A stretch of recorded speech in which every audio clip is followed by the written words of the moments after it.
Being an avid horror fan comes with its own perks and cons. For example, you are the first one to book tickets to the latest horror movie and later be spooked by your own shadow. Although from a very young age, I love to see all the haunted movies. Evil Dead, Oman, Exorcism, and Emily Rose, you name it. But deep down, I never really believed in any of it. Not to mention, I used to watch all the exciting videos about unsolved mysteries around the world. The Lost City of Atlantis and the Bermuda Triangle are my top favorites. But as I grew up and the challenges and demons of the real world hit me, this love of horror movies and the dark and mysterious perished slowly. Now all I do is watch a couple of good old haunted movies on Halloween and the next day go to my 9 to 5. Plus, living in the big city hardly spares you time to indulge in your childhood hobbies. There are bills to pay and work to be done. But a couple of days ago, something happened which does not have a rational explanation whatsoever. Trust me, despite my love for the haunted, I grew up to become a data analyst. This means I'm a person of science who analyzes everything before coming to a conclusion. But this event has left my rational mind baffled and forced me to consider this might be something out of the realm of science. But before I tell you exactly what I encountered, I want to tell you guys a short story. A long time ago, when good and evil roamed the earth free without any inhibition. When the humans were scared of the terrifying things out there and prayed to God and the angels for protection, there was an evil being that tormented the living beings on earth. This creature was tough to spot or identify, let alone catch and imprison. While all the other vile creatures could be captured or at least caught, this creature attacked the living beings when they least expected it. Some of the other creatures attacked villages and small settlements. This creature attacked a single person or a lone animal. Time and again, people, animal, and angels joined forces to terminate this evil being, but each attempt failed and the creature grew stronger and stronger. The main reason why no one could spot the creature was because it was invisible. And there were many of them. This creature, instead of hunting down its prey, lured it into a space where it felt comfortable attacking it. This creature was also called the Sound Monster in some parts of the world, as its technique was unique. It lured its next victim by mimicking the last sounds made by its previous victims. At last, by the grace of God, somehow these creatures were killed and captured. But some legends say that some of these creatures escaped and still roam the face of the earth. Now, as a sensible person, you may brush this story under the rug, claiming it to be nothing more than a legend. But what if I tell you I may have encountered one of these creatures right in the city I live in? You see, my work is hectic and most nights than not I work late, which means I must go home late. Luckily, my office is just a few blocks away from my apartment. I usually prefer walking to my office and back, just to get some exercise done. There's a McDonald's on the way back home, and I prefer grabbing a burger as dinner if I get too late. That day was no different. I had my Mac in my hand and a milkshake in another. I was almost ready to fall into my bed when I would reach home, as I was so overworked that day. A few buildings past the McDonald's was a public restroom. Now, I never had to use this restroom ever because my apartment was so close by. But as I was passing in front of this restroom, I heard a woman yell for help. She was screaming and shouting. As a responsible citizen and a helpful person, dropped my food and ran inside. However, as soon as I entered the restroom, the screaming stopped.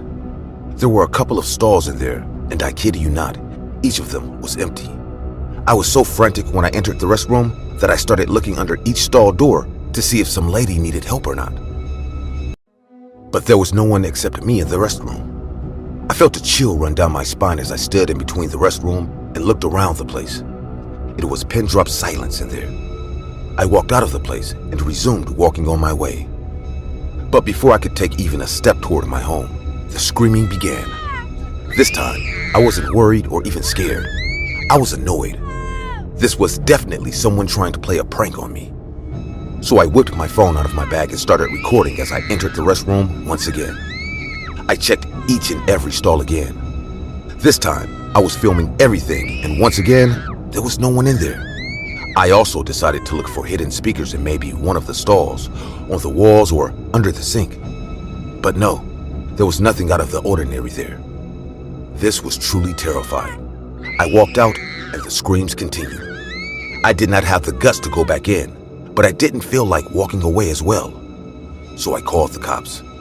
A few minutes later, the cops arrived, and as soon as they reached the scene, the screaming stopped. The cops searched the restroom more thoroughly than I did and landed on the same conclusion that there were no hidden speakers in there, nor were there any ducts or rooms in there. When they saw the video that I had filmed, they also heard the screaming which I had recorded while I was waiting for them. None of them had an explanation, so they sealed off the restroom for the time being and dropped me off at home. As soon as I reached my apartment, I posted the video online, and within minutes, there were hundreds of comments.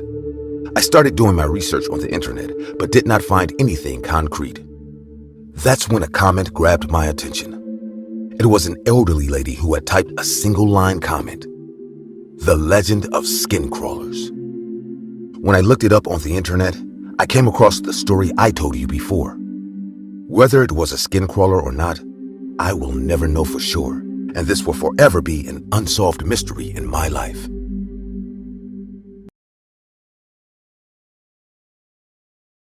In recent years, the world as we know it has seen crime rates rise to levels that have never been recorded in history.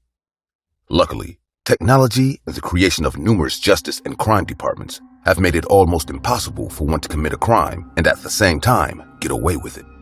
Although this does not rule out the possibility of getting away with a crime, as every once in a while, there are crimes, be it a misdemeanor or felony, that would completely stump the world and have all defense and justice agencies looking for answers where there are none. A perfect example of this would be the case I'm about to share with you. A case so peculiar that it still has yet to be solved is the case of the Black Dahlia murder. Like every murder case, the Black Dahlia began with the discovery of a body. On the morning of January 15th, 1947, a mother had decided to take her child for a walk in a Los Angeles neighborhood, Leimert Park to be exact. But what she didn't expect was that she would stumble upon what the LA police deemed one of the most horrific crime scenes they had ever set their eyes on. The body was located just a few feet from the sidewalk and positioned in such a way that the mother reportedly thought it was a mannequin. But as she got closer, one can only imagine how quickly her heart sank as she realized it was the body of a young naked woman, cut clean in half at the waist. When she realized it was a corpse, she rushed to a nearby house and telephoned the police. It was a strange sight to all who witnessed the crime scene, as the corpse had been posed with her hands over her head and her legs spread apart, the lower half of her body being a foot away from the upper, and the intestines tucked away neatly beneath her butt. Everything about it was strange and horrific, but what seemed the strangest about the scene was despite numerous cuts and extensive mutilation, there wasn't a single drop of blood on the corpse. The consequent investigation was carried out by the Los Angeles Police Department with help from the FBI, tasked to identify the body, which they did rather quickly, in just under an hour. She was identified to be one Elizabeth Short, a 22-year-old native of Boston, whom many believed was an aspiring actress, despite her lack of acting credits or jobs during her time in LA.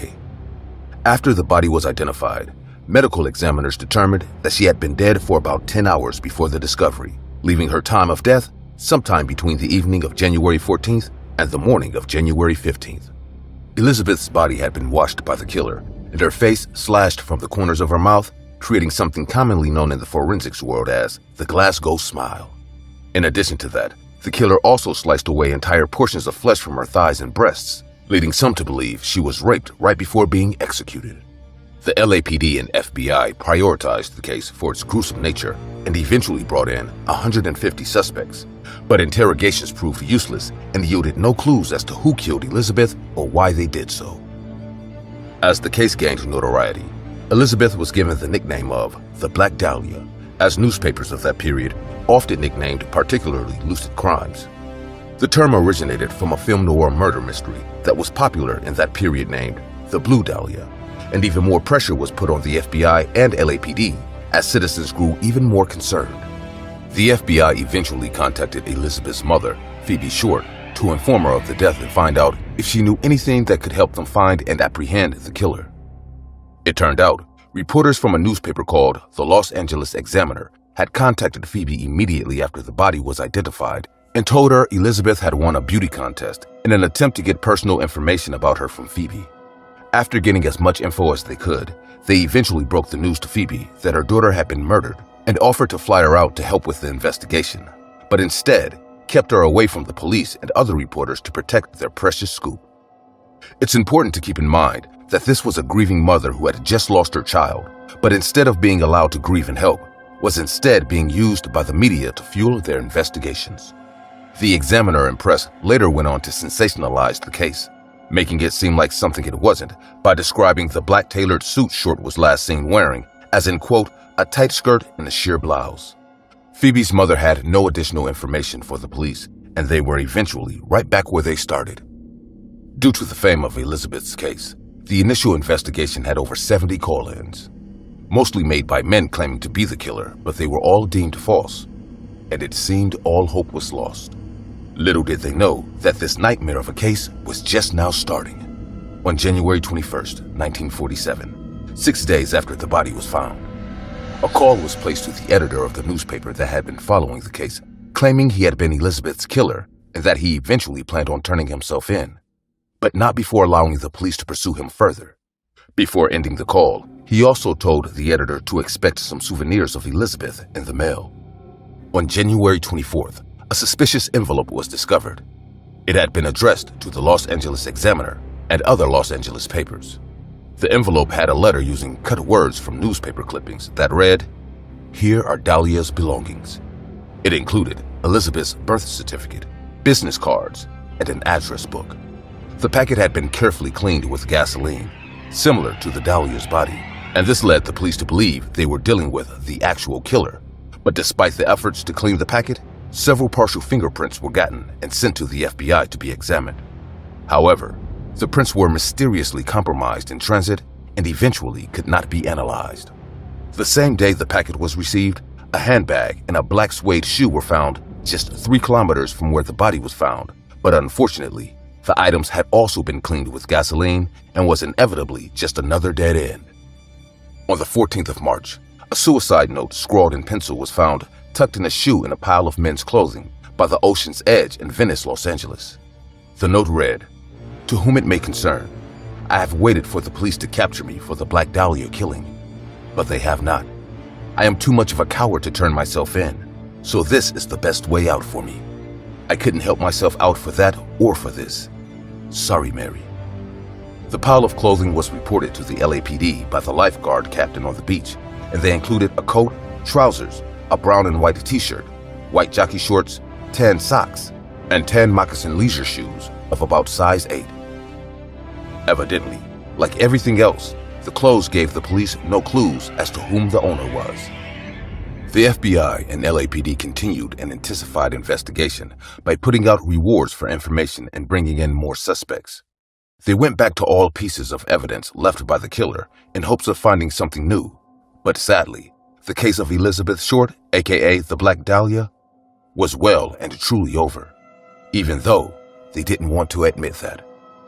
A total of 750 investigators of the LAPD and other departments worked on Elizabeth's case at the time, and a number of suspects, theories, accusations, and arrests took place. The media continued its pursuit of a hot story, and by the spring of 1947, the Black Dahlia case had gone cold. The media received more notes and cryptic messages from the supposed killers, but eventually, all interest died down, and they too gave up on the case and abandoned all hope of solving the case of the Black Dahlia. I know most people watching would believe the insufficient technology they had in 1947 might have proved a factor in the killer being able to evade the authorities while toying with them at the same time. But it should be stated that although the case went cold, as the years passed, the FBI continued investigations in finding the answer to who killed the Black Dahlia and why. The murderer has never been found, and given how much time has passed, probably never will. It remains a mystery, and sadly, a mystery unsolved.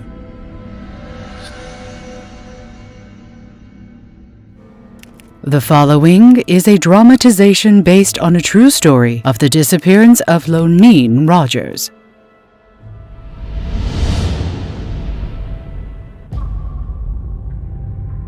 I'm Allison, and on January 7th, 1981, my mother, Loneen Rogers, disappeared. I was born and raised in Hayfield Township, Pennsylvania. My home was a traditional house for the most part. My parents, Lonnie and Bud, were married, and they had me and my little brother. One thing about my parents is that they were both deaf. Where that didn't make my childhood much different than anyone else's, it was a defining thing in my mother's disappearance. For the most part, my parents got along, other than the occasional fight. Though over the years, the fighting increased. One thing about both my parents being deaf, it wasn't normal fighting, where people yell and scream. But things were thrown, and there was a lot of grunting and obscene hand gestures, mostly on Bud's part. My mother was very sweet and affectionate towards my brother and me. Bud wasn't the kindest father, and he was an even worse husband. I always clung to my mother as she was the safe space in the house, especially when Bud would come home from work. My mom always sent us to bed after dinner, and though we wouldn't hear a horrific exchange of words, we heard things being thrown. I can't ever confirm it, but I was sure I heard the sound of Bud slapping my mother. Then one day, it all stopped, the fighting. Then the holidays came, and they were 21. Despite the picture-perfect Christmas and New Year rolling in, I couldn't shake the haunting feeling in the pit of my stomach that something bad was going to happen. I even tried to talk to my mother about it. Mom, I feel like you're going to disappear on me. She was deaf and signed, but her hearing aids enabled her to hear me, and she could verbally respond to me. Of course not, baby. Where did you get an idea like that? I'm your mom, and I'm not going anywhere. I may have been a child at the time, but looking back, I think I knew back then that she was convincing herself more than me.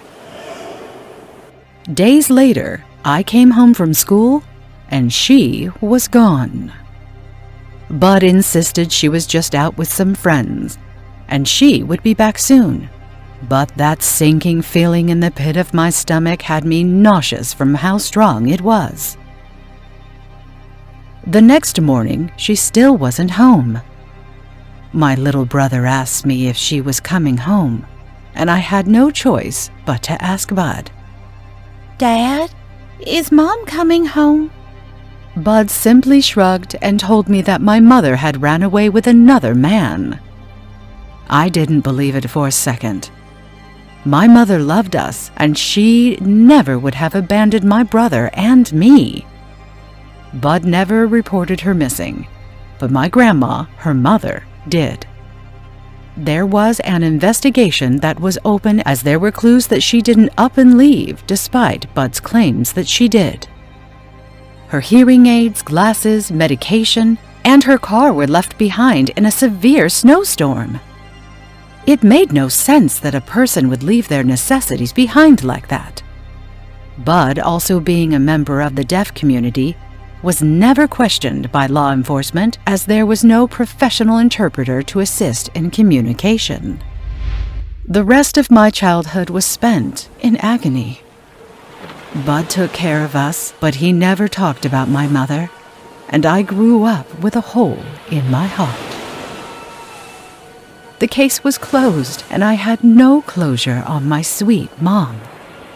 My brother and I grew apart, and I got close with my grandmother, Maxine. A few years had gone by, and I was graduating college. A news report came up about some human remains that had been found in the bottom of a lake.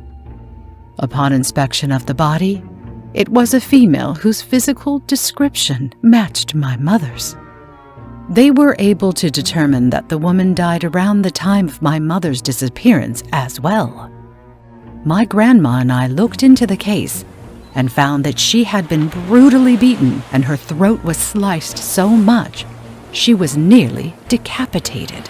She was also deaf. Law enforcement will not release details on who the woman is. I believe this is my mother, and Bud hasn't said anything on the matter. I'm sure he won't. Since these findings have come up, I've wanted to reopen my mother's case. My grandmother and I have been working tirelessly to revive it. I've taken it upon myself to reach out to the deaf community in my old neighborhood, and I'm hoping to get some information out of them. I knocked on the door of one of my parents' friends, and they opened it. Hi, I'm Allison. You probably don't remember me, but I'm Lonnie and Bud's daughter. She signed for me to come in, and I came and sat down. She offered me some tea, and I gladly accepted. She then signed to me asking what she can do for me. I used sign language to communicate with her too. I'm just gonna cut to the chase. I think Bud had something to do with Lonnie's disappearance. Law enforcement has discovered some remains that I believe to be Lonnie's, and we're trying to reopen her case. I want to know if you know anything about this. She began telling me through sign language that she and Bud were having an affair at the time of Lonnie's disappearance, but that Bud never had anything to do with it. I was not surprised to hear that Bud was having an affair. No decent man could treat my mother the way he did and not be cheating on her, in addition to all the abuse that she suffered. Do you know what happened to my mother? She told me the same bullshit that Bud told me, that she ran away with some other guy. Are you still in contact with Bud? She shook her head no, and the look in her eyes as I polished off my tea worried me. It was that same sinking feeling I had around the time I lost my mom. My last moments with her flashed before my eyes as I felt my throat tighten. I blinked my eyes, and I swear she asked the audible question. Are you feeling dizzy? Good. You should. My eyes closed, and I don't know how long I had been out, but I woke up in my car to find that I was sinking into a lake. I began to panic and started to roll the window down as fast as it would go. I sucked in a breath as I was submerged into the water. I squeezed out the window and tried to swim to the surface. But the pressure of the sinking vehicle pulled me under. I began to drown when suddenly I was pulled out of the water by a rescue team. My grandmother did a background check on the girl I went to see and found some shady things. She made some phone calls, and they got me out in time. It was terrifying, but I now feel I'm on the right track of opening my mother's case and getting those who killed her behind bars.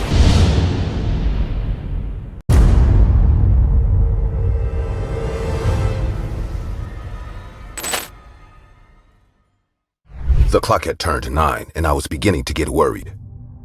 I had not heard from my wife for a while now. I tried calling her a half dozen times since the afternoon, and the number remained unreachable. This was very unlike her. She has always been accessible by phone, even if she was facing delays due to work. I called her friends and parents, inquiring if she had stopped by.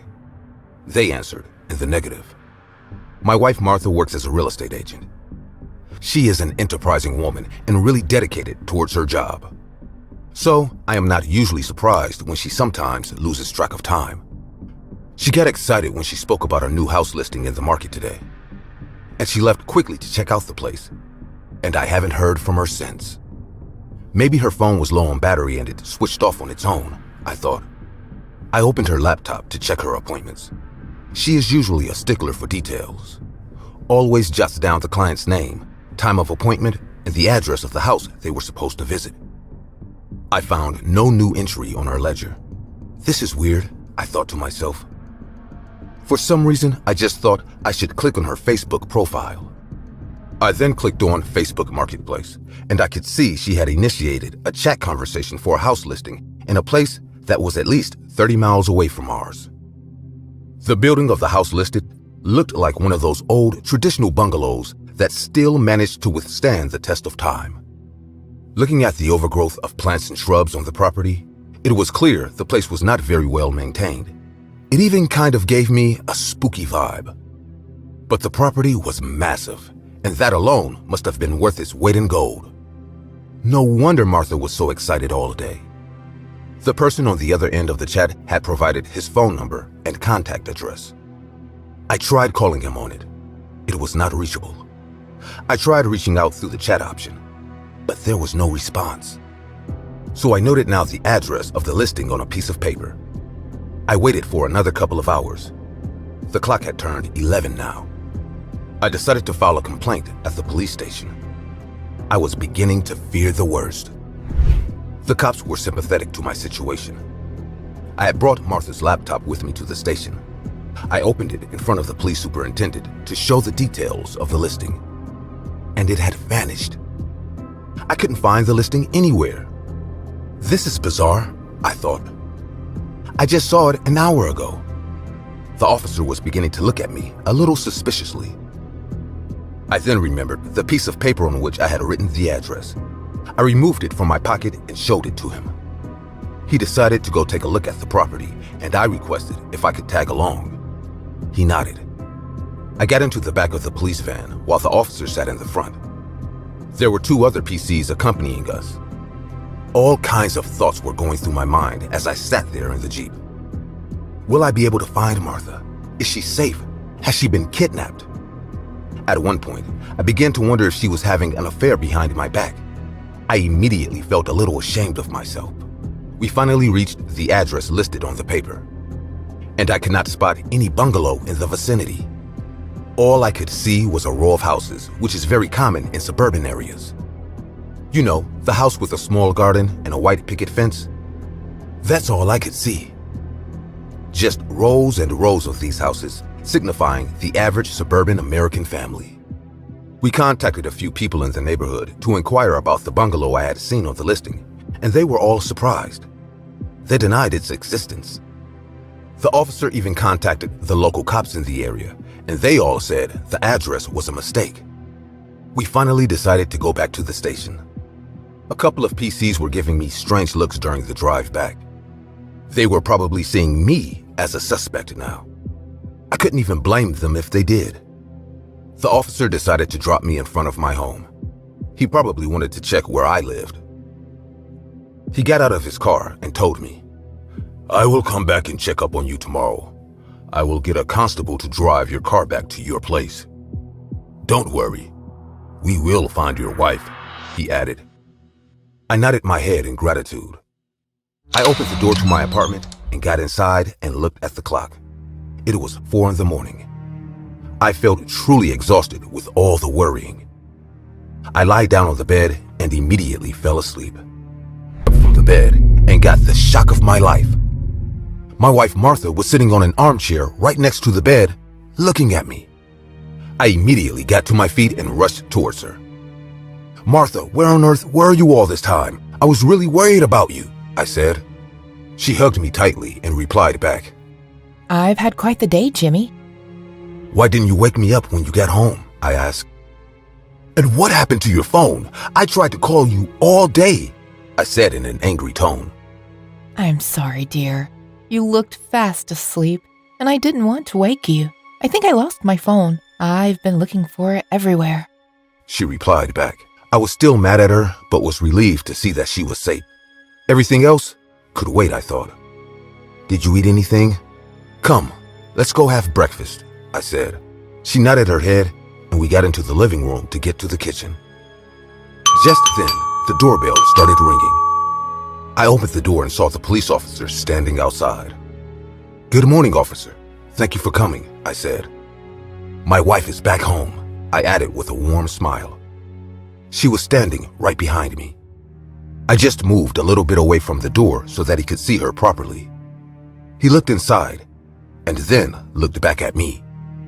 "I don't see anybody there other than you," he replied back. Martha then walked towards the entrance and introduced herself.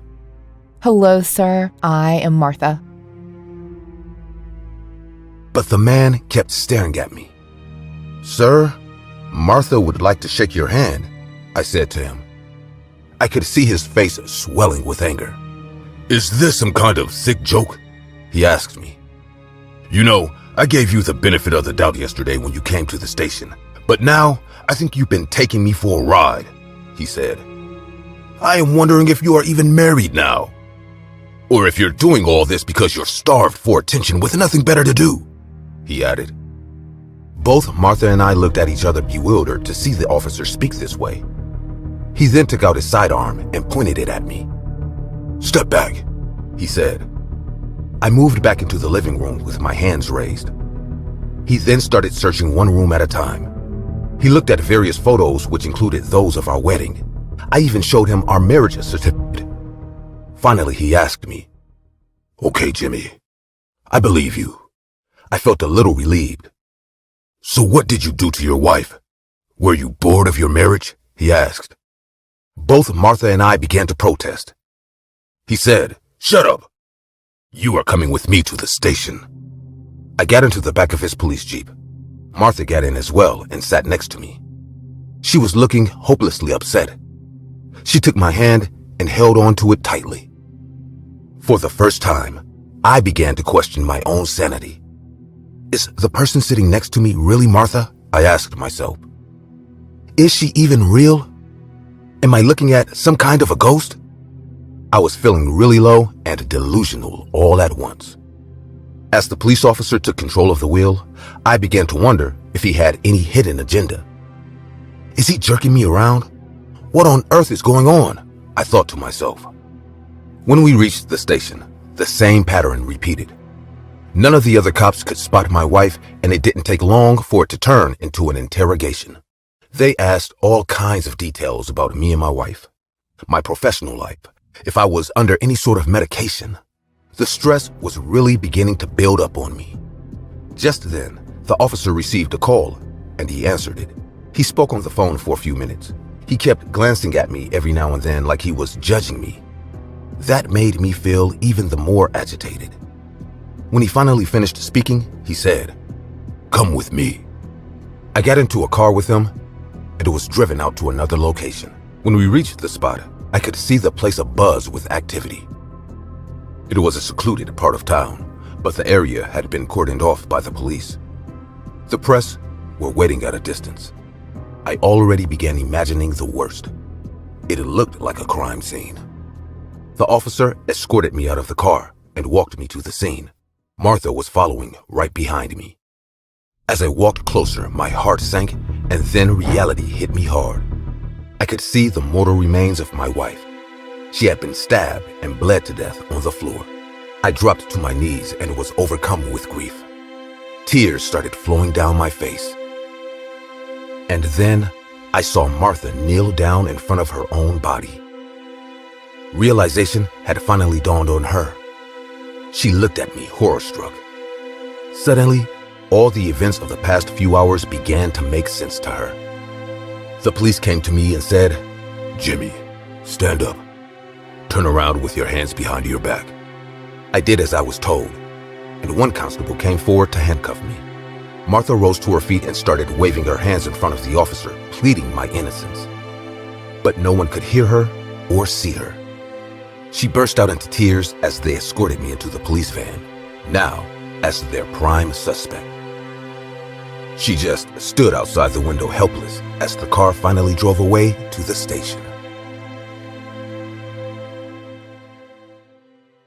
Have you ever been betrayed by the person you trusted the most?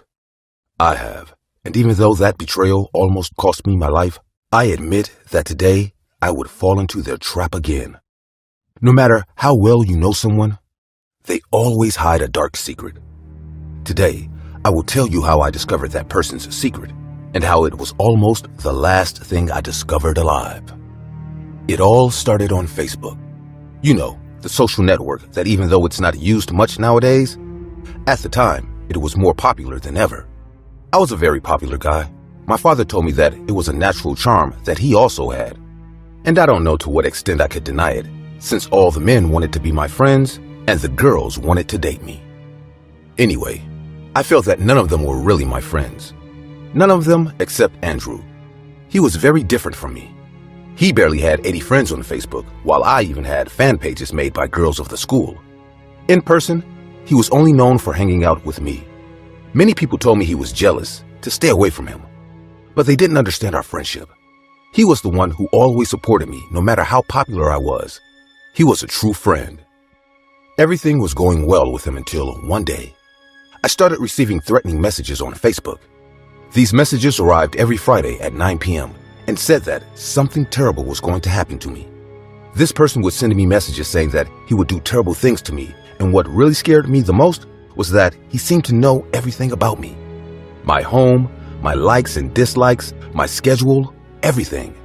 I tried to block him, but it was pointless because by the next Friday, this person would always create a new account. When I told my father, he told me that it was Andrew for sure. Who else knew so much about me? I found it hard to believe, but even though I hated to admit it, he was right. At that moment, I didn't know how to face him, how to ask him if it was him, until my father had a great idea. Why don't I invite him to my house on Friday for a sleepover at 9 p.m.? I'll check if he's on his cell phone. This stalker had not skipped a single Friday. That same day, I invited him, and to my surprise, he accepted. Little did I know that this was the worst mistake I could make, and that by inviting him to my house, I had fallen right into the trap of a psychopath. The day went by normally. We played some video games and talked about our schoolmates. He seemed normal. He didn't seem scared or expecting to do anything bad to me. When 9 p.m. came, everything changed. I started to see him very nervous, impatient. I was constantly checking my cell phone, but I didn't have the typical stalker's message on my Facebook. Was my dad right? From one second to the next, Andrew nervously asked me to go to the bathroom. And to no one's surprise, that's when the stalker's messages started to arrive. I waited for Andrew to come back so I could confront him, but he didn't. Before my friend arrived, the stalker's messages started coming in. Before my friend arrived, the lights in the house went out. This could not be a coincidence. Up to this point, I thought all Andrew was going to do was threaten me. But at this point, I realized there may be more to it. Maybe the threats were real. Maybe he really wanted to kill me. I tried to run to my father's room, who had probably fallen asleep, but suddenly, someone ran into me. It was pitch dark, and I couldn't see anything, but I felt this person's cold hands violently squeezing my neck. I never imagined that Andrew could be so strong. I couldn't get free. I managed to give him a good punch in the ear, and when I stood up to continue fighting, I couldn't see his face. I saw a terrifying, neutral white mask in his place. And in his hand, something was glowing. It was a huge hunter's knife. This was more than I could face, so I ran to my room screaming, asking for my father's help. I managed to lock myself in just a second before it reached me, and after a few kicks on the door, Andrew simply left. I blocked the door with a piece of furniture and escaped through the window. I ran to my neighbor's house and told them everything, and a few minutes later, the police arrived. When we entered the house, Andrew was gone. Only my father was there, who told us that he had a confrontation with my friend, who managed to escape. The sleepover wasn't over yet. Andrew was still out there, hanging around my house. Once we got back from giving our statement at the police station, we went back to the house and it was still empty. I went to the bathroom while my dad was making sure everything was okay, and there I saw it. It was Andrew's cell phone. It had fallen on the floor. I checked his Facebook to make sure that all the messages had been written by him, and I almost screamed in surprise. After checking his inbox, he wasn't the one sending the messages. He was getting them too. That's why he got so nervous at 9 p.m. Because someone told him that they were going to kill him that same day. So if Andrew wasn't the stalker, who was? Son, is everything all right? It can't be. The only person who knew me that well besides Andrew was my father. It was all starting to make sense now. My father suggested that Andrew come over.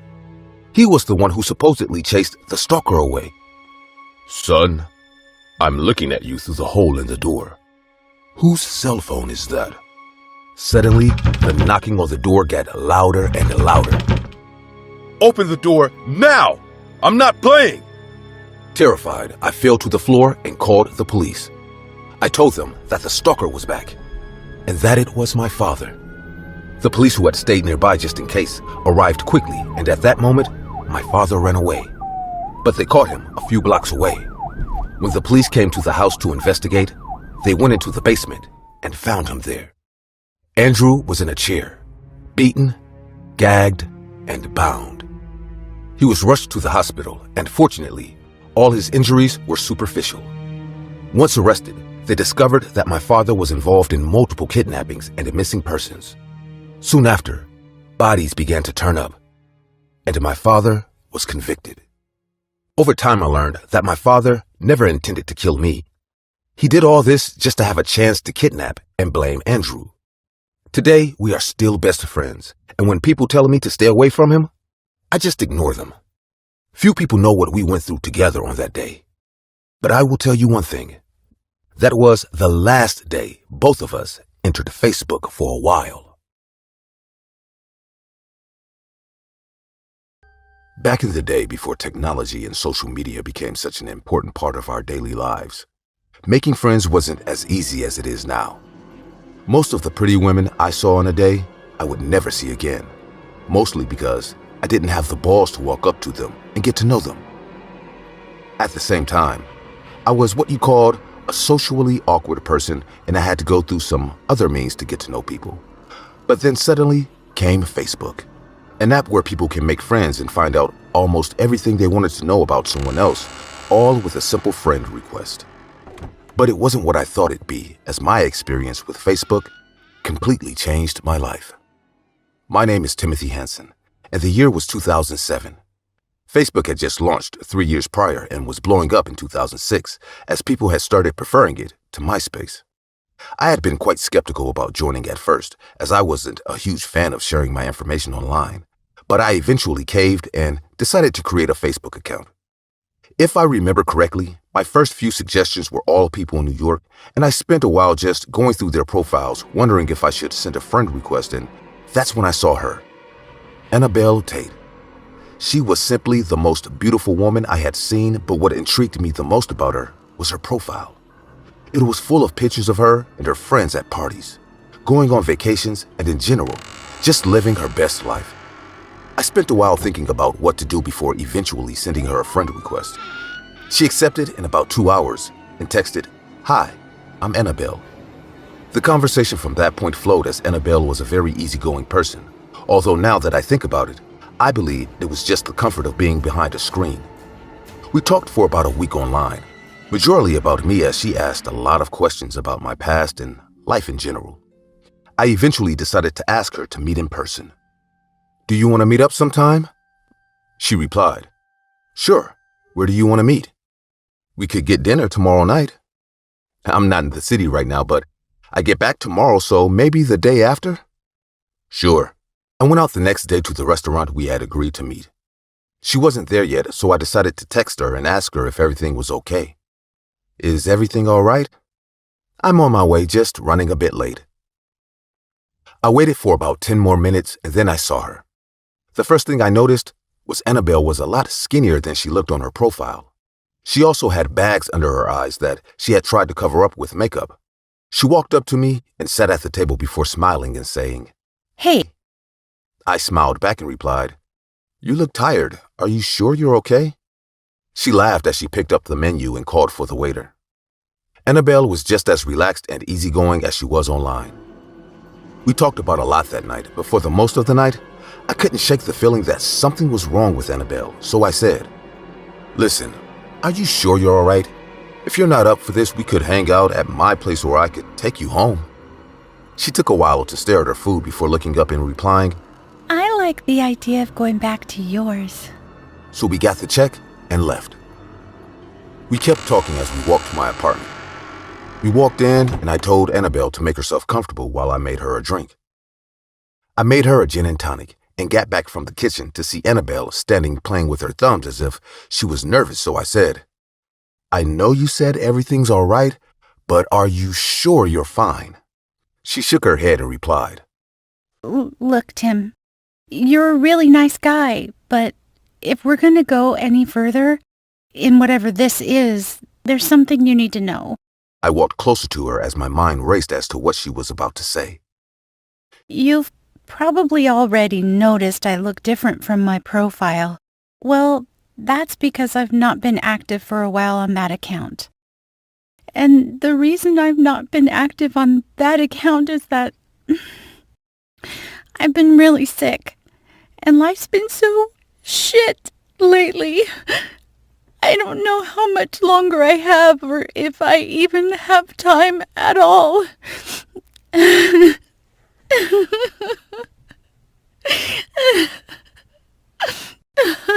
She was crying now, but all I could think about was how her profile managed to paint a completely fake picture of who she was.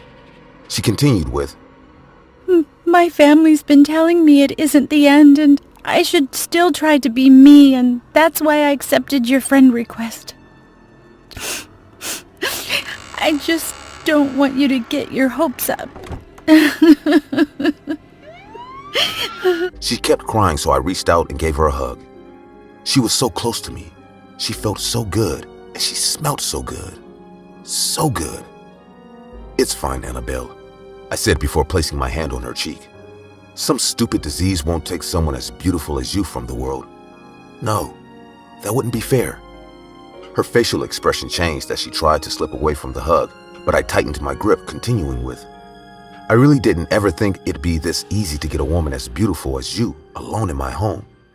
It's usually so hard having to follow them around, or just taking one I don't know anything about with them crying and screaming the whole time. I won't ever forget the feeling I got seeing the look of realization on Annabelle's face as I spoke. The worry and fear were nothing like I had seen before. She tried hitting me, but there was no use as I dragged her and held her down on the couch, and that's when she began screaming. I grabbed her throat and pressed down so hard, saying, Stop screaming, Annabelle. Don't worry, you won't have to bother about how much longer you have to live. Her struggle continued, but not for long. I had my way with her as she passed out and died. So there you have it, officer. Annabelle Tate was my first time using Facebook, and my, what an experience she was. You're a sick man, Timothy. I'll make sure you spend the rest of your days behind bars. Say what you will, officer, but if you ask me, I didn't do anything wrong. All I did was ask to be their friend, and they agreed. All I truly wanted were some friends. You raped and killed 19 women using Facebook, and God knows how many before that. And you say all you wanted were friends? Well, you won't have to worry about that anymore. You'll soon find out what happens to your kind in prison. I'm sure a lot of people would like to be your friend. I hope so. People like you don't deserve compassion. Well, if that's true, officer, I guess it's a good thing I found Facebook.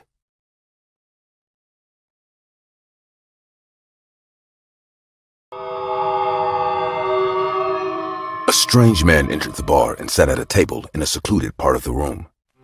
He was a heavy-set man with large eyes and shifted uncomfortably in his chair. He looked tired and irritable, and yet was carefully observing everything that was happening around him. His eyes darted back and forth at all the customers, and then shifted towards the girls waiting tables. I immediately felt a chill when his eyes locked with mine. There was something about him that made me feel very uneasy. He lifted his hand and gestured me to come to him. He kept looking at me as I reluctantly approached him. I have been a Hooters girl for a little over 4 years now. The work has had its share of high and lows while I navigated my way through medical school. But it has helped me pay my bills while also allowing me to look after my 5-year-old nephew. Anyways, this was increasingly looking like one of those uncomfortable nights at the workplace. Welcome to Hooters. I am Stacy. What can I get you? I asked. He continued to stare at me in the face for a while, and finally growled back, Beer and chicken wings. I smiled and nodded. Even as I turned back to place the order, I could feel his gaze fall upon me, like he was measuring my every move. Creepy. He had a voracious appetite, cleaned out 5 plates of wings, and chugged half a dozen bottles of beer. When I finally approached him with the bill, he asked, "How much?" "That would be $147, I said. "I meant, how much for the night?" "I am not that kind of girl, and this isn't that kind of place either," I replied back calmly. This was not the first time a drunk customer was making a lewd pass at me. I placed the bill at his table, and he suddenly caught my hand. "Where do you live?" "You have nothing to worry about. It's just single night of fun." "No harm done, right?" He smiled back to reveal 2 missing front teeth. I yanked my hand away from his grasp and reported the incident to my manager. He was quickly escorted out of the building after being made to foot the bill. He looked back at me one final time before heading out. When my shift finally ended, I was exhausted. I packed some dinner for my nephew and got out of the restaurant to get to my car. As I was walking in the parking lot, I saw an old black sedan with tinted windows slowly go past me. I got in my car and started driving. It looked like the same sedan I had seen in the parking lot. Was this the same guy who was at the bar? I thought to myself while also panicking at the same time. I stepped on the gas to create more distance between me and the other car. The sedan picked up in speed as well. Every time I slowed, the driver also slowed, and when I hit the accelerator, he did the same. I was being followed. There was no doubt. I slowed down at a traffic signal when the light turned red. Luckily, the sedan and I were separated by another car in between. I sped off before the light turned green and kept driving without stopping. A few moments later, when I looked back in the rearview mirror, there was no sign of the sedan anymore. I had a huge sigh of relief. As I kept driving, I suddenly felt a piercing pain run through my body. The sedan appeared out of nowhere and crashed into my side window. As the black sedan crushed into my car, I caught a glimpse of the driver for a split second. He was the same man who I saw at the bar with a frightening smile on his face. I woke up from my bed with beads of sweat dripping down my face. I ran my hands over my body to check if I was hurt. It was a dream. I then slowly looked at the clock and realized it was already 7 a.m. I was running late for medical school and my nephew was late for his school as well. Woke up, got my nephew, got him ready, and prepared a quick breakfast for the 2 of us. As I saw my nephew Rudy enter the building, thoughts of the recent years flashed before my eyes. Rudy was the son of my sister, Emily. Emily and I were inseparable as kids, but had a falling out in our late teens. As a result, I had cut off all contact with my sister. So after not talking to her for more than 7 years, it was a shock for me when I received a call from Child Services asking if I would take in Rudy. Emily had died in an accident, and they could not trace Rudy's father. To have not been a part of her life all these years and to find out about her son in this manner really broke my heart. I felt a huge pang of guilt when I learned of her demise, and it remains the biggest regret of my life. As I reached the medical college, I rushed to the lab to be in time for class. All the students were already assembled around a table and listening to the professor. As I inched closer to get a better look, my face turned white. I was looking at the naked, lifeless body of the man who came to the bar last night. There was a huge knife wound in his chest. What on earth is going on? Why is this man repeatedly coming into my life in the most bizarre ways? As I was beginning to question my own sanity, the professor took a scalpel in his hand and asked all of us to lean forward to get a closer look. A wave of uneasiness enveloped me. It was bad enough to face abuse from this pervert, but now I have to see him get medically disemboweled? I suddenly felt like vomiting, and I cupped my mouth with my hands to prevent any sort of gag reflex. As the professor worked on his intestines, I could hold no longer, and I barfed all over John Doe. My morning's breakfast of cereal and oats forming a nice little puddle in the place where once his stomach was. When I slowly lifted my head, I could see the professor looking at me speechless and horror-stricken. He then came to his senses, his face turning a deep crimson red. He started yelling at me at the top of his voice. I became even more pale as his voice echoed through the entire building. I could feel like I was going to faint as my legs began to give away. My batchmates caught hold of me before I fell to the floor and helped me get to the cafeteria. They gave me some electrolytes to deal with the nausea. After a few minutes, I felt much better, even though I was still shaken from the episode. I then received a phone call from my nephew's school. It seems there was some large suspicious man looking around the school for my nephew. The panic started once again. Who is at that school now? I am the only family Rudy has anymore. So why would anybody come looking for him? And who was the man lying dead in the cadaver lab? What on earth is going on? I kept repeating to myself as I rushed towards my car. When I reached the school, Rudy was sitting by the principal's office. The man who had come asking for him had left abruptly when the principal insisted on calling me first. I was relieved to find Rudy safe and thanked the teachers for being vigilant. I decided to take Rudy back home. Fear and paranoia were gripping me.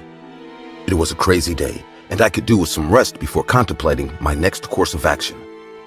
As I opened the door to my apartment, I could feel my heart stop in my chest. The man was standing in my living room. He had tossed my home and was clearly looking for something. He saw me standing by the door, and my nephew was there as well. An evil grin appeared on his face. As I thought of fleeing, he lunged quickly at me, caught me by the hair, and pulled me back into the apartment. He slapped me so hard that I crashed into a piece of furniture. He then reached for my nephew and growled, "Where is it? Where is it, little boy? Where is that musical box?" My nephew started crying. "I don't know," he cried out loud. "I don't know any box." He was weeping as he was speaking. "Don't play with me, stupid boy," he growled back. "Where is the musical box your mother left you?" He added as he cornered Rudy and pinned him against the wall. He was really hurting my nephew now. For the first time, things began to make sense. When I received a call from Child Services following Emily's death and met Rudy for the first time, he was holding onto a small music box. It was his most prized possession. He never let go of it and carried it with him every day to school as well. I saw Rudy's backpack strewn on the floor. The box must definitely be inside. Should I tell the guy about it to save our lives? Or will he kill us both after getting his hands on it? Then I saw he was carrying a gun in the small of his back. I slowly scrambled to my feet and lunged at him with all my might. Both of us hit the ground as I fell on top of him. I managed to lift the gun from his trousers and pointed it at him. "Do you even know how to use that thing? I wouldn't recommend you to do anything stupid, or you will be really sorry." "Who are you? What do you want with us?" I asked him with the gun still pointed at him. He slowly began to move forward. "Stop right there, or I will shoot," I yelled back. But he lunged at me, and I fired 2 shots. We both crashed to the floor, his massive frame on top of me as he lay there lifeless. I tried to wiggle free, but he was a heavy man. I could see a puddle of blood forming around us. Rudy came running towards me to help, and with great difficulty, I managed to break free from him. I then called the cops. When the police came, I learned about the identity of the man. He was Tony Sanchez and a notorious bank robber. He also had a twin brother by the name of Curtis Sanchez. Both of the Sanchez brothers were arrested following a heist, but the authorities never managed to recover the stolen loot. The police also recovered a small folder from a black sedan parked near my apartment, which of course belonged to Tony. It had a picture of Curtis and Emily, who was cradling an infant Rudy in her arms. Curtis was killed during his stint in prison when he got involved in a gang fight. The body I saw in the lab must have been that of Curtis. There was also a picture of me and Emily smiling. So that is how Tony managed to track me down following his release. He was in some way looking to recover his stash. After the police left, Rudy and I took the music box from the bag. I closely inspected it to see if there was something valuable about it. Rudy then pressed a button which opened a secret compartment. Inside was a small key which looked like it belonged to some safety locker. There also was a slip of paper which contained a bank name and account number. The following day, I tracked down the bank location and got the safety locker opened. There was a small pouch inside. It was full of diamonds. As a horror film director, I am often in search of haunted stories. Whenever I tell people what I do, they often jump on the opportunity and tell me all sorts of stories. However, last month, when I was traveling back home from a movie show, I stopped for a tea break in a small town called Hooterville. However, when I entered a breakfast diner early that day to just have some food on my drive, I met a very peculiar gentleman. He said that he was the owner of the diner and a few small businesses in the town. While we were talking, the topic shifted to my occupation, and I told him what I do for a living. Just like everyone else, he too had a story to share with me. However, his story was a personal one. Unlike other people who often tell stories of incidents that have happened with some distant relative or friend, this man was narrating something that happened to him. When I planned to settle back in my hometown after I had successfully done business all over the country and even overseas, I decided to open a small fast food chain in this small town. Back then, Hooters were a rage due to the distinctive uniform of the staff and the food. So I decided to buy the franchise and open a small outlet in that small town. I hired some young people from the town as staff, and I became the manager. I thought it would be fun until I get the restaurant in line and then appoint a different manager. On the opening day itself, probably half the town was down there to grab a bite in the new restaurant. The business was going well for the first several months. But soon, one by one, the staff members started to quit.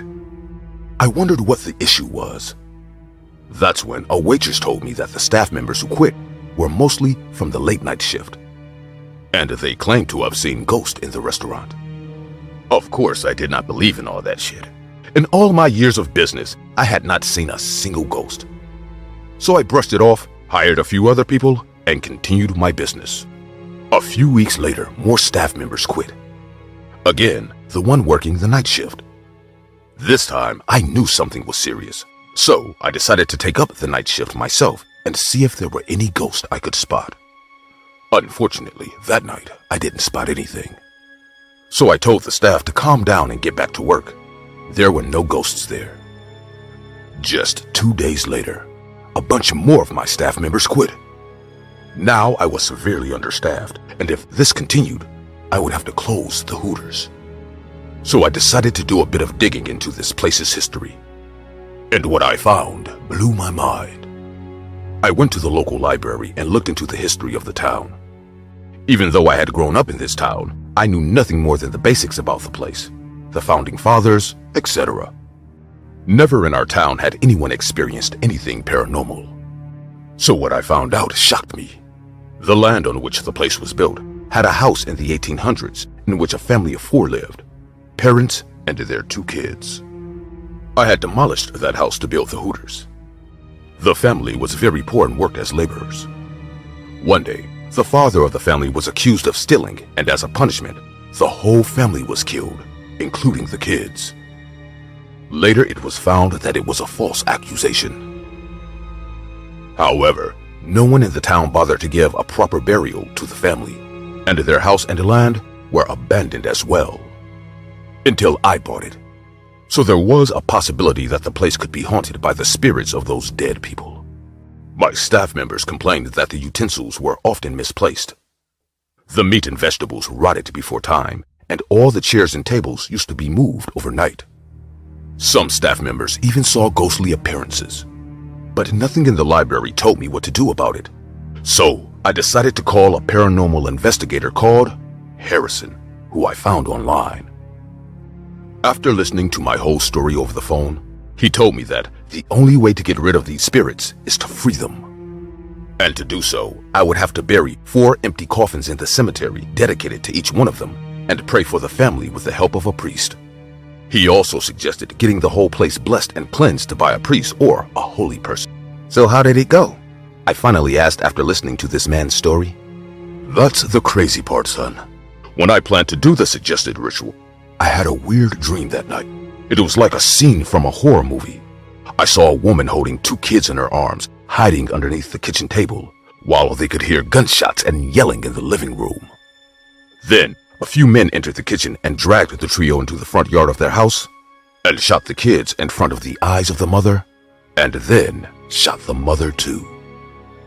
The woman who had just been shot turned and, as if she was talking to me, said, "Make them pay." And the dream ended. I could not understand what was happening, so I just let it go as a dream and did the ritual on the following day. I even got the restaurant blessed by the priest, and then asked the old staff to come back to work, as I thought the paranormal was dealt with and the spirits were free. But that same night, another waitress spotted a ghostly woman, and this time, the woman seemed angry. I contacted Harrison again and told him what had happened. As if on cue, he asked me if I had seen any weird dream recently. That's when I told him about my dream.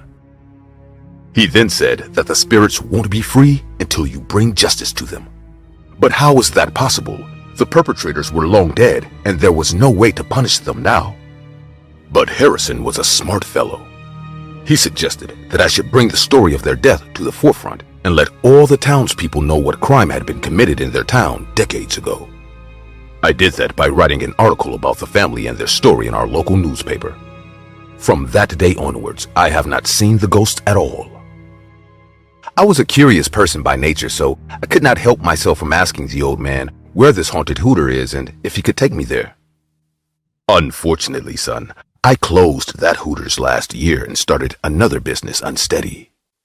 Well, sure, but can you at least take me to the place where the Hooters was? I'd like to just see it. He must have seen something in my eyes which made him smile a genuine bright smile. Well, son, then you must know you are sitting in the very place the haunted Hooters was and the dead family's house before it.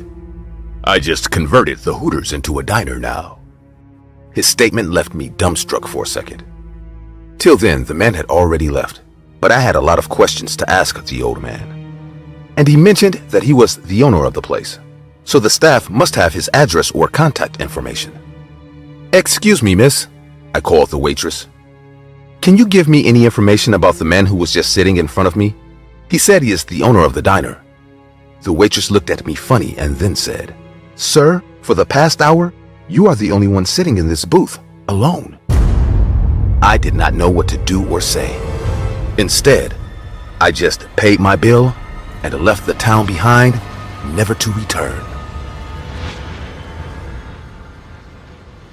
As a college student, I was working in Hooters as a waitress. If you have ever been to Hooters, it's no news that the uniform there is really tight and borderline vulgar.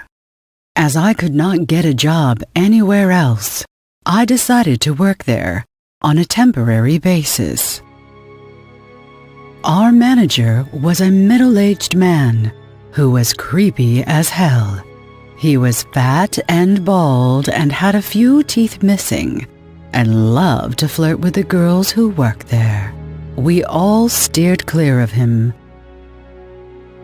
On my first day there, a waitress told me to distance myself from the manager. I was one of the youngest ones working there, and I was still learning the work. On more than one occasion, the manager offered to teach me, but I refused and told him the other waitresses were helping me out, which was true. One evening, after my class when I went to Hooters for my shift there were a bunch of cops all around the place. My first thought was maybe someone attempted to rob the place. However, as I moved close, two medics were carrying a big body bag on a stretcher towards an ambulance, which I had not noticed before. I got concerned and spotted two of the girls who worked with me standing by a bench. Hey, Gina, what's going on? Didn't you hear? Gina said. Heard what? There's been a murder in our Hooters and an investigation is going on. Wait, who was killed? She did not look too sad about the fact that someone was killed at the very place we worked every day. The manager. He was killed. More like hanged above the cash register, Gina told me. Oh, that's awful. I was a little shaken, as it was the very counter where we girls loved to chat. Is it? That man was a creep. He had it coming for a long time. It was a little strange to watch Gina be so hateful, as she was always the happiest one. Soon, a female cop approached us and started asking each of us some questions, I was new, so I wasn't able to give many answers. However, Gina had a lot to say. The investigation was in process, but the cops let Hooters get back in business in less than 3 days. I had expected the work environment to be gloomy and tense. However, it was the exact opposite. The girls were super happy, and the mood was cheerful. The cops showed up a few times, but the investigation was hitting dead end after dead end. No one knew who killed the manager until one evening when I was working late and heard someone in the manager's office. I thought maybe someone must have been in there. I went to check, but no one was around. However, the computer was turned on and the chair was positioned the way our dead manager liked. It was a weird coincidence, but I decided to turn off the computer and leave. All the girls had already left to drink and grab a bite before returning home. I was the only one left behind. The next day, as I was locking up, I again heard someone typing in the manager's office. The moment I entered, I saw the same scene from the night before. The PC was on and the chair turned. I again turned the PC off, repositioned the chair, and left. The same thing continuously happened for 4 more days. That's when I knew something was off. The next day, when I went to turn the computer off, I decided to take a look at what was on the PC. The girls had told me the manager was creepy, but there were folders upon folders on his PC containing pictures of his family.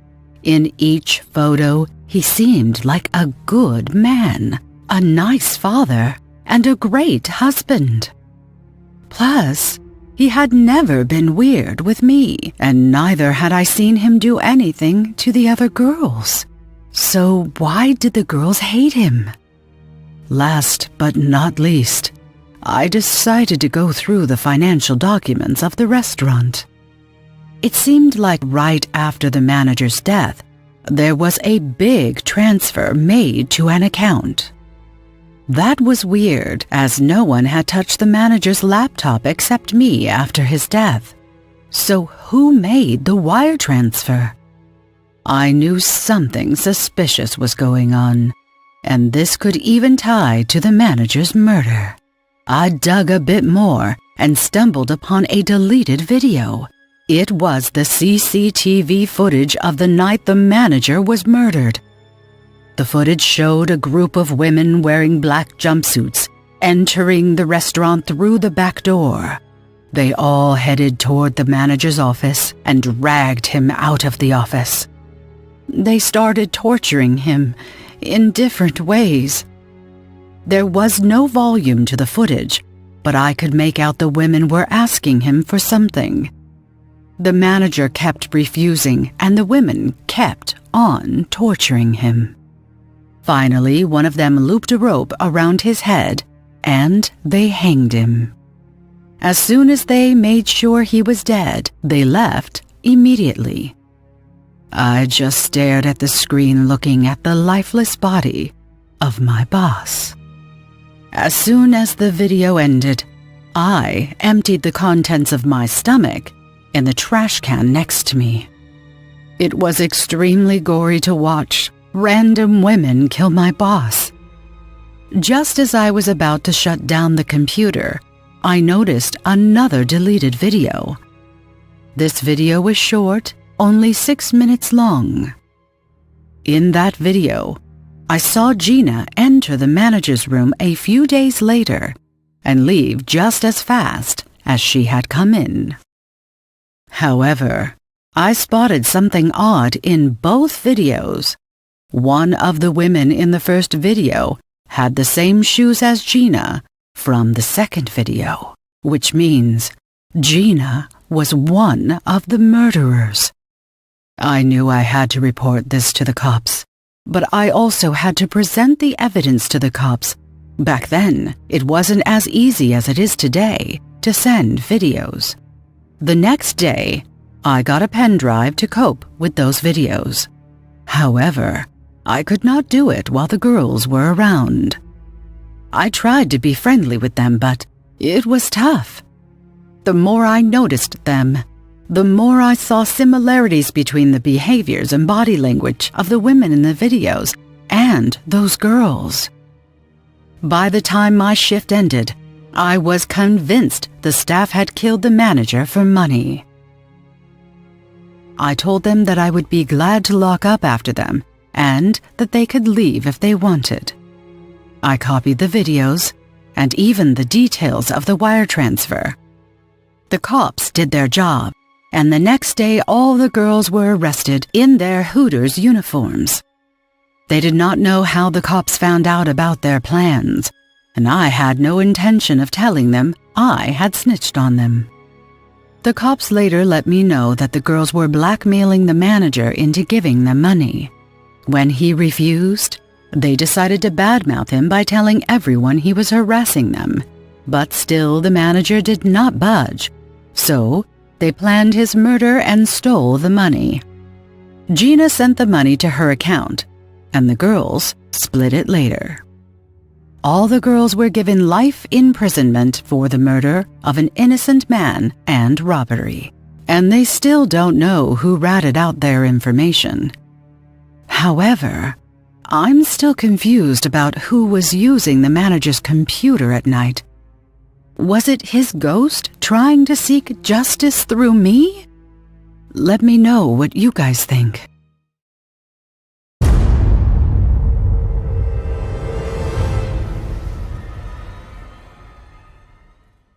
Hey, my name is Alex. Today marks 1 year since I quit my job at McDonald's. I didn't really have any valid reason to quit. The pay was good for my age, the work environment was excellent, and during that time, the few hours of work were perfect because it gave me time to study. Everything was in place for me to stay, even for a few more years. But what made me quit McDonald's was something external. Something so traumatic and horrifying that not only made me afraid of McDonald's, but of any food place. My story begins at McDonald's at closing time. I don't know if everyone knows this, but when McDonald's is closing, we always take out our leftover food in huge black bags. These bags contain dozens of hamburgers and fries, and all of them are already cooked. Normally, people who have nothing to eat come in at this time and eat as much as they can, but not at this McDonald's. I had recently been transferred to a location that I can't tell you what it is. I can only tell you that it is a much more affluent place in the United States than the rest. When it was time to take the bags out, no one would ever come over here to grab the leftovers. At first, I thought it was shameful, but as time went on, I realized that no one needed it. Well, except for one person. The person would always come to get the bags of food, and with a mechanical look on his face, he would desperately grab the hamburgers and throw them into his own black bag. We never knew its contents, only that it was always full and seemed very heavy. We called this person Eddie. We didn't know if it was his real name, but every day he would come in gym shorts that said Eddie. He didn't wear a shirt, and what little hair he had left was always messy. But what struck us most about Eddie was that he didn't look like a person with few resources. From his body, we could tell he went to the gym a lot. And to make it even weirder, he always smelled good. Regardless of any of this, none of us spoke to him. Some tried to be friendly, but he just gave them dirty looks like he was a wild animal. And everyone preferred not to approach him. Anyway, I must admit that I felt sorry for him. You see, my family has a shelter for less fortunate people, and I thought it would be good for Eddie to take him there. Everyone told me it was a bad idea to approach him, that it could be dangerous, but I had to take heart. I could be saving this man's life. The day it all happened was a Sunday. My companions had left, but I didn't want to stay a little longer to wait for Eddie. That day, he was taking longer than usual, but after a few minutes, he arrived. As usual, the man threw himself into the bag, destroying it and grabbing all the burgers inside. And when I saw he was finishing, I decided to approach him. "Excuse me, sir. My name is Alex and—" "What do you want? Can't you see I'm putting burgers together?" Eddie's aggression caught me by surprise. His focused face had turned to anger. His eyes were red, and I could see saliva dripping from his open mouth. This man was insane. "I'm sorry. I just wanted to tell you that we have a shelter for—" "A shelter? Do you think I'm homeless? I have more money than you and your whole lousy family." "Oh, I'm sorry. Then I guess I'll leave." "I know what you want to do. You want my burgers, don't you?" No, not at all. I'm sorry. I didn't mean to disturb you. I'll just leave, okay?" "No, can't leave now. As soon as I leave, you'll take the remaining burgers. They are mine. Do you understand? This dumpster is mine." "I understand. Now I'll leave and I won't mess with your dumpster again." Before I could leave, the man ran in my direction with enormous speed. In just a second, he was in front of me, pinning me against the wall with his two huge hands.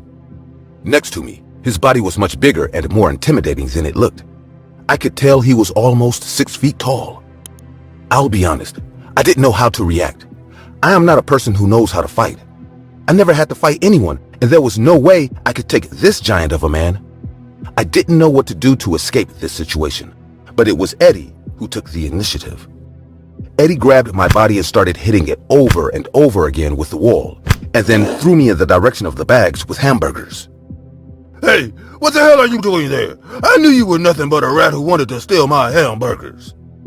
"But you threw me here." Blinded by anger, the man threw himself at me again.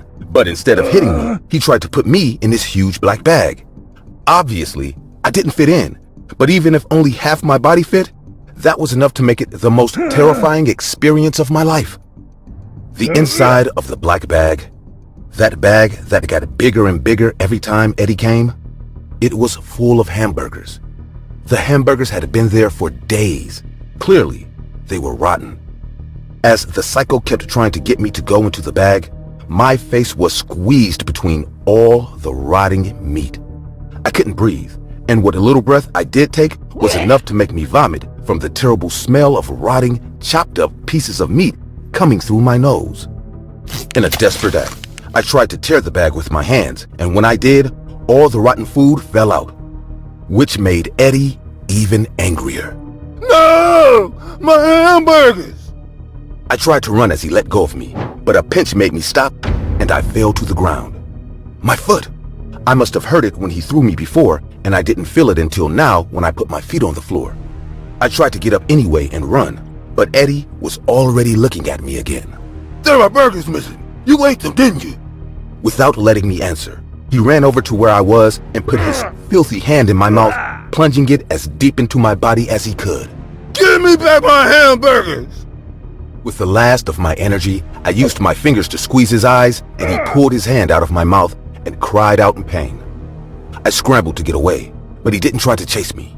People were piling into the street to see what was going on, and because of this, he grabbed as many hamburgers as he could, gathered them in his arms, and ran as far away as he could. People piled up where I was, and after calling the police, an ambulance came for me. Now, I was safe. Slowly, my wounds healed, but the damage that person had done to me on a psychological level would stay with me forever. I never went back to McDonald's, but my coworkers told me that Eddie came back the next day to get more hamburgers, and the police took the opportunity to arrest him. As he told me, he came from a millionaire family. His parents gave him a house and sent him food and people to do things for him. They knew he had a mental problem, but they still gave him everything so they didn't have to take care of him. The justice system is still intervening in the case. I hope they can take him to a place where they can take care of him. But considering the money these people have, I don't know if this will really happen.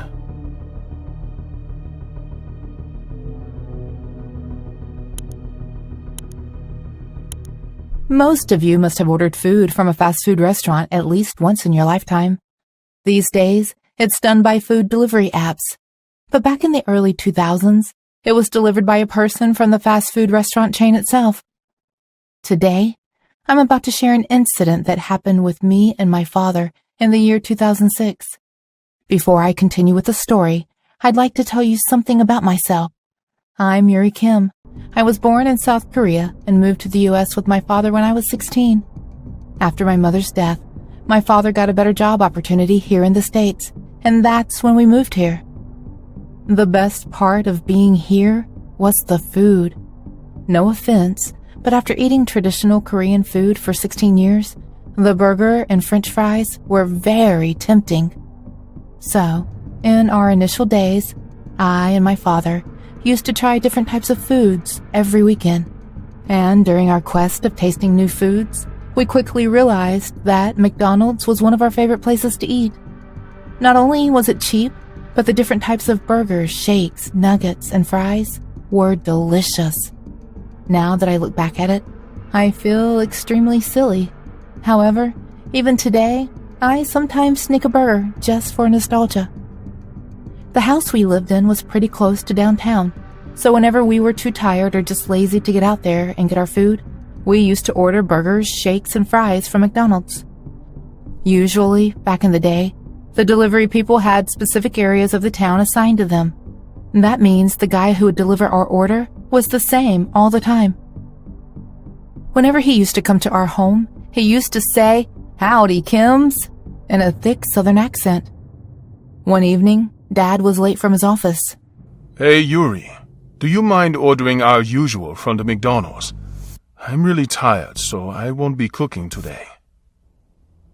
Sure. Do you want anything extra? Nay, the regular is good. Dad said, and then went to his room to freshen up. I sat there in the living room watching TV. When the doorbell rang after half an hour, I was expecting a knock following it and a "Howdy, Kims" in a deep southern accent. But that never came. This got me a bit worried. Yuri, darling, let me get the door. It could be anyone. Dad had walked out of his room and answered the door. A man stood there, wearing a McDonald's uniform and holding what seemed like our order. When he saw Dad, he said, "Your order, sir. That would be $16.49. He was not much older than, to be honest, 19 at the most. He looked pretty cute, too. If Dad wasn't there, I might have even asked him for his number. Thank you, boy. Dad said to the delivery boy, paid him, and then we settled on our table to eat our burgers, fries, and nuggets. That was odd. Usually, Sandro delivers our orders. Dad commented while eating. Maybe Sandro does not work there anymore. Or it could be that this guy is covering for him this one time, I suggested. Possibly.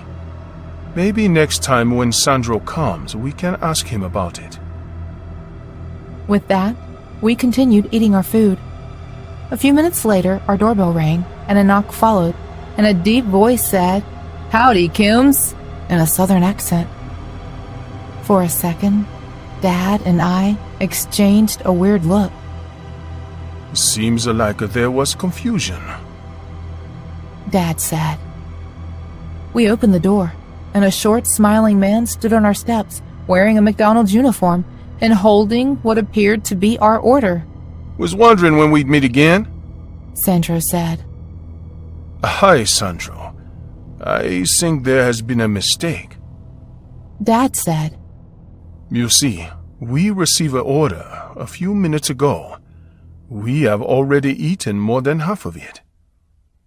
How's that possible? I just got here. I know I'm a bit late, but that's because we are seriously understaffed. Well, maybe the girl who took our order may have messed up and sent the two people with the same order to the same address. That's possible. Cindy is a bit lousy. She could have done it. No problem, fellas. I can take this back. You guys have a good night. With that, Sandro drove off. Dad and I were both too tired that night, so instead of informing the McDonald's employees about the mistake they had made, we decided to talk to the manager some other time. That night, I thought about that cute delivery boy and ways in which I maybe could meet him again, away from the watchful eyes of my father. Even though there were a few social media sites back then, I was on none of them, so stalking the cute McDonald's employee on social media was out of the question. However, The McDonald's was just a few blocks away. I knew most of the employees there, so if I asked them about the boy, they would surely help me, right? So with a concrete plan in my mind and a warm feeling in my heart, I slept like a baby that night. The next day, I walked into the McDonald's after school and first of all told Cindy how she had messed up, which she of course denied. Then I went to a counter and asked the lady about the delivery boy I wanted the information on. To my delight, she turned out to be the manager's wife and a hopeless romantic. So in order to help me, she showed me the employee photo that they took every year. She told me that most of the employees were steady, so there were chances that my mystery boy would probably be in last year's employee photo. The woman scrolled through her phone looking for the photo, which was super difficult as there were no touch phones back then. She was pressing a zillion buttons on the little thing she called her phone, and I grabbed a large chocolate milkshake. Finally, when I had reached the bottom of my milkshake, the woman approached me, smiling. "Hey dear, here's the photo you were looking for. Just point out the guy and I will give you his number." I immediately spotted him. The same shy smile I had seen him give my dad last night. "Here, that's him." For a moment, the woman stared at the screen and then at me, back and forth. "Are you sure, darling? This was the guy who delivered your order last night?" "Yeah, I'm pretty sure," I replied, still smiling and hopeful that I would get that boy's number. "What's his name?" Ethan Guevara," the lady said, and in a different tone, as if visiting a sad memory. Meanwhile, I had already fallen in love with his name. "So, can you give me his number now?" "Well, I can, but honey, it's useless. You might want to sit for this," she said. "Why? What happened?" "I don't know any soft way to say this, but Ethan is dead. He passed away last year, shortly after this picture was clicked. A car accident while delivering an order. He was a good kid." "What? You are kidding, right? I literally saw him yesterday. You can ask my dad. He saw him too." "Honestly, I don't know what to say to you, darling. I don't know what you saw yesterday, but I can assure you that boy has been 6 feet deep for over a year."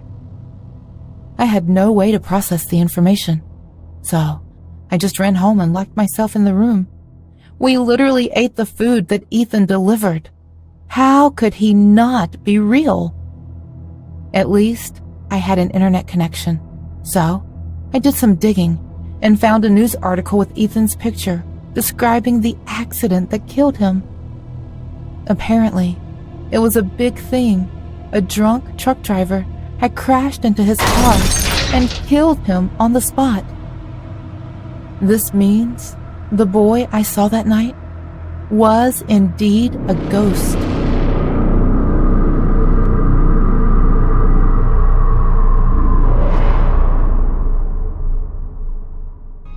As a chief magazine editor, I am always working extra hours in my office. I enjoy my work and hardly ever complain about work pressure. However, this also means I barely get time to cook lunch or dinner. There is a McDonald's a few blocks ahead of my office. I usually visited it at least 4 to 5 times a week. I mean, who doesn't love a cheesy burger on a weekday? But I've always had this odd feeling of being watched since the moment I stepped in. Until today, it's not stopped. So, it all started 3 years ago when I took up this position. I knew it was going to be a demanding role, but it promised the professional exposure I wished for. I still remember the first time I walked through the double doors of the McDonald's. The distinct smell of freshly brewed coffee, cheeseburgers, and a set of eyes followed me throughout the room.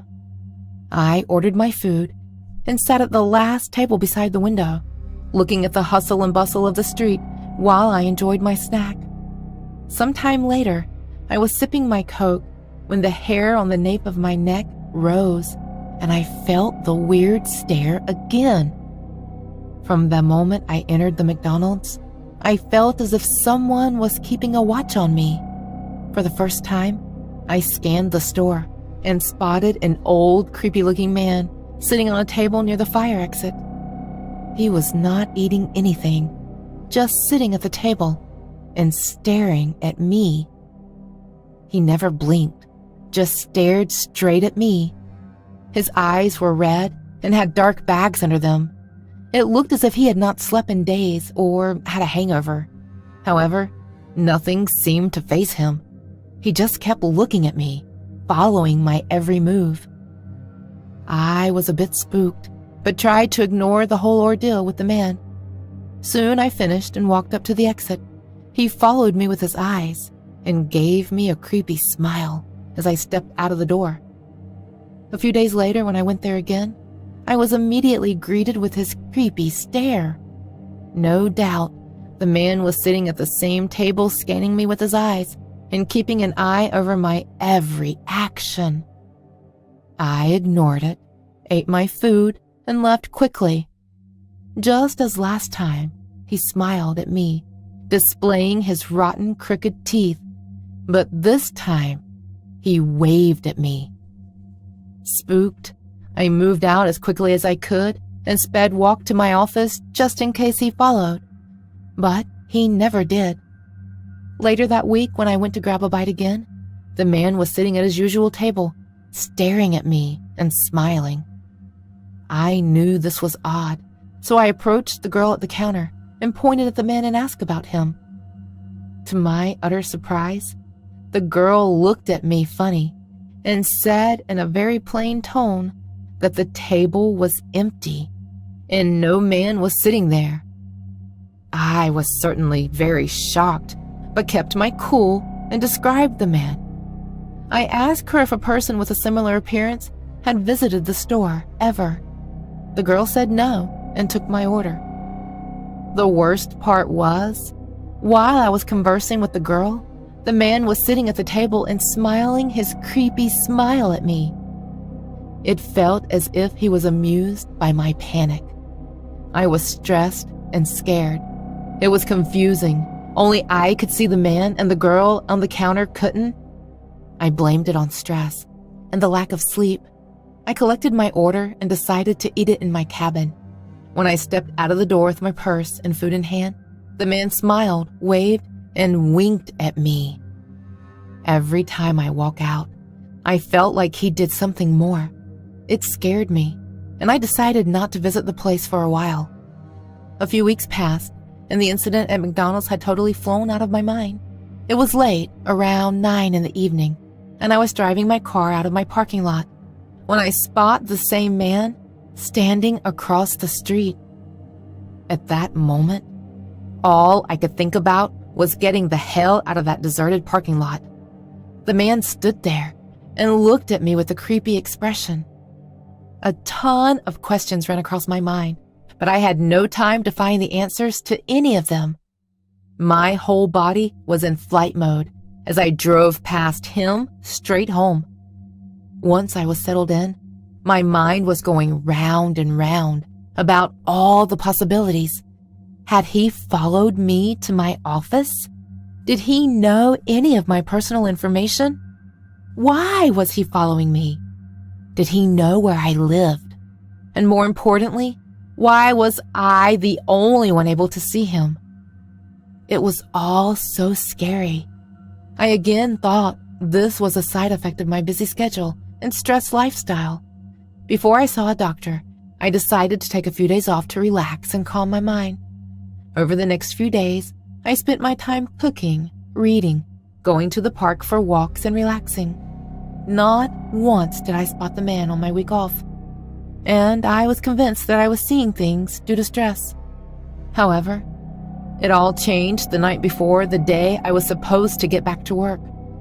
I was sipping tea on my balcony when, on the sidewalk, right in front of my home, stood the creepy man from McDonald's. I was shocked and scared to death. The teacup slipped out from my hands, and I ran inside, shutting all the windows and blinds.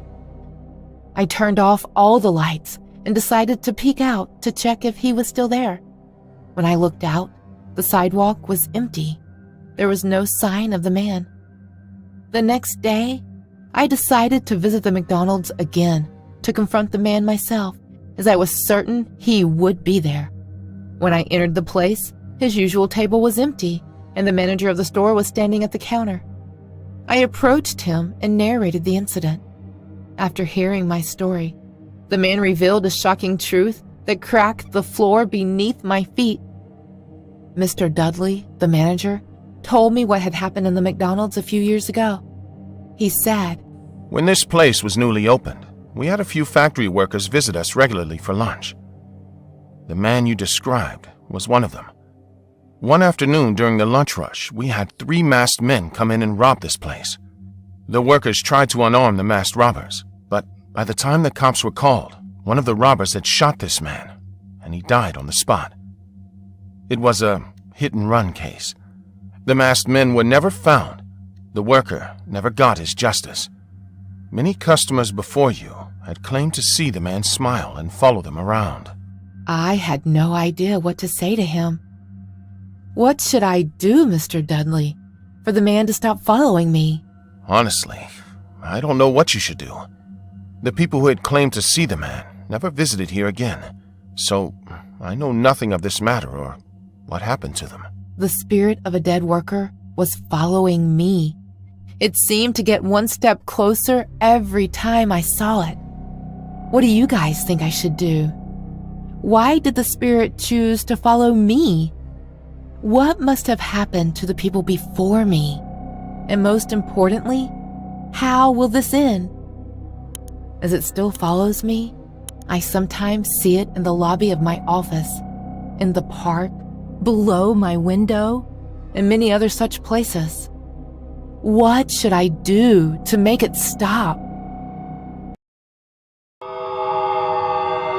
Hi, I'm Parker Jovis, and I and my 2 teammates are paranormal investigators. I know that you have heard stories about another paranormal investigator called Harrison on this channel, but today I am about to tell you the stories of my team's paranormal investigation. We are a team of 3, myself, Sarah our psychic, and Andrew our cameraman. We too, like Harrison, investigate haunted locations and help people facing paranormal incidents. Last summer, we investigated a haunted Starbucks. I know you must be thinking, of all the places, a haunted Starbucks? But yeah, it was the most interesting and one of the most challenging cases we have faced. So this was Starbucks in a mall. And I know you must be thinking, how could a Starbucks in a mall be haunted? Aren't there people like this all the time? Well, that's what makes this case so special. The first incident was reported by a barista named Kelly. She was closing up the cafe when she heard a noise in the back room. When she checked, she saw one of the employees going through their pantry. She tried to tell her colleague that she was closing up, so he needed to leave. But this colleague continued to go through the pantry. However, when she looked to the left, there was no reflection of this colleague in the metal door of the fridge. Kelly freaked and reported the incident to the manager and their staff members. No one believed her. However, when similar incidents started happening with other staff members, the manager took note of the incidents and decided to contact us. Now, after listening to the experiences of the staff, we stepped in and decided to conduct our investigation at night when the mall shuts down. The first thing we did when we entered the Starbucks, we shut the doors and locked ourselves inside. We set up night vision and thermal cameras all over. Then we finally began our investigation. We decided to spread out and try to detect any EMF, electromagnetic field changes, with the use of our devices. Now let me tell you, this Starbucks was huge. It had almost 25 tables and a big counter to take people's orders and serve them. As we split up, Sarah went into the farthest corner. I stayed near the door and Andrew went behind the counter and the back rooms. For an hour or so, there was no activity at all. We were trying to communicate with the spirits by asking them questions, but we did not get any response. We almost concluded that the place wasn't haunted, as we weren't able to detect anything. That's when Andrew busted out of the back door into the main cafe. He was breathless, as if he had run a long marathon. He wasn't able to formulate any sentences as he gasped for air. Never in our years of practice had we seen this man so scared. "What happened, Andrew? You okay?" I asked. "Parker, Sarah, I saw Parker inside. I knew for sure he was out, but I saw him standing in one of the back rooms going through the pantry." "How is that possible? You might have seen the spirit, Andrew," Sarah suggested. "Yes, I knew the spirit was trying to mess with me, but then it suddenly changed its shape and looked like you, Sarah. I think we are dealing with a shape-shifting spirit here. We need to be very careful," Andrew warned us all. Never had we before dealt with a shape-shifting spirit. While Andrew sat at the table and caught his breath, I and Sarah kept investigating.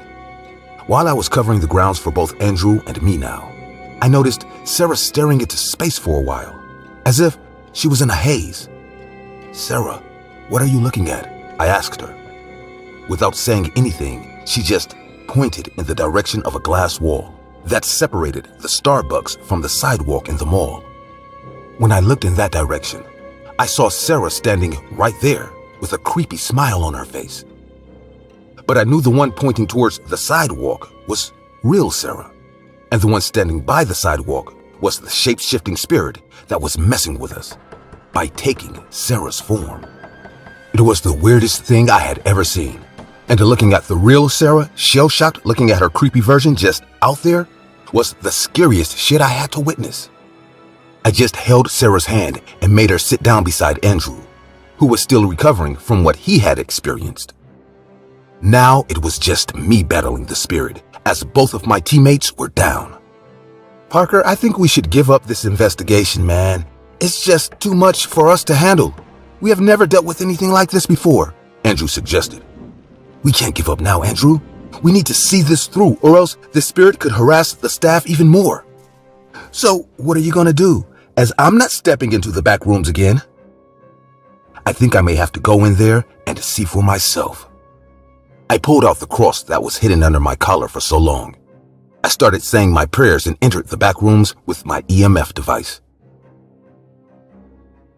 Instantly, it started blinking, which meant the spirit was right there with me in the back room.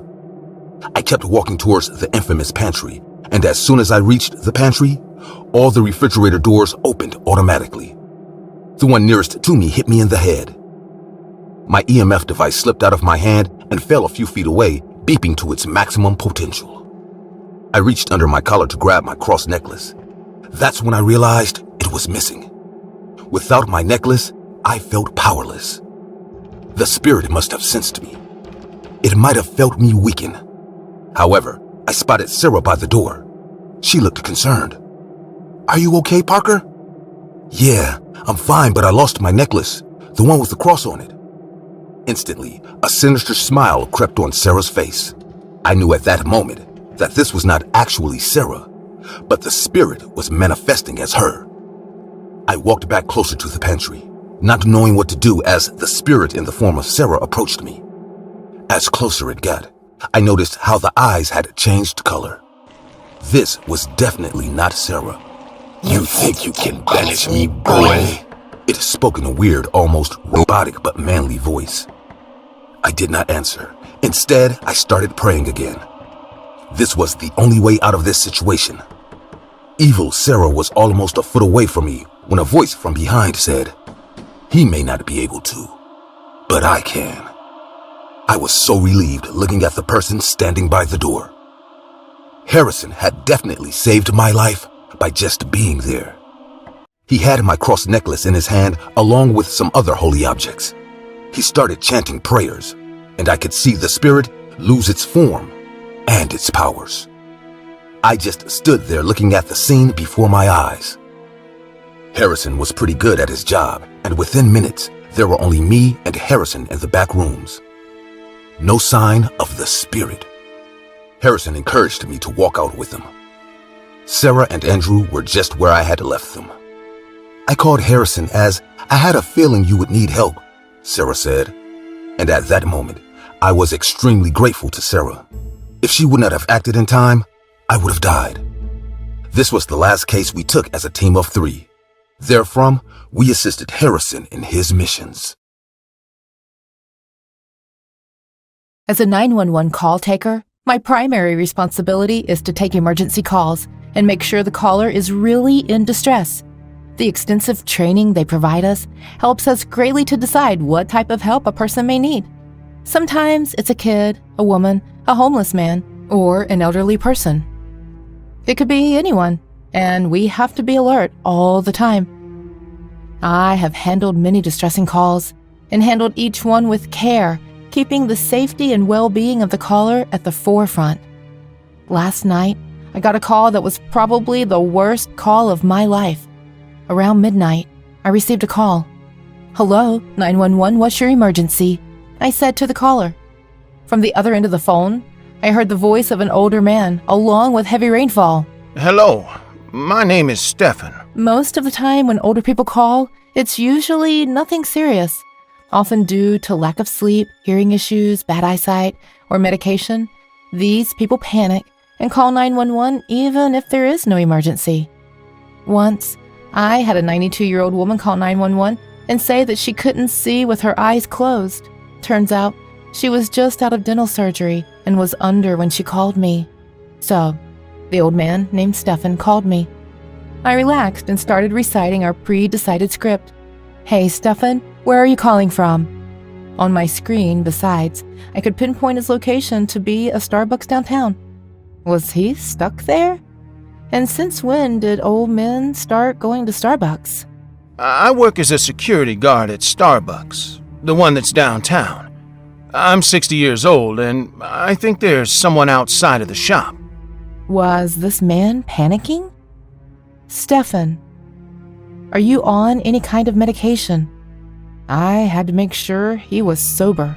No, ma'am. I'm clean. I really need you to send some cops down here.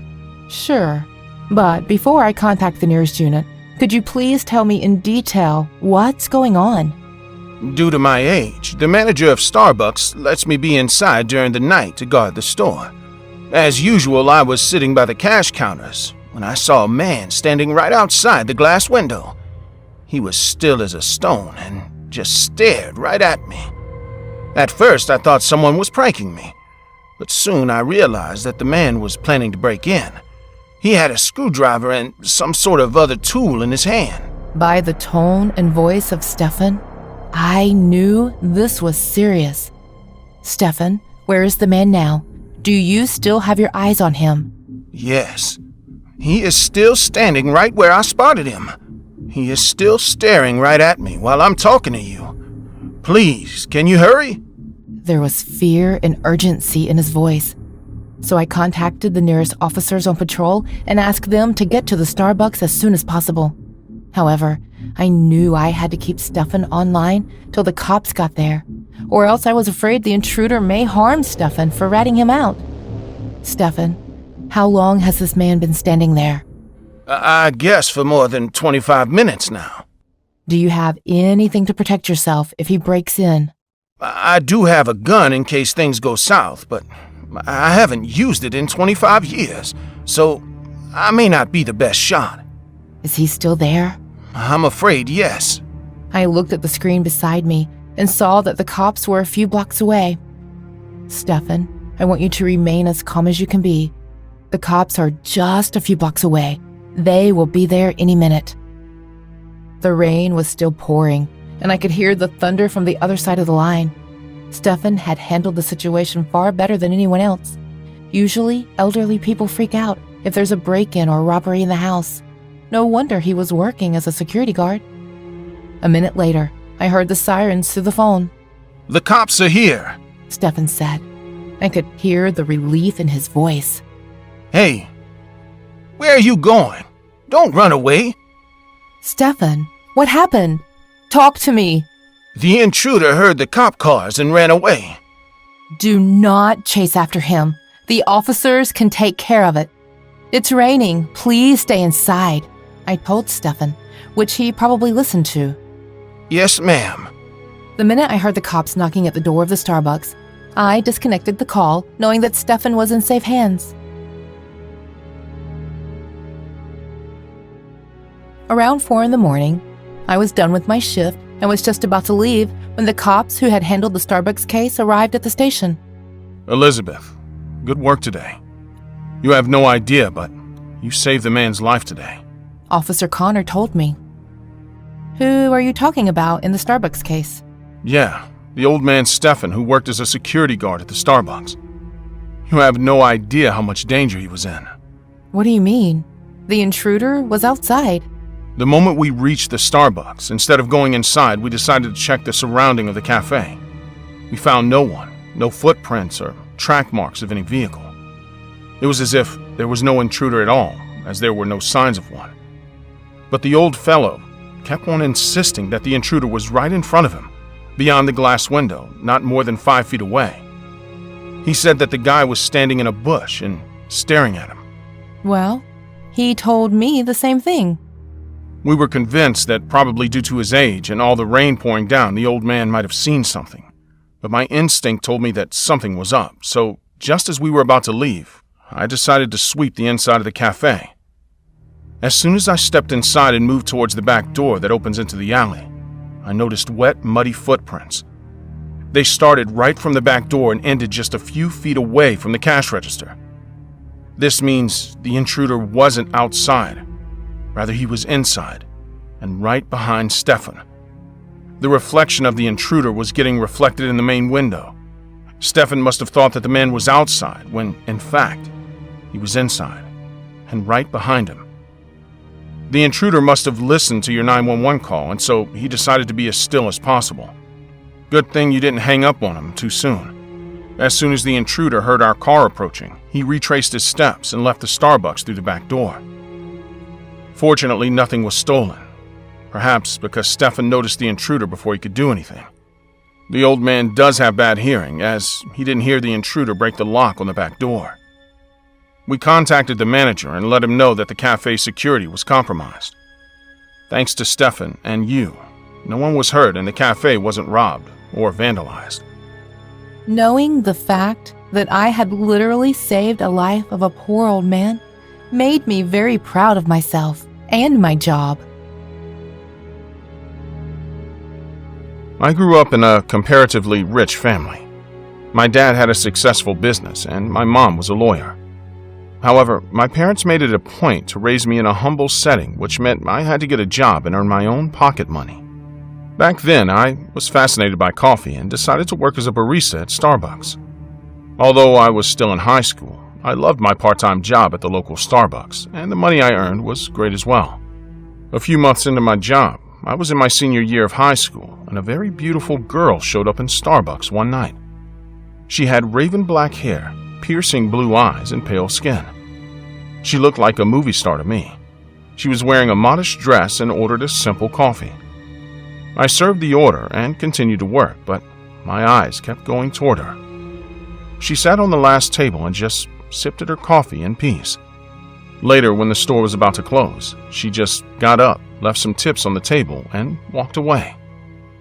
From that day on, this girl used to come every night to the Starbucks and leave just before the store used to close. And one of my coworkers had a massive crush on her, but we did not dare talk to her. We knew that she was maybe a few years older than us, but she was stunning nonetheless. On my 18th birthday, just a few days before graduation, my parents decided to surprise me with a new car. It was nothing fancy, just a Ford Mustang. Back then, having my own car was a big deal.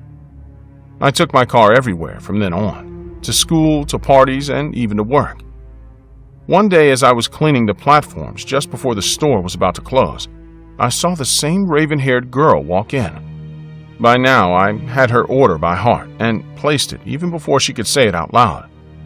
Once I had given her the coffee, I continued with my work. Sometime later, she left, and I and my buddy locked up the store and left too. While I was driving home, I saw the girl just standing a block away from Starbucks. I had a nice car, and to be honest, I wanted to show it off a bit.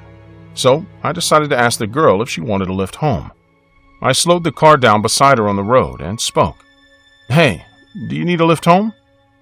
For a few seconds, she looked at me funny, and once she recognized me from the store, she smiled and said, "Oh, really? Would you drop me off at home?"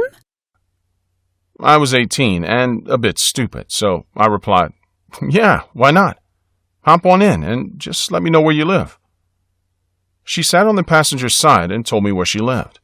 Although she lived on the other side of town, I was delighted to spend some time with her. So, you still in high school? Yeah, it's my senior year. High school is a good time in your life. You should enjoy it while you can. After that, life hits hard. I was a bit naive to understand what she meant back then, but I was just glad that she was with me and I could get to tell all my friends the next day that I gave her a ride home. What do you do? I dared to ask. I used to go to college Why did you leave? because there was nothing left for me there. Her cryptic talks were a bit confusing, but I didn't mind much. What do you want to do after high school? Well, I'm planning to go to the university. I was hoping to get a sports scholarship. That's good. Get out of this stupid small town while you can, or else, like some of us, you'll be stuck here forever.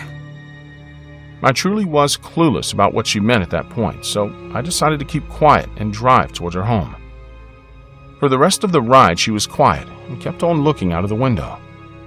When we reached the address she had told me, I got out of the car and opened the door for her. She thanked me and walked away in the direction of a small house, which was probably the only house in that block. I got in my car and started driving back home. Midway through the ride, my eyes drifted toward the passenger seat, and I saw a silk scarf lying there. Crap. Looks like she forgot her scarf. I decided to turn around and return the scarf to her. I knew where she lived anyways. After about 10 minutes, I was at her doorstep, holding her scarf in one hand and knocking on the door with the other. An elderly man opened the door. He looked as if he was about 70 years old. "Hello, sir. I'm Matthias, and I dropped off your daughter here tonight. I think she left her scarf in the car, and I'm here to return it to her." Before I could complete my sentence, an elderly woman came and stood beside the man. It was clear that the man and the woman were husband and wife, and from their facial features, I also figured out that they were related to the girl from Starbucks. They were perhaps her parents, I guess. The woman looked at me for a while and snatched the scarf from my hand and began crying into it. I was confused as to what was going on. The man, too, had tears in his eyes. I think you should come inside. "Sure, sir." I was a bit hesitant at first, but eventually followed them inside. Sit here, son. The old man made me sit in his living room. The woman had disappeared somewhere in the home. How did you meet my daughter, son? The man reappeared with a cup of coffee for me. She visits the Starbucks I work at almost every night, so today I decided to drop her off here, but she forgot her scarf. 10 years back, my daughter was returning home from the Starbucks you work at when she met with an accident. A drunk guy was behind the wheel and we lost our only child. From that year onward, at least one of the Starbucks employees comes here claiming to have met our daughter. She is dead, son, and I don't know who you met or who you dropped off here. I agree the scarf you brought is indeed hers, but if you see her again, please do not talk or interact with her. We do not want you to get hurt. I was stunned after hearing the man's confession, and I left the place, shell-shocked. As I got back in the car to drive home, I felt as if someone was sitting in the back seat. I checked if anyone was there, but the seat was empty. I started the car and left the place. While I was on the highway, I looked in the rearview mirror, and she was sitting in the back seat. I was so terrified that I lost control of the car and crashed into the divider. Although I was in an accident, I was not hurt. I got out of my car, which was completely smashed from the front, and saw another car opposite to me. This car had crashed into a tree too, but upon closer inspection I noticed that the driver had passed out and was probably drunk too. Plus, he was driving his car on the wrong side of the road. If the girl had not appeared in my rearview mirror, this guy would have crashed into me, and I would have been killed as well. Looked like the girl saved my life that night. For the next couple of days, I kept an eye out for the black-haired girl, but she never showed up in the Starbucks or anywhere else. Finally, I graduated and moved on with my life, not giving a second thought to the incident. But even now, whenever I visit my hometown, I make it a point to buy a coffee from the Starbucks I used to work in the hopes to meet the ghost of the beautiful, raven-haired girl again.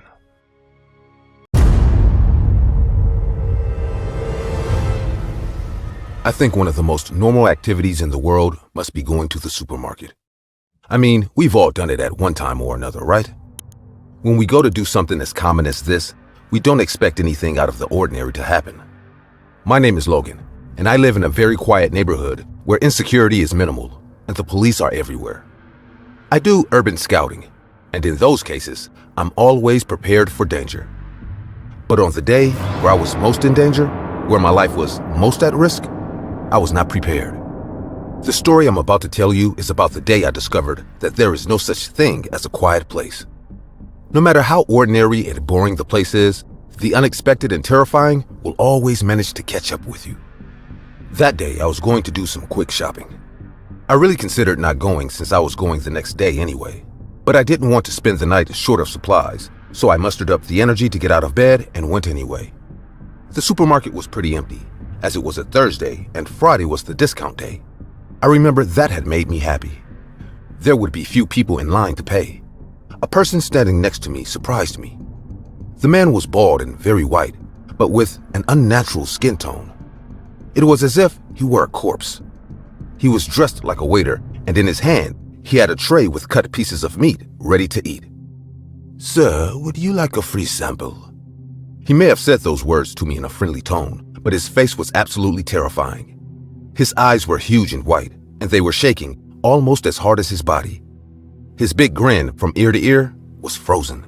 But without a doubt, the weirdest thing was definitely that he kept his gaze fixed on me, not blinking for a second. "Oh, you scared me. No thanks." "Come on, I'm sure you're dying to try this delicious meat. Don't be shy." "It's not shyness. It's just that I'm a vegetarian. I'm sorry." As soon as I told him that I'm a vegetarian, the man did not stop looking at me, but his smile looked more forced, and the tremors in his body became more intense. "Sir, I must go. It was a pleasure." Uncomfortably, I pushed my cart away as quickly as possible and went to another section of the supermarket. The man was still there, frozen, staring at me. I took a few more steps and grabbed a carton of milk. I turned around nervously, knowing that the man was probably not gone. But I couldn't stop myself from looking in the direction where I had seen him. To my surprise, my hunch was correct. In the distance, walking in slow motion with his eyes focused on me, the man was coming with his tray of free meat samples. I walked away rather quickly and looked at him from behind, not hiding the fact that this man terrified me. As I looked back again, he was still walking behind me, but at a much faster pace. He seemed to be running. What did this man want to do to me? He had gone crazy. We were in the middle of a supermarket.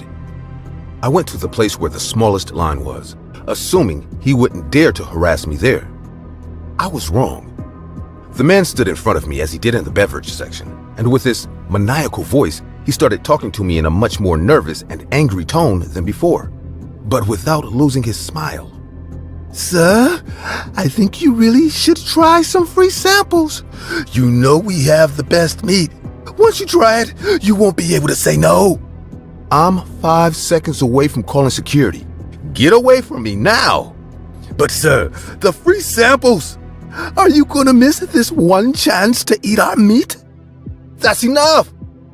Angrily, I went to the security guard, but on the way, the man dropped the tray and grabbed me from behind, choking me with one hand, while with the other, he tried to put pieces of meat in my mouth. "Sir, I insist that you should try our free sample. I promise you, you won't regret it. It's the best meat in the country." The man had almost inhuman strength. He was choking me harder and harder, and as I opened my mouth to get some air, I felt like he was about to shove that disgusting meat in my mouth. There was surely something else, and I didn't want to check what. Almost giving in to his strength, I began to lose consciousness when suddenly someone saved me. A security man lunged at him and stopped him while another came to my rescue. The security guard held him long enough for me to pull away, while the free sample man just stared at me. One of the cashiers stopped to come with me. "Sir, are you all right?" "Yes, I'm fine now." "I don't know what happened to you. You've gone totally crazy. We're sorry." No problem. I really don't know what happened to him." "We'll take care of him. You carry your shopping for free. No problem." No, I couldn't. I'll go pay now. Just let me get my cart together. Anyway, you shouldn't leave without trying a free sample." "What?" When I turned around, the girl was staring at me with the same smile as the free sample man. I looked at the security man, and none of them were struggling with the psycho. They were all standing there, staring at me with the same macabre smile. "It's just some mead. You will be okay, and it's quite good, too." I looked around, and a few other employees were also staring at me, while their coworkers were looking at them in confusion. The cashier started walking towards me with a piece of meat that I don't know where she got, and I ran as far away from the supermarket as possible. As I walked away, I could see how the rest of the people were also leaving, scared. From the door, the man at the beginning stared at me smiling, holding up a piece of meat, as if offering it to me. The next day, my neighbors told me that the supermarket had been closed. Some of the more conspiratorial neighbors told me that there were cult meetings at night. I must admit that although it sounds crazy, it could be true. I never understood why they wanted to offer me that meat or why I was the target of those psychopaths. Today, I've come to realize that I was just in the wrong place at the wrong time. Do you know what the most ironic thing about this is? Some neighbors told me that they tried some free samples the day before all this happened, and they told me that the meat wasn't even that good.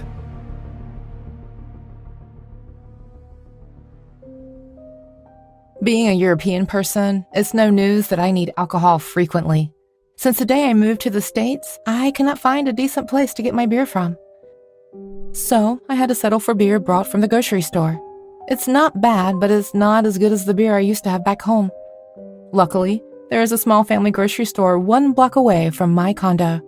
Although the family that runs this store is Chinese, they have stuff from all over the world in their small store. When I found out from my neighbor that the tofu sold in that store is pretty good, I started frequenting the store. Mr. Chang and his wife quickly became my friends. For them, I was the tall, blonde girl with blue eyes who was always smiling. They could not pronounce my name, Valencia Maxwell, so they settled on calling me Val.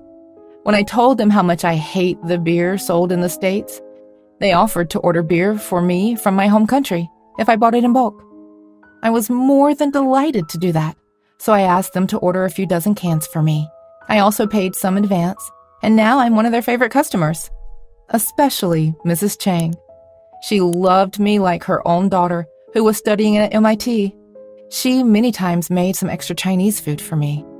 For me, the best part of living in the U.S. had become the Chang family. However, the neighborhood I lived in was a few blocks away from the rough neighborhood of the city. So frequently, we would hear about break-ins into homes, restaurants, shops, and sometimes even street fights, or, in the worst case, murders. But most of my neighborhood was oblivious to all this, as things never seemed to happen in our neighborhood. One evening, as always, I visited the Chang's family supermarket with the hopes of grabbing a beer. Although I paid for all the beer as soon as it was delivered, I did not take all the beer home. I had no space in my fridge to store it, so Mrs. Chang offered to keep it in their big fridges. "Hey, Mrs. Chang, how are you today?" "Oh, Val, I'm amazing as always. You here for the beer?" "Yes, ma'am." "Okay, just grab this tiffin while you leave. It's already late. Instead of ordering food, just eat what I have packed for you." When I went to the counter with my beer in hand, I said, "Thanks so much for the meal, Miss Chang. You make sure I don't miss my mother all the way here." "You are like my own child, Val. Eat up well, and do not forget to lock the doors and windows behind you." That was weird. Mrs. Chang never told me to lock my door and windows before that. "Why, Mrs. Chang? What happened?" "Did you not hear?" "Hear what?" "Oh, Val, someone broke into an apartment upstairs. on the 3rd floor, stole a bunch of stuff. Thank God the owner wasn't home. Otherwise, who knows, he might have even been shot. This was terrifying for me to know, as I lived alone in my condo. Mrs. Chang's supermarket was situated on the ground floor of the residential building. That night onwards, I double-checked my doors and windows before going to bed and before leaving for work. After that break-in, the whole neighborhood was on edge. The cops couldn't find out who the culprit was, which means the thief was on the loose and could attack our neighborhood. Everyone was acting as if our neighborhood was haunted. It was funny in an ironic way. I, too, made sure to do everything I could to keep my place safe. However, I did visit Mrs. Chang daily. One evening, I had to work extra late. It was almost 11 p.m. by the time I drove into my block. The next day was a weekend, so I did not mind getting home late.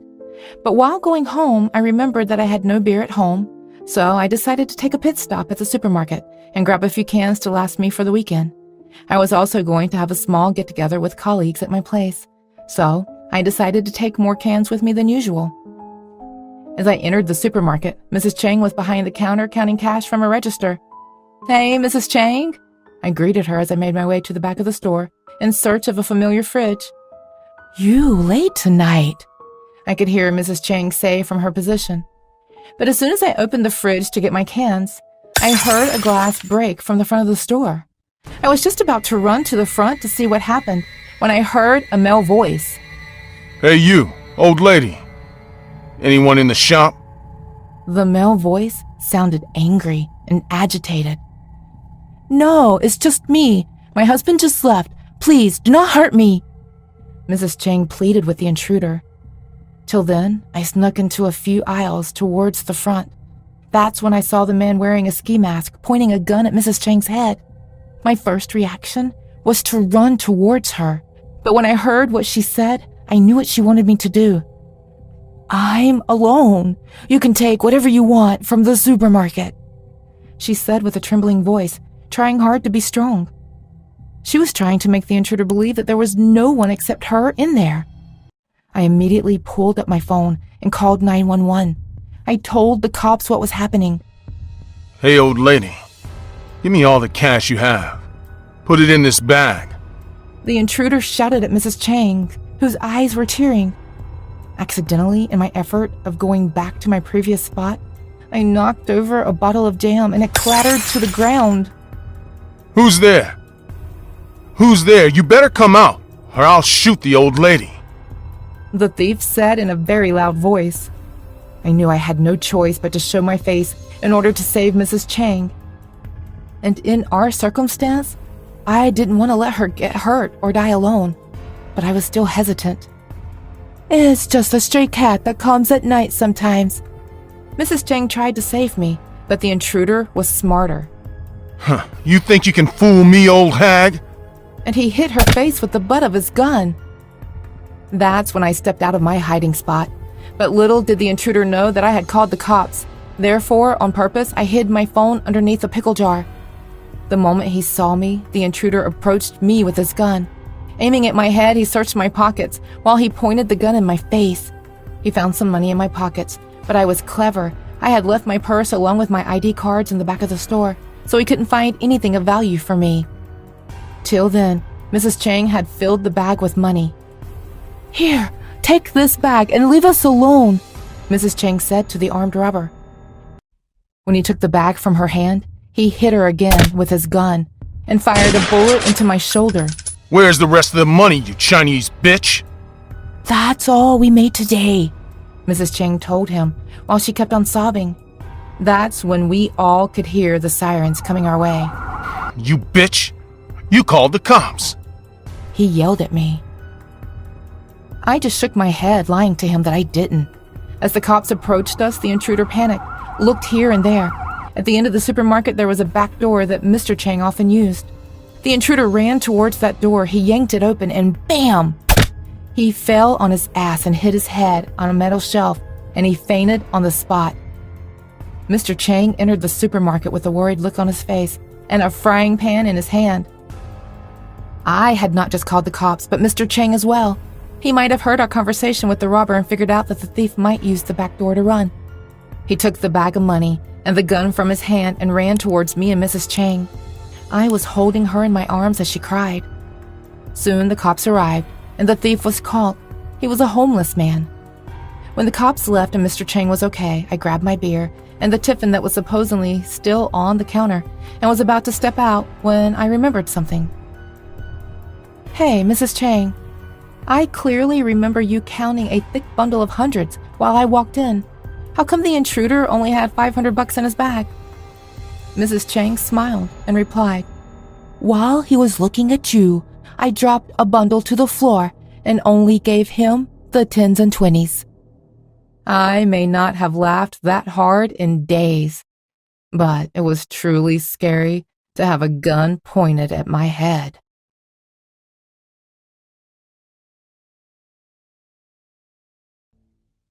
When I was 19 years old, I learned something that has stuck with me for over 10 years. It feels like it was just yesterday when I learned that priceless lesson all women should carry close to their heart. A week before that traumatizing day, I visited the mall. I was a full-time nursing student and a full-time server at my local diner. This meant I was on my feet all day. I was only getting a few hours of sleep. And of course, that meant my feet were always killing me. I scheduled some time in my hectic schedule and walked into Foot Locker in my local mall. I resisted entering any other store. Beautiful articles of clothing calling my name as I walked through the array of stores. I simply didn't have the time for anything but to buy shoes. Welcome to Foot Locker, Smiled a middle-aged man wearing a green shirt. we have a BOGO special going on. That means you buy one, get the second half off special. He grinned as he finished his explanation. I explained the situation. I needed the most comfortable shoes in existence. I didn't care how they looked. I didn't care for the price. I needed relief for my feet. He nodded understandingly. He glanced at my feet. A few seconds passed, and still he stared intently at my feet. I was wearing some old sandals, and I began feeling self-conscious of his stare. He persisted, deep in thought. You're a size 8 in shoes, but a 7.5 in sandals. He whispered, still staring. Yeah, exactly, I said, a little perplexed. He wasn't asking. He was stating a fact. I know just the thing. And with that, he walked behind me. I took a seat and waited. A few minutes passed and he came back. He wore deep sadness on his face. We don't have your size. He said, as if ashamed. But we can order them, and they'll be here next week. His voice was heavy with despair. Hey, it's okay, I said brightly, trying to cheer him up. My schedule is a little tight, so I can't come next week, but I can pick them up the following one. He brightened up. We agreed I'd return. And with that, I left the store. As I left, a few of the employees stared at me curiously. They frowned slightly, as if I was doing something wrong. I dismissed it and left. I had a few minutes to spare, so I roamed around JCPenney. As I glanced around, I couldn't help but feel like I was being watched. I felt eyes on me, despite the store being virtually empty. When I turned to any direction, a body would quickly turn the corner, making me wonder if I was imagining it. I wasn't going to let my imagination ruin my only free time. I continued browsing. 4 weeks passed until I was able to visit the mall again. I was able to carve 45 minutes out of my schedule and rushed back to the Foot Locker. I was afraid my shoes had been sold to someone else since so much time had passed. Luckily, a familiar face greeted me as I entered late one evening before the store closed. Hi, Jane, said the man with the green shirt. How did he know my name? And was he wearing the same green shirt? I realized I was being paranoid. He must have seen my name from my credit card payment. That was still a little weird, but a pushy salesman is no cause for concern. It wasn't a crime to take interest in the client, right? I smiled. Size 8 blue Nikes, right? He winked. I smiled with discomfort. He ran with excitement and pulled a box from under a seat. Had he been waiting for me? The box wasn't in the back. Take a seat, please. I sat. May I? He said. But before I could answer, he fell to one knee and began pulling my sandal off. I was frozen with discomfort. I was deeply aware of his thin and wiry fingers touching the skin of my feet. "Hey, mister." Came a stern voice behind me. He looked up from his kneeling position, but continued touching my feet. "Sir." Repeated the voice behind me. The man in the green shirt focused his gaze on my feet, pretending not to listen. "We told you. You cannot be here." The voice thundered. I turned and saw multiple employees, all in uniform, standing behind me. The man speaking wore a badge on his chest that read "Manager." The man in the green shirt continued to hold my foot. Then, multiple things happened at once. First, the manager screamed, indicating the police were on their way. Secondly, a camera snapshot sound caught my attention. I looked back at the man in the green shirt and saw he had taken a picture of my feet while still kneeling before me. As my brain tried to digest and comprehend everything that was happening, the man in the green shirt lifted my foot close to his face and brushed his wet tongue from my toes to my ankle. My instincts jump-started my frozen terror. I kicked hard, knocking his glasses off his face, but he moved quickly. Within fractions of a second, he was up and sprinting towards the exit. As he made his way out, he looked at me and said, "Delicious feet, Jane. Just delicious." He winked and was out sprinting. I sat frozen. Multiple employees comforted me, but all their voices were a blur. All I could do was stare at the saliva streak on my foot. All I could do was replay the feeling of a slathering tongue on my skin. The police arrived, and I explained to them that I had assumed he was the owner of the store, since he wasn't wearing a uniform and was so knowledgeable about shoes. I had assumed a lot of things, and they had all been wrong. I broke down in tears. The store staff and law enforcement comforted me, saying my mistakes were understandable. A lot of other women had assumed he worked there, though he hadn't assaulted anyone but me. I was filled with disgust, fear, and shame. But after filing a report with the police, I grabbed my things and left the store. I exited, seeking the nearest bathroom with urgency. I needed to wash my foot. I needed to clean it as extensively as humanly possible. I wanted to scrub that part of my body until my skin was raw. I did not want any remnants or trace of that disgusting man. The mall was deserted, as most stores were now closed. I rushed into a bathroom near JCPenney. I lathered soap onto my ankle and leg. The tears came again. How did I end up here, alone in a mall bathroom after hours, cleaning the disgusting saliva of a stranger from my foot? I balanced on one leg when the voice came. "Hello, Jane." I turned, and in that instance, the click of a camera echoed in the bathroom. The man in green's head and torso rose above the bathroom stall. His phone's camera clicked again and again. I shrieked in horror and stumbled on one foot, but as I stabilized, the man in the green shirt shoved me against the wall. My body crashed against the tiled wall. I fell to the ground as he clawed and grasped my feet. He tore my sandals off and said in a shrill and chilling voice, "One more taste, baby. Just one more taste." I laid, immobilized, back and head throbbing with pain. His hands possessed monstrous strength as he pinned me down, and his face began falling towards my feet. His tongue hung out of his mouth like a wild animal. A drop of saliva landed on my toe, his tongue exploding with anticipation. I shrieked with desperation. A voice responded from outside the bathroom. "What's going on in there?" said a calm and elderly voice. The man in the green shirt snarled and looked up. He was more animal than man. The bathroom door opened. An old man sporting a janitor's uniform peeked in. His face contorted with fear as he realized what he had just walked into. The man in the green shirt lunged forward, pushed the janitor out of the way, and ran for the mall's exit. I had been saved. That horrific evening, I learned something I carry close to my heart. Never trust blindly. Never assume everyone is there to help you. Never believe everyone will do the right thing, because while I got out of it alive, it can ultimately cost you your life.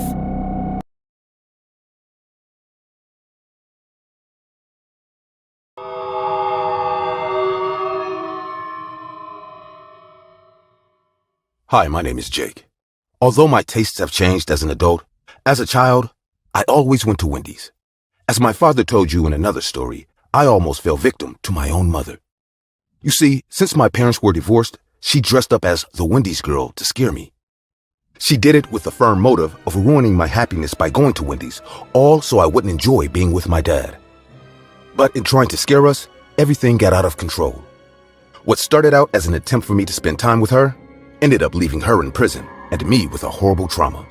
But you know, the worst had not yet happened to me.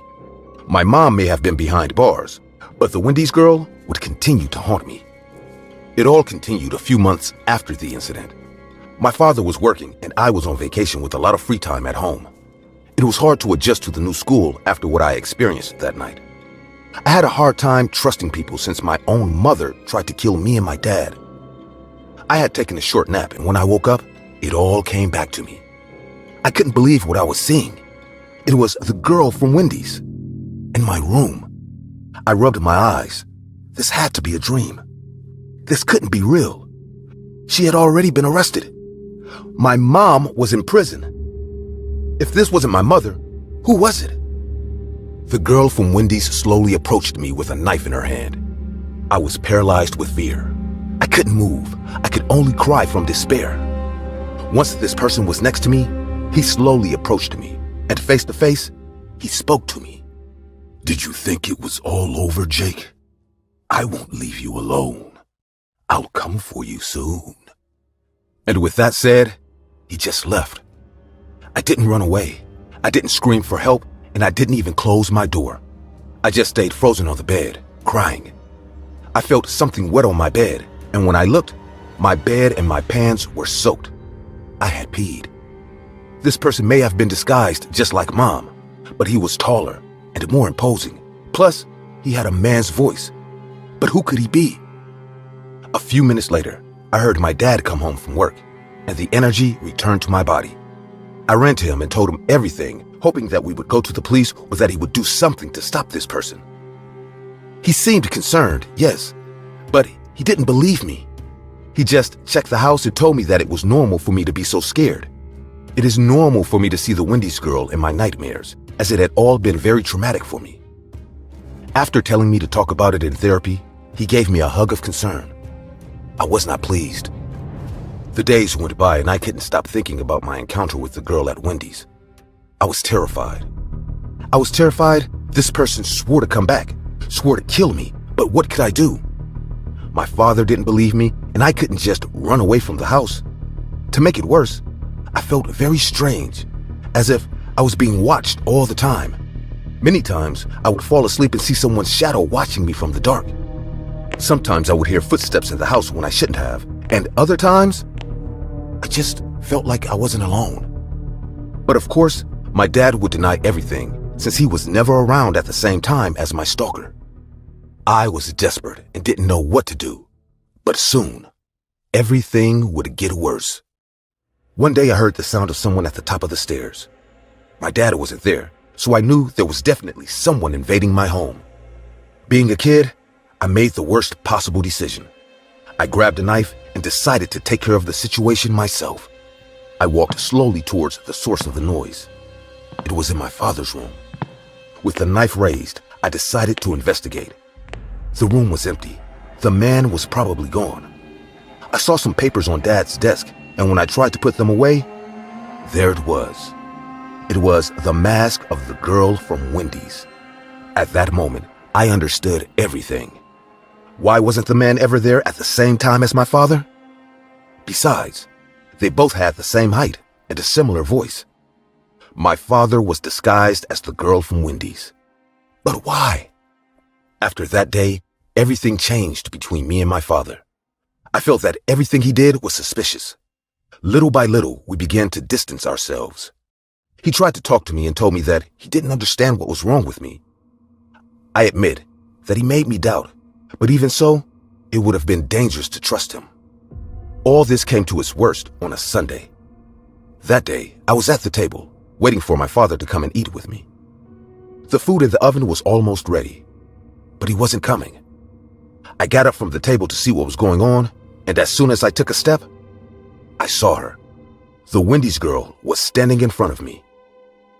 Now that I saw her in person, she really had my father's height and build. Again, she started walking towards me. Terrified, I could only retreat backward, crying until I bumped into a chair and fell down. We both know you know who I am, Jake, so why pretend? You know, things have been bad between us lately. Why don't we resolve them with a big hug? The Wendy's girl approached me with her knife raised. She was ready to kill me, and there was nothing I could do. Just watch my father in disguise get rid of me. When she was a few inches away from reaching me, the unthinkable happened. My father rammed the Wendy's girl from behind. He was tied to a chair and his mouth was taped. But it looked like he had somehow untied his feet. My dad started kicking the Wendy's girl on the floor while pointing at me, crying and telling me to run to the neighbor's house. Not knowing what to do, I listened to him and ran as fast as I could. I told the neighbors everything, and while one of them called the police, 2 others went to help my dad. I didn't understand what was happening. 1 minute I was fine, but all of a sudden, I heard a loud noise and someone was holding me. It was the girl from Wendy's. She had caught me. She ran as fast as she could and headed for a white van, but suddenly I felt another impact. The neighbors who had gone to help my dad had knocked her down and were holding her back. I fell to the ground, crying, while another of my neighbors hugged me. When the police arrived, they arrested the Wendy's girl. When they took off her mask, I was shocked by the surprise. She was a tall, sturdy person with very marked features. It was a person I didn't know. Why was he doing this to us?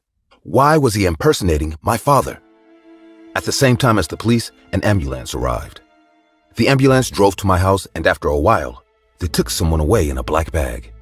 A short time later, I found out that it was my father, that he had died. Shortly after that, I moved in with my father's sister and partner. Today, after 10 years, they are like parents to me. The police made the man who killed my father, the man dressed as the Wendy's girl, confess. I may not have known him, but he knew me. He was my mother's lover, and everything that happened was a plan gone wrong. They wanted me to believe that my father had gone crazy and that he was the new girl at Wendy's. They wanted me to distance myself from him. And that day when it all happened, my mother's lover was going to give me the scare of my life. And then he was going to kill my dad, making it look like a suicide. What they did not plan was that my father was going to untie his feet and attack him, giving his life for me to escape, again saving me. I never saw or spoke to my mother again. Eventually, I was encouraged to go back to Wendy's. Make no mistake, every time I see the Wendy's girl, I feel dread. But that was my favorite restaurant, and I had to overcome my fear. My mother's obsession had already taken too much out of me in my life. I wasn't going to let it take anything more out of me.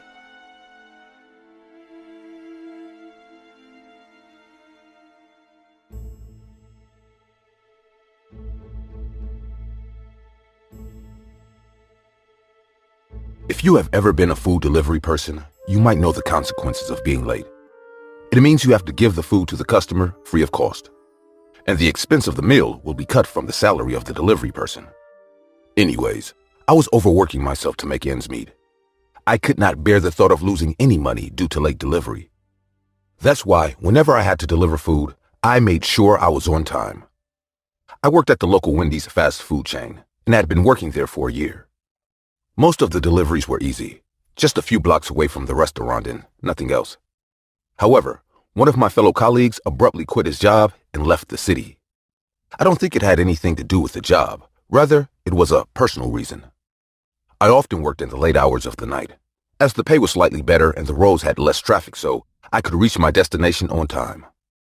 However, I had no idea what I was risking for this shitty job. The receptionist, Kelly, took orders at night on the phone, and then the kitchen staff prepared it and I delivered it.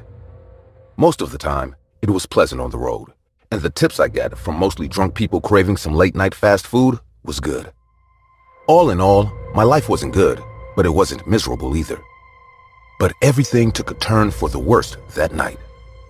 Hey, George, there's an order you need to deliver. It's by the old lake. Should be ready in 5 minutes. You good with that?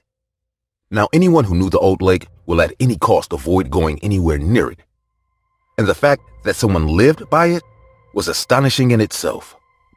However, thinking about the hefty tip I would get for the delivery, I was willing to do it. Sure, Kelly, I'll go. Let me know when the order is ready. All are a bunch of wussies if you ask me. I laughed at her comment. Kelly was a friendly person, and honestly, it was a delight to work with her. And it did not hurt that she gave me most of the delivery so I could make more money. Hey, George, the order is here. You ready? Sure I am. When I saw the order, it was evident that there was a lot of food I had to deliver. Looks like a monster lives by the lake. Kelly said what I was thinking, and we had a good laugh about it. However, little did we know that I was about to encounter a monster in a few minutes. I packed the food in my delivery bag, placed it on the passenger seat, and started driving. The drive to that area of town was a pretty smooth one. Almost all of the town avoided that part. From the horrible incident that happened by the lake, it was as if the townspeople boycotted the lake and its surroundings. The drive would not take more than 15 minutes to reach the address. It would mean that I'd be 5 minutes early if I continued at this speed. I decided to just keep driving when I reached the road that ran parallel to the lake. It was extremely cold and foggy in an instant, as if I had entered another dimension altogether. I shivered, but kept driving. I thought it could be cold because I was so close to the lake. Amidst the fog at a distance of 20 feet, I could see someone standing. It looked as if it was a woman, but she was unnaturally huge, like a male bodybuilder. She was easily 7 feet tall, but it was still so foggy, so I slowed down my car. Suddenly, the woman, or the female-like figure, disappeared. It was as if she wasn't even there. I thought I may have imagined it, so I kept driving. The house I was trying to reach was nowhere in sight. I kept driving at the same slow pace. Suddenly, I could hear a loud thud sound on the roof of my car, as if a branch had fallen on it. But no trees were lining the road. So what must have fallen on my car's roof? I sat behind the wheel, just thinking, not daring to go out and look. But there was some sort of movement happening on my roof. As it was night, there was no chance that it was a bird. Plus, suggesting from the dent I could see from the inside, it was unlikely that it would be a bird. The dent was massive. Suddenly, my phone rang. Hello? Hi, is this George? Yeah, who is this? That's not important. Just listen to me, George. You need to do as I say. I did not recognize the voice. It was a man speaking from the other end, and his voice was very strange and very unfamiliar. Just get out of your car and walk towards the main road. You will see the light from my car's headlights as you get closer. Do it now and stay on the phone as you do it. The urgency in his voice was quite compelling, so I decided to follow his instructions.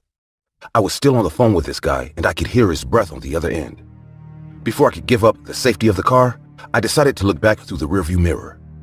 I could see the yellow lights of his car's headlights. So this man wasn't kidding. He was actually there. I still had no idea what was happening. The food I had to deliver must have gone cold by now, and Kelly must have got a call from an angry customer. But none of that seemed important now. Get out, what's taking you so long? The man barked from the other end.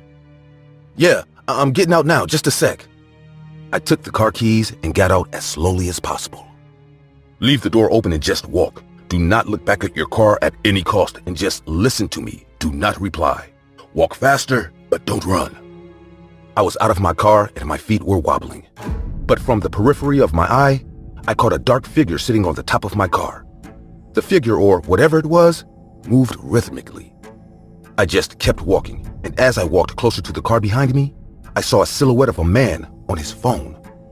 He waved his hand at me when he spotted me coming closer. "Yeah, that's me. Keep walking and don't look back." "Yes, sir."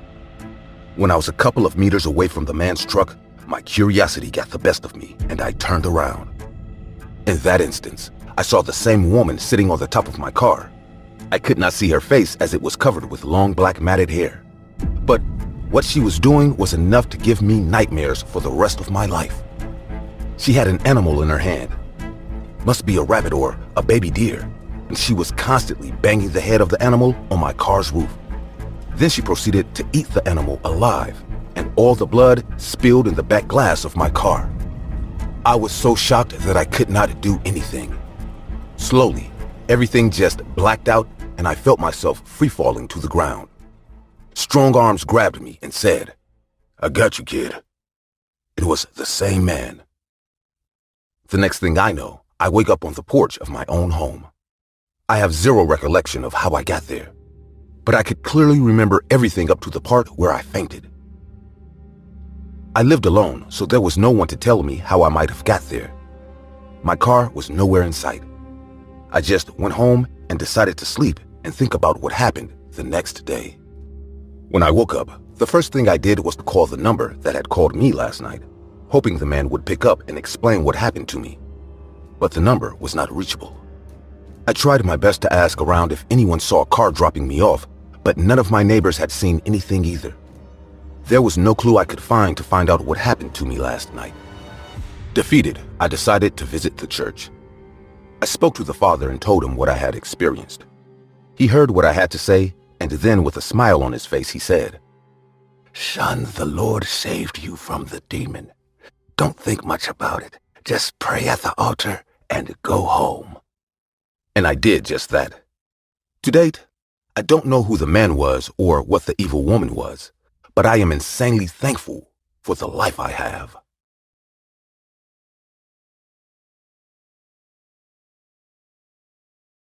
I have been working in a Wendy's restaurant for the past 2 years, and I've been a waitress there. Now, let me tell you, this restaurant is situated in the heart of the city. That means everyone from a corporate employee to a construction worker, or even sometimes homeless people come in to grab a bite here. I love working in this place. The staff is friendly, the customers are mostly nice, and even though the workload is more than I imagined, it's a nice place to be. I usually work throughout the day and leave in the evening. However, for the last 2 weeks, I have been having some weird experiences. Nothing to tell home about, but I'm going to share my story because I want answers, and I think some of you may know about this. So, this started on a Saturday. I was about to finish my shift and the Wendy's was packed. I was busy taking orders and giving food to the tables. On a table in the far back, a man was sitting alone wearing a black hoodie. He had not ordered anything, even though he was sitting at the table and simply staring at the menu for the past 15 minutes. I had my eye on him, but I did not approach him, thinking he might need some time to decide what to eat. However, I finally went to take his order. "Hello, sir. I'm Stella. I'll be serving you today. What would you like to have?" The moment my eyes slid from my notepad to the man, I was awestruck. The man's face was covered by the hoodie. However, the part of his face that was visible was completely scarred and burned. Moreover, he had weird cards spread out on the table. Those weren't playing cards or tarot cards. These cards had some weird demon drawings on them. "Hello, Stella," the man said in a weird, low, husky voice, as if he knew me already. "I'd like a cheeseburger with fries on the side." "Sure. Anything else?" "That will be it." Although the man was a bit odd, he did not seem dangerous. A few moments later, when I got his order, the cards were still spread out in perfect sequence on the table. "Sir, could you please make some space for the food on the table?" I requested as politely as I could. He chuckled and then said, "Then pick a card, Stella." It felt as if he had spread the cards especially for me. I was confused. "Excuse me, sir?" "Pick a card." He repeated himself this time in a sterner voice. "Why?" Just do as I say. Somehow, I felt compelled to pick a card. There was something about his voice. I kept the food on a vacant table beside his and picked a random card that had a goat man-like picture on it. Interesting choice, Stella. You picked the devil himself. With that, he collected the cards, put them aside, and then grabbed the food from the other table, while I stood there dumbfounded, holding a single card that I had picked. What does that mean? I asked the man while he was eating his food. That means the devil chose you too, Stella. My head was starting to buzz from his cryptic talking. I walked away and started doing my work. My shift was about to get over anyways. When I returned to that man's table, he was done with his food. However, he was shuffling the cards. As I was about to lay the bill down on the table, he suddenly grabbed my hand, and that's when I noticed that his hands were too scarred and burned like his face. Then he looked at me, and I got to see his whole face. He must have been the most horrid-looking man I had ever seen. Not only was his full face burned and scarred, but his eyes were also red. I was so shocked and terrified that I jerked my hand out of his grip, but it was too late. He had made a weird trident mark on my hand by then. I had no idea how he had done it, but there it was on my wrist where he had held me. The man got up, threw a few bills on the table, and left. But right when he was about to exit the Wendy's, he turned and said, "See you around, Stella." with his red eyes glaring at me. I did not know what to make of that. I continued with my day as if nothing had happened. However, throughout the day, I had a feeling that someone with red eyes was glaring at me. I could see the shadow of a man standing through the periphery of my vision. The next day, as I was going to work, I saw the same man waving at me from across the street. For a minute, I was taken aback. But when a car passed in front of him, he disappeared.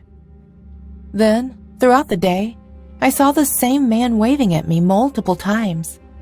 Then days turned into weeks, and now, 2 weeks later, I am still seeing the visions of the same man, all around me, be it day or night. So I decided to do some research about the situation online. Although I didn't find anything substantial on the normal internet, I did discover a forum on the dark web that was all about the hooded man. Turns out that whoever the hooded man visits is cursed. They have a trident-shaped mark on their wrists. Later, the cursed person will see the hooded man in unexpected places. However, every time they see the man, he gets a bit closer. The day he gets close enough to touch you is the day you die. This revelation threw me off balance. For the last couple of days, he had been in the same room as me, but in the furthest corner. This means he will soon get to me. The moment I read that last sentence, I spotted the man in my living room, right beside my dining table. He was much closer than he was the day before. I ignored his imposing presence and started searching through the internet for a solution to break this curse. I found nothing for hours, all while I could see the presence of the man from the corner of my eye.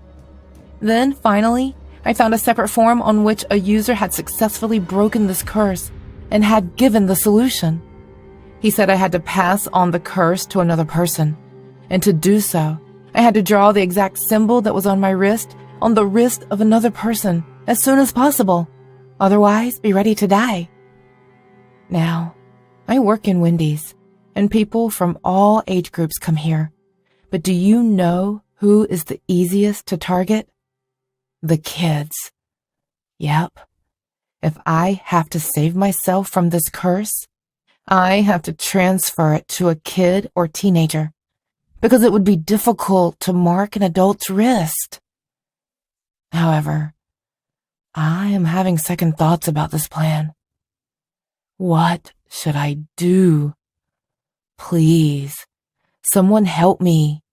I need help.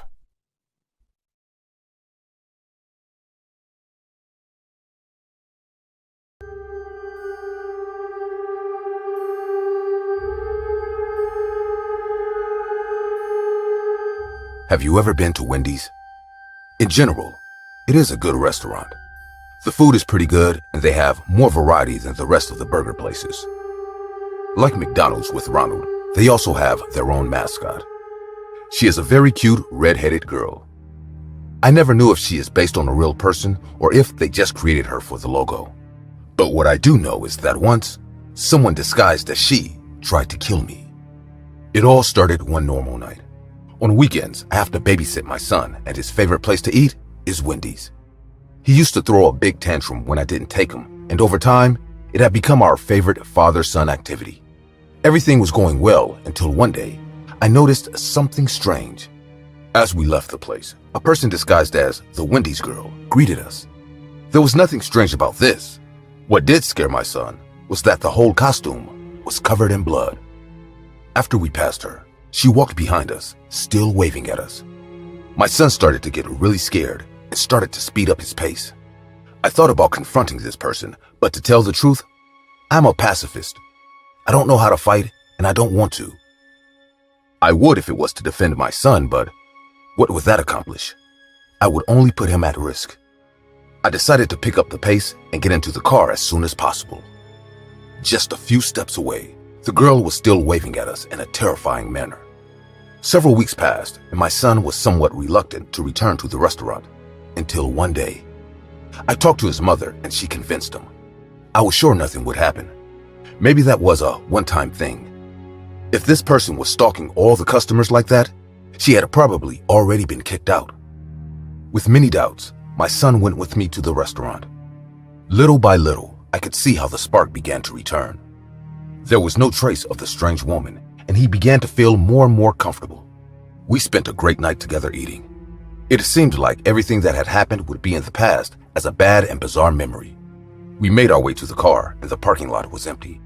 But this was a good thing since our stalker from that time wasn't there either. We got into the car and I started it up. But at that moment, the thing I was most afraid of happened. In front of the car, preventing us from moving forward, the woman in the costume was waving at us. Her costume was still bloody, and just like last time, looked like fresh blood. Her greetings were much more frenetic than the previous time. This time, she was waving her hand violently. As soon as he saw her, my son began to cry as if he had recalled an event that had kept him awake at night for many nights. I knew it had affected him, but this was much worse than I thought. I honked at her to run, but instead of listening to me, she only came closer, walking in front of the car and even standing on top of it. I quickly put on the seatbelt while I listened as this terrifying woman walked on the roof. I took advantage of the situation to try to speed up the car, but as if sensing that I was going to do it, she laid down and stuck her head inside of the window, showing us a big knife in the process. I accelerated the car. But in a matter of seconds, we lost control and crashed into a pole. All the car's tires were flat. The woman had fallen from the accident, so I took the opportunity to grab my son and run back to the Wendy's. On the way, the woman caught up with me in a matter of seconds and threw me to the ground. My son fell away, and as I yelled at him to go to the restaurant to report what was happening, the woman tried to press her knife against me. She was very strong. Somehow, her strength was equal to mine, which in itself was not much. My arms began to give way, and the knife came closer and closer to my throat until suddenly, it was all over. Some security men threw the woman away from me, and I, terrified, stepped back. I took a deep breath because it was all over. But a battle cry brought me back to reality. The woman was running at full speed, and in one leap, she lunged towards me to plunge her knife into me. The security men caught her in mid-jump, grabbed her knife, and held her until the police arrived. When they took off her mask, my son started crying, and I was shocked. That person was not a Wendy's employee. She was my ex-wife, my son's mother. After a while, she confessed that she was dressing up to scare my son so that he would no longer want to spend time with me or have a bonding activity like she was doing. She had no intention of killing me, but that night, everything went out of control. She had taken drugs that took her out of herself, and because of that, all the subtlety in her plan was gone. She went into a state of euphoria and with a knife already in her hand, tried to kill me and give my son a trauma he would never forget. After that, I kept custody of my son. He still goes to see his mother in prison, but he doesn't want to. I always convince him to do it, to forgive her, but I must tell you the truth. I will never do it.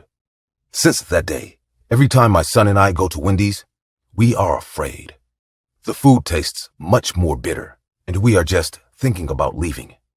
But we keep lying to ourselves that everything we went through didn't affect us.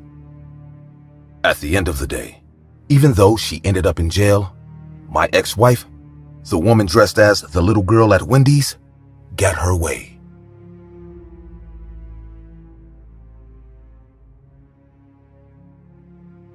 Back when I was a teenager, I had a girlfriend named Olivia. Although she was a teenager too, she was in college. 2 years older than me and much more mature. She was the nicest human I'd ever known. We lived in the same neighborhood, played together, went to the same school until she graduated, and had the same group of friends. So it wasn't a surprise to our parents when we both announced that we were dating. She was 19 and I was 17 when we both decided to work at our local Wendy's. It was a small outlet and mostly the college and high school crowd frequented that restaurant. We wanted to buy a car so I could drive the 4 miles out of our town to visit her at community college. We were both very excited about the prospect of having a car and not having to borrow our parents' cars to see one another. Most weekends we worked late in the restaurant and often offered to close the restaurant. This would allow us to spend more time together. Although Olivia was older than me, she was a short, petite girl, whereas I was a 6-foot-tall football player. Also, working late for an hour or so paid us more, which meant we could add more money to our collection to buy a car before the summer break was over. I was very happy to get so much time with Olivia. Little did I know that that's all I was going to get with her. At that young age, we had planned our whole lives together. I was excited to join her in the community college, though I could easily secure a spot in the Ivy League colleges with my sports background. However, I wanted to be with her, so I decided to go to the community college. One evening while we were working in the restaurant as usual, a group of my high school friends came in to have a quick bite. I was quite popular in the college, so they all greeted me and ordered their food. That evening it was again just me and Olivia in the Wendy's, as our co-workers had some emergency. The kids from my school were enjoying themselves in one of the booths when Olivia and I were getting their orders ready. "Hey there!" Sam had walked up to the counter. "Hey Sam, anything I could get you other than your order?" "No, Jack. I'm here to tell you guys something. You know my dad is a cop, right? So he received intel from one of the other sheriffs that there's a killer on the loose in our county, and he is targeting shopkeepers, workers, waiters, etc., who are alone in the shops and restaurants at night. You guys work pretty late. Just take care, okay?" Olivia was listening too, as Sam warned us. "Okay, buddy. Thanks for giving us a heads up. We'll take care." With that, Sam returned to his table where my other friends sat. After my friends left, there were no more customers, so we decided to head home. A week later, Olivia and I realized that we had collected the required amount to purchase the car we both wanted. With the help of my dad, we bought the car and were super happy to drive to and from work every day. It was a black Toyota, nothing fancy, but at least it was a first step towards our future together. I remember we were both so happy. In early July one evening, the other workers had left early to enjoy some movie that had just been released.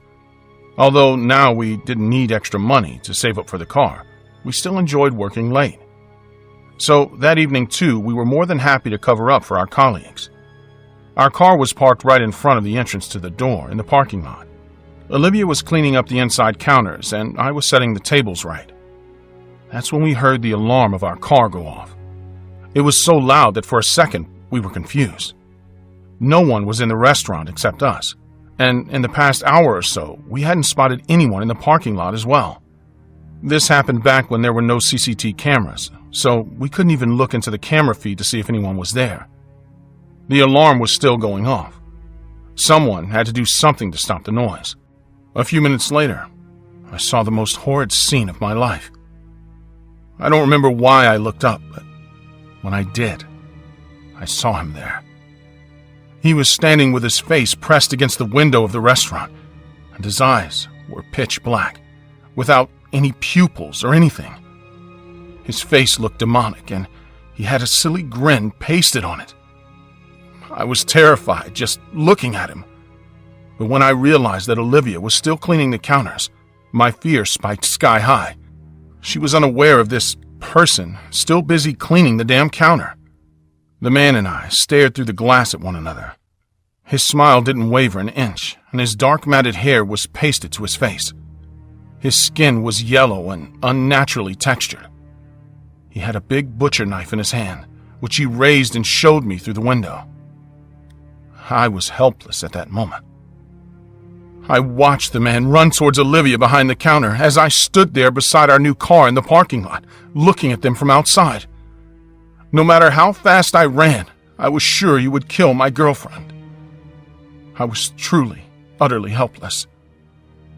I sprinted towards the doors, nonetheless, and yanked the front door open.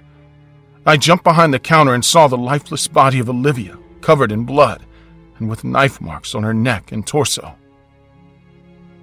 She was dead, and the knife was lying beside her. I knelt and held her body in my hand and sobbed. However, one thing I noticed was that the killer was nowhere to be seen. There was no back door to the restaurant and no other exit either, and he surely didn't walk out of the front exit. So, where did he go? I don't remember what happened next, how the cops got there, and for how long I was holding my girlfriend's lifeless, bloody body. The next thing I remember was the detective saying that it was an open and shut case, as I was the killer. They had found my fingerprints on the murder weapon when in fact I'd never touched it. Also, they didn't find any footprints other than mine and Olivia's behind the counter, which concluded that I was the killer. No matter how much I tried to convince them that I wasn't the murderer and there was a man who did this, no one believed me. Not my parents, not the cops, nor my friends. Now, I stand before the same Wendy's restaurant that I and Olivia worked in, after being out of prison 35 years later. Till this day, I could not find the proof of the black-eyed man who killed my girlfriend and ruined my life. Was it I who really killed her? Or was there another man, or ghost perhaps? What do you guys think?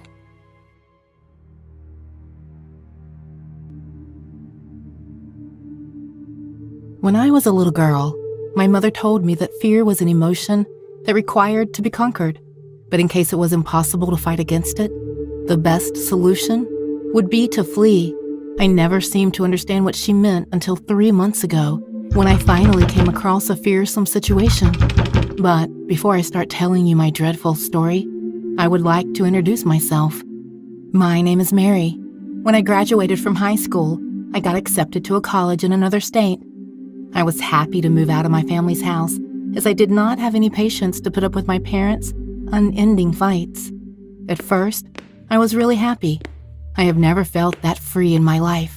However, as years passed, I started to face the consequences of my lack of attention to the classes. They warned me over and over again, and eventually kicked me out of the college due to the classes I kept failing. I never had the courage to tell my parents about it, because I was afraid that they would force me to live with them again, and that was something I did not desire. Because I was not able to stay in the dorm, I had to find a place to live, and to be able to pay the rent, I had to work. I searched for a job and was desperate to find one. I searched the internet, hoping to find a suitable job, but I could not find any. After a couple of days, I ended up being a server in Wendy's. It was my first working experience, so I had a hard time to adjust to having a career. A couple of months passed, and I realized the fact that I got used to working there. Of course, I would get tired time to time, and sometimes rude customers would piss me off, but other than that, I was quite happy working in Wendy's. I was not aware that this beautiful first job experience of mine was about to turn into a nightmare. The day that horrible event occurred was 3 months ago, It was a busy day, and we were all exhausted as the time of closing arrived. Me and 2 other coworkers of mine stayed to close the restaurant. One of them was an old man who very rarely spoke to any of us. We did not know anything about him, but he would always gently smile and thank me whenever I helped him. His name was David, and that was actually all the information I had about him. The other one was Liam. He was an extremely thin man in his 30s. He had black bags under his eyes. His skin was dirty and pale. He smelt like a wet dog that had been living inside a trash bin. Even though he was not too wretched looking at him would still give me the creeps. He was a talkative person who enjoyed telling the same stories over and over again. As we were about to close the restaurant, Liam approached me and started to speak as if I was eager to listen to one of his stories. A great sense of boredom filled my heart. I told him that I forgot to clean the bathrooms and walked away. Of course, it was an excuse to get away from him. I went inside the bathroom and started to wait. The bathroom did not need to be cleaned, as I had already done it a half an hour ago. But unfortunately, with Liam around, the bathroom was the only place I could find some peace. As I waited for 5 minutes, hoping that the others would finish their duties quickly so that I could go home as fast as I could, I heard footsteps coming towards the bathroom. The sound stopped, and I heard a knocking on the bathroom door. It was Liam. He told me that he was bored and that he wanted to speak with me. With a frustrated voice, I said, "I am busy. Why don't you go and talk with David?" He seemed to not understand or care about my frustration as he replied, "Everybody knows that David is not the chatty type. I tried talking with him, but got bored immediately. Also, I really enjoy having conversations with you." I sensed a sudden shift on his tone as he said the last sentence. His voice became unsettling. I did not respond. He started to talk about his life, but his speech topic quickly changed into a sexual life and how good was his performance in bed. While talking, I could hear his deep breathing sound.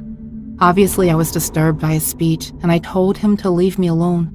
With a devilish voice, he said, "I can show you how good I am in bed if you like me to." Once again, I screamed, "Leave me alone." My voice echoed in the bathroom. After a couple of seconds, I started to hear banging sounds, as if he was trying to break open the door. Thankfully, I was smart enough to lock the door, but this insane man was still trying to open the door. I cried for help.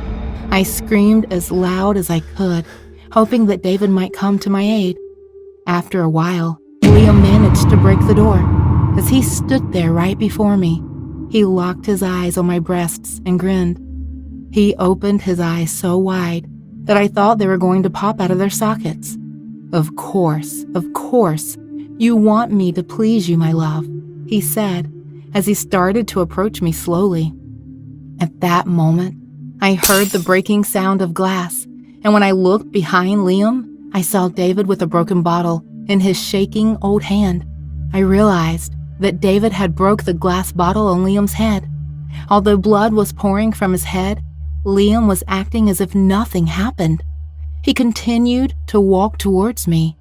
He grabbed hold of me with his skeleton-like hands.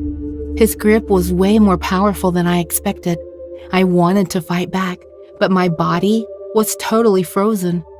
David jumped on Liam and tried to pull him away from me. Liam pushed him so hard that he fell to the ground and hit his head on the floor. I felt like my body was paralyzed. I could not move a single muscle. When I thought everything was over, I heard the sound of my mother in my head, telling me to fight back or run away. Following the virtuous advice she gave me when I was a child, I found the strength to snap out of my paralyzed state. I pushed Liam back. He tried to grab me again, but I managed to run away from him. As I ran outside, I heard the police sirens. Seeing the blue and red lights shining as the police car arrived in front of the building, I felt a sense of relief. 2 officers rushed toward me. Still shook by the recent incident, tears burst out of my tired eyes. I cried and told them what happened. While I was telling them the story, one of them looked behind me and shouted, "He is running away!" They started to run, and I watched them chase Liam. I watched them as they disappeared into the darkness of the night. After a moment, I heard gunshots. The policeman came back and told me that they got him. Apparently, the police had to shoot Liam 9 times before he fell to the ground. I told them that David was lying inside, unconscious. They rushed inside and came out of the restaurant carrying David. He seems to be okay, one of the officers said. They told me that after David heard my screaming, he called the police, and that was the reason they were able to arrive so quickly. I thanked David. I thanked the officers, and I asked them what they knew about Liam. They told me that, considering the way he resisted to the bullets, it was possible that Liam was under the influence of a substance. I resigned from my job at Wendy's the very next day. I called my parents and told them what happened. My father demanded me to return to them immediately. Normally, this would bother me, but after everything I went through, the idea of going back to my parents' house seemed good. I do not know why Liam was acting that way, but according to the police investigation, it is likely that he was a drug addict with an unstable mind.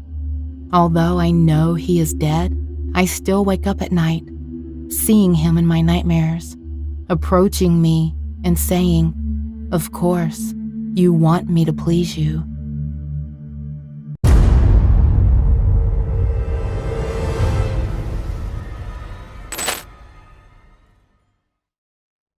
I work as a ticket taker in a big multiplex. Until last week, a very horrific incident took place in one of the movie screenings.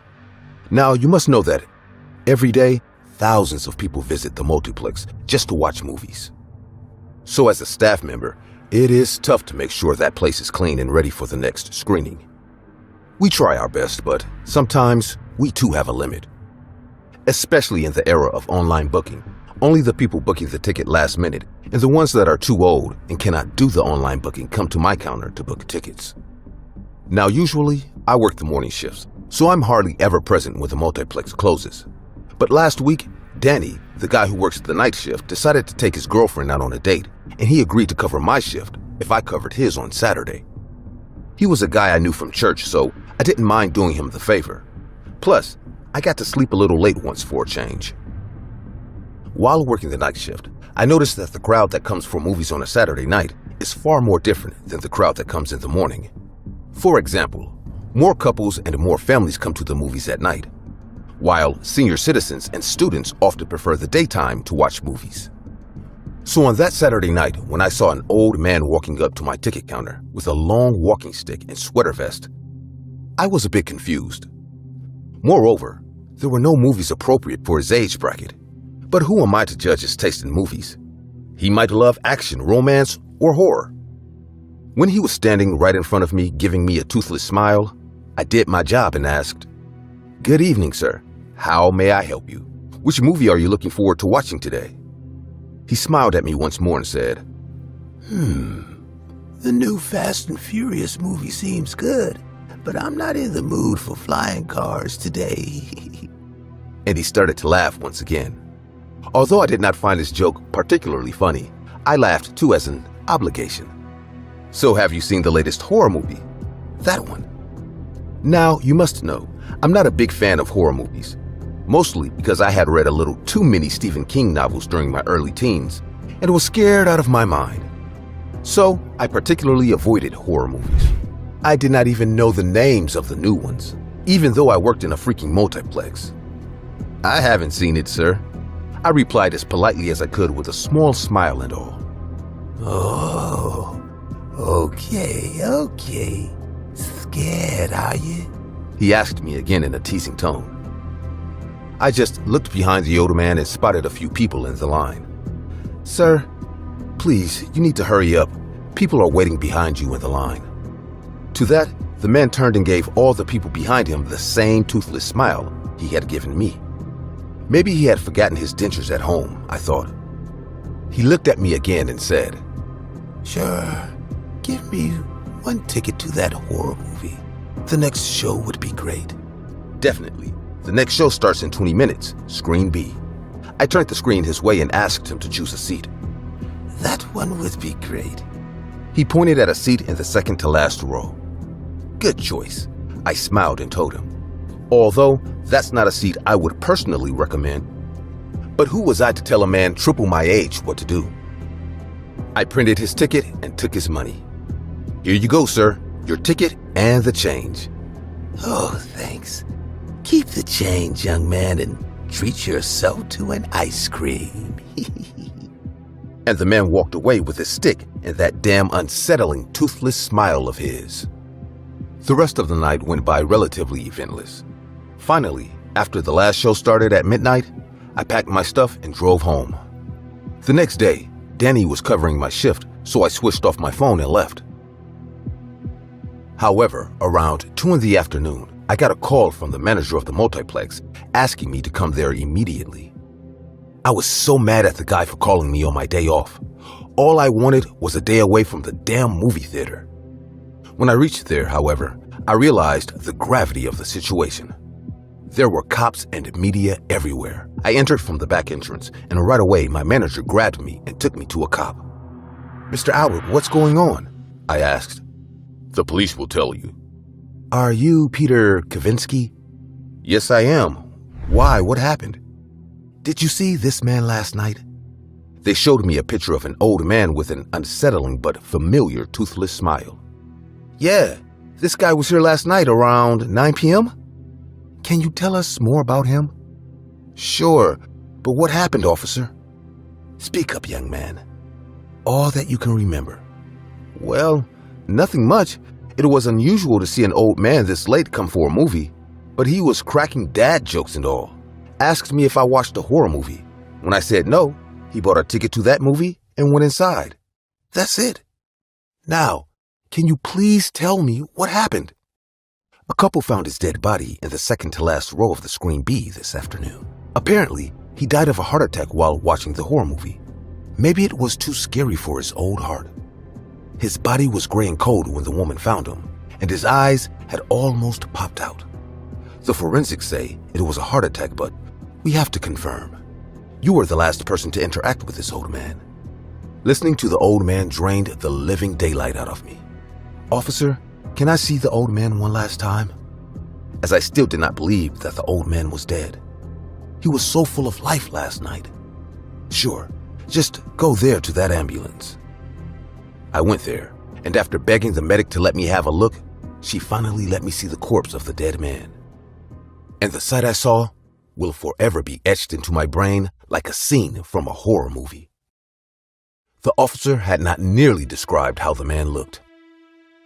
His eyes were almost out of the sockets and bloodshot. His skin was gray-purple as all the blood was drained out of it. His mouth was at a weird angle, and he looked much thinner than before, like he had lost a few pounds. I zipped the body badly again and prayed for his soul. But deep down, I had a feeling that this wasn't an untimely heart attack and something much more sinister. What do you guys think? As a movie director, I have directed many movies in my 20-year-long career. However, this is an incident that happened while I was directing my first ever horror movie. The script was so good I couldn't pass it over. Moreover, we were shooting in Romania, which is rumored to have many haunted locations. The day I landed in Romania with my cast and crew, I could right away tell that it was a beautiful country. The people were so hospitable, the weather pleasant, and the natural beauty was beyond anything I had ever seen. But when we reached the location where most of the movie was going to be shot, chills were running down the spine of everyone. It was a huge, dark, abandoned castle in the heart of Romania. Most of the cast was terrified, including me. We were living in a hotel a few kilometers away from this castle, and every evening after the pack-up, the cast and crew were all scrambling to leave the place. In the first few days into the shooting, a few of the crew members claimed to see some sort of presence in the hallways and back rooms of the castle. However, I had to be strong and not let these stupid fears stop my shooting. I ignored those claims and told the cast and crew to keep working. We weren't allowed to use the complete castle. Only a small section of the castle was open for us, and we were allowed to shoot there and set up the equipment. As a month passed, we shot the first quarter of the film. However, soon we were going to shoot at night, and this had the whole cast and crew on edge. Some people were straight out reluctant to shoot at night. But a few days before the night shoots began, I was the last one to leave the castle. Most of the team had gone back to the hotel. I stayed back with a few crew members to check out the rooms for the next day's shoot. That's when I came across 3 crew members who were doing something in the back room. This room was closest to the part of the castle that was close to us. "Hey guys, what are you doing?" I asked the 3 of them. The 3 men were shocked to see me there and struggled to get to their feet. One of them had something in his hand, and the other 2 had a few candles and incense sticks in theirs. My first thought was that these 3 guys were doing some satanic ritual. This castle in particular was famous for these type of rituals back in the 1700s and 1800s. Hey there, bosses. You still here? Gabriel, the one carrying the candles, said. "Yeah, I'm still here, but what are you 3 guys doing in this back room?" For a split second, I saw the hesitation on each of their faces. They exchanged a long look, and then Gabriel continued. You know that we're Catholics, right? "Yeah, I know, but what does that have to do with us?" Well, you see, a few members had seen some strange apparitions in this castle, right? So I called a priest back home and told him all about the experiences of the crew members. He is the priest of my church. The priest said that if we offer food to the spirits that dwell in this castle every evening, they might not trouble us and we can complete our shooting without any incident. While Gabriel was explaining this to me, the 2 other guys were nodding in agreement. These 3 guys were dead serious and they weren't doing any satanic ritual. I couldn't control myself and burst out laughing.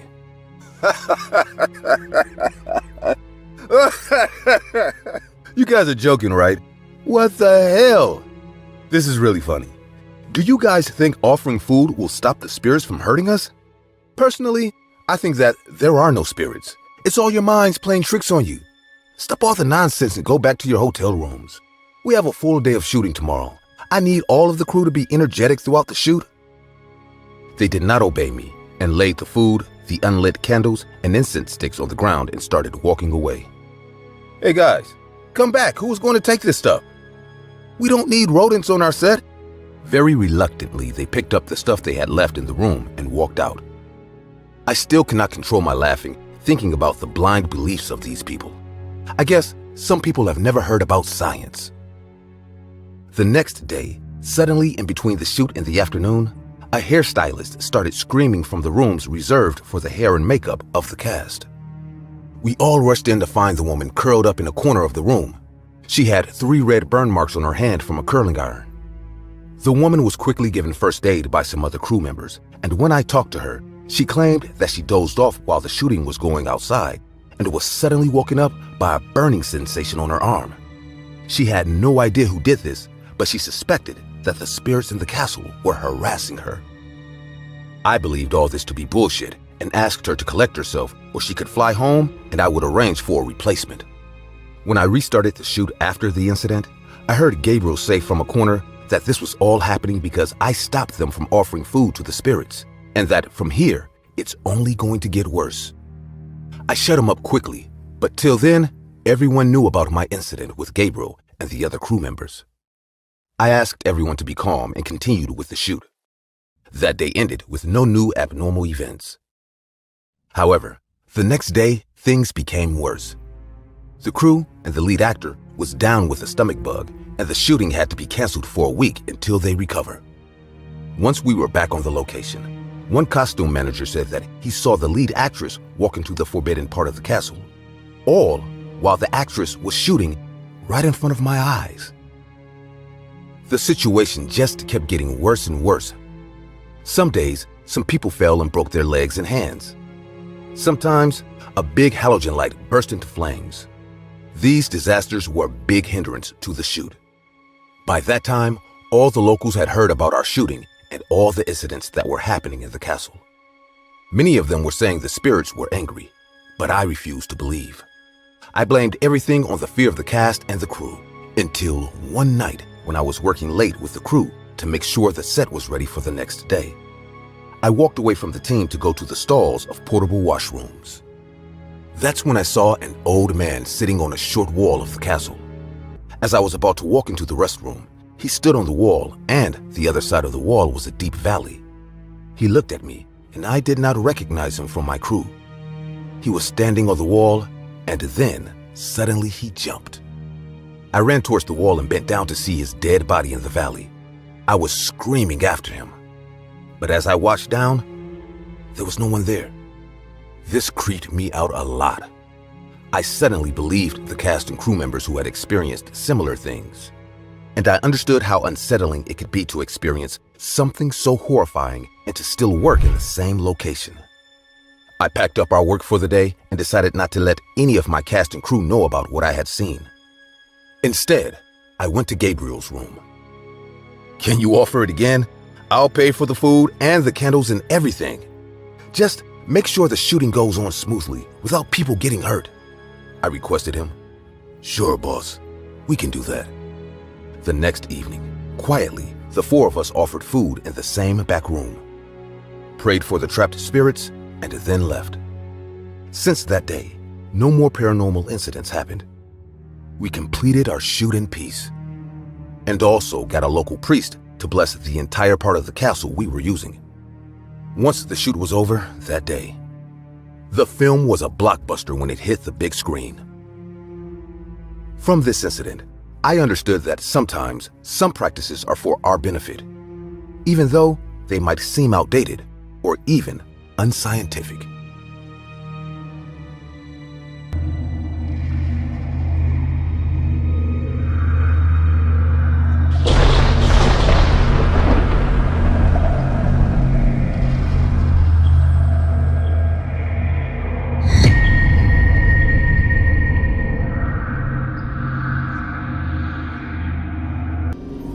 As a high school student, there aren't many jobs you could do. You either end up in a Walmart, in a cafe as a barista, or waiting at the tables at a restaurant. I wasn't interested in any of these jobs, so when there was an opening for staff at our local theater, I applied. The good thing was the shift started at around 6 in the evening and ended whenever the last show for the day ended. This meant I could attend school in the morning, study or sleep in the afternoon, and get to work in the evening. This happened almost 4 months into my new job. I was assigned the task to clean the theater after every show, picking up the trash people leave behind and making sure a clean theater awaited the next batch of spectators coming to see a movie. Most of the people carried their trash, so I never really had much work to do.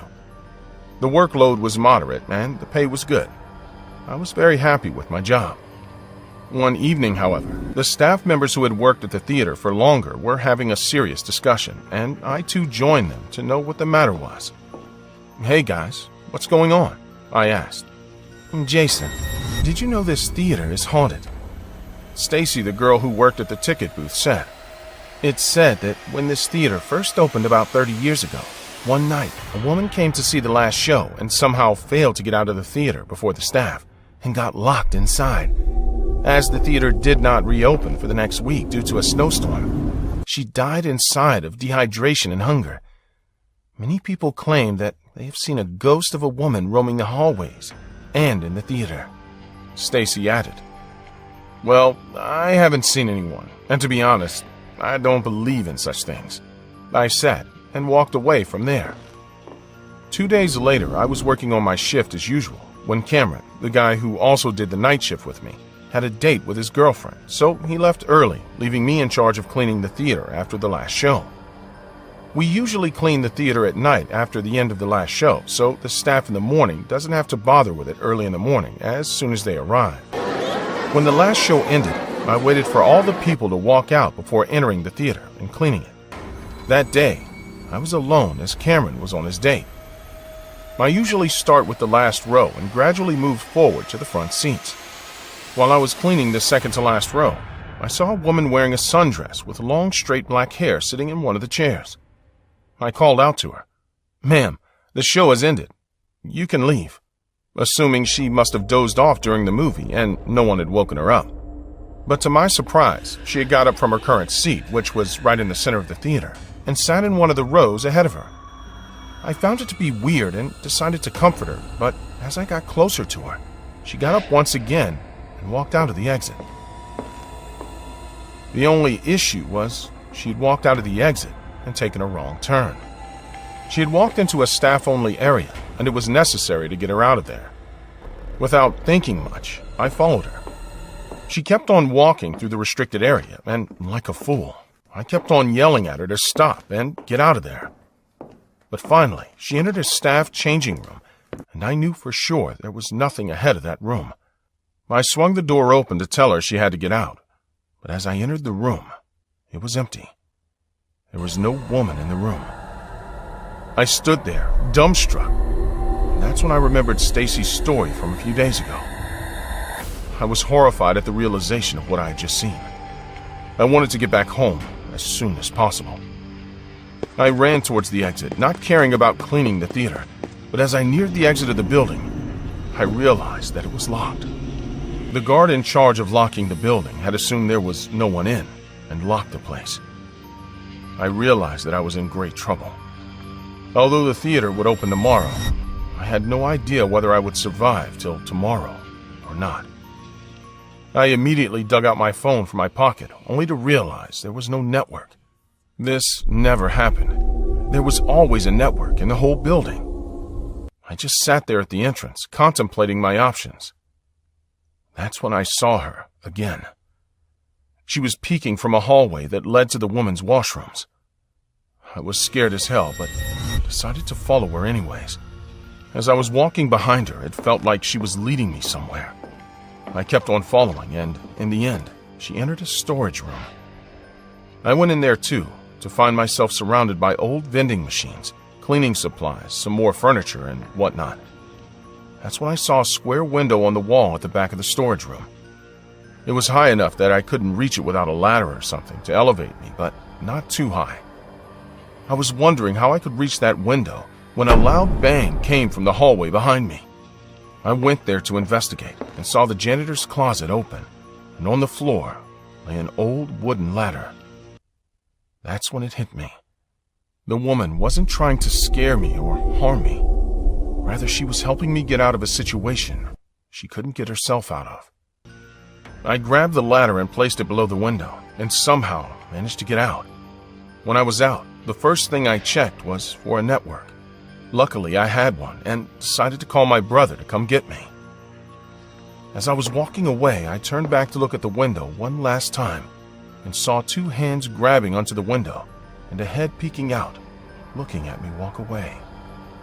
That's the day I started believing in ghosts and spirits. Although I deemed this incident to be the scariest one of my life, I could not imagine what would have happened to me if I was locked there overnight. The spirit of the woman helped me, and I will forever be thankful to her. Have you ever encountered a spirit like this? Since the day I started working in this theater 7 years ago as a security guard, I knew it was going to be an easy job. After all, the theater was closed forever, and the building was up for sale anyways. The only reason a security team was hired was to guard the props and all the valuable lighting and sound systems present in the theater. Sam, Jordan, and I used to be on the night shift every night. We all never believed in ghosts or anything paranormal. I was the senior security guard there. Sam joined a year later, and Jordan had just completed 2 years working with us. Our job was simple. We had to get there by 6 in the evening and relieve the previous guys. Then we used to take rounds and check each room in the theater. The building had 3 floors, and we each used to check 1 floor. After that, we used to lock up and sit in the control room, keeping an eye on the CCTV camera feed. Our job was pretty uneventful, but the pay was good, and we were free to take up another job in the day, so it was perfect. However, last month Sam fell ill, and a new guy joined our team as a replacement for Sam. His name was Andy, and he was a young lad. It was his first job ever, so Jordan and I decided to take him under our wing and show him the ropes of the work. He was a bit of a coward, but given his age and lack of experience, we didn't mind. So instead of assigning him Sam's second floor to check, we told him to guard the main gate, and Jordan and I checked the second floor on alternate days.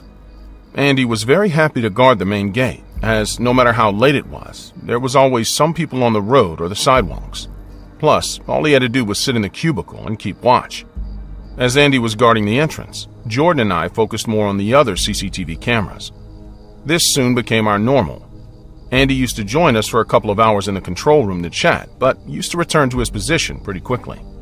Our dynamic worked well for us until 2 months into Andy's recruitment. Jordan suggested that we should check on Andy just to make sure he's all right. We generally never checked in on him, but that day Jordan was stressing about it. Sure, just let me open the feed that covers the entrance. As soon as I opened the feed that showed Andy, Jordan and I exchanged a funny look. In the feed, we could see Andy standing out of his cubicle and making hand gestures as if he was talking to someone. "What's up with him?" asked Jordan. "Don't know, man. Is he talking to someone on the phone?"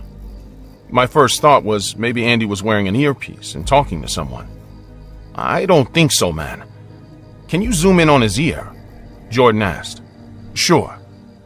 I zoomed in on his ear and we could not see any earpiece. That's when Andy did the weirdest thing.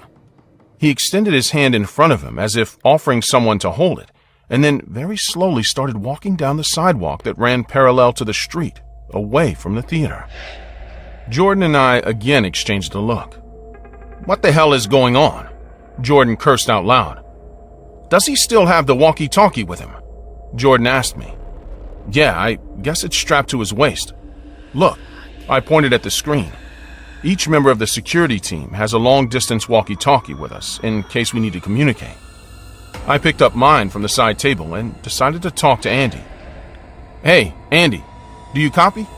I asked. Jordan and I kept on looking at Andy, who was now in one corner of the screen, still acting as if he was helping someone walk. After a few seconds, we got a reply. "Yes, this is Andy. I copy." "Buddy, what are you doing?" This time it was Jordan talking through my walkie-talkie. Helping her? What else do you think?" Andy's reply confused me and Jordan even more. "Helping who, Andy?" I asked in a calm tone. Jordan and I had a faint idea of what was going on, but we didn't want to scare Andy.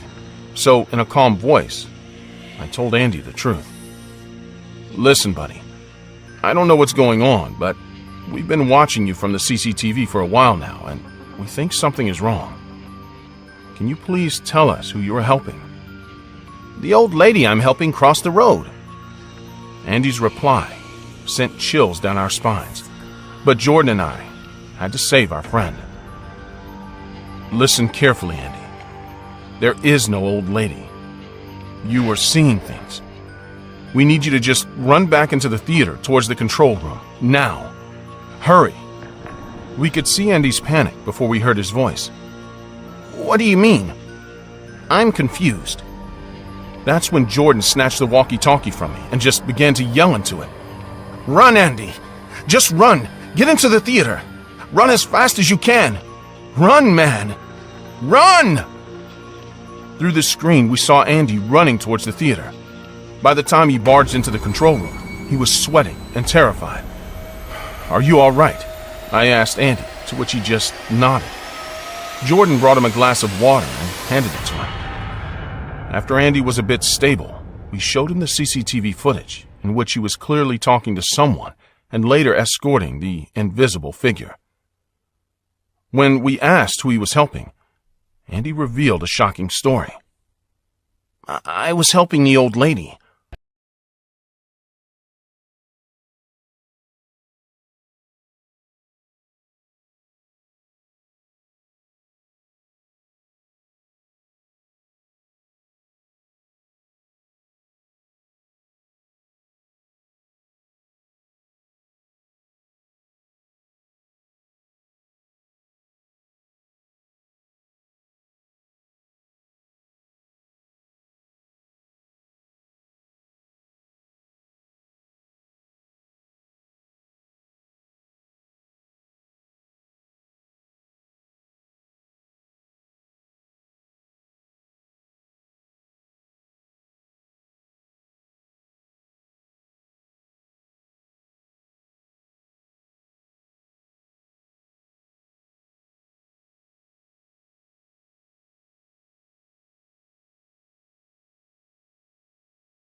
I enjoy life only for the simple things. My brother describes life as a video game. You get one life, and then it's game over. I define life as a roller coaster ride. Once it starts, it has its ups and downs, twists and turns, and eventually ends. What I enjoy most about life is the concept of family. I know family is complicated, and so is how you feel about them. One minute you love each other to death. The next minute you wish each other were dead. But despite it all, nobody's family is perfect. That much I do know. But regardless of their issues and problems, at the end of the day, your family will always love you and be there for you, no matter what. Hi, my name is John Johnson Jr., and I love horror.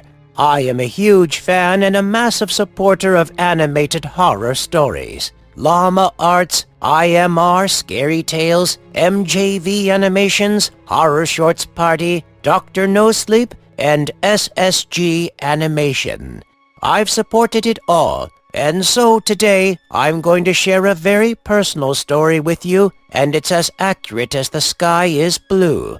I know that's what everyone says when they make up a scary story, but I guarantee that what I'm about to tell you is 100% accurate. Most, if not some of you, won't believe me, but what the heck. It was my 25th birthday, and I spent the entire day with my two brothers, my younger brother Willie, who was 22 years old, and my youngest brother Gennaro, who was 21. The day went as usual. We slept in till noon, ordered takeout, and spent most of the day playing video games. All three of us were playing Fortnite with several other players online. After a while, once we were finished, we cracked open a few beers and just started hanging out. Well, guys, it doesn't get much better than this. Age 25, hanging out and chilling the bros. Yep, you said it, man. Dude, you're fucking 25 years old, brah. Man, how does that shit feel? It feels nice. I bet it does. Guys, we should do something to celebrate. We must do more than sit around this house all day playing video games. Will's right, John. We need to get out of the house. Today's your day, John. This day's all about you. So what do you want to do, brah? Well, I know one thing we can do. What do you have in mind, brother? I suggested we go to the Bass Pro Shops close to our home. For context in this story, my brothers and I lived in downtown Memphis, Tennessee. So, of course, I'm referring to the Memphis Bass Pro Shops in the downtown area. Anyways, my brothers agreed to the idea. We freshened up, got dressed, called an Uber, and arrived at the Memphis Bass Pro Shops by 1:30. It was our first time going, so you can imagine our surprise once we got inside. As soon as we got inside, we were immediately awestruck. The place was fascinating. There were hotel rooms, restaurants, gift shops, clothing stores, arcade games, armory stores, a bowling place mixed with a drinking bar, a vast pond filled with live ducks and tons of freshwater fish, with a considerable walking bridge all over it, of course, an alligator exhibit with actual real alligators, two big fascinating aquarium tanks with many species of freshwater fish, and multiple shops and stores as far as the eyes can see. And not to mention all the taxidermy animals, of course. It was absolutely stunning. We really enjoyed ourselves. We spent the entire afternoon walking around, enjoying the sights, taking pictures, recording videos of ourselves for TikTok, shopping in multiple stores. I bought an opossum plushie. We played a few arcade games, did a little bowling, grabbed a bite to eat, and had a few drinks. It was around 7:30, and the place was closing soon, so we decided to call it a day. Man, guys, that was the best! Thanks so much for bringing me here. I don't know what you're thanking us for. Coming here was your idea. I know, but you guys agreed to it. We had to do something to get out of the house. True, true. Can you guys believe this place used to be one of the pyramids before they made it into the mall? It's not a mall, dude. It's a mega store. Same difference. You know, it's too bad we didn't go to the observation deck today. I really wanted to see the full view of the city's downtown area. Me too. And I would have bought the tickets if someone hadn't insisted on buying them next week. Come on, man, you know how I feel about heights. Chicken much, Will? Shut up. Okay, enough you two. Anyhow, thanks for making this the best birthday ever, guys. No prob. Anytime. Well, guys, it's 8 o'clock and getting pretty dark outside. Want to call it a day? Yep, sounds like a plan. Let's bail. With that said, we paid our tab and left. We were just about to go for the day when, out of the corner of my eye, one store caught my attention. Hey guys, look! My brothers turned around and we all faced the direction of the store. The name of the store was Wildlife Creations. It was a taxidermy store. For those who don't know, taxidermy is the process of preserving an animal's body via mounting or stuffing for display or study. The animal is hunted down, killed, disemboweled, or dissected, and the fur, feathers, skin, or pelt is sewn over a plastic mannequin-like mold. It's basically the art of killing animals and then literally turning them into statues for display or decoration. And believe me, you don't want to know what happens to the skeletons or the organs of the animals once they're removed before the pelt is applied to the mold. Now, before you start declaring your disbelief, there really is a taxidermy store at the Memphis Bass Pro Shops. Just Google it. Anyway, back to the story. This must be where they make the taxidermy for the whole place. You guys want to go in? Yeah, I mean, I'm game if you are. How about you, Will? We have time to check out one more store. So we all went inside the place, and as you would expect, we saw nothing but taxidermy. Multiple bear statues, a bearskin rug, stuffed boars, deer heads mounted on the walls, several bird statues, and many animal pelts.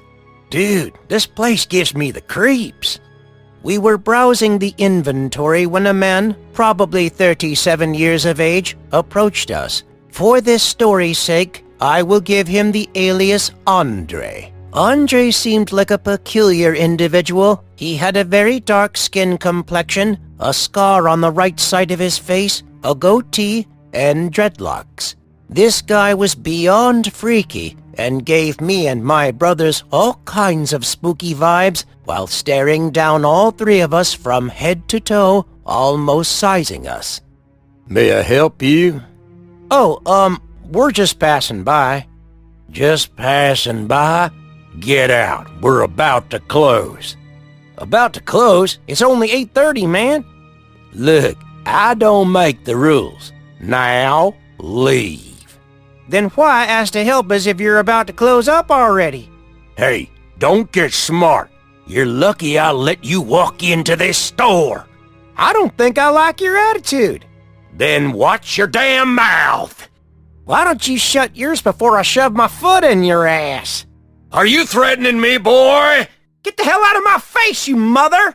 Enough! Listen, sir, you'll have to excuse my brother's behavior. I mean, no offense to you, but he's just used to strange people and their attitudes. Well, I think he should. But before he could finish his sentence, we were all interrupted by a loud banging coming from a closet door. Andre's face quickly changed from anger to fear. Whoa, what the hell was that?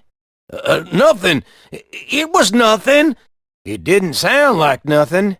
It was just the pipes, okay? Now, please, just mind your own damn business. What?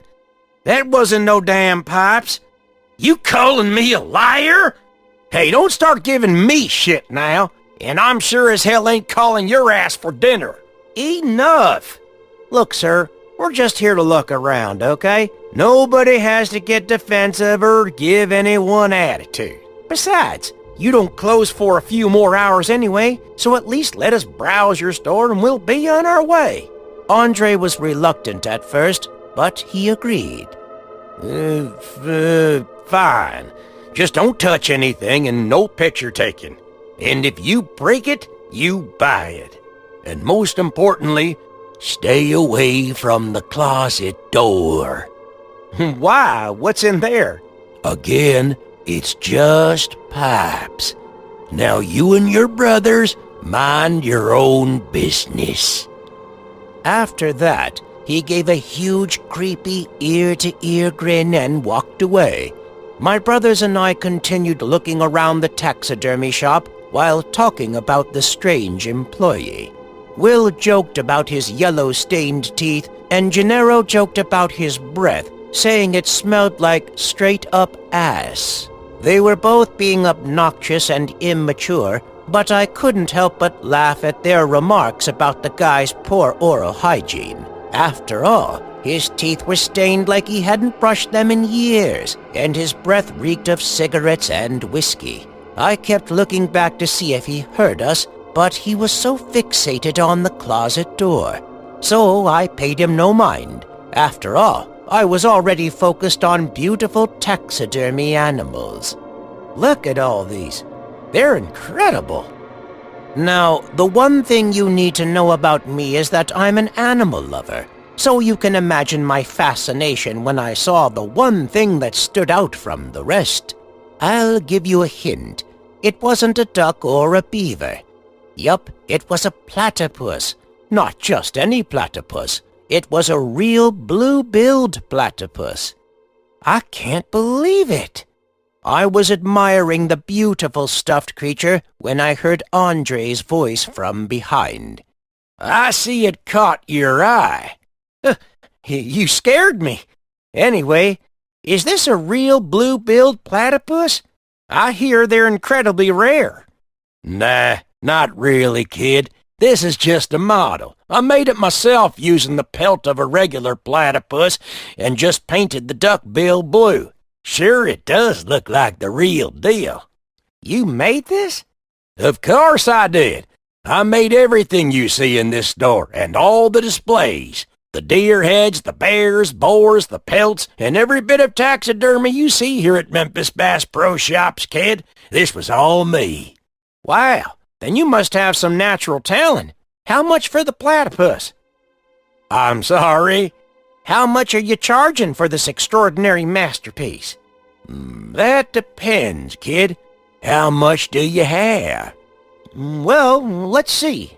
I was about to pull out my wallet when suddenly I heard the loud banging from the closet again. I looked at Andre and saw that same nervous look on his face again, only this time he was sweating.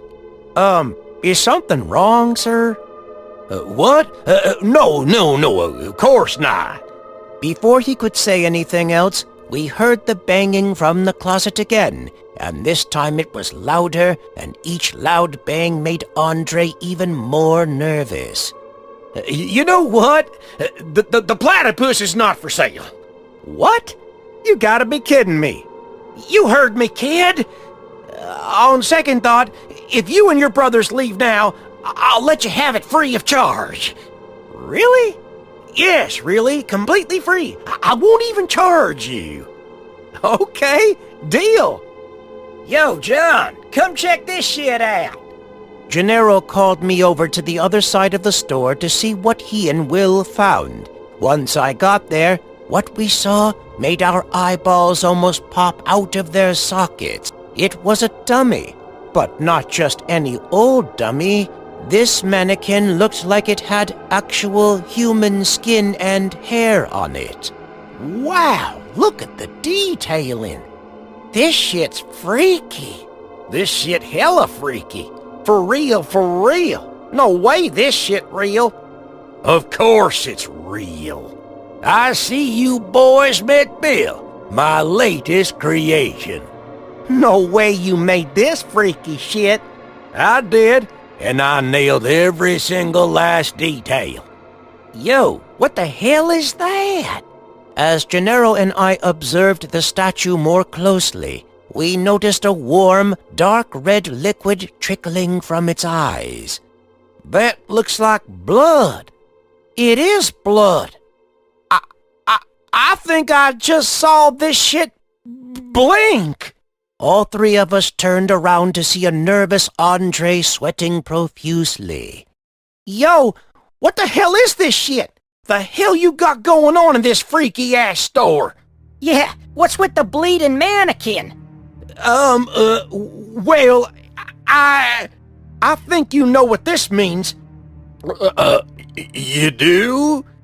Yes, it all makes sense now. The loud banging, the blood, the bleeding mannequin. This means that you are one hell of a taxidermist. Really? Yeah, you're really talented. Where did you get the fake blood, and how did you make it come out of the mannequin's eyes? How did you make the mannequin bleed? Well, if I told you that, I'd have to knock you out and your brothers and stuff all three of you in the closet. Oh no, sir, please don't! We all started laughing our heads off. After a while, we started hearing the banging again. You have got to fix those pipes, man. Yeah, I'll get right on that.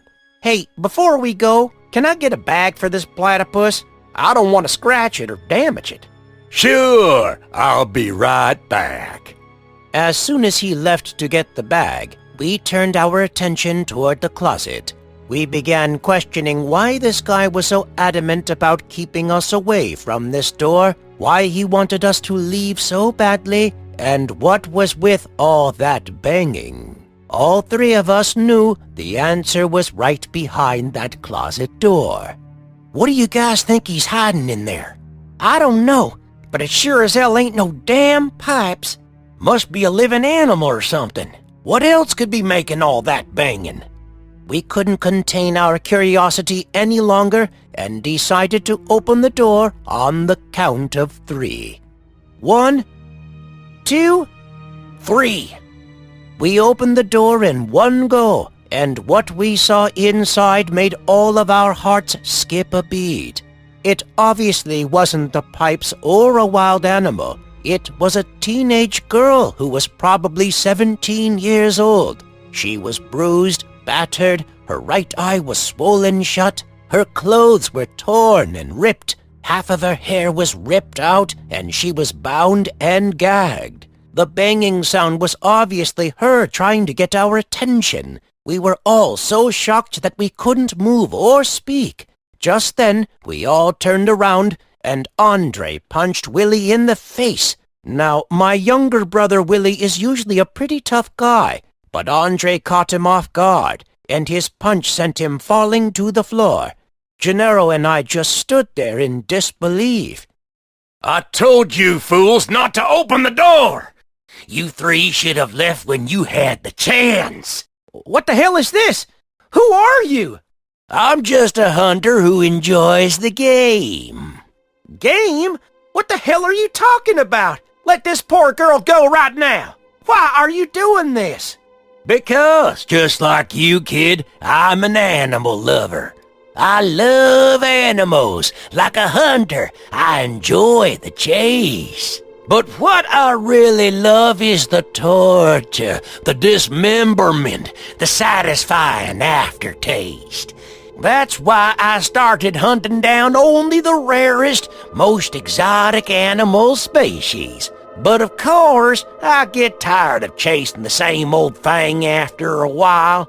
I mean, woodland critters and jungle animals are a little too easy to catch nowadays. So, I started looking for new species, something that'll really give me a challenge. And what animal is more challenging than the ones referred to as human beings? I couldn't believe my ears. This guy was beyond insane. He loved hunting so much that he degraded people as animals that could be hunted for game. Tell me, boys, have you ever seen a real live taxidermied human being? What? You mean Bill is?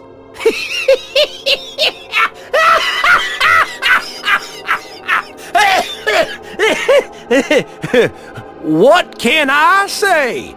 I do take great pride in my work. You said it yourself.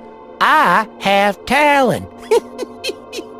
It disgusted me to the core that what my brothers and I saw in the window earlier wasn't an ordinary mannequin, but a real taxidermied human being. As I said before, this guy was nuts.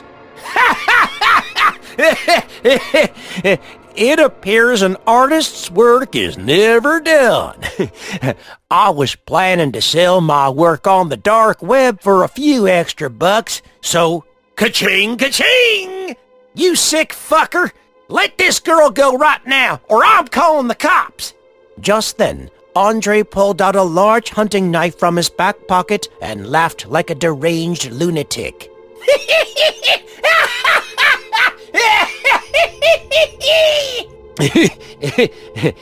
She's not going anywhere, and neither are you three. You guys will be a great addition to my collection. I wonder how much I'll make after selling your taxidermied bodies on the dark web. Like hell we are! Ain't no way you're making a statue out of me to sell on the dark web! Fuck this shit!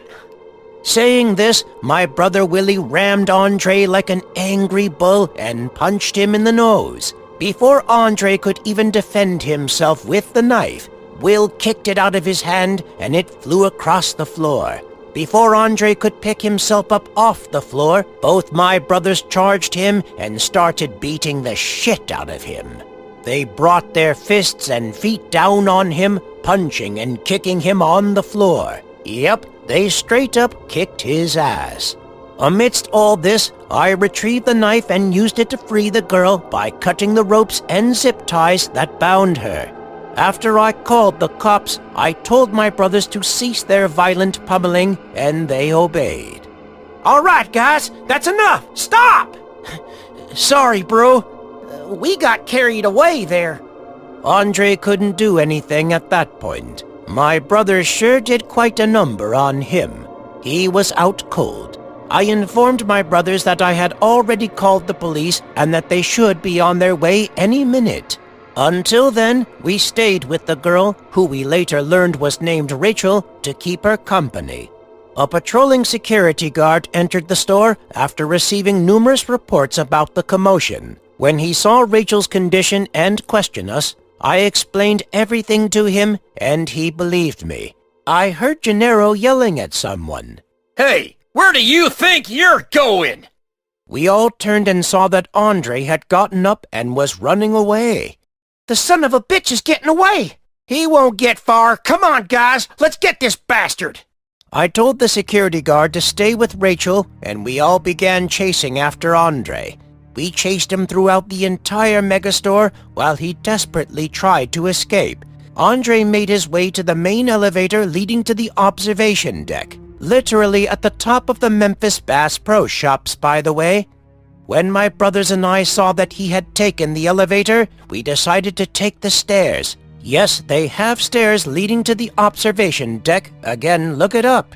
We figured the elevator would take a while to get to the top, so we had an advantage. After running up several flights of stairs, we decided to use the element of surprise. We waited by the elevator, and as soon as it opened, Will yelled, "Surprise, motherfucker!" and punched him in the nose. Andre fell to the floor again, but this time he managed to get himself back up, and before any of us could do anything, he pushed us aside and ran for it again. We chased him to the observation deck, and like a wild animal, he was cornered. Well, well, looks like the hunter has become the hunted. You have nowhere to run now. It's over, motherfucker.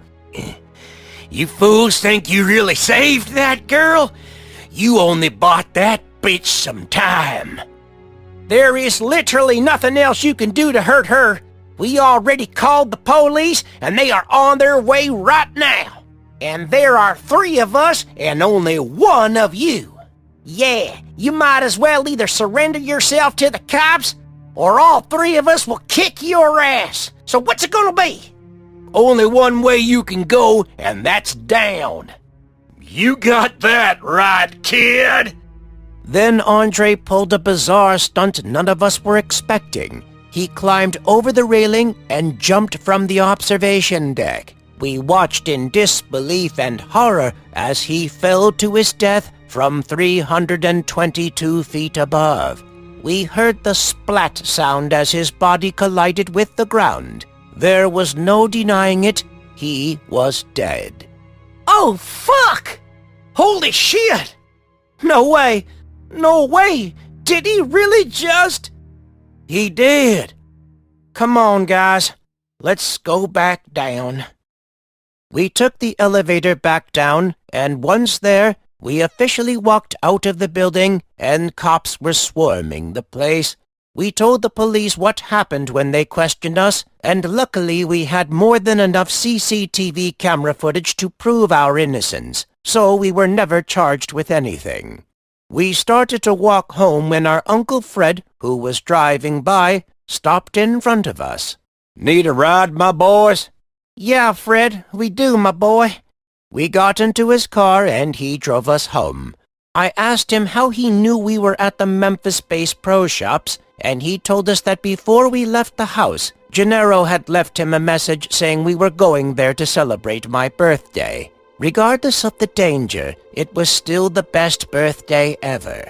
I'd say I never went there again, but I would be lying. I still occasionally go to the Memphis Bass Pro Shops because, unlike the people in some of the animated horror story videos I've seen, I had a great thing going on, and I wasn't going to let one bad incident ruin it for me. About a week later, I received some great news from the police. As it turns out, Andre was part of an illegal hunting group specializing in illegal poaching and taxidermy. He was known for hunting rare exotic animals for taxidermy and selling them to very sketchy people on the dark web. He was also a notorious serial killer known for using the method of taxidermy on his victims. So this guy, who was once named Bill, was one of the employees who worked at the Memphis Bass Shop and the actual worker of Wildlife Creations. Andre came in earlier that day and killed him by stabbing him to death with his hunting knife while he was stocking the shelves. That poor girl Rachel caught him in the act of skinning him, so he knocked her out with one of the molds. He then tied her up, gagged her with duct tape, and stuffed her in the closet. Well, you already know what happened afterward. You can pretty much guess what he would have done to Rachel if my brothers and I hadn't entered the shop that day.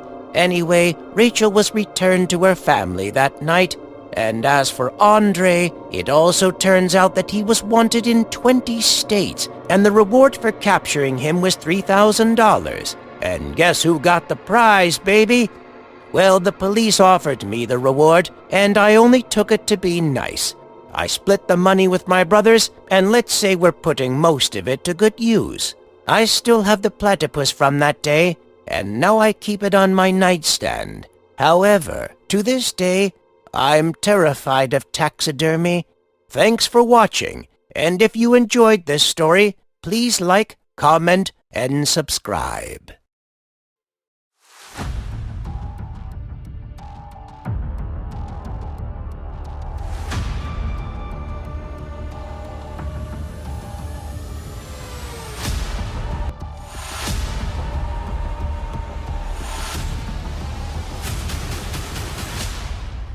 The scariest moment of my life happened nearly 2 decades ago, and I still remember it perfectly.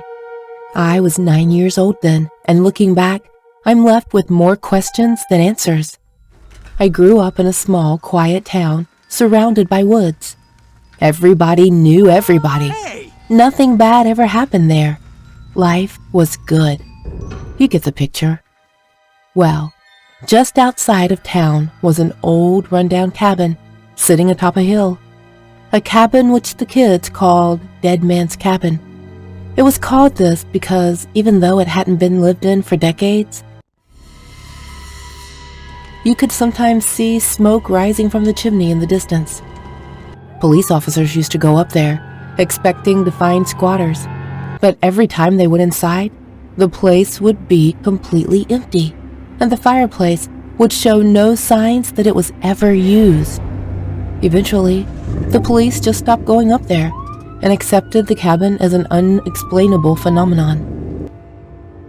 People got it in their heads that a ghost was living there, and the name just stuck. Dead Man's Cabin also happened to be a 20-minute walk away from my house. Although it was obscured by trees, it could still be partially seen from my bedroom window.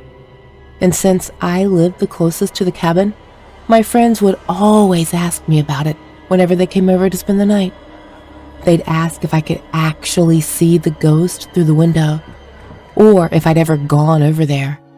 I'd always say no and change the subject. But on one particular night, my friends and I decided to be a bit more daring. We were having another one of our usual sleepovers, me and my two best friends, Mary and Diane, and we started talking about the cabin. I can't remember the specifics of our conversation, but I do remember that our talk somehow turned into a game of truth or dare. Diane dared me to spend 5 minutes inside the cabin, and me, being the brave yet foolhardy kid that I was, accepted. But only on the condition that my friends joined me. Mary and Diane were visibly shaken by this, but since they didn't want to look like a bunch of scaredy cats, they agreed to go with me. Living in a boring town like ours meant we had to look for adventure wherever we could, and a haunted cabin seemed like a nice change of pace. We were the type of kids who did whatever we wanted, no matter how dangerous it was, and getting the chance to meet a real-life ghost was all too exciting for me to pass up. We snuck out through my bedroom window and headed straight for the woods, dressed only in our pajamas and bare feet.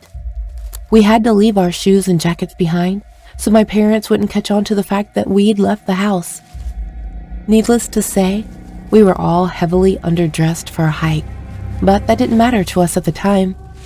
Getting caught by my parents and possibly grounded for life was much worse than being out in the cold.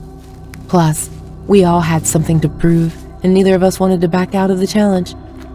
Stupid, I know, but that's how we rationalized it. Anyways, we pushed our way through the rough terrain and low-hanging branches, while staying as close to each other as possible. The constant chirping of crickets filled the air as twigs and leaves crunched under our feet. The scenery was admittedly creepy at night, and Mary kept looking over her shoulder every few seconds, but we all kept moving forward, determined to prove our bravery. When we finally reached the cabin, we walked up onto the porch and tried peeking in through the windows to see if anyone was home. All we saw was darkness, so we took that as a sign that it was safe to enter. Without hesitation, I reached for the knob and turned it before pushing the door open. The three of us were then greeted by a warm fire crackling in the fireplace. Red flag number 1. There definitely wasn't a fire going when we were looking through the windows a second ago, but now the whole cabin was well lit. We should have turned back right then and there, but since we'd been walking barefoot for over a mile in 30-degree weather, we were all too eager to warm up by the fire. We sat on the floor huddled together with our hands and feet out when the front door suddenly slammed shut behind us. We all jumped and turned our heads to the door, but saw nothing suspicious. "And it must have been the wind," Mary said in a shaky tone. As if things weren't creepy enough, we also heard shuffling footsteps from the next room over and decided to investigate. Our curiosity was more powerful than our survival instincts, I guess. Diane led the way while Mary and I followed behind. We went down a long hallway filled with cobwebs and squeaky floorboards that creaked with every step we took. Looking down, I realized that some of the floorboards weren't nailed down and were just sitting there loosely. Curious, I reached down and picked up one of the boards, leaving a dark rectangular hole in its place. Strange, I thought. Why would some of the floorboards be removable? Before I could ponder any further, a long, pale arm with a clawed hand reached out of the hole and grabbed my ankle. I let out a horrified scream as my foot was suddenly dragged down into the hole, along with my entire leg.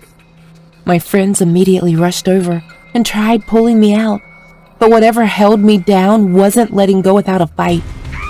My fear only worsened when I felt multiple sets of teeth begin to bite down on my exposed leg as if it were a piece of meat. I squealed at the top of my lungs as I struggled violently to escape. A jolt of pain shot up my leg as more and more teeth clamped down on my thigh. I kicked as hard as I could until I felt my foot connect with someone's jaw. That seemed to do the trick as the culprit let go of my ankle, allowing me to pull my foot out. My leg was riddled with teeth marks, but thanks to my flailing around, those teeth didn't break the skin. The three of us then quickly scrambled to our feet, but instead of running out the door, we peered down into the hole out of some morbid curiosity. Our eyes gradually adjusted to the darkness, and we all froze in sheer terror when we saw several pale faces looking back at us. They were people living under the floorboards. We saw men, women, even a few children among them. They were all pale and skinny, with red eyes, and mouths filled with rotten yellow teeth.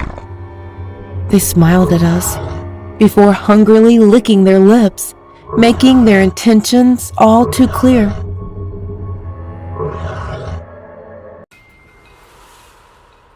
We all bolted for the front door, hopping over the hands as they continued to reach for us. The front door, thankfully, wasn't locked, so after swinging it open, we hightailed it out of there. As we ran through the woods, neither of us looked back to see if we were being chased. Fortunately, it didn't take us long to get back to my house, and the bedroom window was still open. We all climbed in one after the other, and I quickly shut the window behind us before locking it.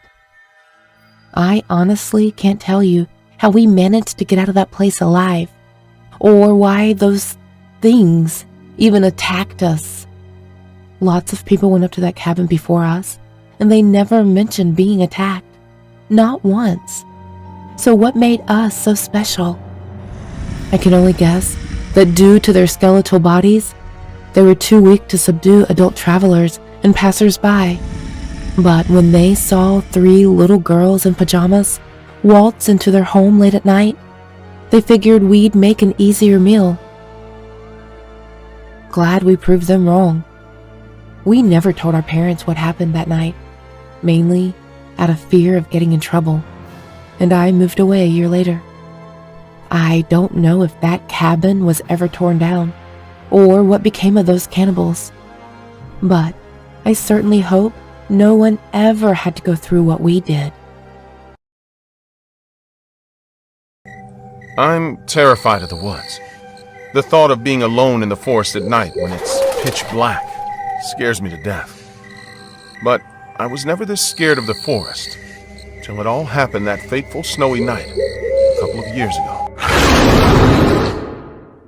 My dad and I were very close, so when he passed away in a plane crash, it was tough on me and my mom. We were a small family of 3 that deeply cared about one another. After Dad was gone, I looked after my mom. Back then I was just 19, and it was tough to deal with the grief of losing him so unexpectedly. We lived in the city, but Dad had built a cabin in the mountains when I was a baby.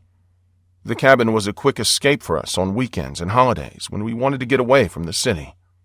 The mountains are just a 3-hour drive from our home and a nice place to spend a few days in the presence of nature. So, when my dad died, my mom and I decided to sell the cabin as we needed the money. And it was tough for us to visit the place as a lot of memories were attached to it. However, before we put up the place for sale, I wanted to spend a day or 2 there as a last goodbye to my father. That cabin was a place where I bonded with him a lot, be it while chopping wood or while swimming in the waterfall below.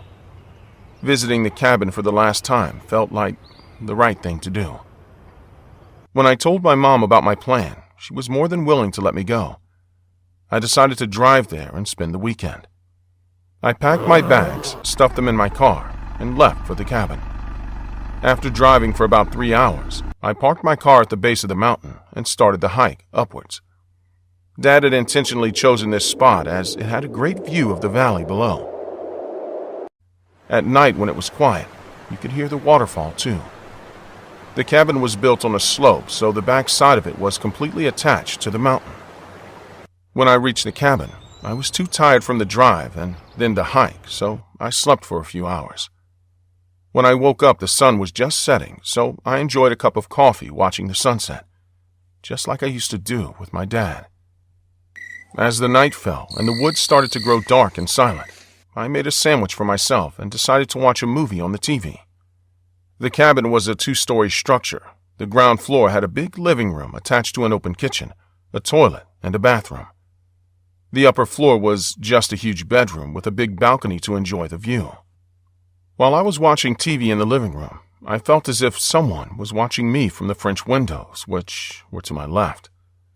At first, I ignored the feeling and continued watching the show, but after a while, I sensed as if I was being watched again.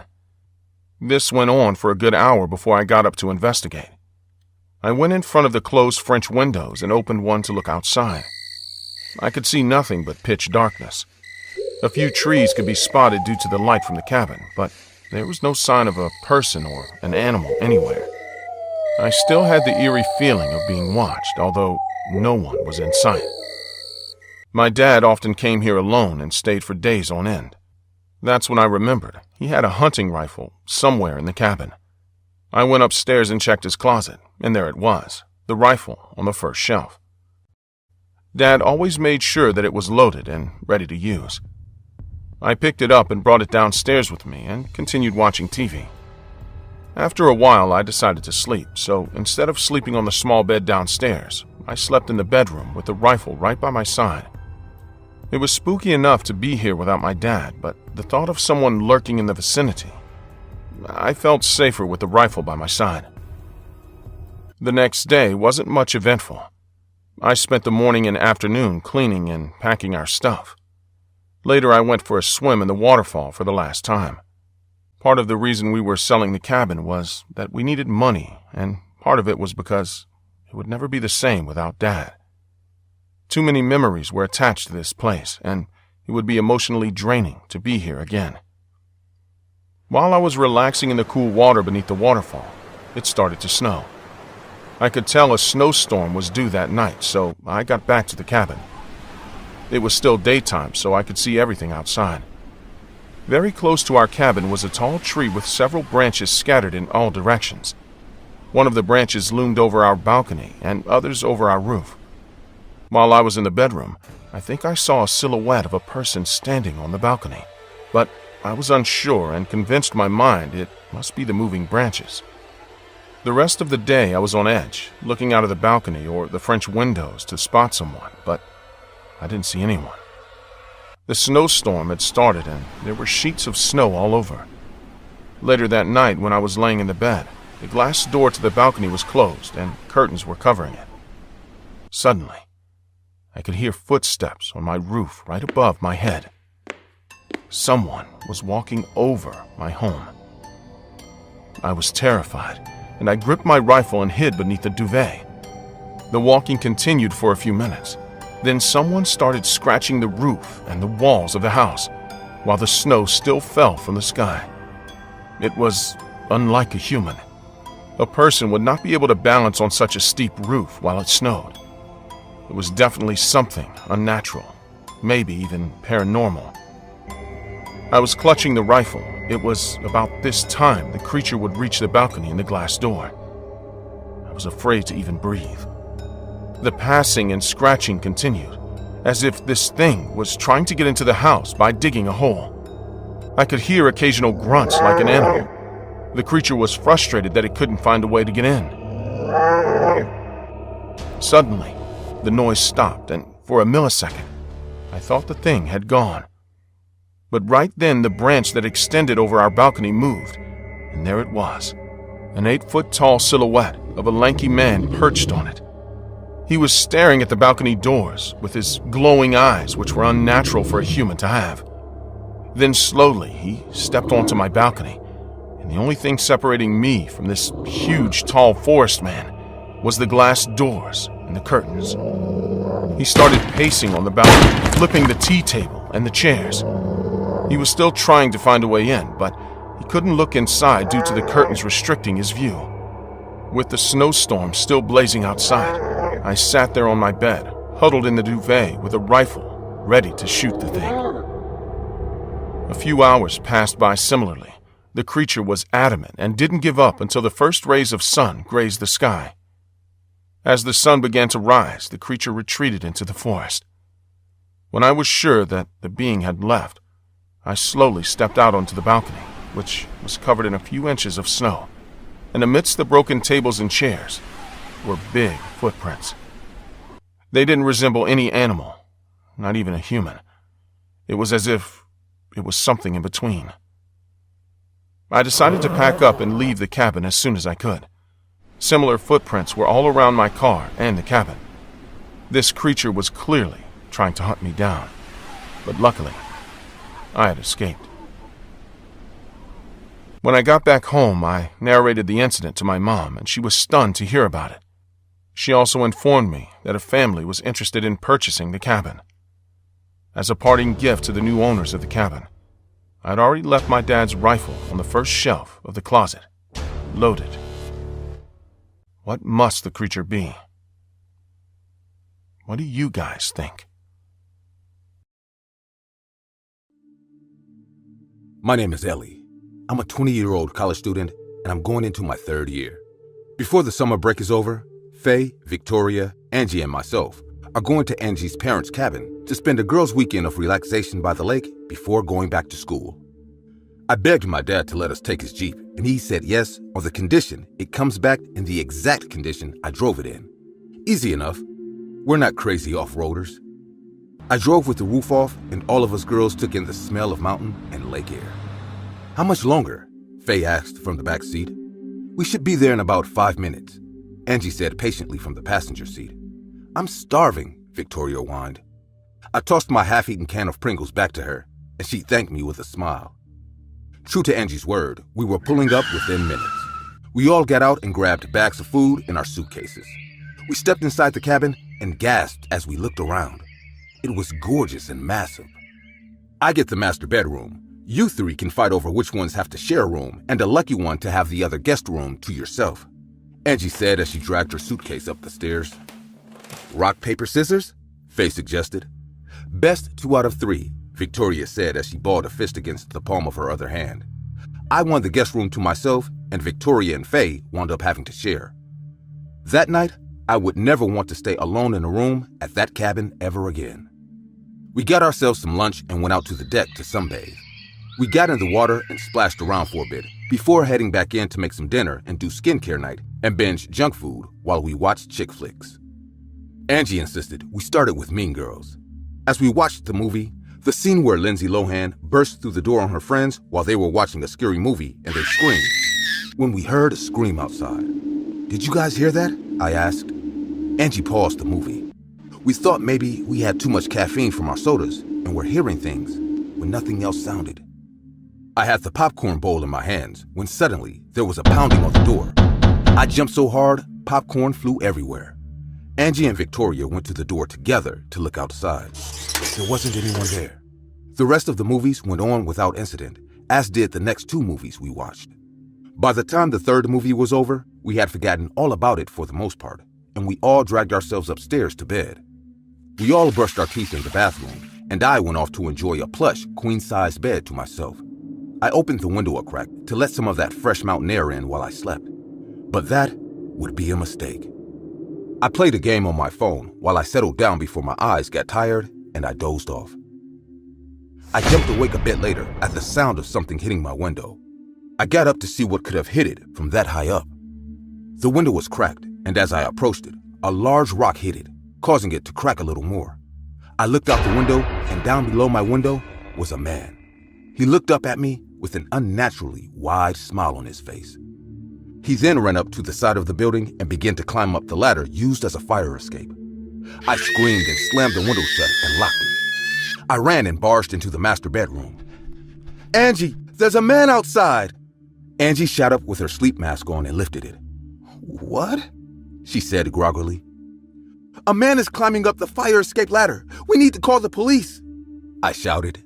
We then heard Victoria and Faye screaming from the other room, followed by the sound of tearing flesh, and their screams turned into gurgling, as though someone ripped their throats out.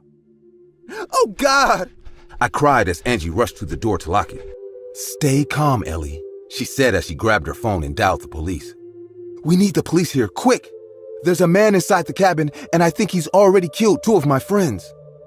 She gave them the address just as the man started kicking the door with brute force. He kicked it right off its hinges, and he stood there staring at us with blood all over his mouth and hands. The man's eyes were wide and red as he held up his index finger and dragged it across his throat in a slashing motion and let out the most disturbing laugh I have ever heard. He moved closer to us, and we backed up until our backs hit the glass doors that led to the balcony. Angie fumbled with the lock.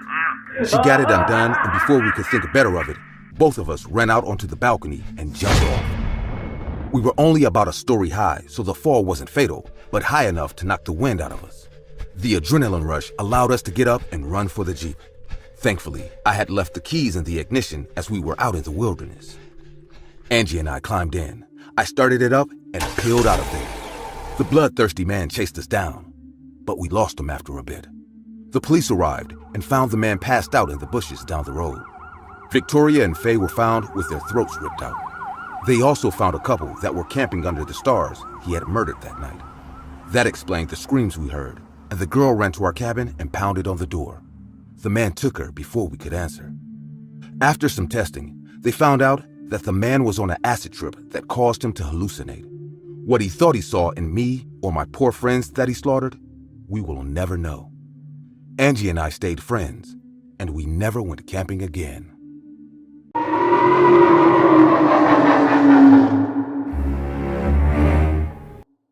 Two months ago, my wife lost her aunt. Along the course of our marriage, I had met this particular aunt of hers maybe 3 times. She was a welcoming and nice person as far as I remember. However, the surprising and weird part was she had a lot of dolls in her house. I mean, I heard that old unmarried ladies have a lot of cats or dogs, but this woman had dolls. All sorts of dolls. At first I thought maybe she was just an avid collector. But later I came to know that she took care of the dolls as if they were her kids. She used to bathe them, clean them, dress them, and whatnot. But after her death, we came to know that she had left her entire doll collection to my wife. I was a bit uncomfortable by this, but I didn't say anything as it would just make my wife upset. She shared a special bond with her aunt. Me commenting on the dolls would be disrespectful.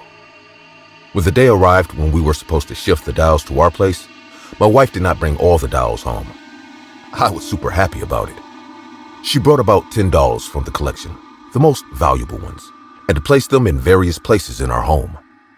2 of them were kept on a rocking chair in our basement. Let me tell you something. Our basement is not like other creepy basements. It's fully furnished, and I and my friends sometimes play video games in it, as it's a den for me and my buddies to chill.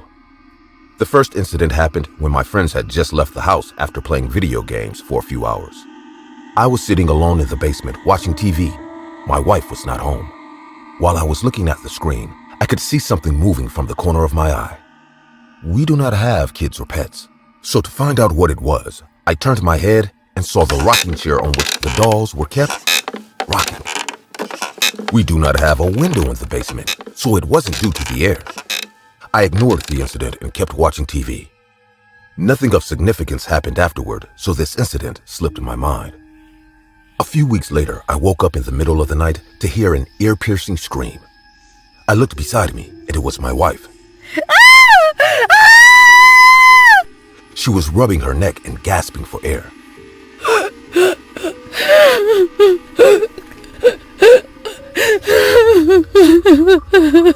Tears were running down her eyes, and she was profoundly sweating. I took her into my arms to calm her down and asked her what was the matter. I think someone was sitting on my chest and choking me. Honey, you have been stressed out lately, and it must be a bad case of sleep paralysis.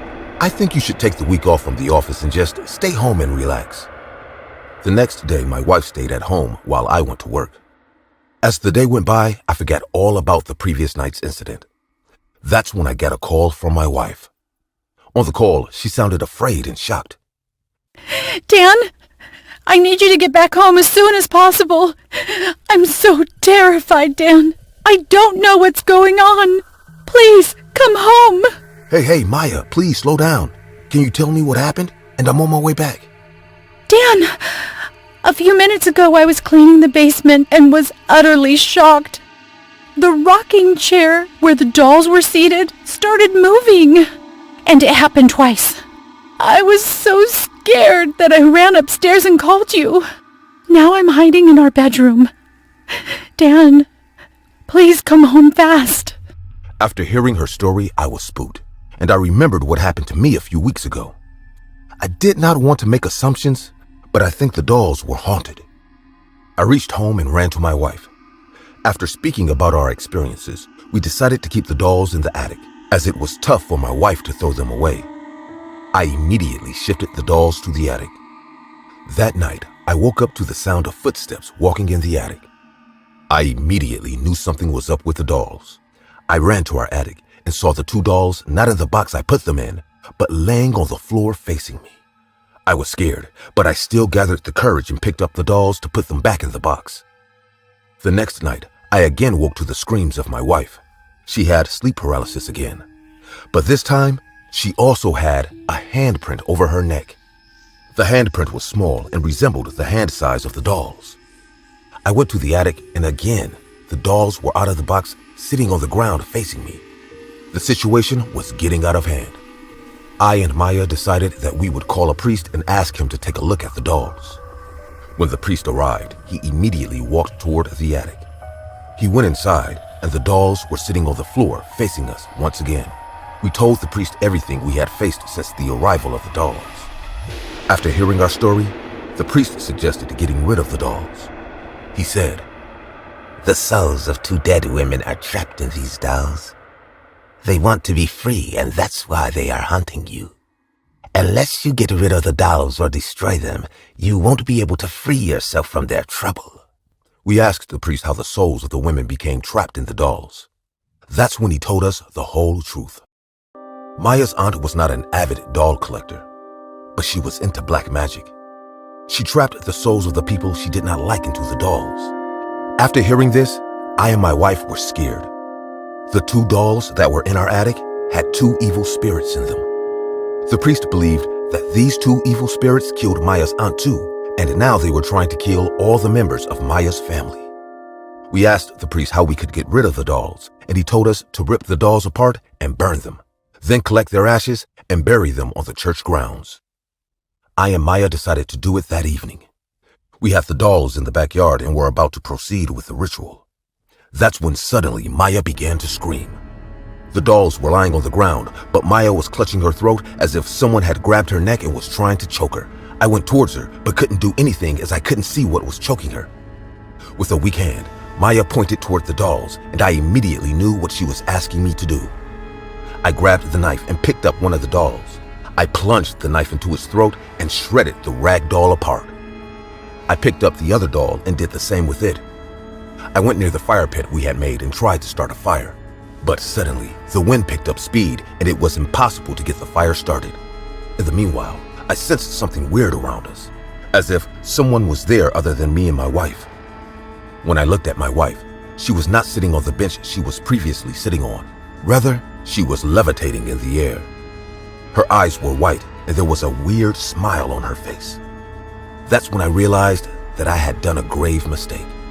I had freed the two evil spirits and they had entered my wife's body.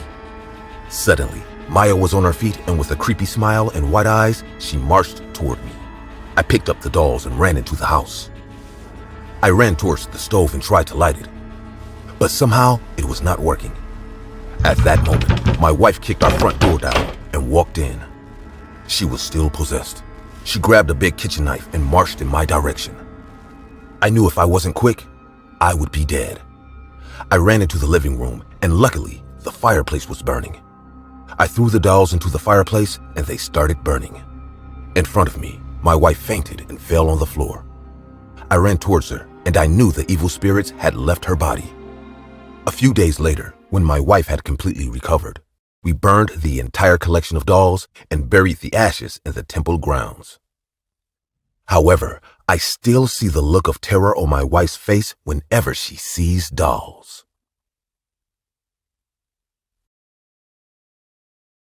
I have quite a fascination for dolls. Last year, on my wedding anniversary, my husband bought me a Japanese porcelain doll. The doll was one of a kind, and he said he bought it from an antique shop. The shop owner sold the doll at a very cheap price, which seemed really surprising to me. Generally, porcelain dolls can cost up to $1,000, and even more than that. Anyway, I fell in love with the doll immediately. It was a beautiful Japanese woman dressed in authentic Japanese traditional costumes and pieces of jewelry. Her blue kimono embroidered with golden flowers looked amazing. I kept the doll in my doll room along with my other dolls. The doll was extremely beautiful, but there was something mysterious about its eyes. The doll had big eyelashes, which was very unusual in any Japanese doll, especially those made of porcelain. It appeared to me that the eyelashes were attached to the doll distinctively. I didn't pay much attention to this matter. That night, my husband took me out for a romantic dinner. We had a really nice time. After we came back home, I went to the doll room just to take a quick look. As I opened the door of the doll room and switched on the lights, my heart flunked in horror. The entire room was ransacked and my dolls were scattered all over the floor, except the Japanese doll. The entire room was out of order. Only the porcelain doll stood still on top of the shelf at the wall. I got extremely scared, thinking someone broke into our house, but there was no sign of such. With a sad and freaked out face, we arranged the entire room and went to bed. I couldn't sleep all night. I had no idea how it happened. 2 days passed like usual. One afternoon, I was alone in the house as my husband went to work. I was watching TV sitting in our living room. The doll room was right beside the living room, so I could see half of that room from our living room couch. My eyes were hooked on the TV when I felt someone standing in the doll room and watching me. As I turned towards the room, a spine-chilling shiver took over me. I saw a woman dressed exactly like the porcelain doll standing in the room. Her eyes were fixed at me. I could tell from her face that she was not at all happy to see me. Her eyes were full of anger and extremely red. I couldn't move. I couldn't blink. She kept staring at me. I stood like a statue, then suddenly went to the other side of the room behind the walls. I stood on the couch, all sweating in fear for 10 more seconds, then walked inside the doll room. There was no one there. The Japanese doll stood in the same way at the top shelf. When my husband came back home, I told him about the incident.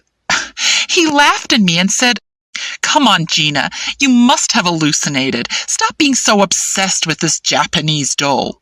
I thought that I might have imagined all of this after the incident that night. But a few more days passed, and then I realized how wrong my husband was. It was a stormy night. Heavy rain was going outside. My husband told me that he'll be coming home late due to some work at his office. I had my dinner and went to bed early. I drank a few glasses of wine before going to bed to sleep well. Around 12:30, 1 p.m., I heard the bedroom door opening. I said in a sleepy voice, Baby, is it you? What took you so long? Come sleep beside me. My eyes were half closed, and the room was dark. Also, I was drunk.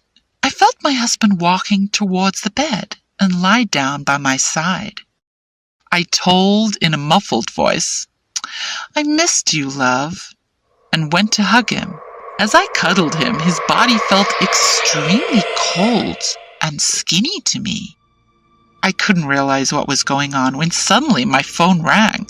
I turned on the other side as my phone was on the table near my bed.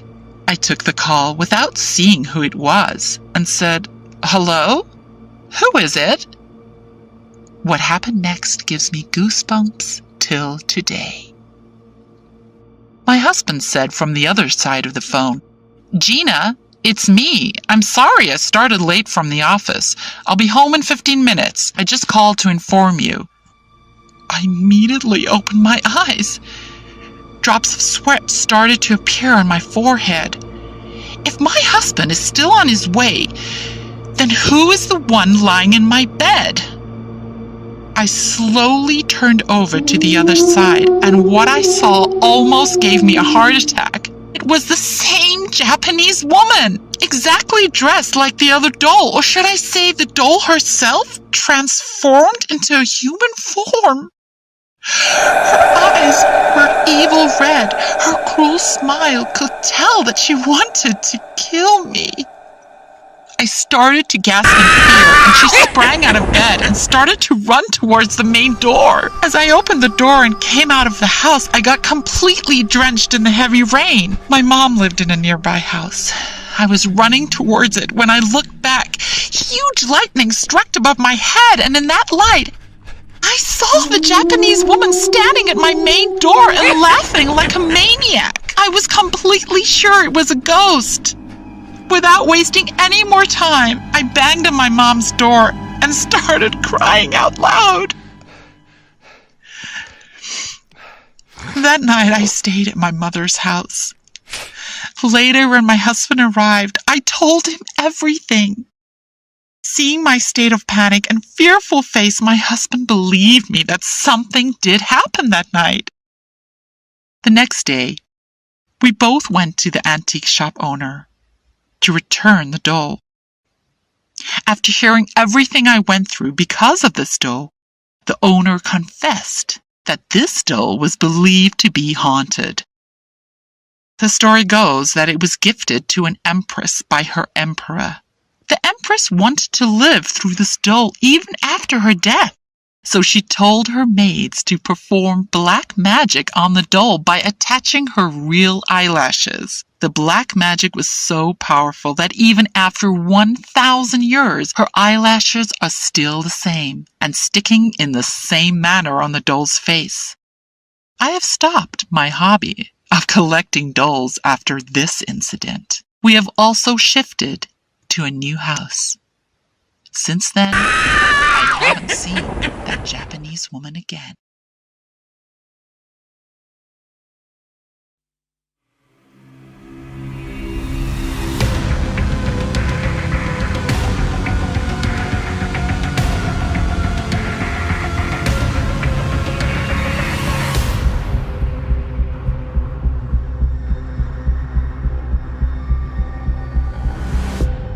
I and my father have been camping since I was 4. Although my mom was never interested in it, I and my father made it a habit to go camping at least every 3 months. By the time I was in high school, we had found a private camping area which was at the foot of the Alps. This place was perfect for camping, as it was safe, not too far from home, and we could easily acquire the basic necessities required for camping there. Dad and I wasted no time and drove to our favorite camping spot. However, this year, the place was crowded. Even though it was a big clearing in the forest, many campers had already set their camps before we had arrived. As Dad and I had been hiking and camping for decades now, we weren't afraid to set our camp a bit further from the others. We ended up setting up our camp a little too deep into the woods. The ground there was uneven, and it was a bit of a struggle to set the tents. But I and Dad managed anyways. We planned to set our camp in the morning, then go for a long hike, later return to our camp, have dinner, and sleep. The next day we would repeat the same schedule, but skip dinner to return home by nightfall. Our hike went as planned. Rather, I would say it was one of the best days of my life. Due to my college and my dad's busy life, we hardly got time for each other. When we returned to our tents after sunset, Dad and I set up a campfire, made some sandwiches for dinner, and slept. Now you need to know that we do not carry our big tents for these 1 or 2 day hikes. Instead, we bring small tents that just fit our upper body when we sleep in them, while our feet rest outside. Around 2 a.m., I was suddenly woken up by shuffling noise and footsteps around our campsite. The noise came from the small table we had set up to keep our hiking gear and other necessities we couldn't fit inside our tents. I thought it might be my dad. He often gets up to relieve himself at night due to diabetes. The shuffling noise continued, but I dismissed the matter and tried to sleep.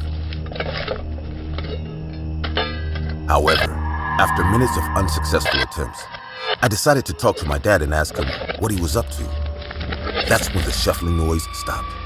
I guessed my dad had found whatever he was looking for and would go to his tent to sleep now. Instead of the footsteps going to my dad's tent, I could hear them coming closer to mine.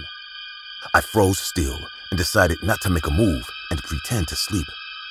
The footsteps came around my tent and stood behind it. Whoever the person was, he had a tall frame and was pretty broad by what I could tell. He stood behind my tent, still as a tree for a couple of minutes. Then he bent down and started sniffing my feet. It was super weird, and even though I was stark awake, I pretended to sleep. I slowly retracted my exposed legs into the tent and curled up into a ball. Then the man circled my tent twice and would sniff it from time to time. I was panicking inside my tent, sweating despite it being cool at night. The man finally noticed that my tent was open and did the unthinkable. He bent down and peeked into my tent. His face was the most terrifying thing I had ever seen. And the worst part was, he wasn't a man at all. He was something between a man and an animal. He had big, bulging eyes, a flat nose, and a mouth full of sharp teeth. He must have sensed my fear. That's why he reached a long, muscular hand inside my tent and grabbed my ankle. I screamed and tried to kick his hand away, but he was too strong for me. He pulled me out of the tent, and I was struggling to free myself when suddenly something hit the forest man on his head. It was Dad. He had picked up the wooden chair and slammed it into the wild man's head. For a brief time, he lost his footing, enough for me to free myself and re-enter my tent. I went inside and saw my trekking pole standing in a corner. I picked it up and ran out. Dad was still fighting the wild man when I did the most horrifying thing in my life. I stabbed my dad's attacker in the back with the pointy end of my trekking pole. He screeched and thrashed to get the pole out of him. This was enough for me to grab our car keys, get Dad, and run toward the campground in the pitch darkness. Once we passed the camp, we continued towards our car in the parking lot. I took the wheel and it drove us home. We never returned to the camp after that. But a couple of days later, the park rangers discovered the mutilated body of the animal man who had attacked us. I had killed him. When his body was taken to the lab for research, it was all over the news that 35 years ago, a renowned scientist had done some genetic experiments on a baby boy, which had turned him into an animal. The details of the experiment were confidential, but after the death of the scientists, this humanoid creature had roamed the wilderness, preying on animals. My dad and I were unfortunate enough to become his targets that night. It scares me how haunted and cruel people could be under the pretext of science. The fact that I had killed this humanoid will stay with me forever, but I can never forget the sheer terror he made me feel that night.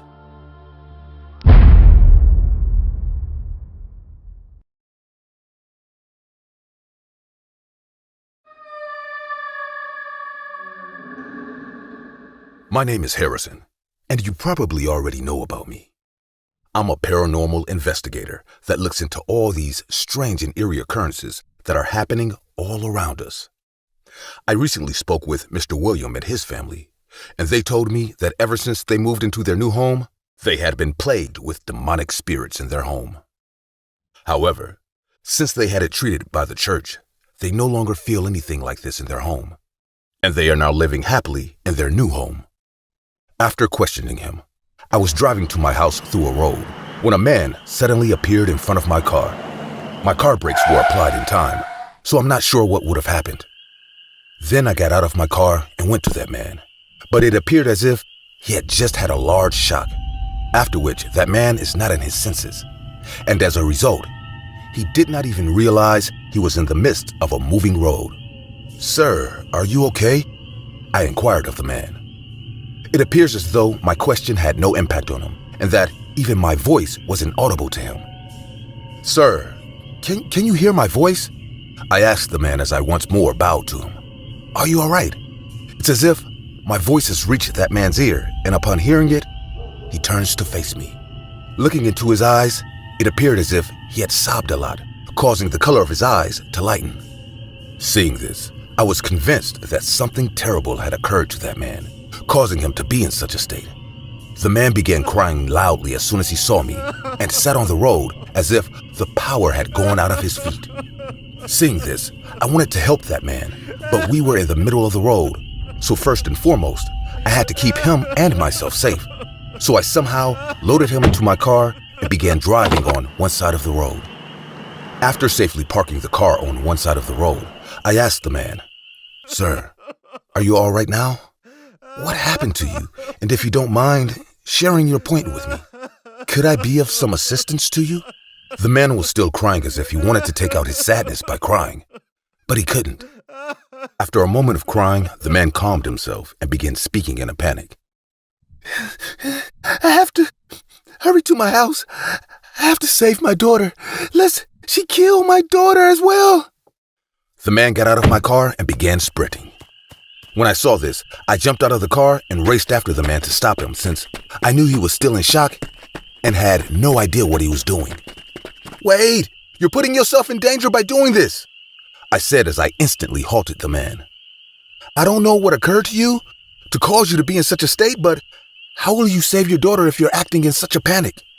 After listening to me, the man came to his senses and began telling me what had happened to him. Seeing that man in this state, I told him once more, "What happened to you that you are so concerned about, and what is the risk to your daughter? And she will kill your daughter? Why did you say that? Has she previously murdered someone in your home? Who is this lady?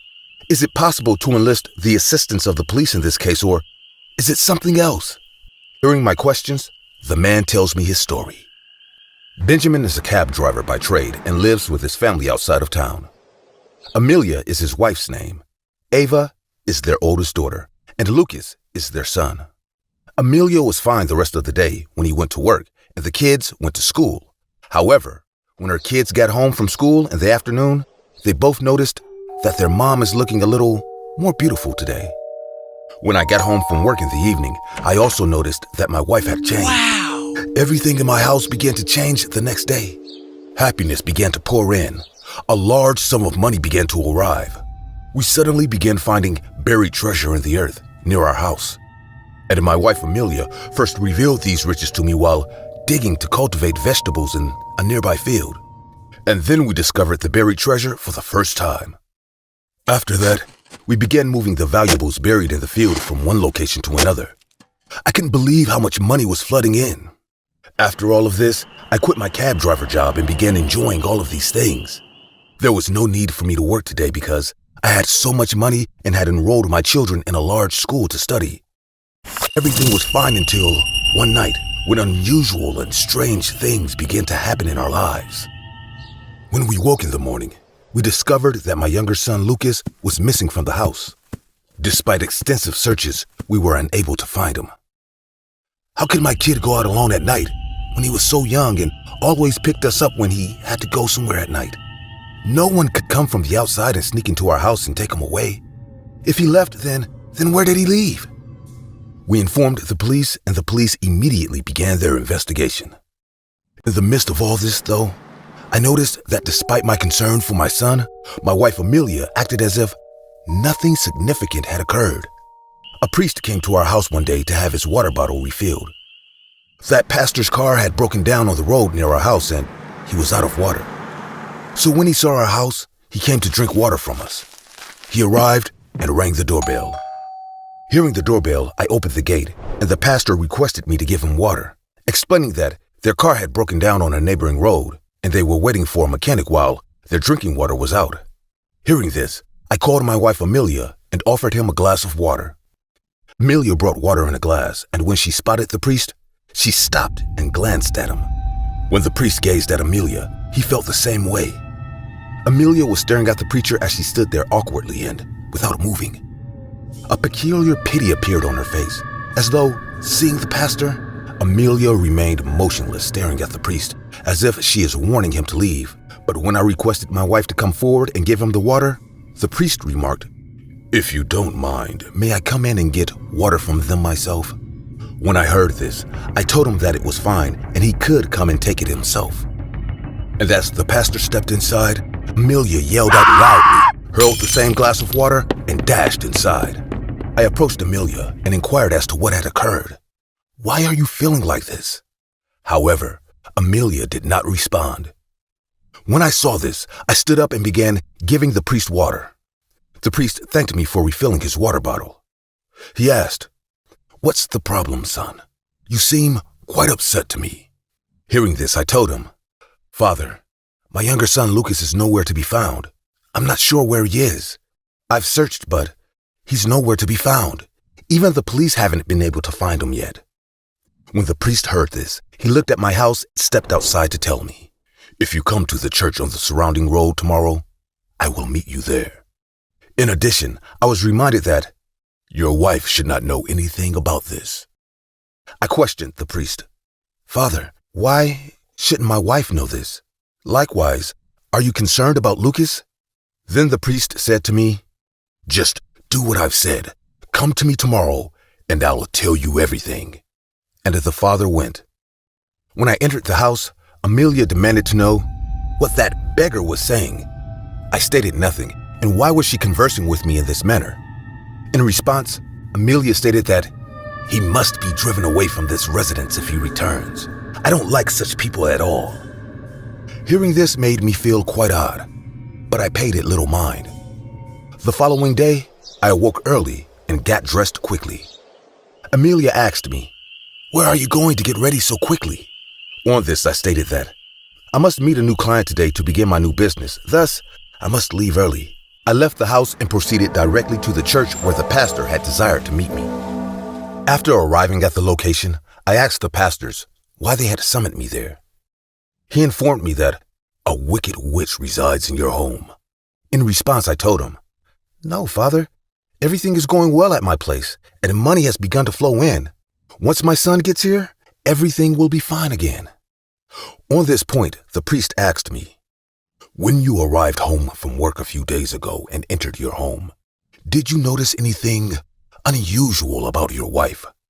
Since that day your fortune has begun to improve. Have you ever pondered the cause of this unexpected improvement?" I responded, "No, Father, I have not even considered this. What is wrong with my residence? Father, kindly inform me." Regarding this, the priest informed me that the woman you consider to be your wife is actually a witch. Your wife died the same day you returned home from work at night, just as you began to find her attractive. When I heard this, I became enraged and told the priest that, "If you want money, ask for it, but do not add to my trouble by doing such things." Therefore, the pastor responded, "All right, follow your wife tonight and notice what she does. However, remember that if her eyes fall on you, you will perform the same condition as your son." In response, I asked him, "Like my son? What happened to my son?" On this, the priest instructed me to leave, wait for the night, and then come back to see him the next day. Just then, I receive a call from the police who inform me that they have discovered a child's necklace body in the pond behind my house. Hearing this, I felt as if the ground had shifted beneath my feet. I hurried from there to my house, and when I got there, I couldn't believe what I saw. My wife was crying near the pond, and I was watching her cry from a distance. As if my legs lacked the strength to move ahead. But I moved my legs and began heading in the direction where the corpse was laying.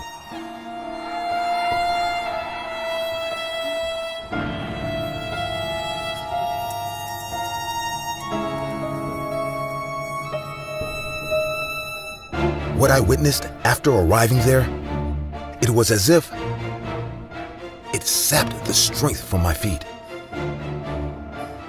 A body was pulled from the pond, and that body was dressed in my son Lucas's clothes.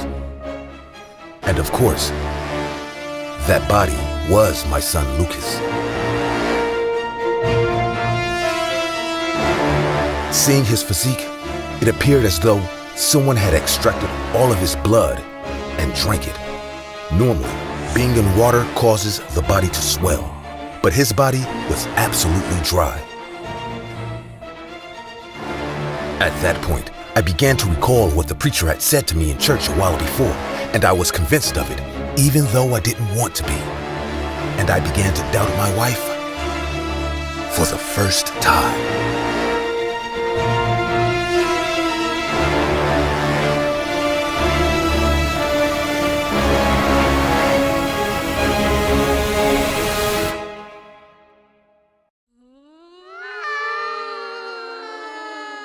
My name is Harrison, and while I was driving away from William's house, a man named Benjamin suddenly pulled out in front of my car on the highway.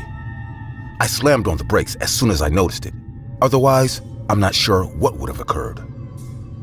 He appeared to be experiencing a tremendous deal of shock when I first saw him, and when I asked him what was wrong, he informed me what happened to his wife and son. As you already know after watching the second episode, following the priest's revelation that his wife was a witch and had murdered his son, until he pulled his younger son's headless body from the water behind his house.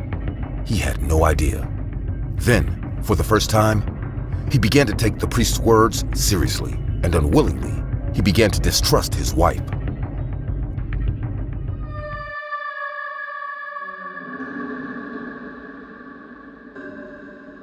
On that day, I was sitting in my house sorrowful after performing my son's final rites. My wife was also seated next to me. At that time, I was remembering the words of the pastor while staring at my wife. My wife was watching my eldest daughter's room. When I saw this, my mind was filled with fear because questions had settled in my mind and I was simply sitting there watching one of my children die. I didn't want anything to happen to my other child. I told my wife that we couldn't keep our daughter in the house any longer. She is not safe here. My doubts about my wife and my faith in the priest's remarks grew stronger after hearing what she told me. Why? My wife asks. Why aren't you able to keep her here? I stated that whatever killed our son may possibly hurt our daughter here, and I don't want to lose another kid of mine. She stated that there is no need to do so because everything will be okay in a matter of days. I asked, what do you mean it's only a matter of days? On this, she became agitated and stated, I mean, in a few days, the police will find that criminal and then we will be safe again. As a father, I was concerned for my child, but as a mother, I did not sense that care in her. When I looked at her, it seemed as if she wanted our daughter to stay in that house at any cost. But I ignored her and took my daughter to my sister's house. I also invited my wife to accompany me to my sister's place, but she said nothing and just stood there staring at us. I then informed her that I would be running late and would instead be spending the night at my sister's house. That is the reason I'm asking you to accompany me. She responded that she is fine here. After hearing this, I responded, okay, I'll arrive tomorrow as early as I can. Today, take care of yourself. I then took my daughter and left from there after stating this. When I was driving with my daughter told me, Papa, I don't know why, but I feel unusual discomfort and fear from being with my mother right now. She had been staring at us in a peculiar way for a few days. I asked her, why do you feel like that, Ava?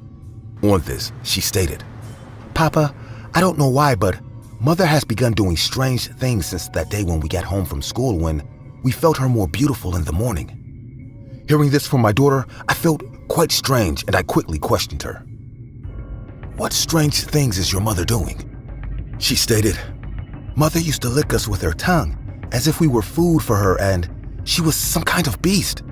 When we were with her, she kept staring at us, which made me feel uneasy. I was terrified of those eyes of hers. Hearing this from my daughter, my faith in the pastor's words grew stronger, and instead of leaving my sister's house, I left my daughter with a friend nearby and immediately proceeded to my residence to follow my wife as instructed by the pastor. I parked my car a little further away from the house and strolled carefully towards it. I waited for my wife to leave the house while standing in the bushes some distance from my home. The thought once crossed my mind. Would she have left before I arrived, or had I not delayed in coming? Therefore, occasionally the pastor's remarks began to ruminate in my thoughts. Just now that I was thinking that, I saw my wife leaving the house. I began to follow her as well. What I witnessed after only a short stroll filled my eyes with terror. I noticed she had transformed into another woman. Her legs were folded and her hair was unkempt, and she was screaming extremely loud. And when she was crying, only one thing was said. One of my good prey has escaped from my grasp. I was looking at that dreadful sight, hiding behind the same bushes, when she abruptly turned and glanced back. She sounded as if she heard some bushes move. Looking directly behind her, my entire body was seized with horror because when she looked back, her neck was back, but her entire body was forward, and her eyes were bloodshot, as though she was on the lookout for someone. Then a rabbit appeared from the bushes. When she saw the rabbit, she pounced on him and began gnawing on him raw. I was stuck with panic when I saw this scenario, but I gently departed while taking care of myself. And I was thinking of all this when I suddenly appeared on the road in front of your car. Hearing this from Benjamin, my hair stood on end and I realized that this man had been captured by a vast evil power, which is threatening the life of his family. Hearing his state and what had occurred to him now, my mind decided that I would not leave him alone in this war, and that I would also assist him in getting out of this crisis. After listening to Benjamin, I told him about myself and vowed to assist him in his situation. Hearing this, Benjamin asked, "How would you assist us in all of this?" I told him that, in this state, I would be unable to tell you anything right now. But yes, I can try to save you from all of these problems. But first, we must wait until daylight. It's late at night, and I am unable to take you to your home until we develop a plan for dealing with the demon because it is unsafe to do so. As we waited for morning, I immediately drove Benjamin to the same priest who had advised him of all of these things. When the priest noticed Benjamin there, he replied, "Now that you know the truth." When Benjamin heard this, he sobbed and begged the father to pardon him so that he might rescue his family and himself from their current predicament. Benjamin continued by asking, "Father, what happened to my wife? Did the same witch kill her as well?" "No," he replied. "Although your wife has already passed away, the witch has taken over her body and plans to sacrifice you and your daughter on the night of the full moon." Hearing this, Benjamin became terrified and began asking the priest, "Father, what should we do now? Please, suggest a solution." "Don't worry," the priest said. "You invite me to dinner today, but keep in mind that your wife should not be made aware of this." Benjamin said, "Please come today. You both are now my only source of support." Looking at me, the priest inquired, "Who is this boy?" "He is my friend, and he also wants to help me. Thus, he is with me." "Don't worry," the priest replied. "I will absolutely come." The priest now instructed Benjamin to return to his home and act normal. On this, Benjamin stated, "I will do as you say." And I dropped Benjamin off at his place. One thing that bothered me here was that the night of the full moon was tonight, and that witch was going to sacrifice Benjamin today. And perhaps the pastor should not have told Benjamin about this since it would have worried him even more, and then our plan would not be jeopardized. The priest told him that he would arrive at his residence late at night. When Benjamin and his wife were sleeping in the room at night, his wife got up and went outdoors, just like the other night. Benjamin came out of his home after his wife had departed and brought the pastor and me in. The priest began his preparations after arriving. After a while, the priest began to pray some mantras.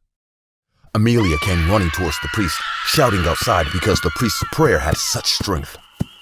As soon as Amelia entered the house, she began shouting extremely loud and telling Benjamin in a very frightening voice that, "You did not act properly.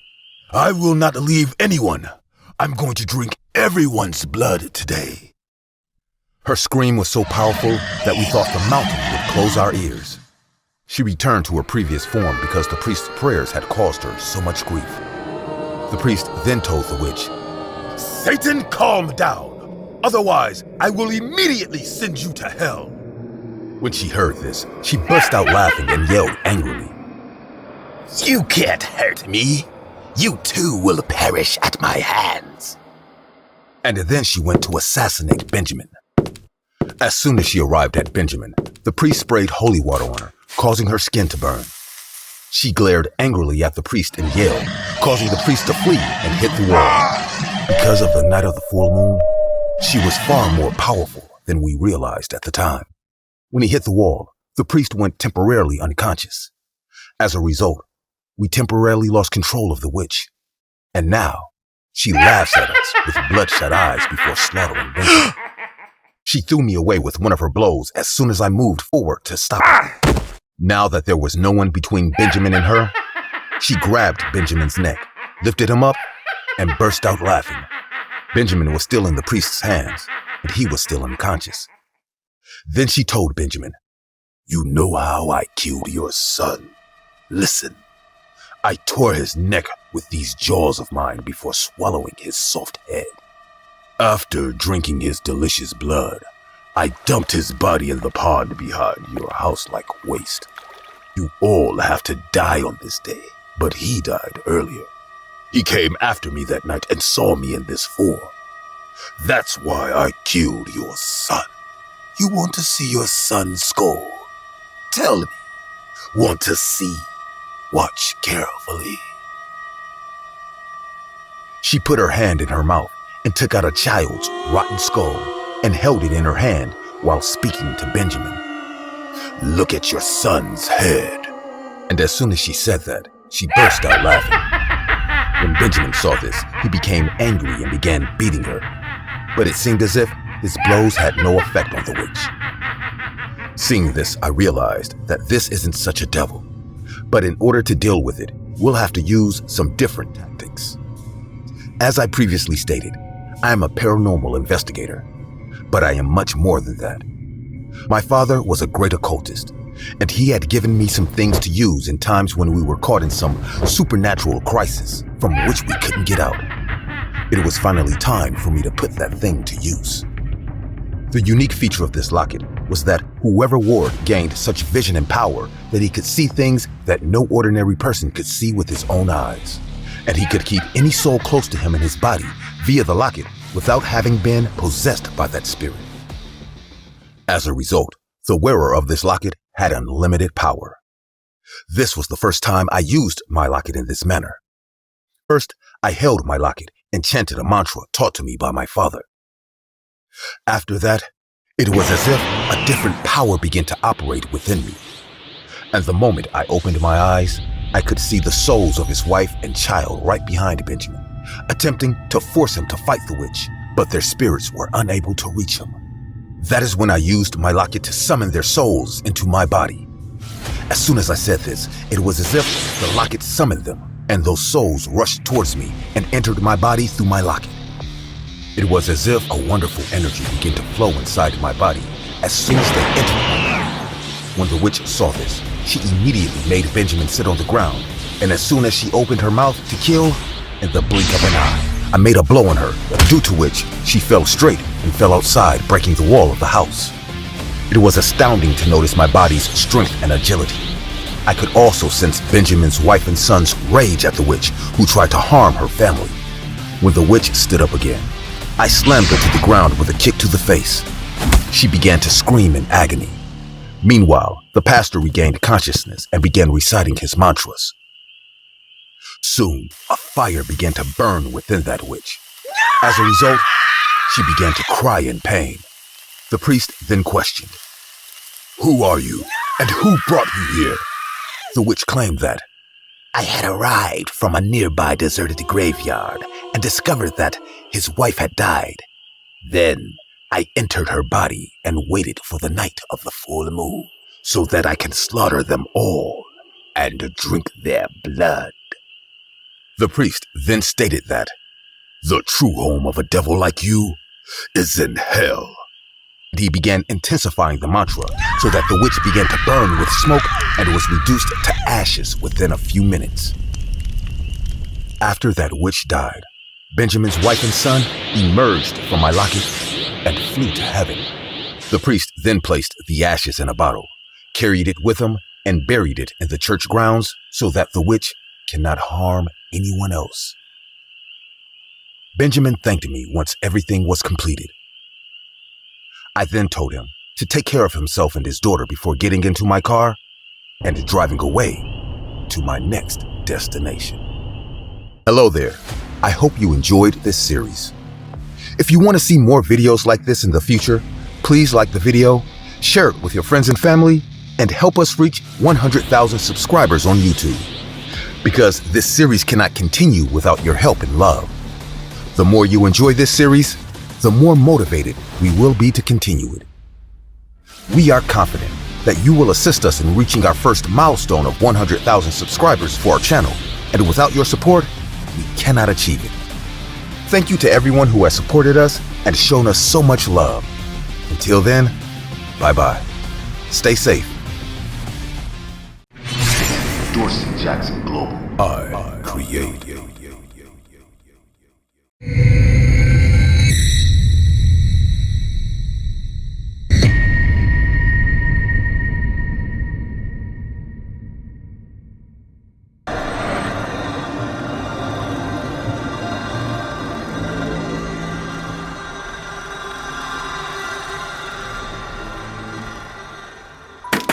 One of my fondest memories as a kid happened during my 12th birthday party.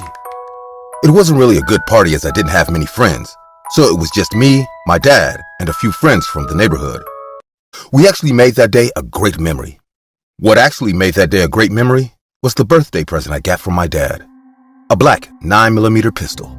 Looking back on it now, I can recall the shocked look on the faces of the other parents, as I knew they were all asking the question, what kind of father gives his 12-year-old son a gun as a birthday present? But I didn't care about any of that, as I loved that thing with all my heart. Every single day after my 12th birthday party, my dad would take me to the backyard after school so that I could practice shooting it. I always looked forward to doing it with my dad, and it didn't take long before I was accurately shooting all the old cans off the fence. My father was a man who loved guns, and he made sure he passed that passion to me as I grew older. He had a large collection of guns, and I had learned all their names and attributes before I turned 18. We used the .50 caliber Thompson Center Arms rifle when we went hunting for deer and game in the forest, and the Remington model 870 was used when we went bird hunting. I really enjoyed learning about all these guns, and by the time I was 18, I went off to college and started collecting guns for myself. As time went by, I steadily increased my collection as I made sure I had all the basics. I acquired the Bushmaster AR-15 semi-automatic rifle and the M16 assault rifle. I even stumbled upon some gems as I managed to get my hands on the Lamat revolver and the Rockola M1 carbine. The more my collection grew, the more I became obsessed with collecting guns.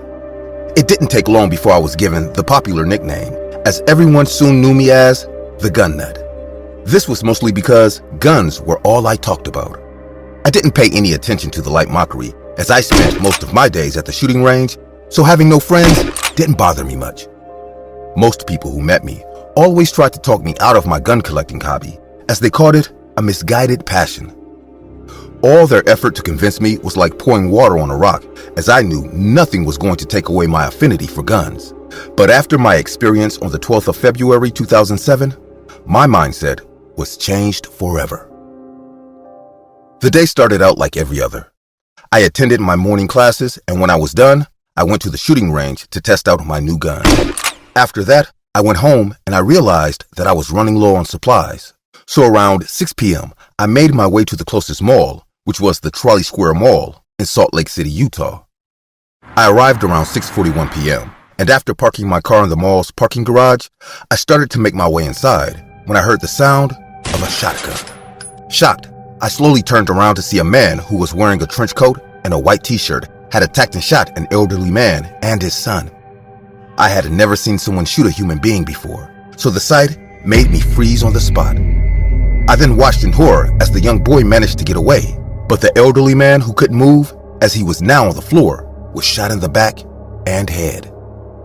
I instantly knew the man was dead, as I could tell the assailant was using a 12-gauge pump action shotgun, and I knew no one could survive a shot from that range. His assailant then started to make his way inside, and even though I was completely frightened, I knew I had to do something. So I ran inside the mall, screaming, "Someone call 911! A man has just been killed!" The people in the mall looked at me with perplexed faces, as I'm sure they all thought I was throwing a prank or being delusional. Since that didn't work, I started to frantically look for my phone so I could dial 911. But that's when another 2 dim-sounding shots were heard. Most people started to notice something was wrong now, although some still weren't convinced that it wasn't a prank. I finally managed to find my phone, and right as I was about to dial 911, I heard 2 loud shots coming from the entrance doors directly behind me. Before I could do anything, I felt searing pain ripple through my body as I fell to the floor. I couldn't feel the lower part of my left arm, and when I looked at it, I realized that I had been shot. The mall then went into a frenzy as people started to run and hide. I was completely frightened, but I still found the strength to run. I hid behind a pillar before slowly looking around to see if it was the same man who had fired the earlier shots in the mall's garage parking lot, and it was. I watched him walk into the mall as he scanned the area. The man then shot at a security guard, but he missed the shot as the man managed to get away. After that, he turned in the opposite direction and made his way down the hallway. As I hid there, I could hear repeated gunfire coming from the direction our assailant had gone. I couldn't find my phone anywhere as I realized I had dropped it when I fell during the earlier commotion. I didn't want to do it, but I had no choice. So I reached for the 9mm pistol that I always carried around with me. It took me a while to get the courage, but I knew I had to do something. So ignoring the pain from my bleeding arm, I followed the sound of the gunshots. I don't think I will ever forget the morbid scenes I saw as I followed the assailant. He had left a gruesome trail of dead bodies, and I honestly had to stop myself from screaming at every sight. The first thing I saw was the corpse of a woman who had been shot in the chest and head. As I kept following his trail, I heard another gunshot followed by the shattering of glass, so I rushed to the scene. It was a card store called Cabin Fever, and I saw an elderly woman lying face down in the shards of broken glass. She had been shot in the arm and stomach. I could clearly see the assailant now as I watched in horror as he pointed his gun at 3 people who were in front of the store. One of them was a young child. He couldn't see me as I was in a secluded area, so I readied my gun to shoot. I don't know why I hesitated, as I had been shooting guns all my life. But at that moment, my hands were shaking vigorously and I couldn't pull the trigger. So I just watched in fear as he shot all 3 of them. The man then left the store to reload his gun, and a woman, who I assumed was the mother of the little girl, started to crawl towards her still moving child. I wanted to do something, anything, but I truly couldn't move. It didn't take long before the man came back, and with no hesitation, he shot all 4 of them in the head. As soon as the man left, I felt bile coming up my throat as I threw up. I cursed myself for not being able to shoot the guns I admired all my life, but even then, I knew why I couldn't do it, as I knew I would be no different from him if I did. I had seen them shoot people in movies numerous times, but nothing compared to seeing it in real life. I felt nothing but repulsion for the gun I had in my hand now, so I dropped it, and I watched it fall to the floor. My mind couldn't take it anymore, so I started to make my way out of there. It didn't take long before I saw a police officer. He asked me if I was all right, but before I could speak, I collapsed to the floor. I had lost a lot of blood now, but I was still conscious. I then heard numerous gunshots to my right, and out of the corner of my eye, I could see the cops had found the assailant. The man was surrounded now, but he kept on firing his guns. The cops then quickly returned his fire, and within minutes, the man dropped dead. When it was all over, I was taken to the hospital by the paramedics. Luckily, I was only shot in the arm, so apart from the blood loss, I wasn't in a critical condition. The Trolley Square shooting shook everyone in the state of Utah and the entire United States. Over 6 people were killed and 4 were injured. The gunman was identified as Suleiman Tolovich, the person responsible for it all. Numerous investigations were carried out into his life by the cops, as they wanted to find the motive behind the ghastly act, but after all their efforts, nothing was found. Apparently, the assailant's aunt and family were as shocked as the rest of the world because they all knew him as a good person. I stopped following the case after that, as I wanted to move on and heal from the incident. I eventually sold all the guns in my collection, as something that once brought me joy and excitement now made me feel fear and repulsion. I also tried to get my father to give up his obsession with guns, but he didn't agree. This has caused a lot of problems in our relationship, as there's now a huge rift between us. It's been 15 years since the incident, and looking back on it now, all it took was a couple of minutes to see firsthand what the guns I loved so much were capable of doing in the wrong hands.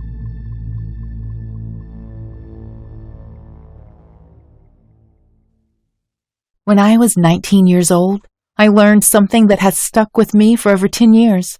It feels like it was just yesterday when I learned that priceless lesson all women should carry close to their heart. A week before that traumatizing day, I visited the mall. I was a full-time nursing student and a full-time server at my local diner. This meant I was on my feet all day. I was only getting a few hours of sleep. And of course, that meant my feet were always killing me. I scheduled some time in my hectic schedule and walked into Foot Locker in my local mall. I resisted entering any other store. Beautiful articles of clothing calling my name as I walked through the array of stores. I simply didn't have the time for anything but to buy shoes. Welcome to Foot Locker, Smiled a middle-aged man wearing a green shirt. we have a BOGO special going on. That means you buy one, get the second half off special. He grinned as he finished his explanation. I explained the situation. I needed the most comfortable shoes in existence. I didn't care how they looked. I didn't care for the price. I needed relief for my feet. He nodded understandingly. He glanced at my feet. A few seconds passed, and still he stared intently at my feet. I was wearing some old sandals, and I began feeling self-conscious of his stare. He persisted, deep in thought. You're a size 8 in shoes, but a 7.5 in sandals. He whispered, still staring. Yeah, exactly, I said, a little perplexed. He wasn't asking. He was stating a fact. I know just the thing. And with that, he walked behind me. I took a seat and waited.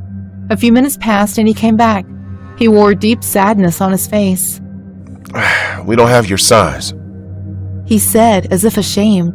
But we can order them, and they'll be here next week. His voice was heavy with despair. Hey, it's okay, I said brightly, trying to cheer him up. My schedule is a little tight, so I can't come next week, but I can pick them up the following one. He brightened up. We agreed I'd return. And with that, I left the store. As I left, a few of the employees stared at me curiously. They frowned slightly, as if I was doing something wrong. I dismissed it and left. I had a few minutes to spare, so I roamed around JCPenney.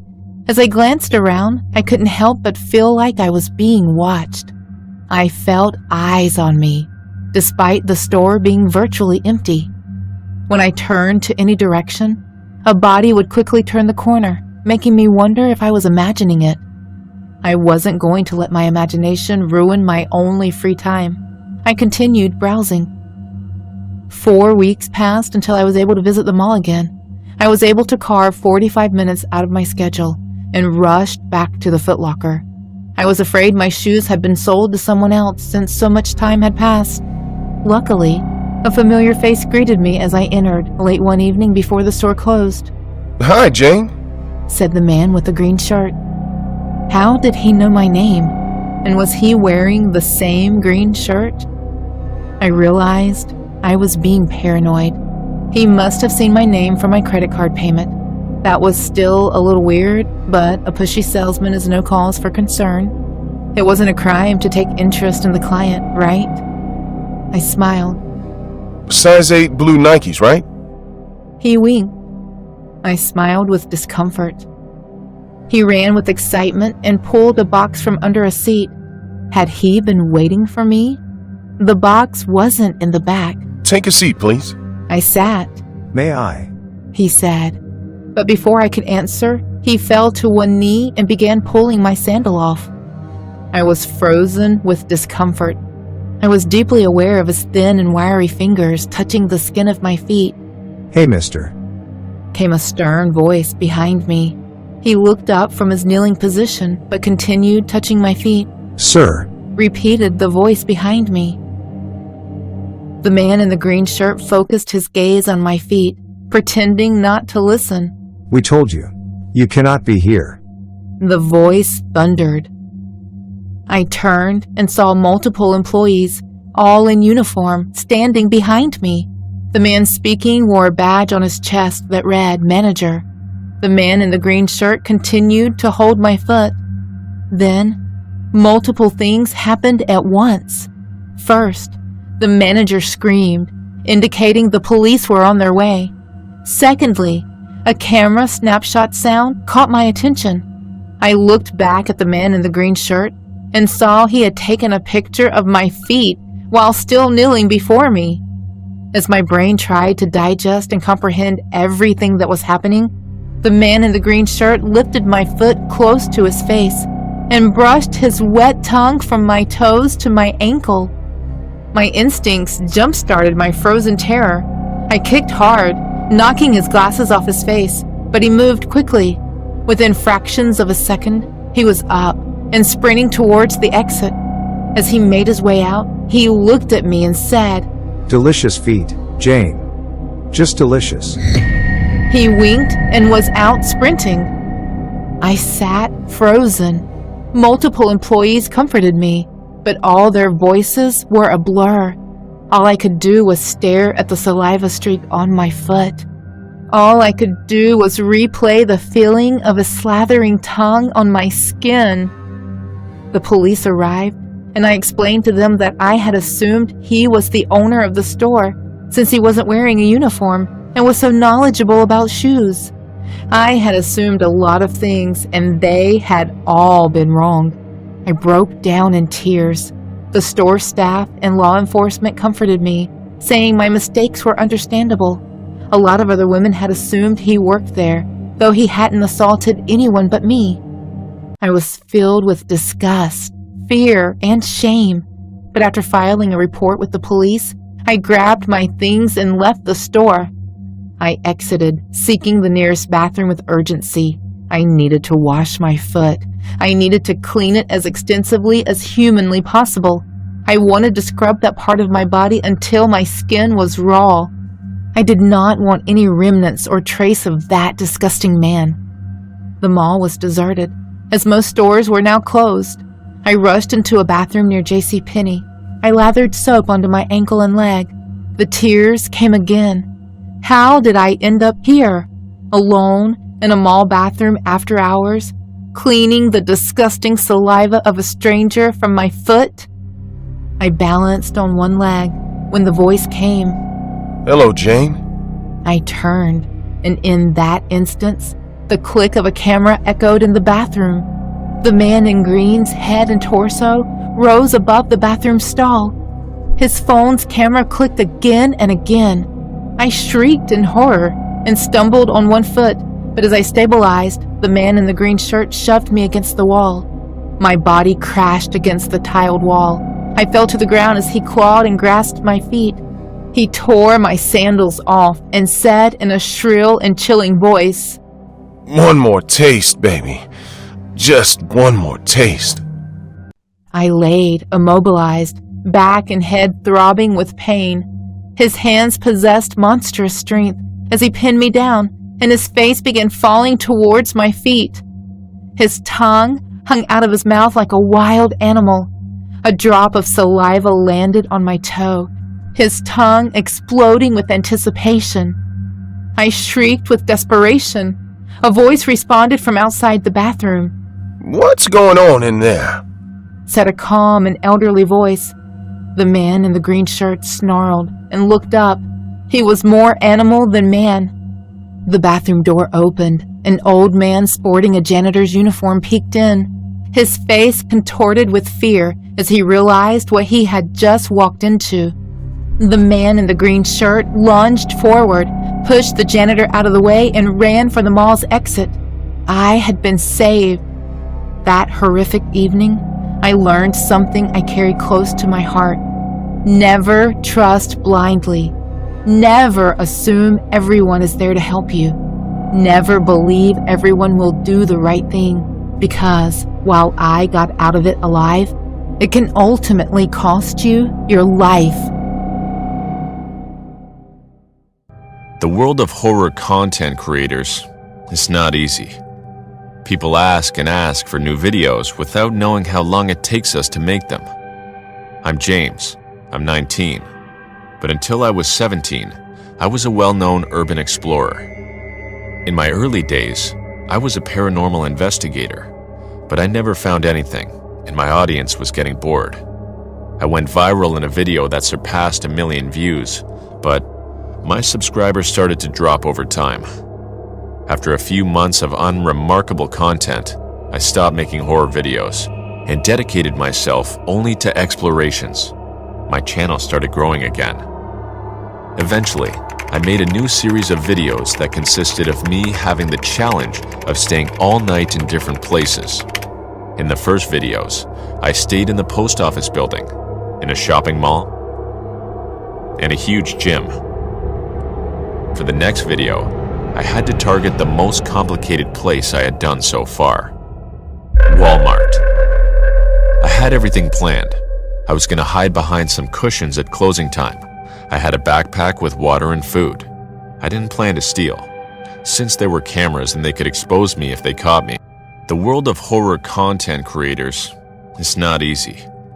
People ask and ask for new videos without knowing how long it takes us to make them. I'm James. I'm 19.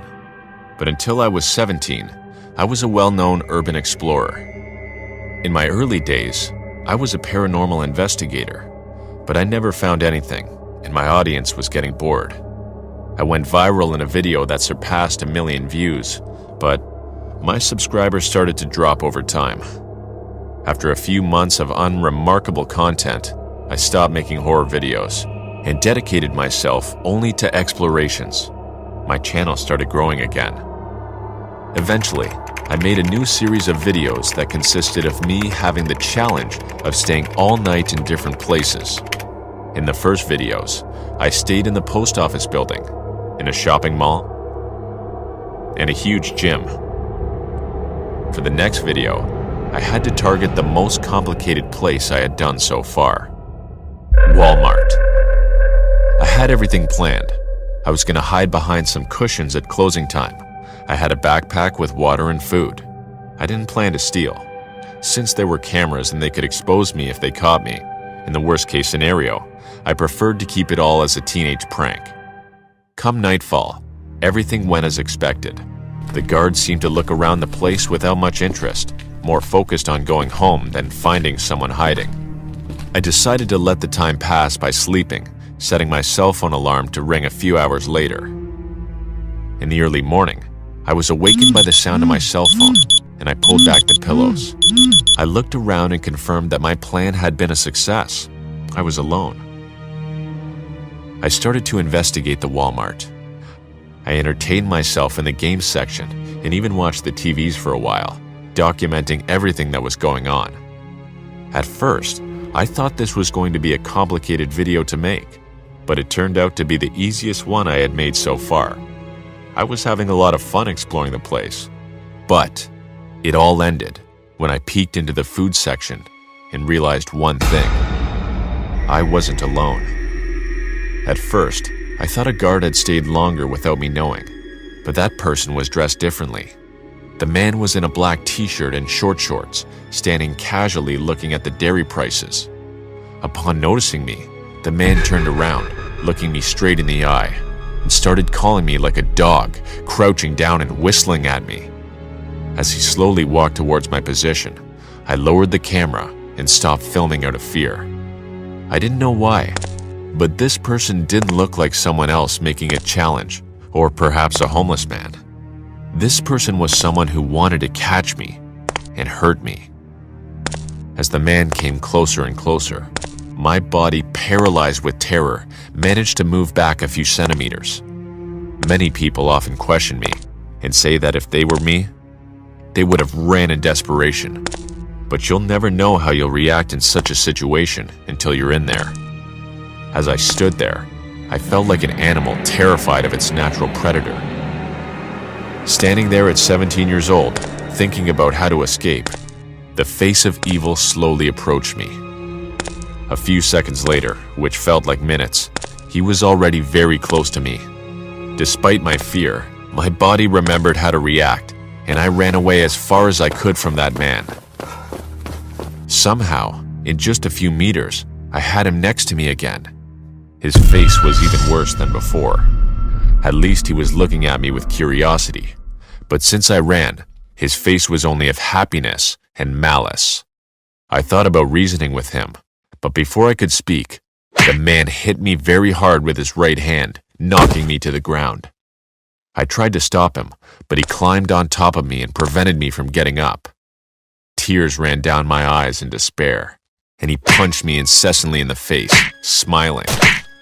My tears were confused with blood spurting out of my face. I felt like I was going to faint at any moment. The man seemed aware of my situation, so he stopped hitting me, and without saying anything, pulled a knife out of his pants.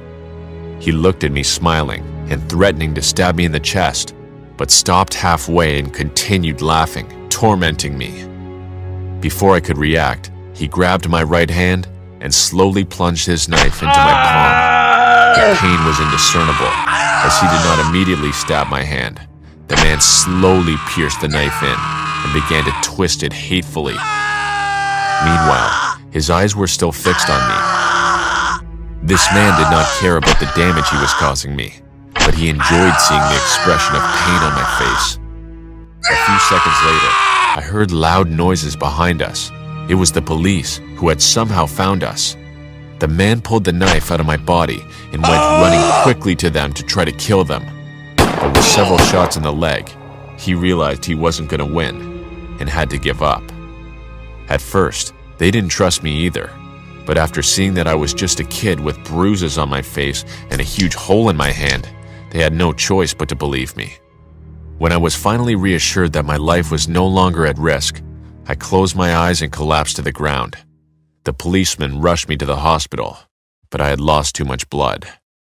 Shortly after waking up and receiving the scold of my life from my angry but concerned parents, I learned that Walmart was not going to press charges for trespassing during the night. Even though no guards are monitoring the whole place, they have lots of cameras and people monitoring them at times, so they witnessed everything that had happened between me and this psycho. Speaking of him, neither the police nor my parents told me much. But a few days later, I saw the news, and I dropped the remote control out of fear. The man was a cannibal who enjoys savagely beating his food unconscious before devouring it. Today, I don't know what life will be like for this man or the rest of my acquaintances who had urban exploration. But after that day, I knew I had to give up this type of content. I won't have the same amount of viewers, but lately, I started telling stories of psychopathic killers. A lot of people think they're lies or that they're exaggerated, but they don't know how exaggerated reality can be and how a man almost devoured me in a Walmart.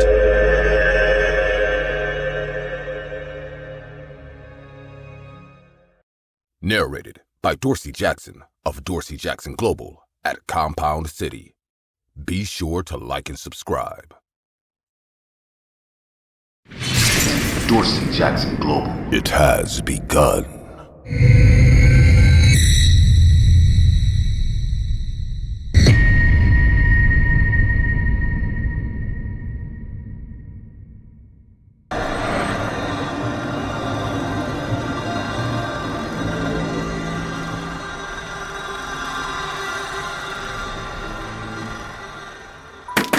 One of my fondest memories as a kid happened during my 12th birthday party. It wasn't really a good party as I didn't have many friends, so it was just me, my dad, and a few friends from the neighborhood. We actually made that day a great memory. What actually made that day a great memory was the birthday present I got from my dad. A black 9mm pistol.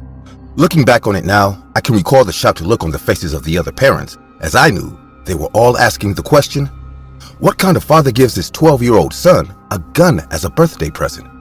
But I didn't care about any of that, as I loved that thing with all my heart. Every single day after my 12th birthday party, my dad would take me to the backyard after school so that I could practice shooting it. I always looked forward to doing it with my dad, and it didn't take long before I was accurately shooting all the old cans off the fence. My father was a man who loved guns, and he made sure he passed that passion to me as I grew older. He had a large collection of guns, and I had learned all their names and attributes before I turned 18. We used the .50 caliber Thompson Center Arms rifle when we went hunting for deer and game in the forest, and the Remington Model 870 was used when we went bird hunting. I really enjoyed learning about all these guns, and by the time I was 18, I went off to college and started collecting guns for myself. As time went by, I steadily increased my collection as I made sure I had all the basics. I acquired the Bushmaster AR-15 semi-automatic rifle and the M16 assault rifle. I even stumbled upon some gems as I managed to get my hands on the Lamat revolver and the Rockola M1 carbine. The more my collection grew, the more I became obsessed with collecting guns. It didn't take long before I was given the popular nickname, as everyone soon knew me as the Gun Nut. This was mostly because guns were all I talked about. I didn't pay any attention to the light mockery, as I spent most of my days at the shooting range, so having no friends didn't bother me much. Most people who met me always tried to talk me out of my gun collecting hobby, as they called it a misguided passion. All their effort to convince me was like pouring water on a rock, as I knew nothing was going to take away my affinity for guns. But after my experience on the 12th of February 2007, my mindset was changed forever. The day started out like every other. I attended my morning classes, and when I was done, I went to the shooting range to test out my new gun. After that, I went home and I realized that I was running low on supplies. So around 6 p.m., I made my way to the closest mall, which was the Trolley Square Mall in Salt Lake City, Utah.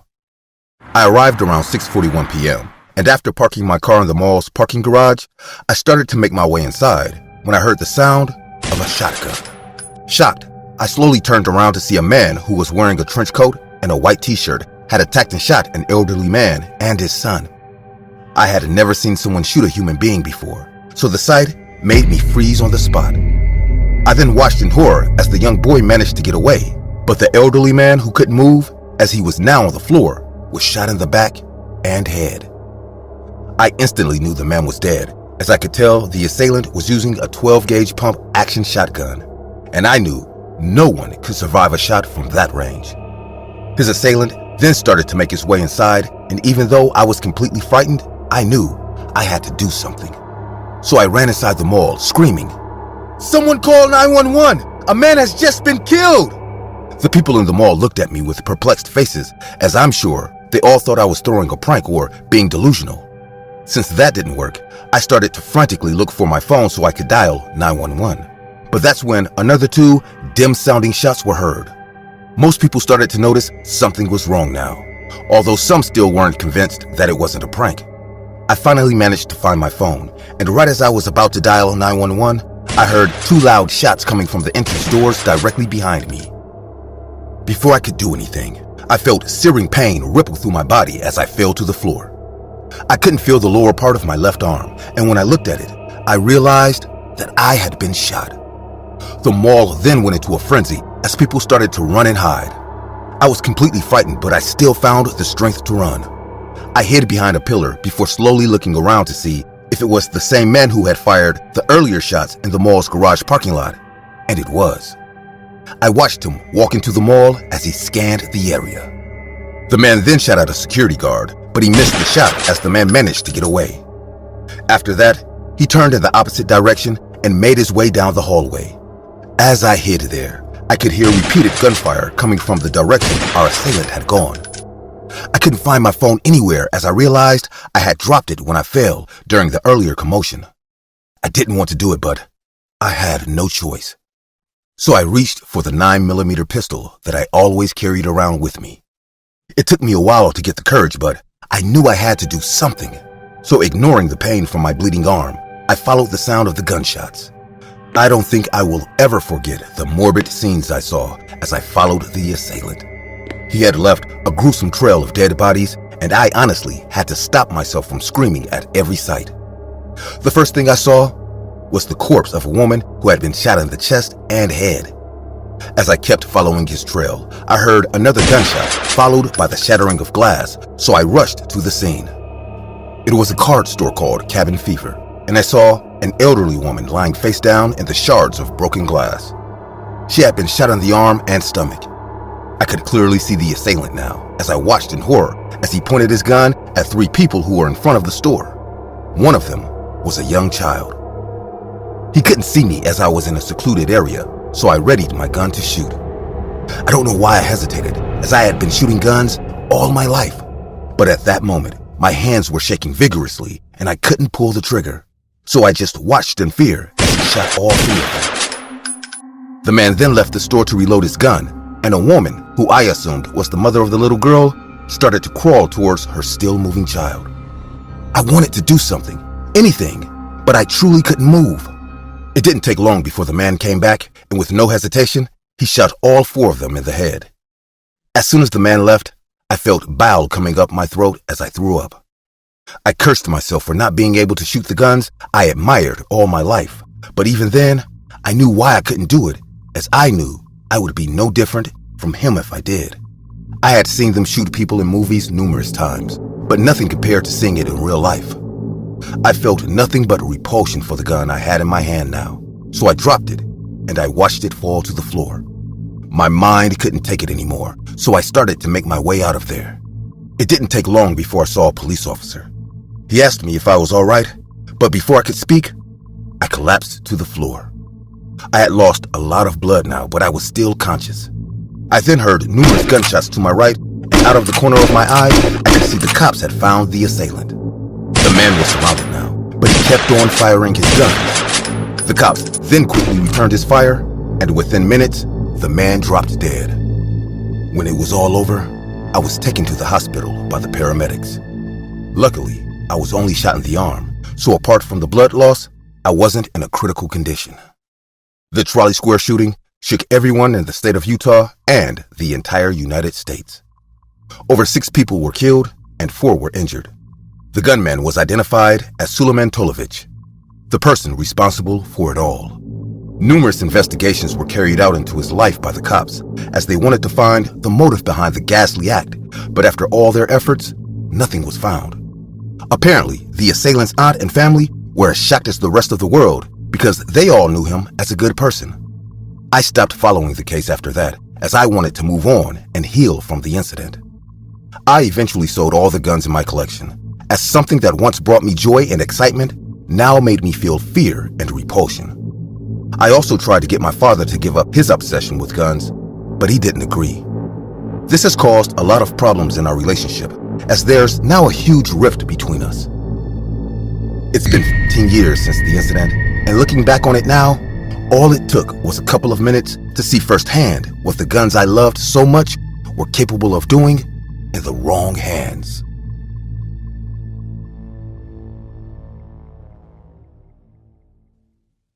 When I was 19 years old, I learned something that has stuck with me for over 10 years.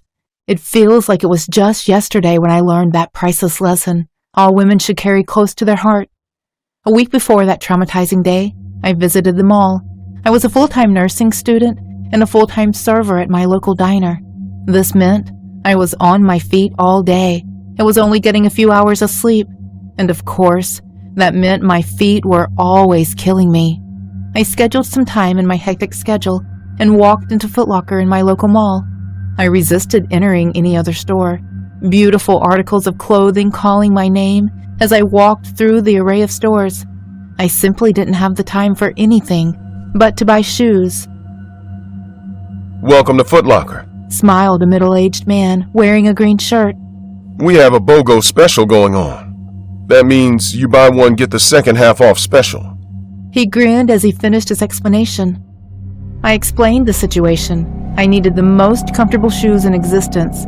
I didn't care how they looked. I didn't care for the price. I needed relief for my feet. He nodded understandingly. He glanced at my feet. A few seconds passed, and still he stared intently at my feet.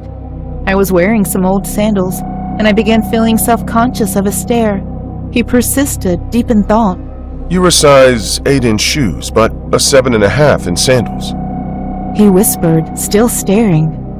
Yeah, exactly, I said, a little perplexed. He wasn't asking. He was stating a fact. I know just the thing. And with that, he walked behind me. I took a seat and waited. A few minutes passed and he came back. He wore deep sadness on his face. We don't have your size, he said, as if ashamed. but we can order them, and they'll be here next week. His voice was heavy with despair. Hey, it's okay, I said brightly, trying to cheer him up. My schedule is a little tight, so I can't come next week, but I can pick them up the following one. He brightened up. We agreed I'd return, and with that, I left the store. As I left, a few of the employees stared at me curiously. They frowned slightly, as if I was doing something wrong. I dismissed it and left. I had a few minutes to spare, so I roamed around JCPenney. As I glanced around, I couldn't help but feel like I was being watched. I felt eyes on me, despite the store being virtually empty. When I turned to any direction, a body would quickly turn the corner, making me wonder if I was imagining it. I wasn't going to let my imagination ruin my only free time. I continued browsing. 4 weeks passed until I was able to visit the mall again. I was able to carve 45 minutes out of my schedule and rushed back to the Foot Locker. I was afraid my shoes had been sold to someone else since so much time had passed. Luckily, a familiar face greeted me as I entered late one evening before the store closed. Hi, Jane, said the man with the green shirt. How did he know my name? And was he wearing the same green shirt? I realized I was being paranoid. He must have seen my name from my credit card payment. That was still a little weird, but a pushy salesman is no cause for concern. It wasn't a crime to take interest in the client, right? I smiled. Size 8 blue Nikes, right? He winked. I smiled with discomfort. He ran with excitement and pulled a box from under a seat. Had he been waiting for me? The box wasn't in the back. Take a seat, please. I sat. May I? He said. But before I could answer, he fell to one knee and began pulling my sandal off. I was frozen with discomfort. I was deeply aware of his thin and wiry fingers touching the skin of my feet. Hey, mister, came a stern voice behind me. He looked up from his kneeling position, but continued touching my feet. Sir, repeated the voice behind me. The man in the green shirt focused his gaze on my feet, pretending not to listen. We told you. You cannot be here. The voice thundered. I turned and saw multiple employees, all in uniform, standing behind me. The man speaking wore a badge on his chest that read Manager. The man in the green shirt continued to hold my foot. Then, multiple things happened at once. First, the manager screamed, indicating the police were on their way. Secondly, a camera snapshot sound caught my attention. I looked back at the man in the green shirt and saw he had taken a picture of my feet while still kneeling before me. As my brain tried to digest and comprehend everything that was happening, the man in the green shirt lifted my foot close to his face and brushed his wet tongue from my toes to my ankle. My instincts jump-started my frozen terror. I kicked hard, knocking his glasses off his face, but he moved quickly. Within fractions of a second, he was up and sprinting towards the exit. As he made his way out, he looked at me and said, Delicious feet, Jane. Just delicious. He winked and was out sprinting. I sat frozen. Multiple employees comforted me, but all their voices were a blur. All I could do was stare at the saliva streak on my foot. All I could do was replay the feeling of a slathering tongue on my skin. The police arrived, and I explained to them that I had assumed he was the owner of the store, since he wasn't wearing a uniform and was so knowledgeable about shoes. I had assumed a lot of things, and they had all been wrong. I broke down in tears. The store staff and law enforcement comforted me, saying my mistakes were understandable. A lot of other women had assumed he worked there, though he hadn't assaulted anyone but me. I was filled with disgust, fear, and shame. But after filing a report with the police, I grabbed my things and left the store. I exited, seeking the nearest bathroom with urgency. I needed to wash my foot. I needed to clean it as extensively as humanly possible. I wanted to scrub that part of my body until my skin was raw. I did not want any remnants or trace of that disgusting man. The mall was deserted, as most stores were now closed. I rushed into a bathroom near JCPenney. I lathered soap onto my ankle and leg. The tears came again. How did I end up here, alone in a mall bathroom after hours, cleaning the disgusting saliva of a stranger from my foot? I balanced on one leg when the voice came. Hello, Jane. I turned, and in that instance, the click of a camera echoed in the bathroom. The man in green's head and torso rose above the bathroom stall. His phone's camera clicked again and again. I shrieked in horror and stumbled on one foot, but as I stabilized, the man in the green shirt shoved me against the wall. My body crashed against the tiled wall.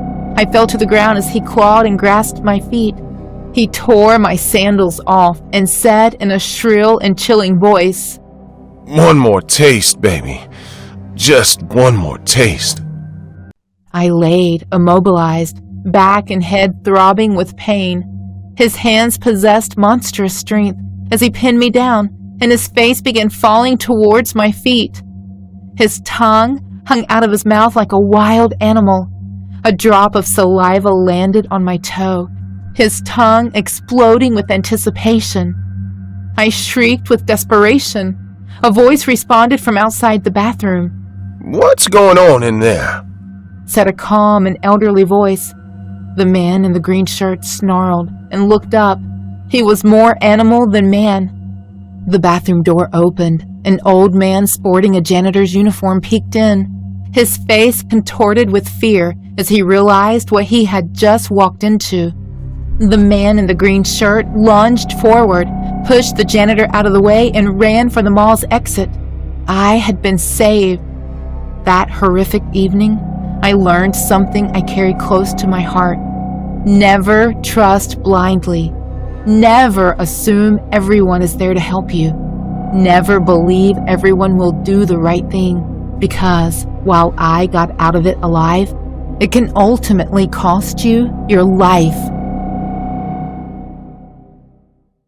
The world of horror content creators is not easy. People ask and ask for new videos without knowing how long it takes us to make them.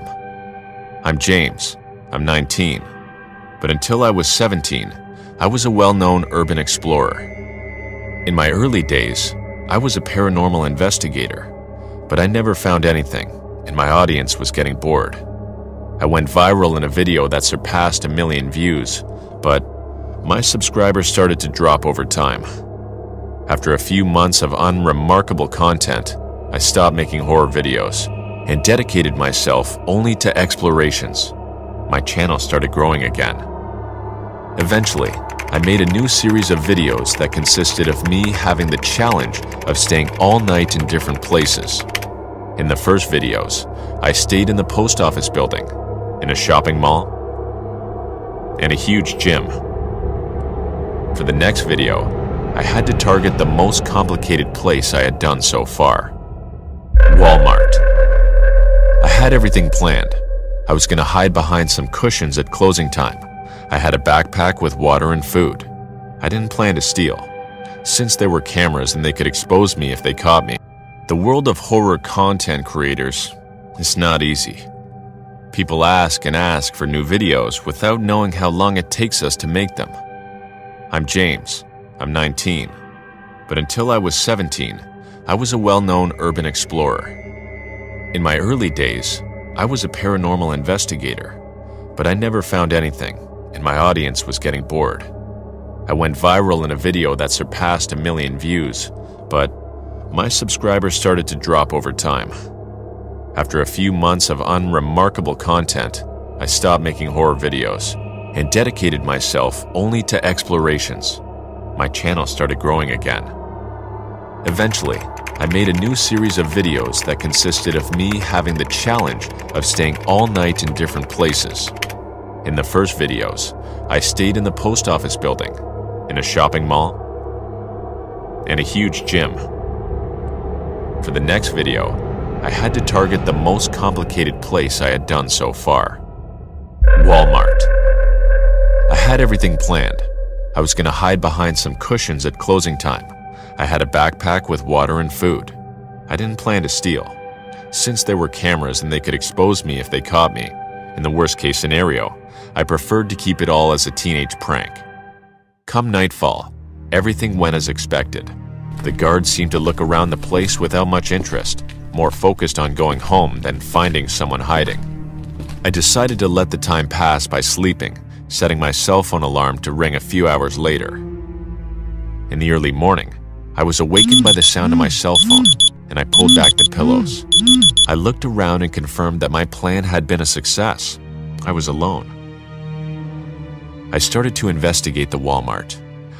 I entertained myself in the games section and even watched the TVs for a while, documenting everything that was going on. At first, I thought this was going to be a complicated video to make, but it turned out to be the easiest one I had made so far. I was having a lot of fun exploring the place. But it all ended when I peeked into the food section and realized one thing: I wasn't alone. At first, I thought a guard had stayed longer without me knowing, but that person was dressed differently. The man was in a black t-shirt and short shorts, standing casually looking at the dairy prices. Upon noticing me, the man turned around, looking me straight in the eye, and started calling me like a dog, crouching down and whistling at me. As he slowly walked towards my position, I lowered the camera and stopped filming out of fear. I didn't know why, but this person didn't look like someone else making a challenge, or perhaps a homeless man. This person was someone who wanted to catch me and hurt me. As the man came closer and closer, my body, paralyzed with terror, managed to move back a few centimeters. Many people often question me and say that if they were me, they would have ran in desperation. But you'll never know how you'll react in such a situation until you're in there. As I stood there, I felt like an animal terrified of its natural predator. Standing there at 17 years old, thinking about how to escape, the face of evil slowly approached me. A few seconds later, which felt like minutes, he was already very close to me. Despite my fear, my body remembered how to react, and I ran away as far as I could from that man. Somehow, in just a few meters, I had him next to me again. His face was even worse than before. At least he was looking at me with curiosity. But since I ran, his face was only of happiness and malice. I thought about reasoning with him, but before I could speak, the man hit me very hard with his right hand, knocking me to the ground. I tried to stop him, but he climbed on top of me and prevented me from getting up.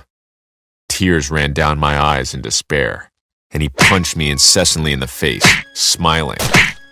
My tears were confused with blood spurting out of my face.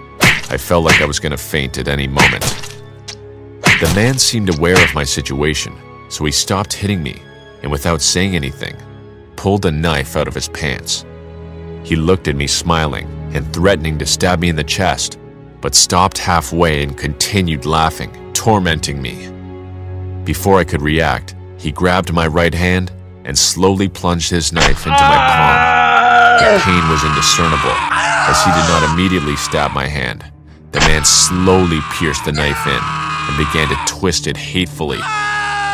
Meanwhile, his eyes were still fixed on me. This man did not care about the damage he was causing me, but he enjoyed seeing the expression of pain on my face. A few seconds later, I heard loud noises behind us. It was the police, who had somehow found us. The man pulled the knife out of my body and went running quickly to them to try to kill them. But with several shots in the leg, he realized he wasn't going to win and had to give up. At first, they didn't trust me either, but after seeing that I was just a kid with bruises on my face and a huge hole in my hand, they had no choice but to believe me. When I was finally reassured that my life was no longer at risk, I closed my eyes and collapsed to the ground. The policeman rushed me to the hospital, but I had lost too much blood. Shortly after waking up and receiving the scold of my life from my angry but concerned parents, I learned that Walmart was not going to press charges for trespassing during the night. Even though no guards are monitoring the whole place, they have lots of cameras and people monitoring them at times, so they witnessed everything that had happened between me and this psycho. Speaking of him, neither the police nor my parents told me much. But a few days later, I saw the news, and I dropped the remote control out of fear. The man was a cannibal who enjoys savagely beating his food unconscious before devouring it. Today, I don't know what life will be like for this man or the rest of my acquaintances who had urban exploration. But after that day, I knew I had to give up this type of content. I won't have the same amount of viewers, but lately, I started telling stories of psychopathic killers. A lot of people think they're lies or that they're exaggerated, but they don't know how exaggerated reality can be and how a man almost devoured me in a Walmart.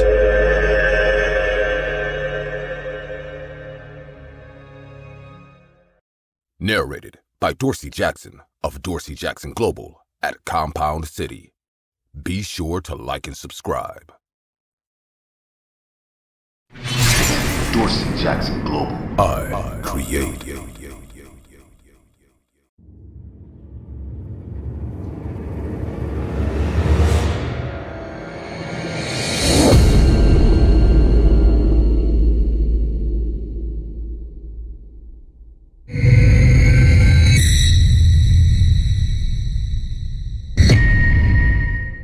My name is Austin Mitchell, and I'm an addict. Now, I know what you're probably thinking after hearing that. As I'm sure, images of the most common vices, for example, drugs and alcohol, just ran through your mind. But how I wish my addiction was that simple, as I'm an addict to something far worse than any other vices you may think of. There really isn't a word for this condition, as some doctors and psychologists, that I am an extreme adrenaline junkie. But I know it isn't an adrenaline rush that I'm looking for. What I'm really addicted to is seeing death. Now, I know this must be very strange to hear, but after hearing my story, you'll understand the reason behind my strange addiction. I've been dealing with death ever since I was a little kid. When I was 10, I remember pulling dangerous stunts like pole walking on the high jungle gym during recess. I did this just to see how far I could get before I fell. My strange antics just went up a notch from there, as when I was 12, I decided to jump out of my bedroom window just for the fun of it. These bizarre activities led me to break a lot of bones, and I was rushed to the ICU more than once. My parents and siblings all thought I was insane, as they all believed something was truly wrong with my head. But I didn't blame them, as I knew they couldn't see what I was seeing. As I grew older, I craved that dangerous feeling even more, as I started to do things that were even crazier. My friends at the time called me the ultimate daredevil, and it didn't take long before they saw my strange antics as a way to make a profit, because they eventually started filming them and uploading the videos online. These videos gained traction almost immediately, and it didn't take long before they all went viral. Most nights, I would read the comments under these videos, and I would see people saying things like, "I can't believe this guy is crazy enough to constantly put his life at stake just for our own amusement and to get a couple of views." I always chuckled at comments like these because I knew deep down that I didn't care about the views. I truly did all these dangerous acts for my own thrill. It happened on the 16th of July, 2010. To increase the stakes, I decided to do something I had never done before, as I made arrangements to swim with sharks. This was probably the most dangerous thing I had ever done, and I wasn't sure if I was going to survive or not. My friends tried to talk me out of it, as they said it was far too dangerous. But I told them that they shouldn't be worried, as my goal wasn't to die, but to get so close to death that I could see her. They still tried to talk me out of it, but I had my mind made up, and no one was going to change it. We made our way to New Smyrna Beach in Florida, a place that was notoriously known as the shark capital of the world. Numerous safety precautions were made, as there was a safety boat nearby, in case anything too deadly happened. The cameras were then set up, and we began to wait. I still remember standing in the water with a huge smile on my face, as the thrill I felt was amazing. An hour had quickly gone by, and nothing had happened yet. I thoroughly enjoyed the suspense, as I knew something dangerous was going to happen at any minute now. But the hours kept passing us by, and nothing exciting had still happened. I could see the tension on the faces of my friends in the safety crew, as they were all expectantly waiting for something to happen. But as the day went by, the tension turned into fatigue, and it started to seem like no sharks were going to show up. It didn't take long before they told me that I should give up and try again tomorrow.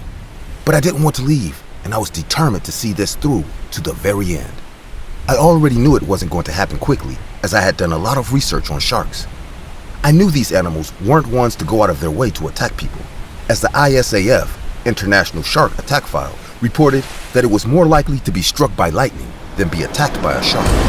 I knew the odds weren't in my favor, but I also knew that these animals had a crazy attraction to blood. So, to speed things up, I asked for a pocket knife. They gave me the knife, and I proceeded to give myself a little cut on the leg while standing in the water. I told myself that this was bound to attract at least one of them, and I braced myself for it, but nothing happened. It was getting pretty late now, and I had been in the water for too long. The safety team kept trying to convince me to take a break before I continued, but I didn't agree. They could tell my mind was set on this, so they decided to go back to shore and get something to eat. As the safety boat pulled away, I started to get a change of heart. My skin was completely wrinkled now, and I was also pretty hungry. I was finally about to give up when it happened. I instantly felt like my leg was in a shredder as I was fighting to get dragged underwater. I thrashed and struggled against it, but it was too strong. The safety team, who had noticed this, immediately started to make their way back to me, but they were too far to reach me in time. The pain was unbearable, and I started to scream, but it didn't take long before I stopped screaming as I found myself smiling. This was it. This was all I craved for, all I ever wanted. It was perfect. I stopped struggling now, and I was about to give in when two strong arms pulled me out of the water. Spear guns were used to repel the shark, and they quickly rushed me to the hospital. Luckily, the shark wasn't able to take my entire leg off, but I was left with 48 stitches for the 24 cuts I had received. This incident shook my friends, as we were told that I was lucky to be alive. After that, they all decided to stop the videos and the extreme daredevil stunts, as they realized that I could have actually died that day. But all I could really think about was the next life-threatening situation I was going to put myself in. I was always prepared to die, as I knew it was bound to happen sooner rather than later. I also knew that, even if they stopped filming me, I would continue doing my dangerous stunts to keep chasing that thrill. This was the only way I could come face to face with death, and I know I'll give anything to see her beautiful pale face once again.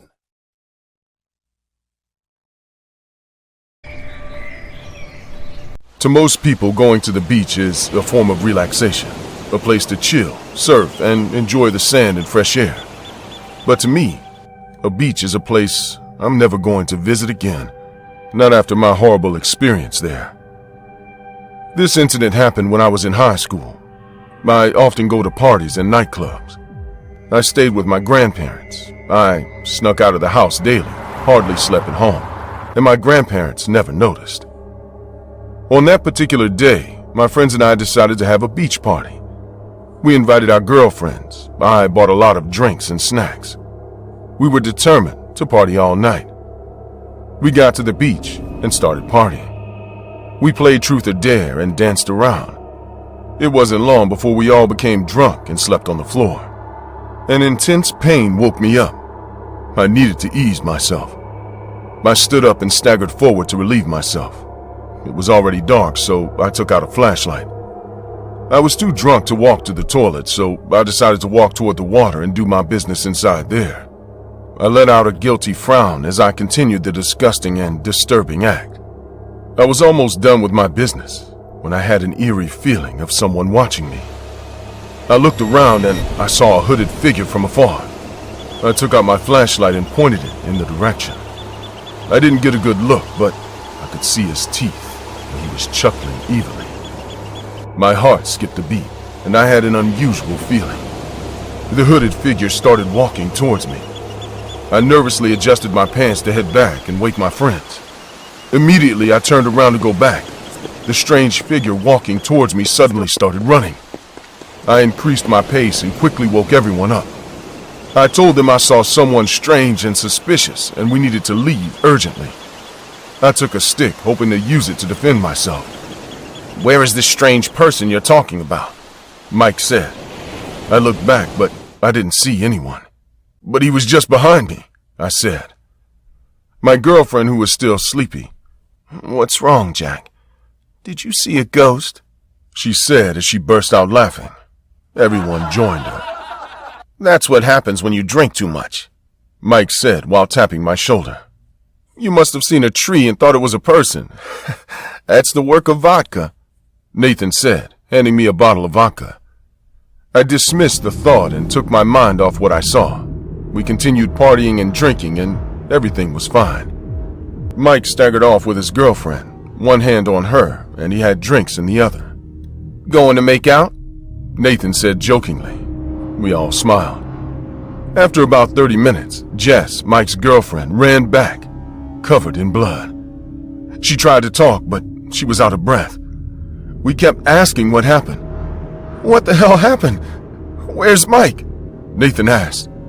Jess managed to squeeze some words out. "A weird dude attacked us." My eyes popped out. A weird dude. We all followed Jess to the scene.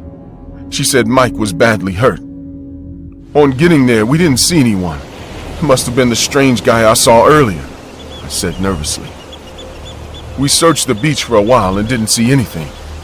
I brought out my phone to call the police, but Nathan advised us to dispose of all the drugs. We gave Nathan all the drugs we had on us to dispose of. Nathan took it all and ran to the water to dispose of it there.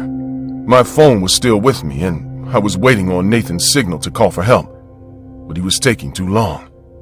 "Nathan, are you done?" I called out. There was no response, and I knew something was wrong. "We're being hunted. Who is this creepy dude, and what does he want from us?" Many thoughts crossed my mind, and I started getting scared. "This is getting out of hand. Call the cops now," Cassie, Nathan's girlfriend, said in tears. I took out my phone to call for help anyway, but there was no signal. At this point, I was already scared. The girls started panicking, and Jess was crying bitterly about going home, but I couldn't leave without Nathan and Mike. I tried looking for them for a while. I took the lead, and the girls were behind me. I kept calling out to Nathan, but there was no response. Disagreement was amassed, and my heart was pounding. The only sound we could hear was the waves, and I couldn't shake off my eerie feeling. I finally decided to leave the beach and come back for help. As we were heading to my car, I heard Nathan's voice. He was shouting for help. Cassie turned around to go to Nathan, but I stopped her. I gave my girlfriend the car keys and told her to drive off and call for help. She didn't want to let me go, telling me how dangerous it was to go back, but I couldn't leave without my friends, so I persuaded her to go with Cassie and Jess. I had a stick in one hand and a flashlight in the other. I pointed the stick out nervously and ran towards Nathan's voice. I kept running until I got back to the water. I didn't hear Nathan's voice anymore, and I didn't see anyone. Coming back was a mistake. I should have gone with the girls, I thought to myself. I kept looking around. I was out of breath and petrified. I was about to leave the beach when I noticed something in the water. It looked like a floating body. I moved closer to observe more, and there was Mike's dead body. I stood there, frozen, unable to move. I fell to the ground and crawled backward. I was shocked and confused. I couldn't believe my eyes. I felt someone hovering behind me. I turned around, scared down my pants to check if someone was behind me. I hadn't gotten a chance to see the face of whoever was behind me when I got punched in the face. The punch knocked me out. I don't know how long I was out, but when I gained consciousness, I was lying on the ground very close to the edge of the water. At this point, I didn't care for anyone. I just wanted to leave the beach for good. I had no idea who was messing with us. Is Mike really dead? I thought to myself. I was determined to leave the beach at all costs. I was so scared. I tried to stand up to leave. I was feeling dizzy and weak. Tears rolled down my eyes as I was still struggling to walk away and find refuge. Suddenly, someone pulled my hair and dragged me into the water. It was a firm grip. I screamed at the top of my voice, "Help!" I struggled a bit, but it was obvious I wasn't strong enough. Before I could blink, I could feel the salty taste of the beach water all over my throat. I stood up immediately. I got a good look at the person. His terrible teeth and the evil smile on his face made me realize he was the same person I saw hovering around me earlier. I knew I didn't have a chance. He was bigger and stronger than I was, so I started begging for my life. My plead must have provoked him, as he got angry and punched me in the face. I fell into the water, and he kept his hands over my head, preventing me from getting out. He seemed to be having fun. I was too weak to struggle or fight. That moment was the most terrifying moment of my life. I thought that was the end. I was at the brim of death, yet he didn't bother to pull my head out. I tried struggling a bit, but it didn't make much difference.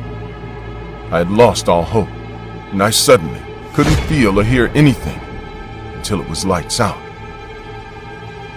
Thankfully, it wasn't long before Jess and the girls came with the cops. I was rescued right on time, and after performing CPR, I started breathing again, and I was taken to the hospital. Nathan was also rescued unconscious. He only suffered a head injury. The doctor said he was hit multiple times on the head. Unfortunately, Mike wasn't so lucky. The weird guy was finally captured after 2 weeks of intense investigation. The profiler for our case had suggested that the killer was someone who had a grudge against us all, or at least one of us, because his attacks seemed personal. Still, when he was captured, none of us had seen him before. He was just a psychopath who goes about killing young people at the beach, and he's been on the police's wanted list for years. The thought of someone just attacking random people at the beach still shocks me. My grandparents tried their best for me to live a normal life after that, but I couldn't. The event still haunts me to this day.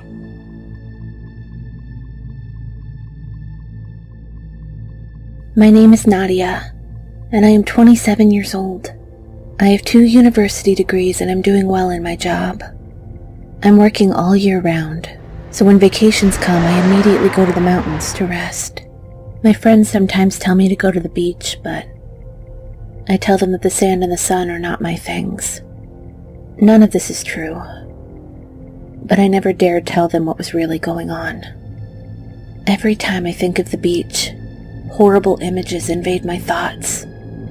Memories of a terrifying night when, just because I was in the wrong place at the wrong time, I almost didn't survive to remember it. I was only 13 years old and on vacation with my father. He and my mom were separated, so I had to divide my time to be with both of them. I had just come from a mini vacation with my mom, and now I had to spend a few days at my dad's beach house. The first few days went by fast. I was distracted by meeting people and going out to eat in the evenings, so the vacation was going by fast. Everything changed one Tuesday night. That day was usually the day that the beaches were less visited. I was returning from an evening dinner with my father, and we decided to walk along the beach. This was usually not recommended, as the beach can be very unsafe in the dark. But my father, who had been coming to this house since his childhood, assured me that nothing would happen to us. The night was coming along well. The darkness did not scare me, and seeing the beach in the dark and silence was a new experience that made me feel very good. I got a little ahead of my dad and ran along the beach until some lights caught my attention. There were a bunch of men in white robes in front of me. Some of them were holding candle lanterns, while others were together carrying a large bundle.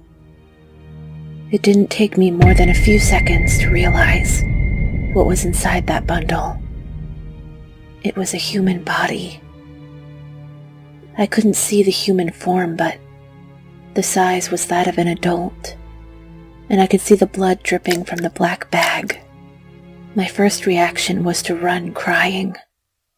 But before I could do anything, my father was already looking at the same scene as me, except that he was not hiding. As soon as he saw the image, fear took hold of my father.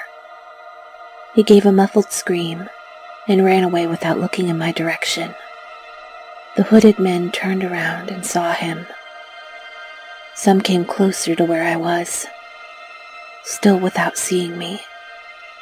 But as soon as they could see my father's back, they seemed to be satisfied, so they went back to where they were and continued on their way. Although I was scared too, I managed to keep my composure and stay calm enough to slip away without making any noise.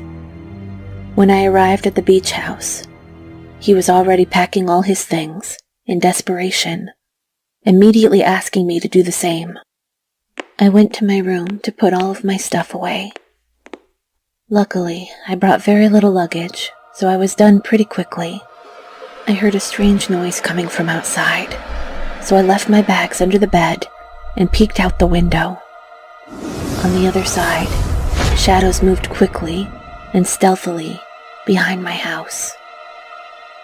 Suddenly, I felt a loud knock at the entrance of our house, and I could barely react, as a bunch of footsteps invaded our vacation home. As soon as I heard the noises, I ducked under my bed with a knife to protect myself and put the suitcase in front of me so they wouldn't see me. Behind it, I could see how a pile of boots covered with the same white tunic I had seen on the beach surrounded the house. Some of them came into my room, but left without much interest when they saw it empty. I kept taking deep breaths and praying that my father might escape, but as if in response, I heard his screams coming from his room, and within seconds, noises of him being dragged through the house. The men in white dragged him into the dining room, and for the first time, I could see him from under the bed. One of them approached him and told him he had interrupted a sacrifice that they were making to appease the wrath of the sea, which was adamant about offerings. My father tearfully asked for forgiveness, but none of these people were the least bit interested in listening to him. While some of them held him by his arms and legs on the dining room floor, the one who spoke approached him with a knife and drew some symbols on his belly with a pen. They were symbols I had never seen before, but that was the least of our worries. The man threw the pen to the side of the house, and another one of the hooded men carefully picked it up and put it away. The man who was talking and drawing was clearly the leader. The leader then began to rub the knife across the patterns on my father's body, marking him while ignoring his screams. Suddenly, he tightened his grip on the knife and cut open his stomach. He was still alive, so in complete panic, I could see not only the knife being plunged into him, but all his guts being pulled out and stuffed into black bags. His screams of pain choked as he lost consciousness. These men did not care whether he was alive or not. They simply removed his organs with precision, very violently and quickly, but with surgical precision. You could tell that they had already done it several times and had practice, not to mention that they were completely desensitized to human life. After they finished, they simply gathered up all their bags and left, while others stayed behind to clean up any traces of blood or anything that might incapacitate them. After several minutes, the last men were leaving. I didn't know how to react. I had witnessed everything that had happened to my father, and somehow, they hadn't detected me. The men had already left, so I threw the suitcase and prepared to leave. But the footsteps continued, and a man came rushing into my room after hearing the noise I made. By the time he came in, I had already hidden again, but he knew something was wrong. This person ran my suitcase and saw me. He tried to reach for me with his hands as I went backwards, and after a few seconds, he managed to grab my leg. When he pulled me back, I used the knife I kept with me, and with my eyes closed, I stabbed him in the eyes. Instead of running, I pressed the knife into his face and made sure it went in as far as possible. When I was sure he was dead, I ran out of the house with my cell phone and called my mom, who thought everything I told her was a lie. After coming to look for me and calling the police, they found no trace of my father, but they knew who the culprits were. As their leader had said, the murderers were part of a clan that was dedicated to making sacrifices for the sea. They could never find them, as they always performed their rituals at a random place and time. After that, I went back to my mother and decided to never go to the beach again, even if I went to one far away. I would feel that those people would be there, looking for me to finish their work. Hi, my name's John. I was born and raised in Chicago, Illinois. My entire life, all I knew was traffic, skyscrapers, and snowy winters. By the time I finished high school, I was ready for a change. I decided to take a year to figure out what I wanted to do with my life, a year to see and experience something different. Turned out, a summer was all I needed. After my graduation, I packed my belongings and moved to the most different place I could imagine. If snow and traffic was all I ever knew, maybe sand and ocean waves would be an appropriate change. I moved to a secluded beach town in the outskirts of Honolulu. My childhood years swimming at the YMCA paid off when I was able to land a job as a lifeguard. Most summer visitors looking for work preferred the busier and more lucrative beaches of Honolulu, always bustling with rich tourists and extravagant lifestyles. That's not what I wanted. I wanted to be off the map, and that's what I found myself, in my little corner of Hawaii. Most of my days were spent sitting on a high lifeguard chair, reading a book, and keeping an eye for any distress the waves might cause. I quickly made acquaintances of most of the residents of the beach. It was a close-knit community, and everyone hurried to meet the new outsider from Chicago, me. By the second week, I was welcomed as one of their own, and the novelty of my arrival had passed.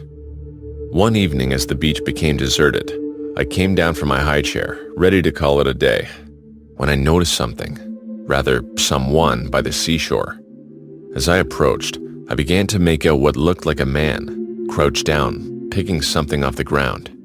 His back was turned to me, and his grunt and murmurs elevated above the drowning sound of waves crashing down. Hello? I questioned.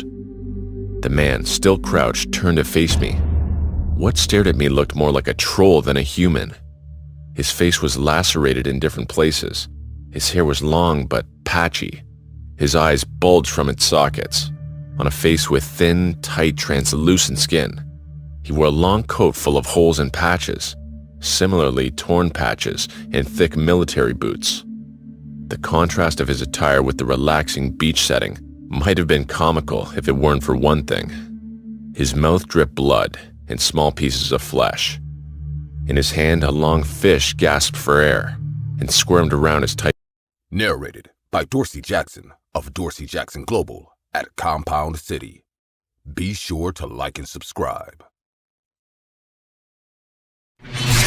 Dorsey Jackson Global. I create.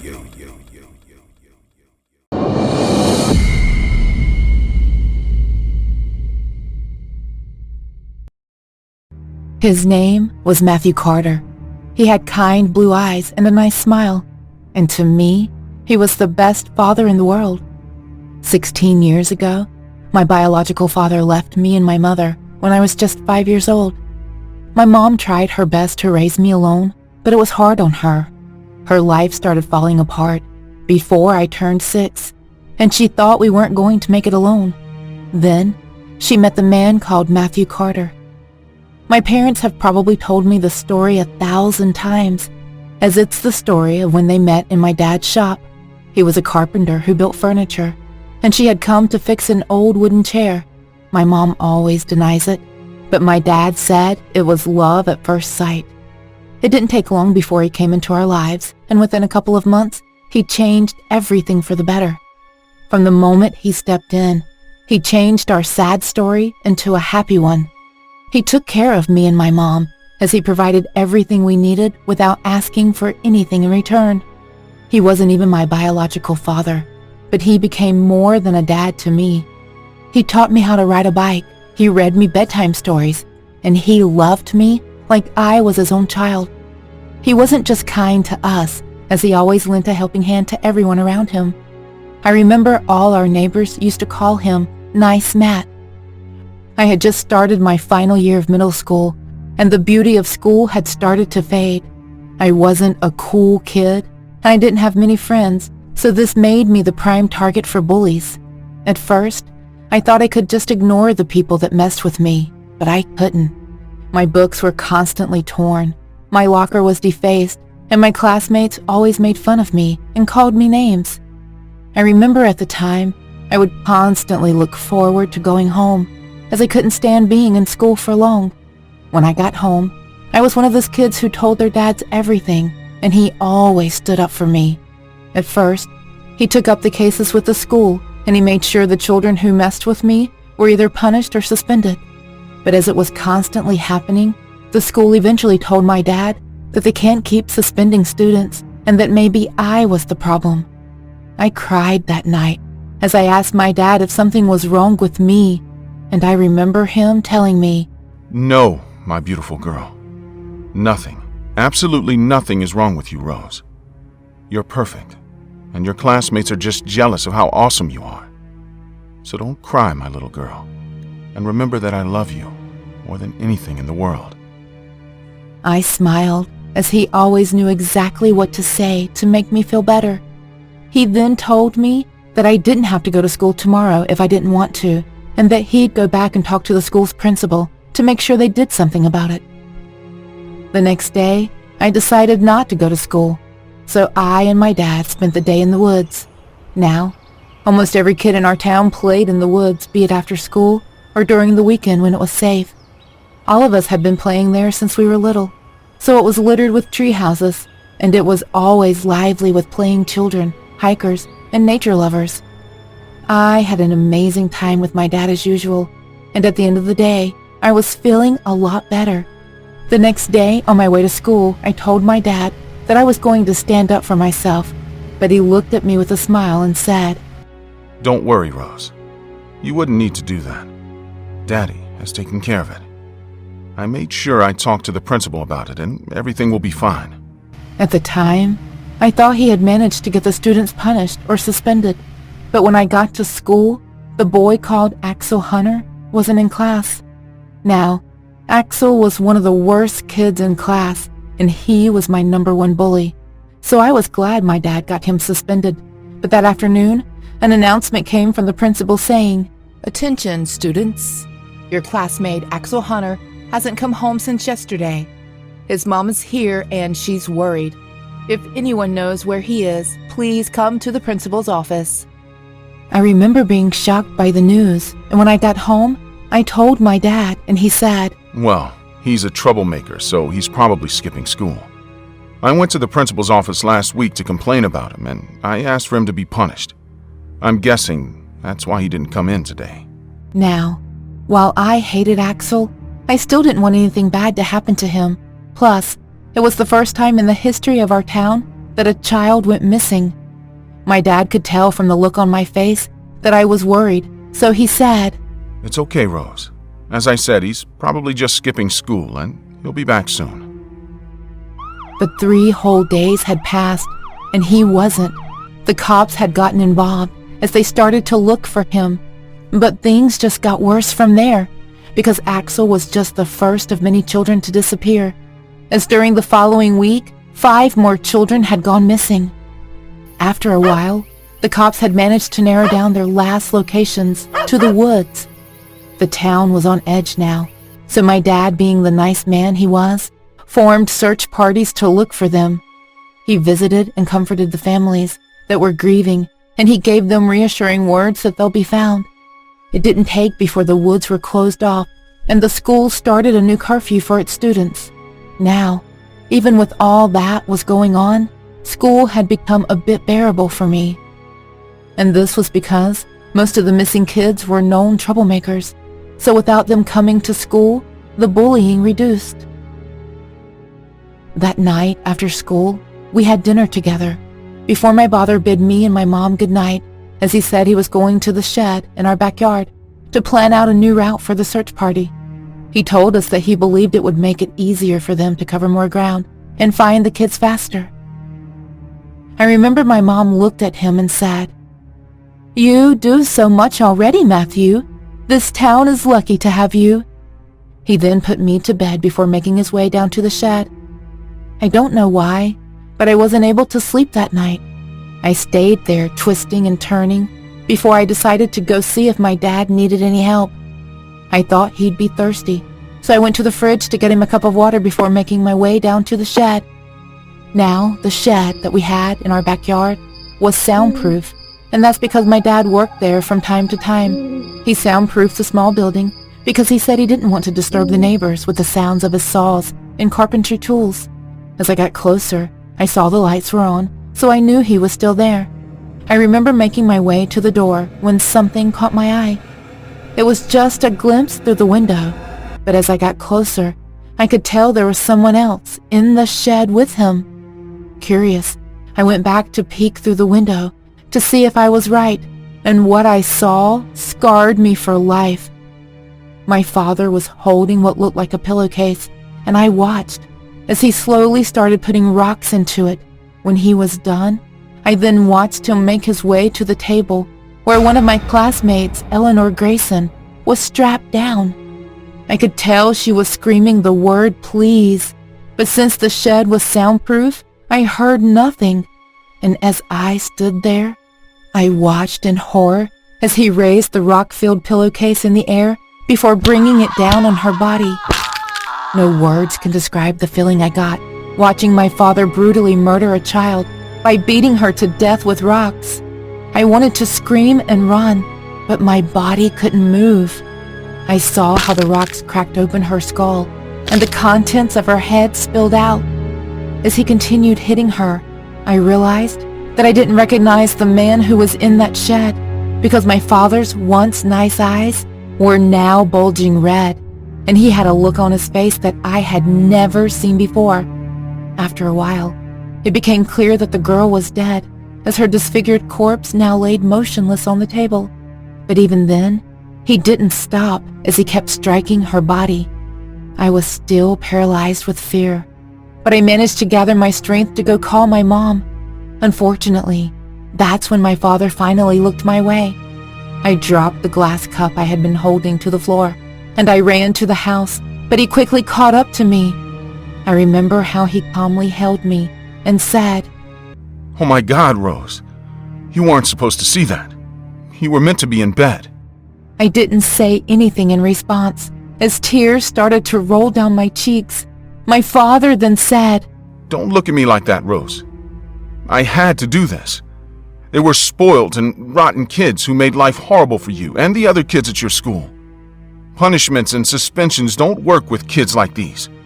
They are rotten inside, and this is the only way to take care of them. You have to root them out like the weeds they are." As he spoke, my heart started to race, and I didn't know what to do. That's when my father said, "Look at me, Rose. I need you to promise me that you won't tell your mom about this. Please, Rose. You know I love you, and if you keep this a secret, everything can go back to normal. I made the hardest decision of my life that night, as I remember looking into his eyes and seeing the father that I loved with all my heart. And even though it was hard, I knew what I had to do, so I screamed. My screams woke up my mom, who was a light sleeper. I remember her running out of the house to see what happened as our neighbors started gathering around. Before my mom could say anything, she saw the inside of the shed, and I can never forget the look of disbelief on her face. I then watched as she ran inside to call the cops. My dad, who was now kneeling on the lawn, did nothing to stop her, and we started hearing sirens. My dad stood up and started walking toward me. I remember thinking he was going to attack me, and my mom started to scream as she ran toward me. But instead of hitting me, my dad got on his knees and hugged me while saying the words, "I'm going to miss you, kiddo." That fateful day had a massive impact on me and my mom, as it completely changed the trajectory of our lives. My father's trial shook the town, as no one could believe that nice Matthew committed any of the atrocities that he was charged with. My father was questioned by the police as they asked him where he kept the bodies of the remaining 5 children. He then told them everything, and when they finally found their bodies, the forensic scientists revealed how each of the kids were all morbidly beaten to death. 3 of the 5 bodies were retrieved from the base of the river, as their bodies were submerged with rocks. The remaining 2 were in our house, as they were stuffed in a trash bag and hidden in the basement. During his trial, they asked my father why he committed these atrocious acts, and he said, "They were evil children who made my daughter's life a living hell. Minor punishments and suspensions didn't work, so I had to do something. I have no regrets, and I did it because it's what good fathers do." I remember everyone was shocked at his answers, as he answered every question with, "I did it for my girl. They were bad eggs who needed to be rooted out." I remember him saying these words with the utmost confidence, and it was clear that he believed he did the right thing. People thought he had gone insane overnight, as Matthew Carter had a clean record, but investigations were carried out into his past, and it was revealed that in the 1960s, 8 of Matthew's siblings were murdered, as they were brutally beaten to death by their father. The old case stated Matthew's father mercilessly beat them all when they misbehaved or when they weren't nice. It was further stated that the remaining 4 children, including my father Matthew, was lucky to be alive. Apparently Matthew was adopted by another family, but the trauma was never truly addressed. With the new details brought to light, my father's lawyer tried to plead insanity due to childhood trauma, but my dad didn't agree to plead insanity, as he said he did everything with a sane mind. Even as a child, it was clear to see that my father was just using me as a ruse to cover a deep-seated trauma, and even then, I knew that nothing, not even the bullying of your daughter, warranted the death of 6 children. By the end of the trial, even though the parents of the children pushed for the death sentence, my father was given life imprisonment with no possibility of parole. After the trial, my mom couldn't handle the pain that came with the aftermath of the incident, so we moved out of the town to live with my grandmother. I'm 21 years old now, and I'm in college.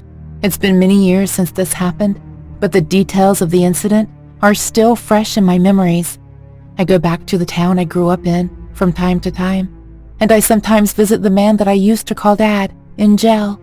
Now, while I know I'm never going to recover from the trauma that he made me experience for the rest of my teenage years, I realized a couple of years back that regardless of the horrifying things he did, he was still my dad. I'm not saying I've forgiven him, but as everyone else sees and remembers him as a child-killing monster, I try my best to remember the good parts. It's extremely hard, but in those good memories he gave me as a childhood, and every day when I wake up, I always try to remember those moments, because in those memories, he's always going to be my dad, the hero.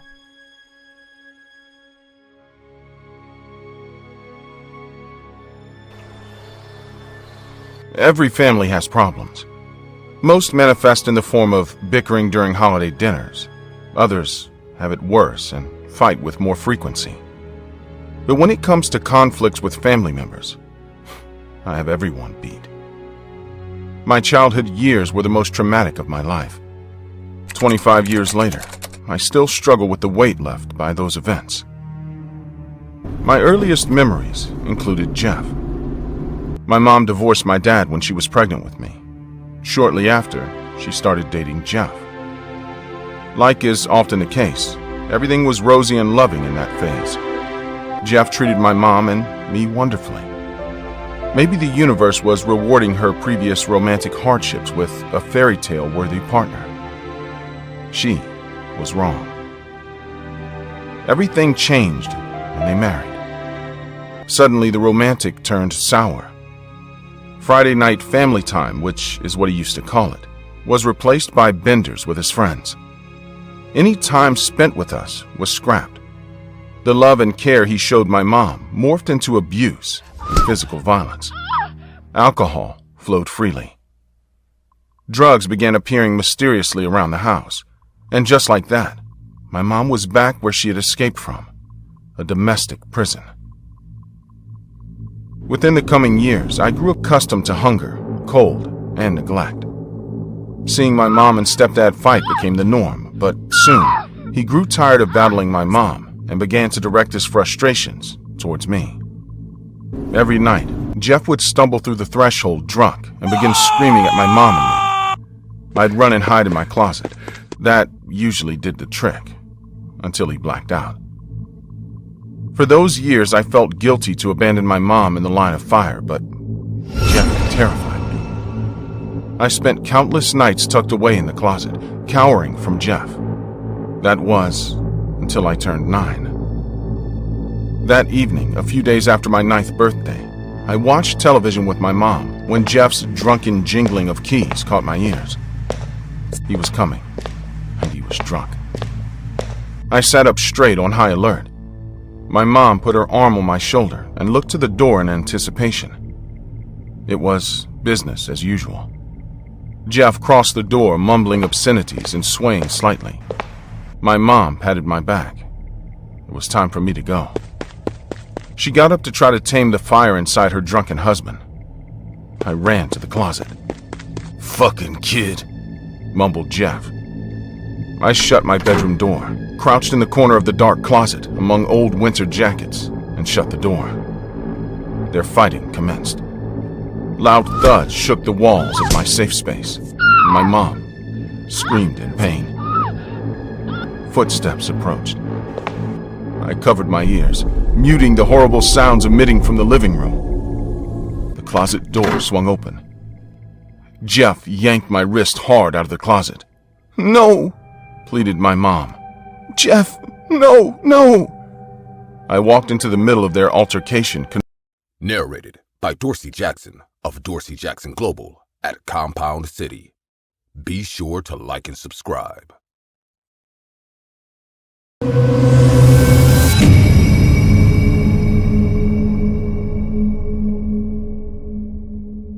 How cute.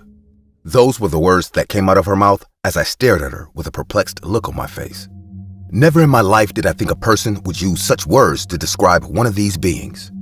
Her choice of words wasn't the only thing I found odd about her, because I was also curious as to why she had a smile on her face. It took me a while, but I finally figured it out, as the words, "She actually wants to do this," crossed through my mind. She was probably a civilian who willingly accepted the offer to undergo the test as a subject. I'm not going to lie. I thought she was crazy, as I couldn't think of any reason why someone would willingly undergo these tests. But I also envied her, because at the end of this clown show, only one of us is going to be walking out of here with a paycheck. And to expatiate a little more, only one of us was actually classified as a human being. My name is Diego Gonzalez, and for the past 6 years of my life, I worked as a Class D personnel for the SCP Foundation. I always found it a bit funny when they used the term Class D personnel, as deep down, I knew that was just a nice way of saying cattle, because that's all we really were. Sometimes when I look back, it feels like I've been here forever, as I can't remember much of my life before the Foundation. However, I do remember how I got here, and it all started with the curse that was my birth. It's basically the same old story. Right from when I was born, I got the premium shitty life package. Little to no food, torn clothes, and no place to call home. So like every other person living like that, I had a choice. Either I kept my hands clean by doing menial work and receiving scraps in return, or I get my hands dirty so that I'd be able to feed my siblings. I decided to go with the latter because I knew that apart from my life, I had nothing else to lose. It was nice while it lasted, but as usual, the shit show that is my life eventually caught up with me, and I was caught. I wasn't surprised though, as I knew getting my hands dirty would have its consequences, and I didn't need anyone to tell me that my hands were extremely dirty. I was charged with numerous offenses: drug distribution, trafficking, and possession, in addition to aiding and being an accomplice in 14 counts of first-degree murder. Before you go out of your way to judge me, let me just say that the people I got paid to kill were literally the lowest of the low. I made sure of it, as I didn't take jobs that targeted innocent people. But logic like that doesn't work in real life, or the court of law. Murder is murder, and I knew the consequences that came with that. I was given life imprisonment, but oddly enough, that sentence only lasted 2 years, as the prison I was sent to was already reaching its capacity. So the people on top decided to do some spring cleaning, and I was one of the many people that was put on the chopping block. My sentence was illegally and unofficially increased to the death penalty, and I was to be executed within the month. I had accepted my fate, as I thought it was a fitting end to the miserable story that was my life. But apparently, fate had other plans for me, as the SCP Foundation arrived on the morning of my execution, and they graciously offered to take me off the prison's hands. During my first week at the SCP Foundation, I thought I had lucked out, as I told myself that life was finally giving me a break by saving me from the noose. But after just 2 weeks at the Foundation, it didn't take long for me to crave the death that I was so scared of. I felt that way because I told myself every morning that if I had been executed that day, it would have been done and dusted, and the torture and fear of death would have been quick, as I would have been put out of my misery once and for all.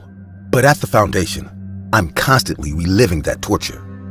It's like a morbid loop, as I wake up every day wondering if it'd be my last. I asked for a journal to write down my days. It was an old habit I developed as a kid when I found an old journal in the trash. I do it every day to mostly stay sane and keep a bit of normality in my life. Every morning, I make peace with whoever is up there, as with every new test that I'm subjected to, I lose a piece of myself, and it wouldn't be long till I'm completely gone. As I said earlier, I let out a little chuckle every time the Foundation's scientists call us personnel or subject with a smile on their faces. It was funny and sickening at the same time because, in truth, we were nothing but the Foundation's cattle to these people.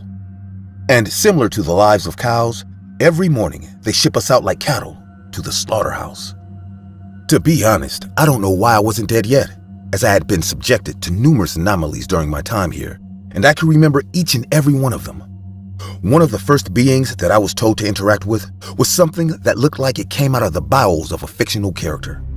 I heard them call it SCP-999, and I was told to act natural as the creature came to me in an embrace. Luckily for me, it was safe and I wasn't harmed, but nothing could explain the terror I felt, not knowing what the creature would do as it approached me. The next week, I was told to observe a sapient scarf, SCP-2991. I was instructed to make small talk with it and report back my findings. A lot of things can make a man go mad, and I'm pretty sure one of them is sitting in a dark room for 18 hours talking to an inanimate object and having to wonder if it's capable of killing you or not.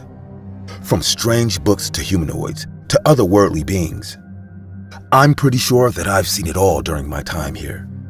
And the worst part about it is that you never get used to it, as the word normal completely vanishes from your dictionary. To be honest, what's truly maddening isn't the fact that I'm subjected to the whims of these creatures. No. What's truly maddening is the build-up to that encounter. The psychological and mental terror of not knowing is what gets me every time. Not knowing whether I'd come back the same way to my bed, as I've seen people that have come back in pieces. Some have come back looking inhuman, and some of us haven't come back at all. For some weird reason, fate has made it so that I only come in contact with objects or things termed as safe classes. And while some people see it as luck, I see it as nothing but eternal punishment. Now that you're all caught up with the past, let me take you back to the beginning of my entry. The day was the 8th of May, 2009. That day, like every other day, saw me and a group of people being put under another test. We were told to socialize with what looked like a living teardrop-shaped creature, and it had an eye in the middle of its head, SCP-131. It seemed friendly, thus the warm reaction of the civilian woman stated earlier. When the tests were done, we were escorted back to our rooms, and that night, I muttered a prayer hoping and wishing that the next creature I would meet would be my last. Day, 9th October 2009. Time, 6 o'clock a.m. Today was the 9th of October 2009. I was woken up by 6 in the morning and I was led down the hall to a particular room. On getting there, I noticed that all the people, apart from me, were all sporting grade A biohazard suits. I looked into the room they were all observing, and I could slightly make out the silhouette of a small man. As I looked around to take in more of my surroundings, I realized that we were in an adjoined room. The scientists were all on one side, and the individual who I assumed was the anomaly was on the other side. There was only one door leading to the room, and it didn't have a handle, so I assumed it was remotely controlled. When all the preparations were complete, one of the scientists walked up to me and said, "So, from now on, you to be referred to as Subject A. We need you to go in there and interact with the individual." Confused, I looked at her and asked, "Is that all?" She then quickly replied with, "Yes, that's all you need to do." I could feel the anxiety well up inside me, as due to all the biohazard suits, in addition to the numerous precautions, I could tell that whoever was on the other side of the wall was extremely dangerous.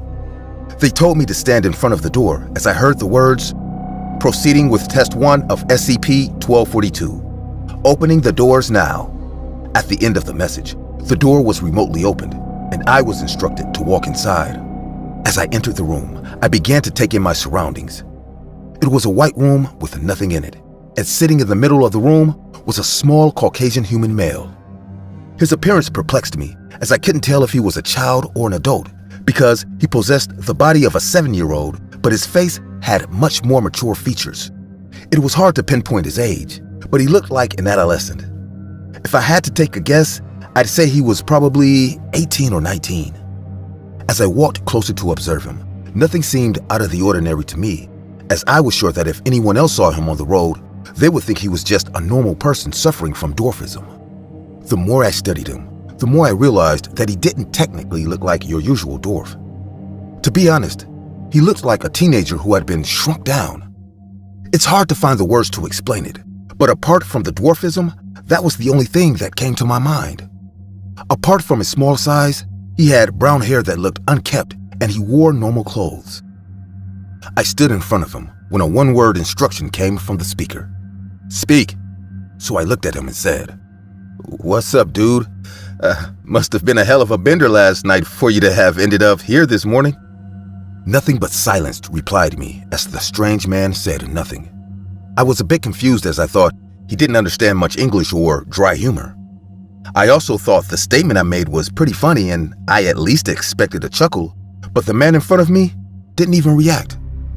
Not knowing what to do next, I decided to get a bit closer. I got on one knee so that I could see his face more clearly, and as I looked him in the eyes, I could immediately tell that those were the eyes of someone who wanted to die.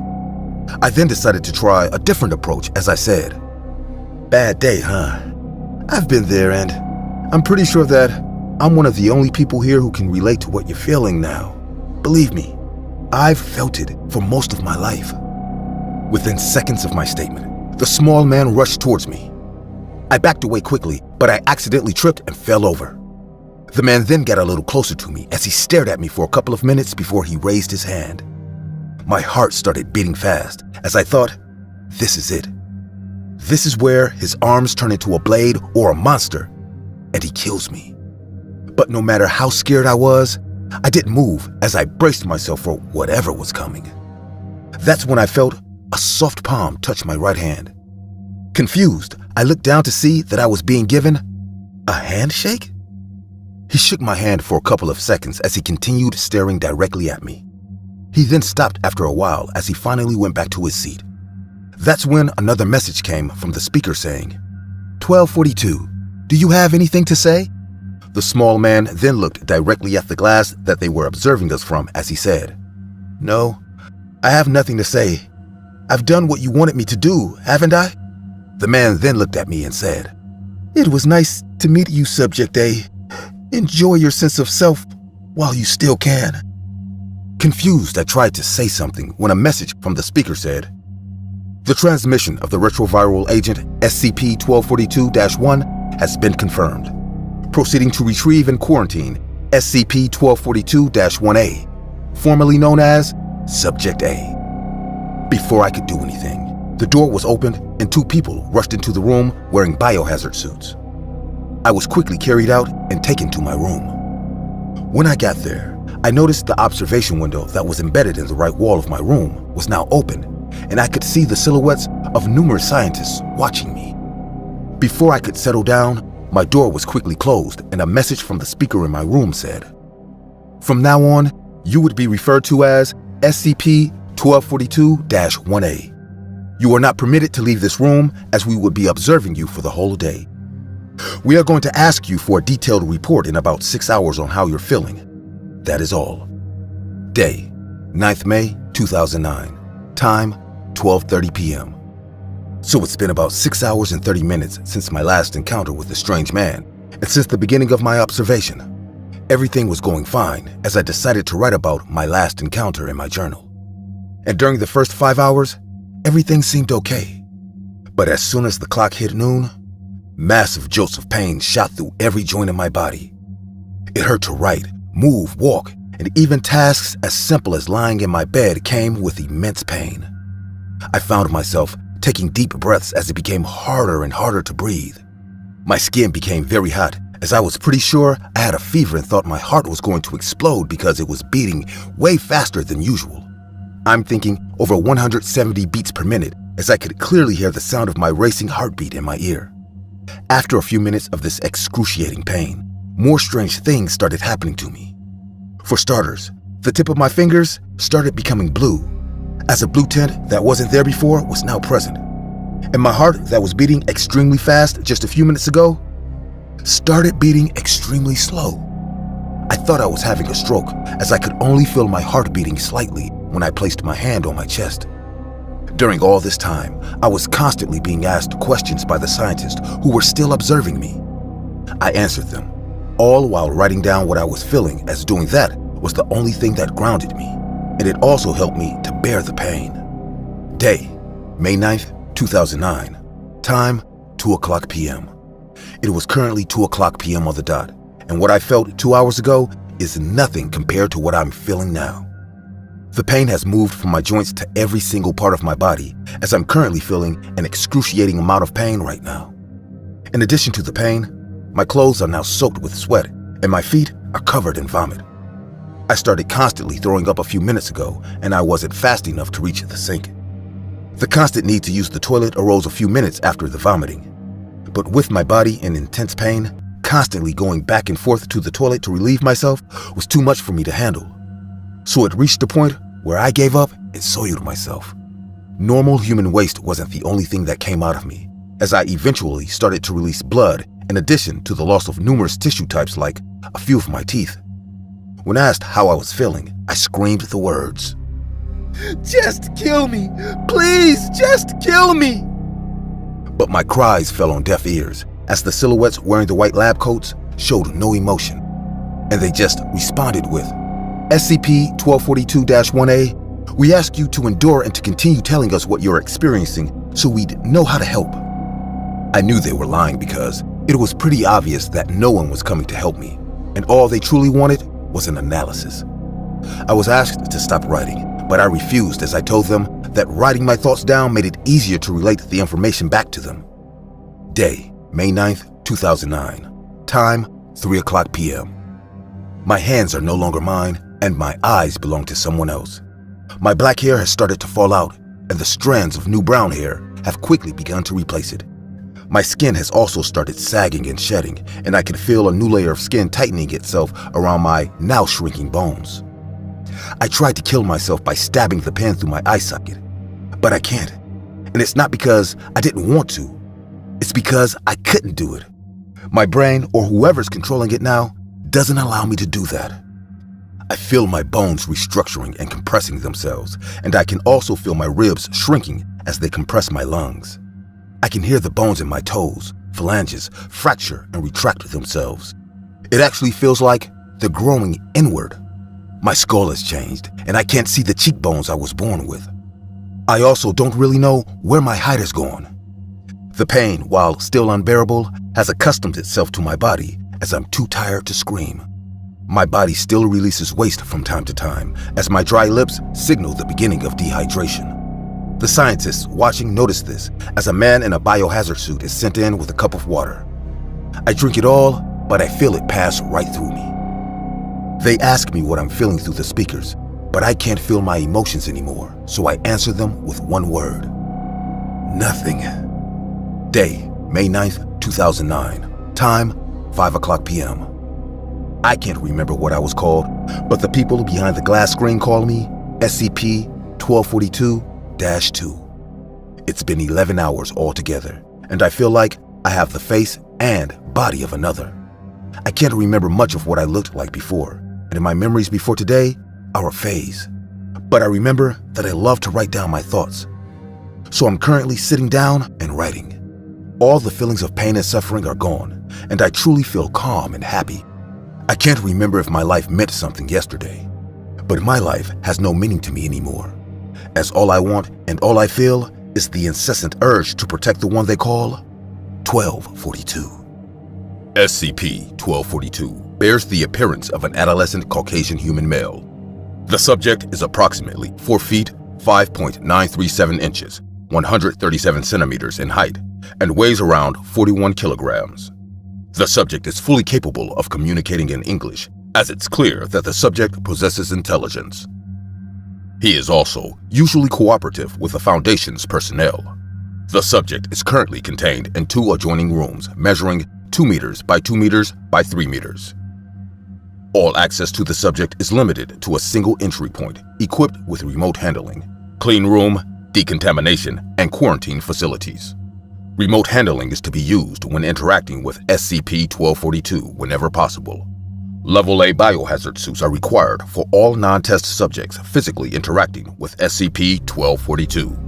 SCP-1242's anomalous properties are as follows. The subject releases a retroviral agent called SCP-1242-1 from all body orifices, pores, and glands. SCP-1242-1 is 99.9% infectious when transmitted by direct contact through skin contact, and 100% infectious when transmitted by direct contact through ingestion. Subjects who are infected are referred to as SCP-1242-1A and are quarantined immediately. The retroviral agent, SCP-1242-1, acts directly on a genetic and cellular level through an unknown process. Infection is followed by an incubation period of 6 hours, after which SCP-1242-1 symptoms begin to manifest. Within 6 hours, SCP-1242-1A began to experience acute pain in joints, fever ranging from 38 to 40 degrees Celsius, respiratory difficulty, cardiac arrhythmia, the improper, irregular beating of the heart, either too fast or too slow, and cyanotic extremities, the bluish discoloration of the hands, fingertips, and toes. Within 8 hours, subjects began to indicate a global pain throughout the body. Further symptoms differ depending on the mass of the subject. Subjects bigger in size than SCP-1242 began to experience violent emesis, perspiration, and diarrhea. Waste produced during this time is composed of different tissue types throughout the body. Subjects then begin to slowly reduce in mass and physical size. Larger subjects have an estimated 43% survival rate during this stage. Smaller subjects begin to swell, bloat, and increase in weight as they develop a ravenous appetite. They normally prefer foods rich in protein, and their estimated survival rate is 6%. Within 9 hours, SCP-1242-1A begins to closely match the size and mass of SCP-1242. The subject's characteristics pertaining to race, skin color, and facial features are eliminated as the subject's body begins the restructuring process in order to achieve the end-stage result. Females have a higher chance of dying in this stage due to the complicated restructuring of the primary reproductive systems and organs. Larger subjects continue to experience emesis and diarrhea, in addition to skeletal reconstructuring and fracturing. Skin begins to loosen and shed, and loss of hair begins. During this stage, subjects are then prone to organ failure from bursting, compression, and dehydration. Administering water could potentially increase survival rates, but not significantly. Smaller subjects begin to rapidly grow in size. Due to this, they experience stress fractures and internal lacerations. The survival rate is estimated to be about 4%, and only if subjects are given adequate nutritional supplements do their survival chances go from 4% to 32%. Within 10 hours, subjects who survive now closely resemble the appearance of SCP-1242. Within 11 hours, signs of all symptoms are reduced, and it becomes impossible to distinguish or tell apart subjects from the original SCP-1242 by sight, as they all bear the exact same appearance and physical characteristics as that of SCP-1242. During this stage, all subjects are to be referred to as SCP-1242-2. SCP-1242-2s are often in a state of happiness and euphoria. Reports also state that they now appear to be really sensitive and docile in nature. The psychological analysis of the individuals also shows that most subjects do retain bits of their memories and their existence prior to the process, but they do possess a huge alteration in their personality traits. SCP-1242-2s all possess an incessant drive to protect SCP-1242, and they will do anything, be it attack unprovoked and spread the retroviral agent in order to attain that goal. The original SCP-1242 is currently on strict suicide watch, as he often displays depressive behaviors. Due to the subject's current tendencies of self-harm, any request made by the subject should be submitted to the site director. SCP-1242 was found when the Foundation started receiving strange reports from a rural town. The reports stated the disappearance of numerous youths in the town, and after a while, new reports followed, as there was a strange emergence of similar and identical male youths around the area. The entry that you just heard was taken from the Journal of Subject A, SCP-1242-2, formerly known as Diego Gonzalez. He has long been put down with most of the other SCP-1242-2 cases, as they all showed violent tendencies when SCP-1242 was attacked during the final stages of testing. Just like him, millions of other individuals are killed every day at the Foundation when being subjected to tests as lab rats, or as he termed it, cattle. And if you're looking for sympathy or remorse, you wouldn't find it here, when there's truly no room for morals, when the fate of humanity is at stake. Dorsey Jackson Global. I create.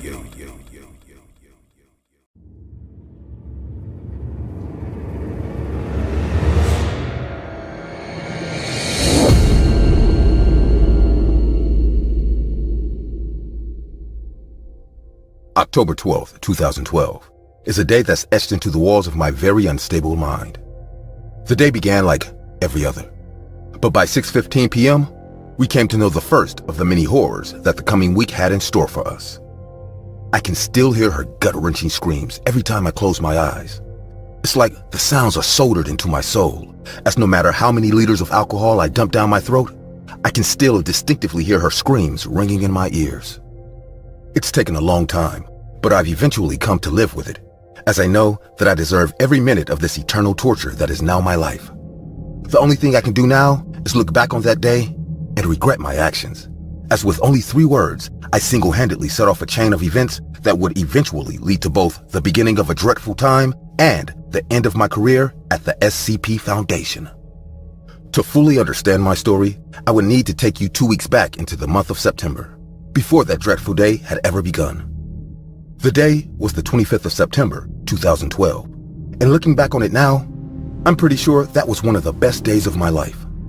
I joined the SCP Foundation in the year 2009, and in just 4 years, I managed to rise to the top. I was a brilliant scientist, and I carried out numerous successful operations and investigations. I also ushered in new, better, and more efficient methods to use during numerous operations. And with one successful case after another, it didn't take long for the higher-ups to promote me to an A-class personnel.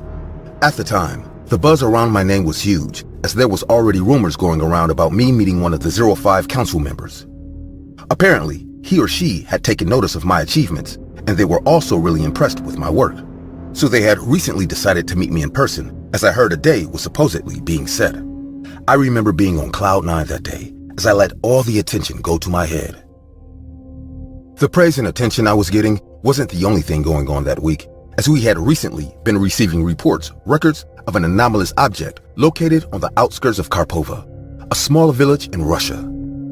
Due to my recent amazing track record, I was quickly given the case by the higher-ups, so I immediately mobilized the mobile task forces, MTF Epsilon 6 to be exact, as they were going to go to Karpova, report back any sightings or effects of the anomaly, and finally secure and retrieve the object. Within hours, reports from the site were already being sent back to me to analyze, and as I got to work, I couldn't help but notice something really strange. For starters, the report stated that the small village was now deserted as our field agents didn't see any living person there. Apparently, most of the people in the settlement had fled, and the remaining 56 people who were hurriedly left behind were all dead. Now, this wasn't what was strange to me, as anomalous objects usually left trails of dead bodies behind. No, that was pretty normal.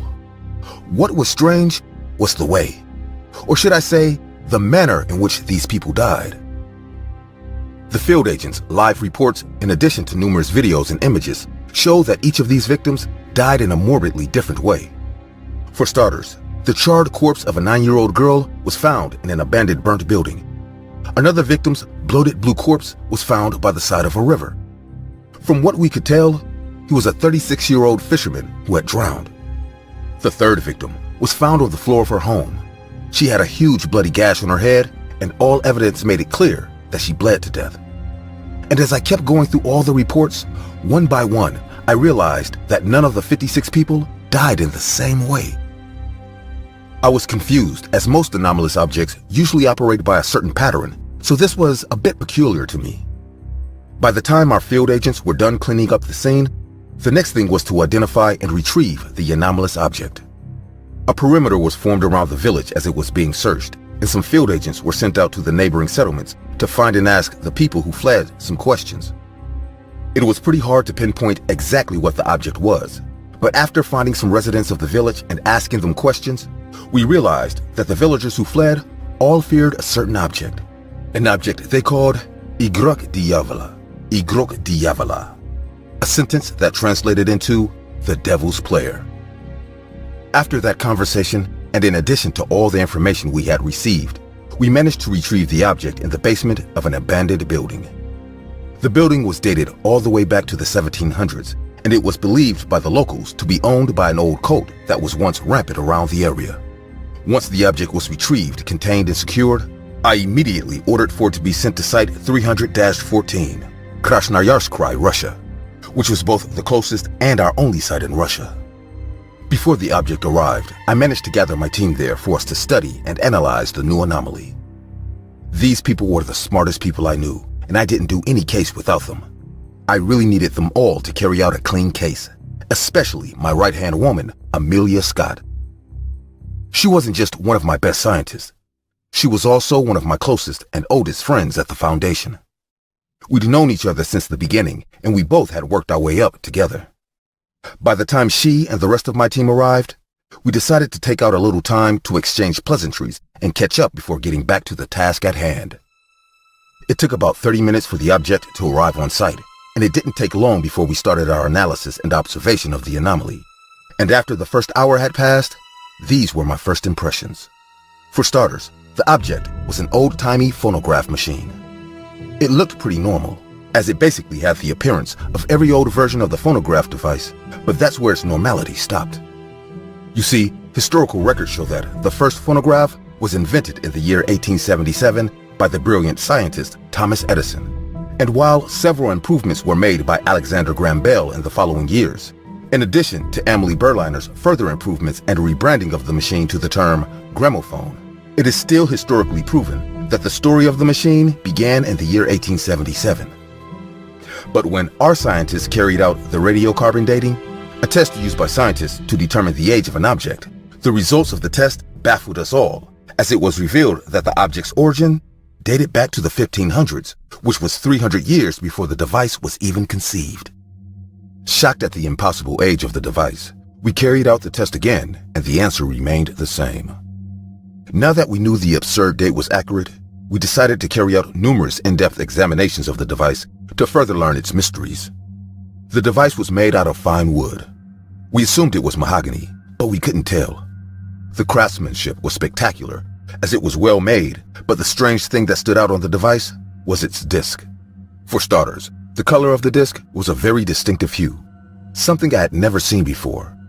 And when we analyzed the disc, we realized that the material bore no similarities to any element on Earth, as we had no idea what the disc was made of. We tried to remove the disc from the device, but all efforts made to remove it was impossible, as it seemed that the strange disc was either held tight by glue or soldered onto the machine. After thorough investigations were made on the device, we waited and watched for 14 hours to see its abnormal behavior or its anomalous characteristics, but nothing happened. We waited for 2 days straight before the object finally showed its strange characteristics. I think it was about noon when we noticed that the machine had started to wound itself. The hand crank situated on the side of the machine moved on its own for approximately 3 to 6 minutes before it stopped. After it was done, a few minutes of silence followed before what seemed like static noise started to shoot out of the sound horn.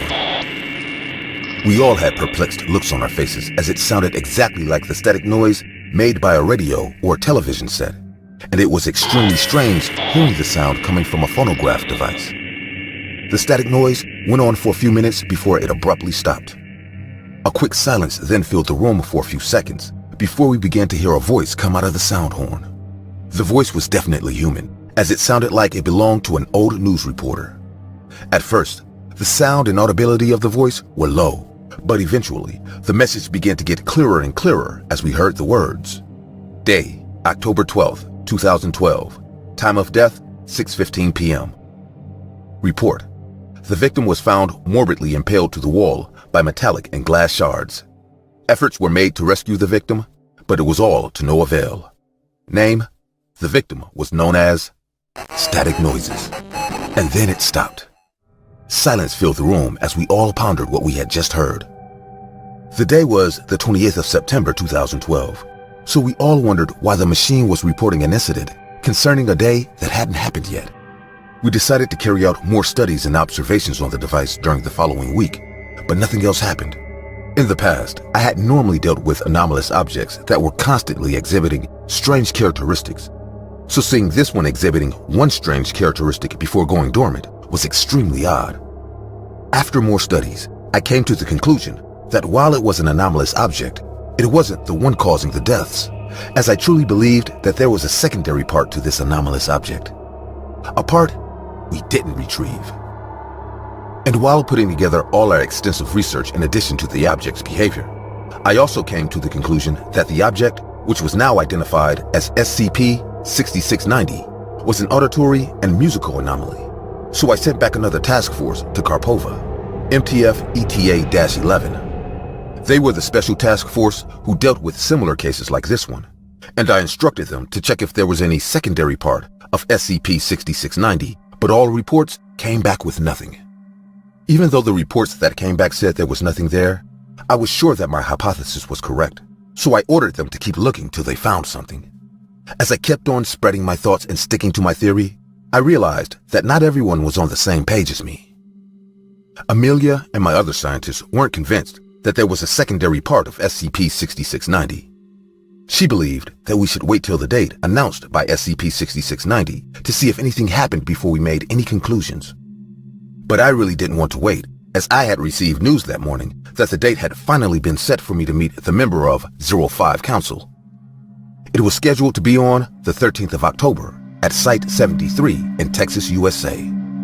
I knew I had to travel to the US on the 11th, which meant that I couldn't stay back in Russia to examine it.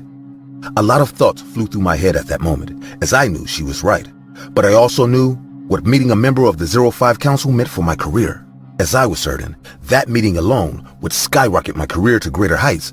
So I let my ego get the best of me, as I muttered the 3 words that would mark the beginning of a very dark time in my life.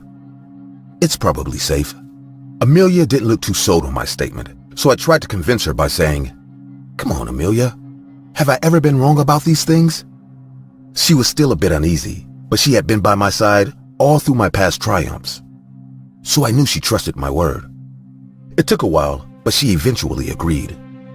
I was ecstatic that we were finally on the same page, as I didn't like the division in our circle. And to further put her mind at peace, I said, "But if you're still uneasy or unsure, we can take it with us to Site 73 for further analysis." That statement finally settled everything, as we immediately started making preparations to leave. We landed in the United States on the 11th of October 2012. I had already labeled SCP-6690 as a safe class object, because being a study facility, only safe classes were allowed on Site 73. The 12th of October came pretty quickly, and once the clock hit 12 a.m., we all watched and observed SCP-6690 for 18 hours straight, expecting it to do something, but absolutely nothing happened. It was 6 p.m. when I finally decided to start wrapping things up. I assumed that if nothing had happened this long, then nothing could possibly happen again. My theory was beginning to look more and more feasible, as they all began to agree with my hypothesis. So I told them to ignore the 6:16 stated time, as I assured them again that if nothing happened in 18 hours, nothing was surely going to happen in the next 16 minutes. We were all tired, so everyone agreed as we packed up our equipment and began to leave. The sun started to set outside when I looked at Amelia and said, "I don't want to be that guy, but I told you so." We both laughed before she responded with, "Well, I can't argue with that. You were right and I admit it. Although, this does mean that your hypothesis on there being a secondary part of SCP-6690 was absolutely correct. I shouldn't have doubted you." I smiled at her before saying, "Don't worry, you were just being safe and a little bit paranoid, but I was 100% sure when I told you that SCP-6690 was safe. Look, it isn't the first anomaly to work in tandem with another. Maybe we missed something, or maybe there's a totally different anomaly that we didn't get back in Kharkova. But just give it some time and we'll eventually find it." She then nodded her head in affirmation as she said, "Yeah, you're right. You always are. Well, it's been a long day, but I still have to file the report. So let me do that, and then we can explore your big meeting tomorrow. You may not know it, but you're literally the Foundation's new superstar." We both laughed at our joke, and I smiled at her before she finally left the room. 15 minutes. Just 15 minutes had passed. We had gotten out some champagne as we were finally about to celebrate another victory. Out of nowhere, a huge explosion was heard. Blood-curdling screams were heard all through the building as we tried to pinpoint the origin of the explosion. And with no hesitation, I ran as fast as I could, knowing Amelia was there. I prayed for her to be safe, but when I finally reached my destination, the scene displayed before me made my heart drop into my stomach. Impaled on the wall was my friend Amelia, as a 15-inch metal shard was embedded in her abdomen. I also noticed that numerous glass shards were sticking out of her face and her right eye. The scene was ghastly, but I snapped myself out of it as I immediately rushed to get her down. But when I finally reached her, I hesitated, as I knew pulling out that shard would mean her instant death. Her screams began to die down as she had lost a lot of blood. I walked closer to her, and as I looked into her eyes, I could see the unimaginable pain she was going through as she struggled to speak. The Foundation's paramedics began to rush into the room, but within seconds, before they could do anything, she was already dead. Paralyzed with fear, I slowly looked at the clock on the wall, and to my absolute horror, it was 6:16 p.m. on the dot. The news of a dangerous SCP on site spread like wildfire, as Site 73 was put under lockdown. The 05 council member who had arrived a few hours earlier quickly canceled our meeting and was immediately escorted off the premises. Within minutes, my career was over, as it was revealed that I was the one who brought the supposed safe class object onto the premises. I was immediately given instructions by the higher-ups to finish my research of the object on site, as it was too unpredictable to transport, and when I was done, I was told to report in for the future of my career at the Foundation. It took about 3 weeks to wrap up the analysis of SCP-6690, and those 3 weeks became a literal living hell for all the people who worked at Site-73. No one was allowed to leave the site, as it was revealed that SCP-6690 had a wide reach regardless of where it was kept. So the higher-ups believed that we were already infected by whatever it was that SCP-6690 did to people. For the first time in the history of the SCP Foundation, class didn't matter, as we all automatically became Class D personnel overnight. We lost over 70 people in the span of 3 weeks, as SCP-6690's messages were now heard multiple times a week, and in some cases, multiple times a day. Just like in the case of Amelia Scott, one random person died at the exact same time and in the exact same manner reported by SCP-6690's messages. Tom Miller, who was one of my friends and a Class A personnel, was found dead with his head in his food on October 14th at 1:02 p.m. An autopsy revealed that his heart had ruptured in his chest. Clara Smith, a member of the research department, was also found dead on October 18th at 9 a.m. Shockingly, she was electrocuted by a safe socket that didn't bring out more than the standard 120 volts. Even when people didn't do anything dangerous, as many people decided that if they didn't move or if they hid somewhere safe, they wouldn't get killed. But unfortunately, their theory didn't work, as Frank Jackson, a Class B scientist who hid in the storage room, was found dead on the floor on October 20th, 2012, 3:19 p.m. His skull was smashed by a storage unit that had fallen on his head while he was sleeping. As the days went by, I eventually started wishing I would be the next one to die, but day after day, I was spared. We eventually started getting reports from outside Site-73, as the neighboring towns had started to report numerous strange deaths to the authorities. We managed to pinpoint the exact radius and reach of SCP-6690, as we found out that its effects were felt over 155 square miles, 401,448,157 square meters, meaning that, given enough time, it had the power to potentially kill thousands of people living in a small town. During the research, we also realized that SCP-6690 had the power to bend, alter, and manipulate matter itself. Because when we reviewed the death of Amelia Scott, we found out that the explosion was caused by a 9.5% concentration of methane gas in the air, particularly in the area behind a cabinet made of metal and glass. As a scientist, this was an extremely disturbing realization, as methane isn't part of the gases that make up the air around us, and it certainly doesn't appear randomly. Similar findings were also discovered when we reviewed the death of Tom Miller, as it was revealed that his blood pressure was increased to an extremely dangerous level. A level so high that it caused his heart to pretty much rupture and explode. More and more disturbing things were found out about SCP-6690, but by the end of the 3rd week, we had started reaching a conclusion. By the time the analysis and our research were over, SCP-6690 was transported to a secure and undisclosed location. It was taken to a place very far away, but the place was still under the Foundation's reach, as I heard that the site was located about 10,000 miles in the frozen desert from Area 314, Iqaluit, Nunavut, Canada. It was particularly chosen for its isolated condition and lack of human life. It was transported there by MTF Lambda 5, as SCP-6690 was now considered a reality-bending anomaly.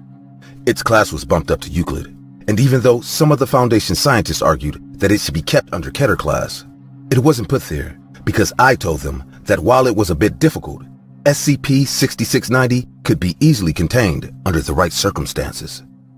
When the case was done, I was relieved of my position at the SCP Foundation. I was told by some of the higher-ups that they were thinking of something more severe as a punishment, and the only reason why I was let off easy was due to the great contributions I had given to the Foundation in the past. It's been over 10 years now, and I'm still reeling from the incident. I've contemplated committing suicide many times over the past few years, but I don't even have the balls to do that, because I know deep down that wherever I go, when I die, I can never look my friend Amelia Scott in the eyes. So I spend my days drinking myself into a stupor and counting down the days in this living nightmare that I used to call my life. SCP-6690, also known as the Devil's Player or the Voice of the Grim by survivors of Site 73's massacre. Class, Euclid. Bears the appearance of an old phonograph machine. Model, unknown. It is currently located in an undisclosed and isolated location about 10,000 miles from Area 314, Iqaluit, Nunavut, Canada. Reports state that it's being kept in a soundproof safe with dimensions measuring 152 by 91 by 143 centimeters. This was done because it is believed to dampen its reach and as a precaution in case any civilian comes within its range. SCP-6690 Anomalous Properties states that it has the ability to alter, bend, and manipulate matter in order to cause the deaths of people within its range. Strange messages or recordings are heard coming out from its sound horn, and with that, it details the day, time, and manner in which the victim will die, without revealing the individual's name. Reports also state that nothing can be done to stop the process once it has begun. Formerly thought to be a safe-class object, SCP-6690 took the lives of over 70 personnel during the Site-73 massacre.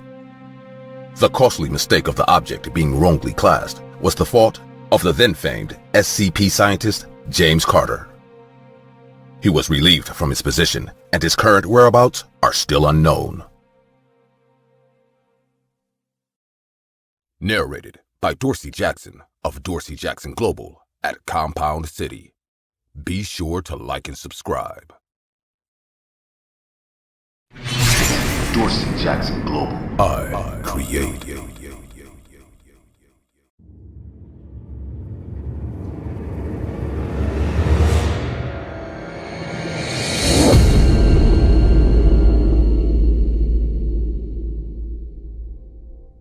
October 12th, 2012, is a day that's etched into the walls of my very unstable mind.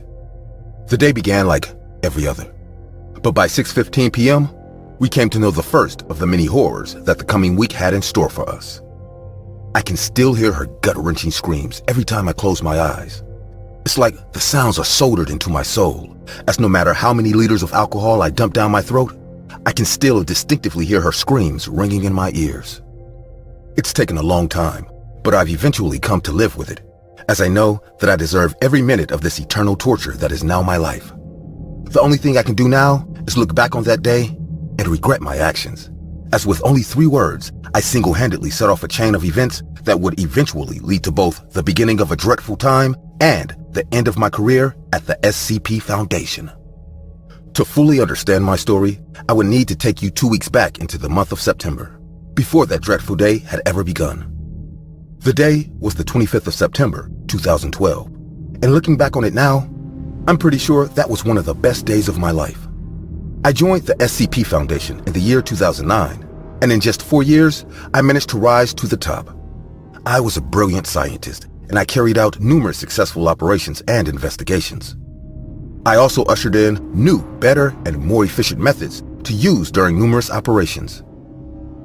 And with one successful case after another, it didn't take long for the higher-ups to promote me to an A-class personnel.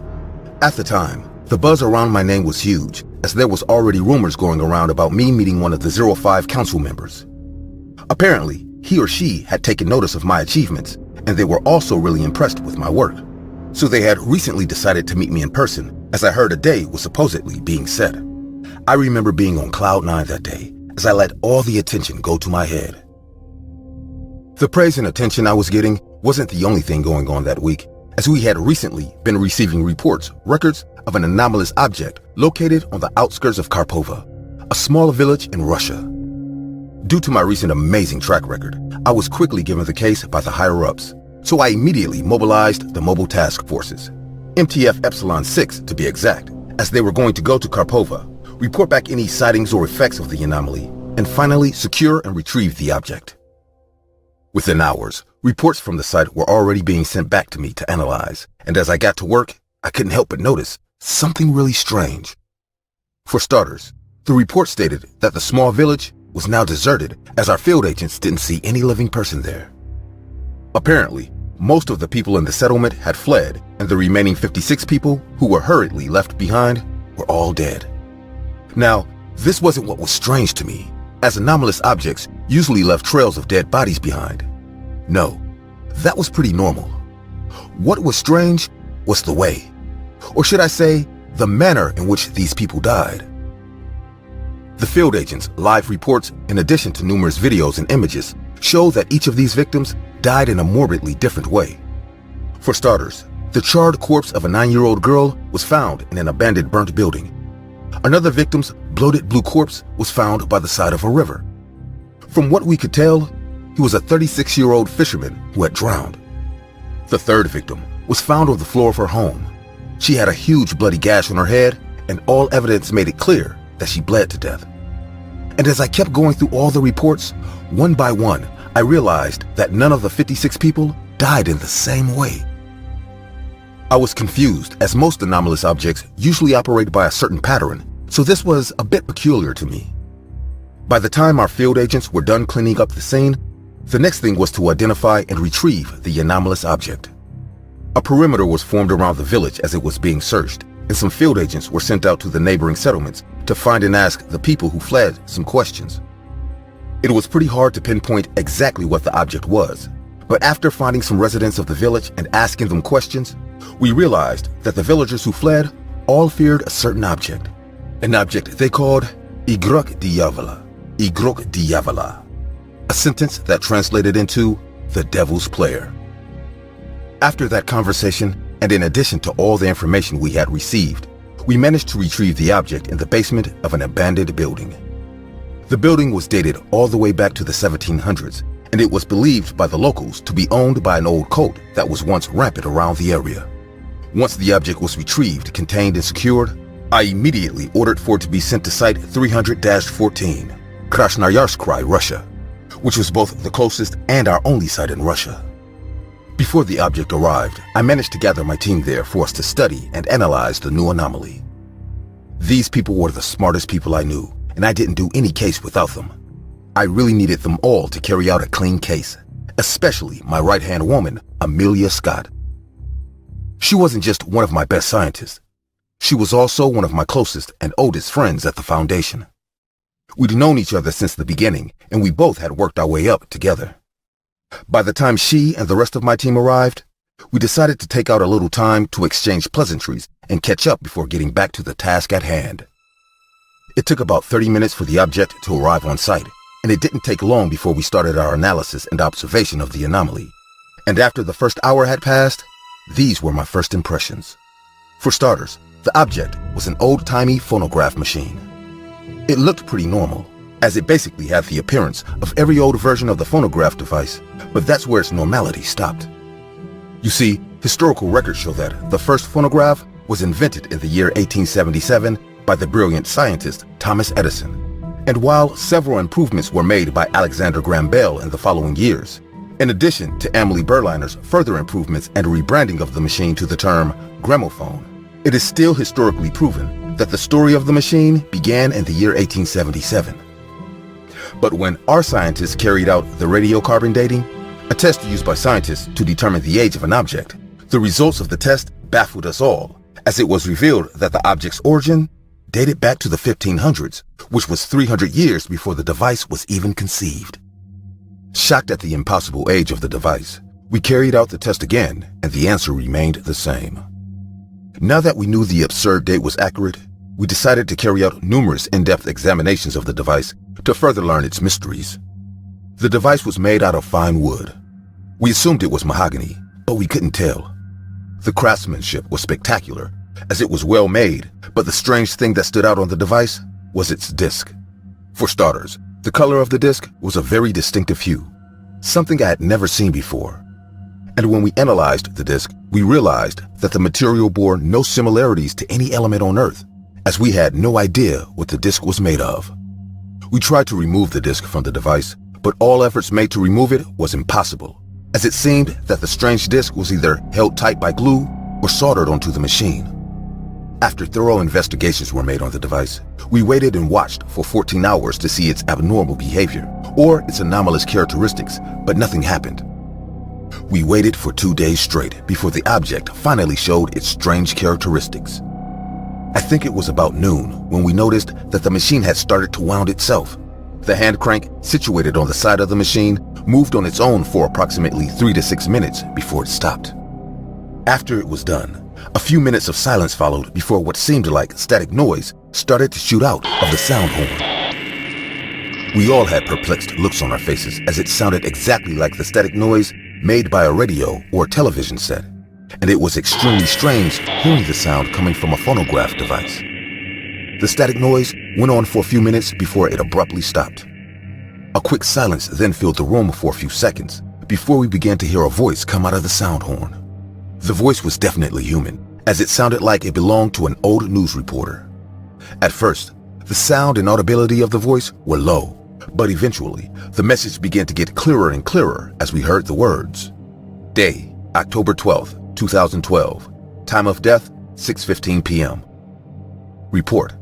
The victim was found morbidly impaled to the wall by metallic and glass shards. Efforts were made to rescue the victim, but it was all to no avail. Name. The victim was known as Static Noises. And then it stopped. Silence filled the room as we all pondered what we had just heard. The day was the 28th of September 2012, so we all wondered why the machine was reporting an incident concerning a day that hadn't happened yet. We decided to carry out more studies and observations on the device during the following week, but nothing else happened. In the past, I had normally dealt with anomalous objects that were constantly exhibiting strange characteristics. So seeing this one exhibiting one strange characteristic before going dormant was extremely odd. After more studies, I came to the conclusion that while it was an anomalous object, it wasn't the one causing the deaths, as I truly believed that there was a secondary part to this anomalous object. A part we didn't retrieve. And while putting together all our extensive research in addition to the object's behavior, I also came to the conclusion that the object, which was now identified as SCP-6690, was an auditory and musical anomaly. So I sent back another task force to Karpova, MTF ETA-11. They were the special task force who dealt with similar cases like this one, and I instructed them to check if there was any secondary part of SCP-6690, but all reports came back with nothing. Even though the reports that came back said there was nothing there, I was sure that my hypothesis was correct, so I ordered them to keep looking till they found something. As I kept on spreading my thoughts and sticking to my theory, I realized that not everyone was on the same page as me. Amelia and my other scientists weren't convinced that there was a secondary part of SCP-6690. She believed that we should wait till the date announced by SCP-6690 to see if anything happened before we made any conclusions. But I really didn't want to wait, as I had received news that morning that the date had finally been set for me to meet the member of 05 Council. It was scheduled to be on the 13th of October at Site 73 in Texas, USA. I knew I had to travel to the US on the 11th, which meant that I couldn't stay back in Russia to examine it. A lot of thoughts flew through my head at that moment, as I knew she was right, but I also knew what meeting a member of the 05 Council meant for my career, as I was certain that meeting alone would skyrocket my career to greater heights. So I let my ego get the best of me as I muttered the 3 words that would mark the beginning of a very dark time in my life. It's probably safe. Amelia didn't look too sold on my statement, so I tried to convince her by saying, "Come on, Amelia. Have I ever been wrong about these things?" She was still a bit uneasy, but she had been by my side all through my past triumphs. So I knew she trusted my word. It took a while, but she eventually agreed. I was ecstatic that we were finally on the same page, as I didn't like the division in our circle. And to further put her mind at peace, I said, "But if you're still uneasy or unsure, we can take it with us to Site 73 for further analysis." That statement finally settled everything as we immediately started making preparations to leave. We landed in the United States on the 11th of October 2012. I had already labeled SCP-6690 as a safe class object because, being a study facility, only safe classes were allowed on Site 73. The 12th of October came pretty quickly, and once the clock hit 12 a.m., we all watched and observed SCP-6690 for 18 hours straight, expecting it to do something, but absolutely nothing happened. It was 6 p.m. when I finally decided to start wrapping things up. I assumed that if nothing had happened this long, then nothing could possibly happen again. My theory was beginning to look more and more feasible as they all began to agree with my hypothesis. So I told them to ignore the 6:16 stated time, as I assured them again that if nothing happened in 18 hours, nothing was surely going to happen in the next 16 minutes. We were all tired, so everyone agreed as we packed up our equipment and began to leave. The sun started to set outside when I looked at Amelia and said, "I don't want to be that guy, but I told you so." We both laughed before she responded with, "Well, I can't argue with that. You were right and I admit it. Although, this does mean that your hypothesis on there being a secondary part of SCP-6690 was absolutely correct. I shouldn't have doubted you." I smiled at her before saying, "Don't worry, you were just being safe and a little bit paranoid, but I was 100% sure when I told you that SCP-6690 was safe. Look, it isn't the first anomaly to work in tandem with another. Maybe we missed something, or maybe there's a totally different anomaly that we didn't get back in Kharkova. But just give it some time and we'll eventually find it." She then nodded her head in affirmation as she said, "Yeah, you're right. You always are. Well, it's been a long day, but I still have to file the report. So let me do that, and then we can explore your big meeting tomorrow. You may not know it, but you're literally the Foundation's new superstar." We both laughed at our joke, and I smiled at her before she finally left the room. 15 minutes. Just 15 minutes had passed. We had gotten out some champagne as we were finally about to celebrate another victory. Out of nowhere, a huge explosion was heard. Blood-curdling screams were heard all through the building as we tried to pinpoint the origin of the explosion. And with no hesitation, I ran as fast as I could, knowing Amelia was there. I prayed for her to be safe, but when I finally reached my destination, the scene displayed before me made my heart drop into my stomach. Impaled on the wall was my friend Amelia, as a 15-inch metal shard was embedded in her abdomen. I also noticed that numerous glass shards were sticking out of her face and her right eye. The scene was ghastly, but I snapped myself out of it as I immediately rushed to get her down. But when I finally reached her, I hesitated, as I knew pulling out that shard would mean her instant death. Her screams began to die down as she had lost a lot of blood. I walked closer to her, and as I looked into her eyes, I could see the unimaginable pain she was going through as she struggled to speak. The Foundation's paramedics began to rush into the room, but within seconds, before they could do anything, she was already dead. Paralyzed with fear, I slowly looked at the clock on the wall, and to my absolute horror, it was 6:16 p.m. on the dot.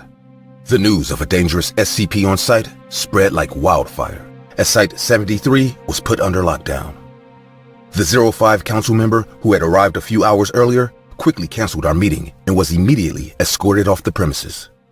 Within minutes, my career was over, as it was revealed that I was the one who brought the supposed safe-class object onto the premises. I was immediately given instructions by the higher-ups to finish my research of the object on site, as it was too unpredictable to transport, and when I was done, I was told to report in for the future of my career at the Foundation.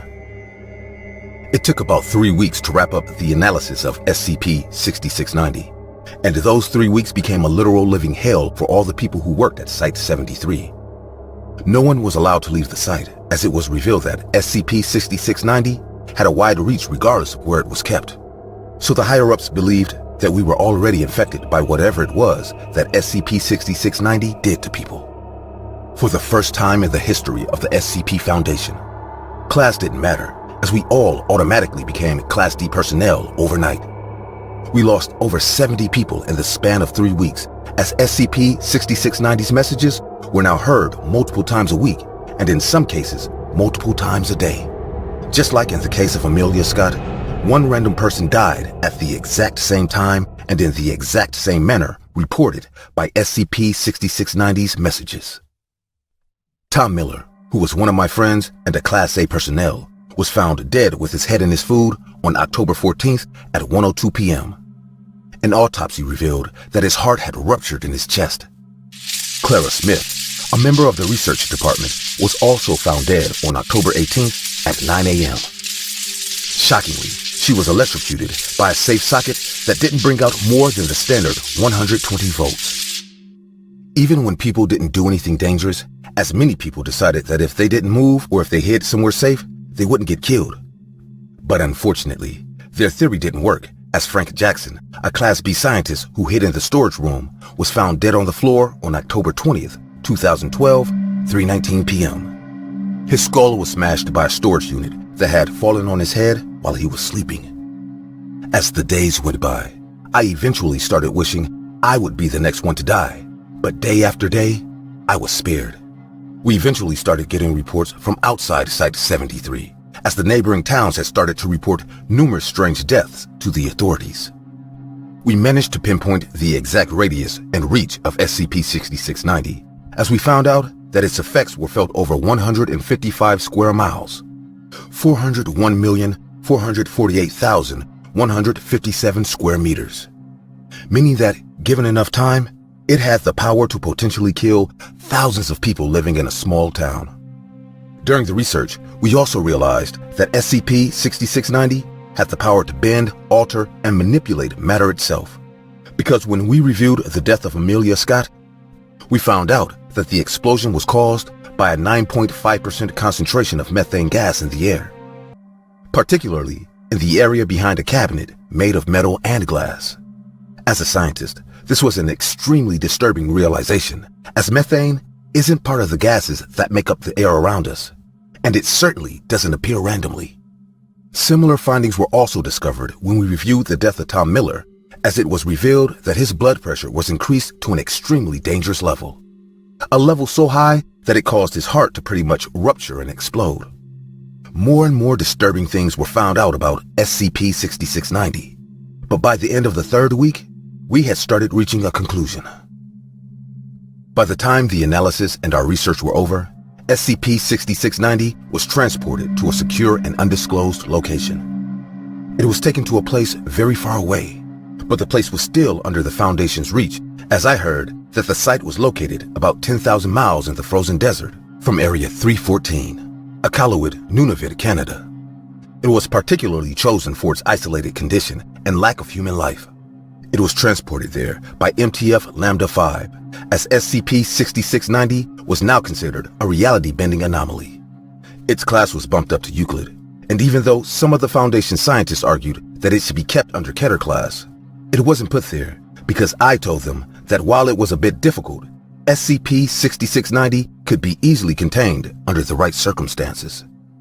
When the case was done, I was relieved of my position at the SCP Foundation. I was told by some of the higher-ups that they were thinking of something more severe as a punishment, and the only reason why I was let off easy was due to the great contributions I had given to the Foundation in the past.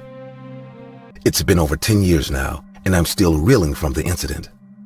I've contemplated committing suicide many times over the past few years, but I don't even have the balls to do that, because I know deep down that wherever I go, when I die, I can never look my friend Amelia Scott in the eyes.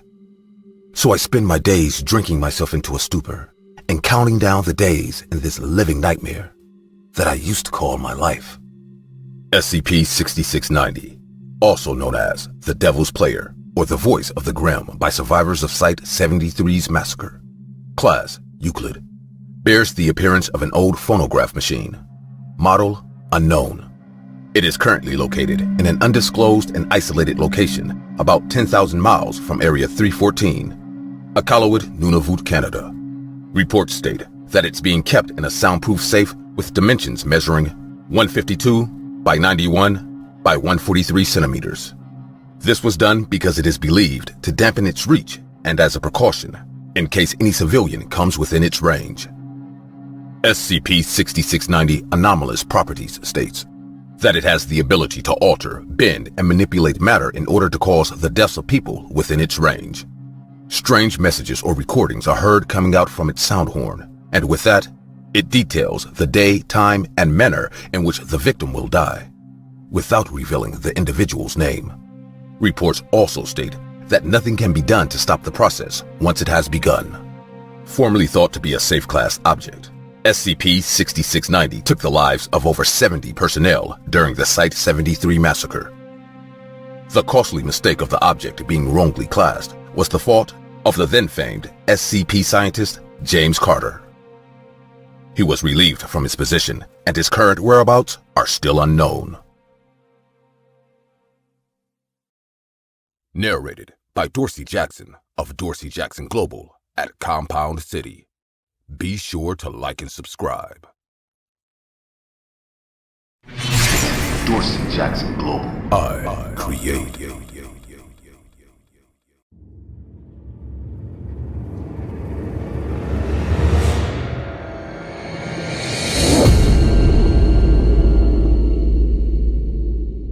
My name is Connor Jefferson, and I used to be a swimmer. I lived in a small town, and for those of you who live in small towns, you know there's really nothing much to do. So 14 years ago, when a town pool opened and a coach started a swimming club, it brought a bright change to the town. At first, people didn't pay much attention to it, as things got boring really fast. But with time, the team started growing, and eventually, one of our best swimmers made it to the Olympics. After the games that year, our swimmer brought back a silver medal, and the whole town couldn't stop talking about it. From that moment on, swimming became a huge part of our town as we formed numerous inter-house teams and competitions. The whole team would normally come to watch the inter-house competitions, and after the games, the standout swimmer would be chosen to represent us in the Olympic trials. As the affinity for swimming grew in our little town, so did my love for it. I started practicing every day to participate in the games, and I was eventually put on one of the town's best teams. We were called the Silver Dolphins, and we were the pride of the town. We always led the board in every game we participated in, and the Olympic swimmer was always picked from our team. I loved every single one of my teammates. They were like brothers to me, as I had known most of them since we were kids, and every year when the swimming game started, we always carried out what we called harmless rituals on a man called Edgar Scott. He was the janitor or cleaner of the town pool, and we always messed with him by carrying out these little pranks like stealing and hiding his cleaning tools, tracking dirt on the floor he just cleaned, and taking the keys to his office. Looking back on it now, it was a pretty rude thing to do, but it became like a ritual that our team had to carry out every year, and we made sure they were always harmless. Mr. Edgar also never seemed to mind. He was a quiet guy who had been at the pool since it opened, and I didn't think he cared about the pranks we carried out, as he never apprehended us for what we did. So we always looked forward to doing it every coming year. Now, while I loved the swimming competitions, my teammates and the pranks, in recent years, the swimming games had started carrying a bad stigma in the town because about 5 years ago, a morbid incident started happening in our little town, as a reoccurring missing person case was always open every time the swimming season started. Over the years, more than 15 boys had mysteriously disappeared, and while there was no concrete reason to associate the missing persons with the games, the strange thing was, each and every one of those boys who disappeared was on the swimming team, and they had all gone missing during the reoccurring swimming seasons. Being a small town, losses like this were felt throughout the community. The town's cops tried their best to find out why the boys were going missing, but they always ended up with dead ends, as they believed someone outside of the town with an unknown motive was coming to kidnap the boys during the swimming season. But with no ransom calls, those theories were never proven.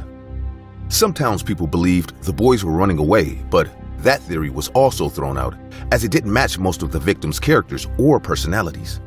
The cops did everything they could, but with no bodies to bury or closure, the grieving families started to call for the swimming games to stop, as they believed it was the cause of their missing children. But by that time, the games had become such an integral part of our town and our lives that it wasn't approved. Although numerous security measures were taken during the swimming season, as people coming into town during this time were always questioned and checked, and security guards were positioned at the town pool and assigned to watch over the contestants. As swimmers, we always had a bit of fear during this season, as we knew any one of us could be next, but our passion far outmatched our fear, and it never stopped us from participating in the games. It was the 11th of October 2013 when it happened. I was practicing late that night, so not many people were there. When I was done with practice, I took a shower in the public bathroom at the town pool building. Normally, everyone on the team always took showers together after the swimming practice or games. But since I decided to practice late, I was the only one in the public bathroom that night. I started my shower and everything was going fine till I started hearing the strangest noises. I was the only one there, so I was a bit confused as to where the noise was coming from. I turned off the shower to listen a bit better, and that's when I realized the sounds were coming from the drain. I could tell it was clogged, and before I could do anything, it started releasing the contents that clogged it. At first, I was disgusted as the massive hair clumps and excessive soap lumps began to resurface, but within seconds, my disgust turned to fear as I froze at the sight of something truly morbid. There was no mistaking it. Right there in the middle of the hair clumps, the soap clumps, and the rest of the gunk that clogged the drain was a human finger. It was rotten, but I knew exactly what I was looking at. So I screamed and ran out of the public bathroom. I ran all the way to the pool area before I saw my now bewildered coach staring at me. Apparently, he had come to pick up some things when he heard me scream, and he asked me what was wrong. I tried to find the words to speak, but I couldn't. I eventually managed to stutter, There's a human finger in the bathroom." Shocked at my statement, he immediately said, "Show me." So I quickly took him to the public bathroom. When he got there, he asked me, "Where is it?" And as I looked around the bathroom floor, I realized that it wasn't there anymore. My coach, who now had a perplexed look on his face, looked at me and said, "Are you sure it was a human finger you saw? I mean, all I'm seeing here is a drain that's clogged. Maybe you mistook it for one of those hair clumps." Confused, I started to say, "No, it was a human finger. I saw it. The drain clogged up and it came out with the rest of the gunk on the floor, and it was right there in the middle of all of it. I know what I saw, Coach. Believe me." My coach, who was now looking at me like I was a crazy person, took a deep breath as he said, "Look, Connor, I know you saw something, but I'm sure it wasn't a finger. I know the swimming season is here again, and maybe all the tension from the games, in addition to the fear of the reoccurring strange missing person cases, is getting to you. So you may be seeing things, and if that's the case, I really think you should take a break." When he was done talking, I had nothing else to say, as I knew if I kept defending myself, I would have looked crazier than I already did. I stopped swimming for a while after that, as what I saw that night became an obsession for me. During the weeks that followed the incident, I always sat on the bench during practice, and the people around me started getting worried about my mental health. But deep down, I knew I didn't hallucinate or conjure it up, because to me, that human finger was as real as everyone around me.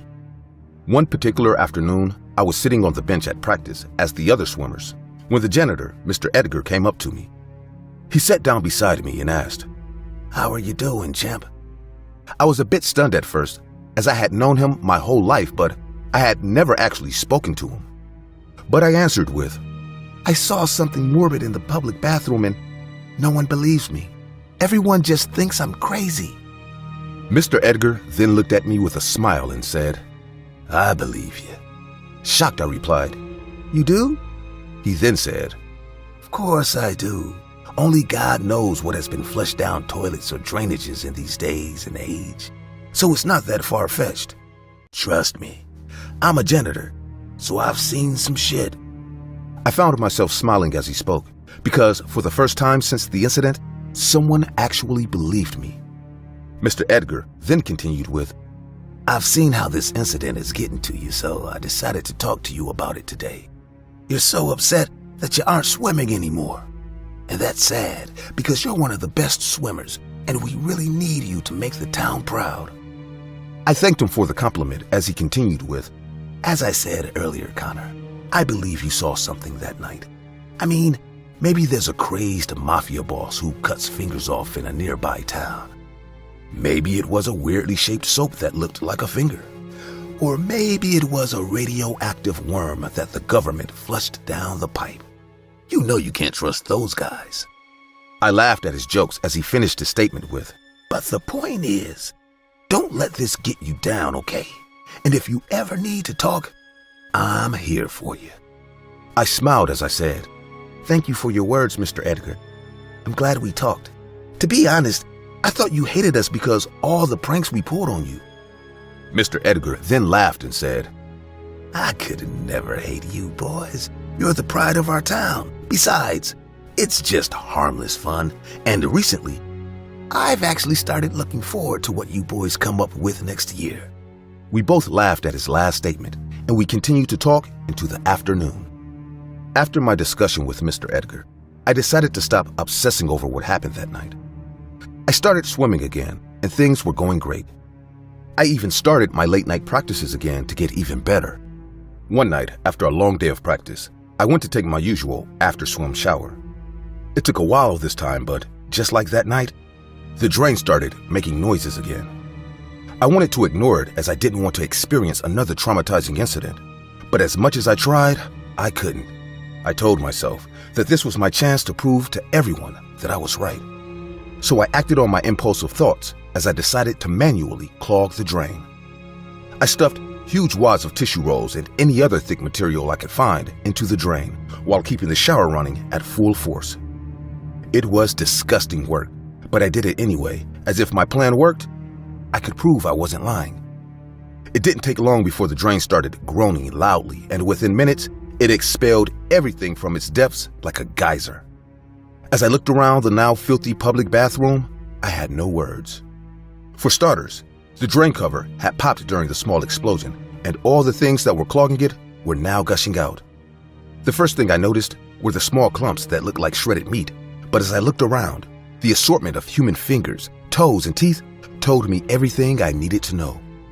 The sight was so ghastly that I didn't feel the vomit till it was gushing out of my throat. I was scared shitless at the morbid scene, but I knew there was enough proof here to prove I was telling the truth, so I ran to get someone. The first person I saw was Mr. Edgar. He had heard the explosion and came to see what happened, so I screamed, "Call the cops, Mr. Edgar! There's human body parts gushing out of the public bathroom's drain!" But instead of rushing for his phone, he looked at me calmly and said, "I'm sorry, Connor, but I can't do that." Shocked, I screamed, "Why? Didn't you hear me? There are human body parts. We need to call the cops." Mr. Edgar then looked me dead in the eyes and said, "Why? Well, because I put them there." His words made me freeze as I slowly asked, "What did you just say?" He then replied with, "You heard me. Those body parts belong to the town's 15 missing boys. I cut them up and flushed them down the drain." I don't really have words to explain how I felt as he said those words, but I can never forget the feelings as it was a mixture of true horror and fear. I remember looking at him in shock as I said, "Jesus, did you do this because we pranked you?" Mr. Edgar then calmly replied me with, No, Connor. I told you the truth that day. I bore no ill towards you boys. But look at it like this. The same way you enjoy those silly pranks is the same way I enjoyed killing and shredding those boys. It's like a hobby of sorts." As Mr. Edgar spoke, I finally realized what it meant to be a psychopath. I watched in horror as he talked about the brutal and morbid murder of 15 people like it was a normal, everyday thing. He even likened the ghastly act to that of a hobby. When he was done, Mr. Edgar then looked at me and said, "I'm sorry, Connor. It's such a small town, so I don't really have many options when it comes to disposing of the bodies after having my fun. But I have to clean the mess you made, and to do that, I also have to end you." I didn't fully register what he said, and before I could do anything, I saw him lunge toward me with a huge knife. Instinctively, I raised my hand to defend myself from the blow, and the knife went straight through my palm. The pain I felt was unbearable, but I didn't stop to scream, as I knew if I stopped defending myself for a second, I was going to die. Till today, I don't know where the strength came from, but I managed to keep fighting and pushing back his attacks. We struggled as we tried to take each other to the ground. Fighting back with a knife lodged in my hand sent searing pain through my whole body. I was losing a lot of blood, and the world started getting dark around me. But I kept fighting and hoping that I'd come out of this brawl alive. Luckily for me, Mr. Edgar lost his footing on the wet floor and he slipped. I immediately took the opportunity as I managed to land a good kick on his torso. The force sent him flying back and he hit his head on the hard floor. As he lay there motionless, I thought I had killed him. As my mind started to unravel, I realized I had reached my limit and I couldn't take it anymore. But my legs started running. I ran out of the building, screaming at the passerbys to call the cops, and within minutes, the building was surrounded. The officers asked me what happened, so I told them I was attacked by the town's pool janitor, Edgar. When I was done, they all quickly rushed into the building to find him, but when they came out, they said no one was there. I tried to respond, but I had lost a lot of blood. I saw the world get darker as I fell to my knees and passed out. I woke up 2 days later in the hospital, surrounded by my family. It didn't take long before the cops showed up to ask me more questions about what happened, so I retold them everything that happened in great detail, and by the week's end, everything was revealed. I found out that the human remains that I made come out of the drain were still there when the cops searched the building. The town's pool was then closed as a thorough investigation of the drainage pipes was carried out. The cops, in addition to the forensics, spent weeks retrieving the numerous body parts of the 15 victims. The body parts of the victims were already decayed, scattered, and mixed together, so it was hard to tell who was who, and the grieving families still didn't have any bodies to bury. An assortment of bloody butcher knives was found in the back of the town pool's storage unit, where the janitor used to stay. Detectives deduced Edgar Jefferson manually cut off the toes, fingers, and heads of his victims first, as he enjoyed it, before shredding the rest of the body into bits and pieces. Edgar himself was never found, as reports stated he managed to escape before being captured, and he still remains at large to this very day. Even after so many years, this incident still rings fresh in the minds of every single person in our town. The passion for the swimming sport is gone, as no one swims anymore, and the extensive PTSD from the incident made everyone swear to never go near a pool again. Well, everyone except me. I won't lie, it took a couple of years to get the courage back, and while I know I'd never get over the trauma that I experienced that day, I'm not going to let that morbid experience define me. I still want to be a swimmer, and even though it's hard, I'm still going to try, one step at a time. Narrated by Dorsey Jackson of Dorsey Jackson Global at Compound City. Be sure to like and subscribe.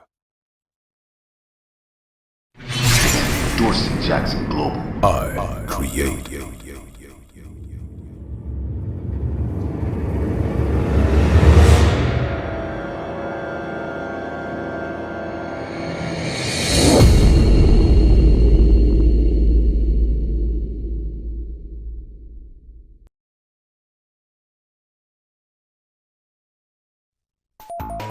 Streaming games is a very common thing in the 21st century. And while it's a medium used for having fun and bringing laughter into people's lives, it brought me the worst experience of my life. My name is Jason Miller, and what you are about to hear is that gruesome experience. I used to be obsessed with video games as a kid. It actually all started when I stayed the weekend at a friend's house. That was the first time I played a video game. When I got home that day, I remember I begged my parents to buy me one, but they didn't agree. Apparently, my mom had recently read a really stupid article on how video games deplete your mental capabilities. I remember her telling me, "Those games can kill you. They can rot your brains." My mom's mindset led to me not getting any games throughout my childhood. And when I turned 17, I thought it'd be different as I was older now. So I asked my parents for a gaming PC, and they still said the same thing. That's when I decided to get it by myself. So I began to do some menial jobs to get the money. I mowed countless lawns, watched numerous cats, and I even offered to massage my old neighbor's back. And while most of these were really tiring, it was completely worth it, as nothing could beat the amazing feeling I had when I got my first gaming PC. While getting the gaming PC was great, starting my first Twitch channel was even better. Due to my love for video games, I wanted to become a Twitch streamer ever since Twitch was a thing. So I immediately started my channel the week I got my gaming PC.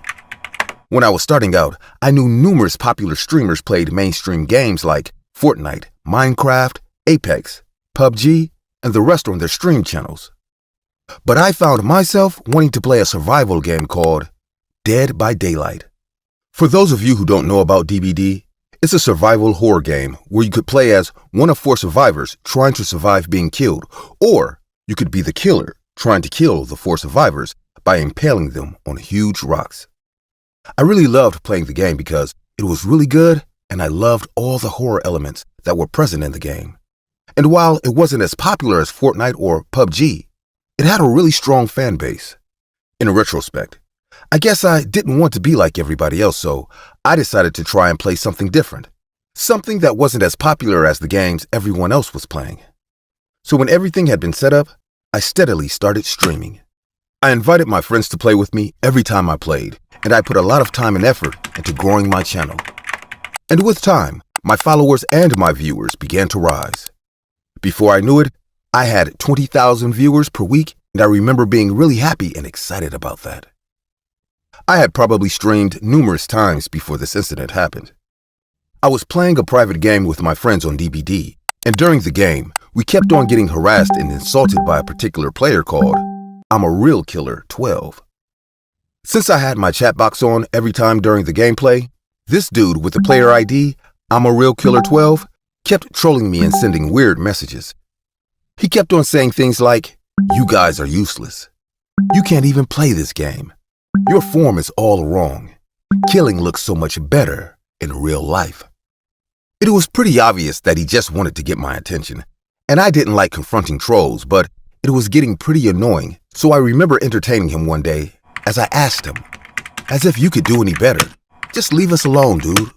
I came to regret that decision during our next game because the player called I'm a Real Killer 12 had hacked our private game, and he started stream sniping me and my friends.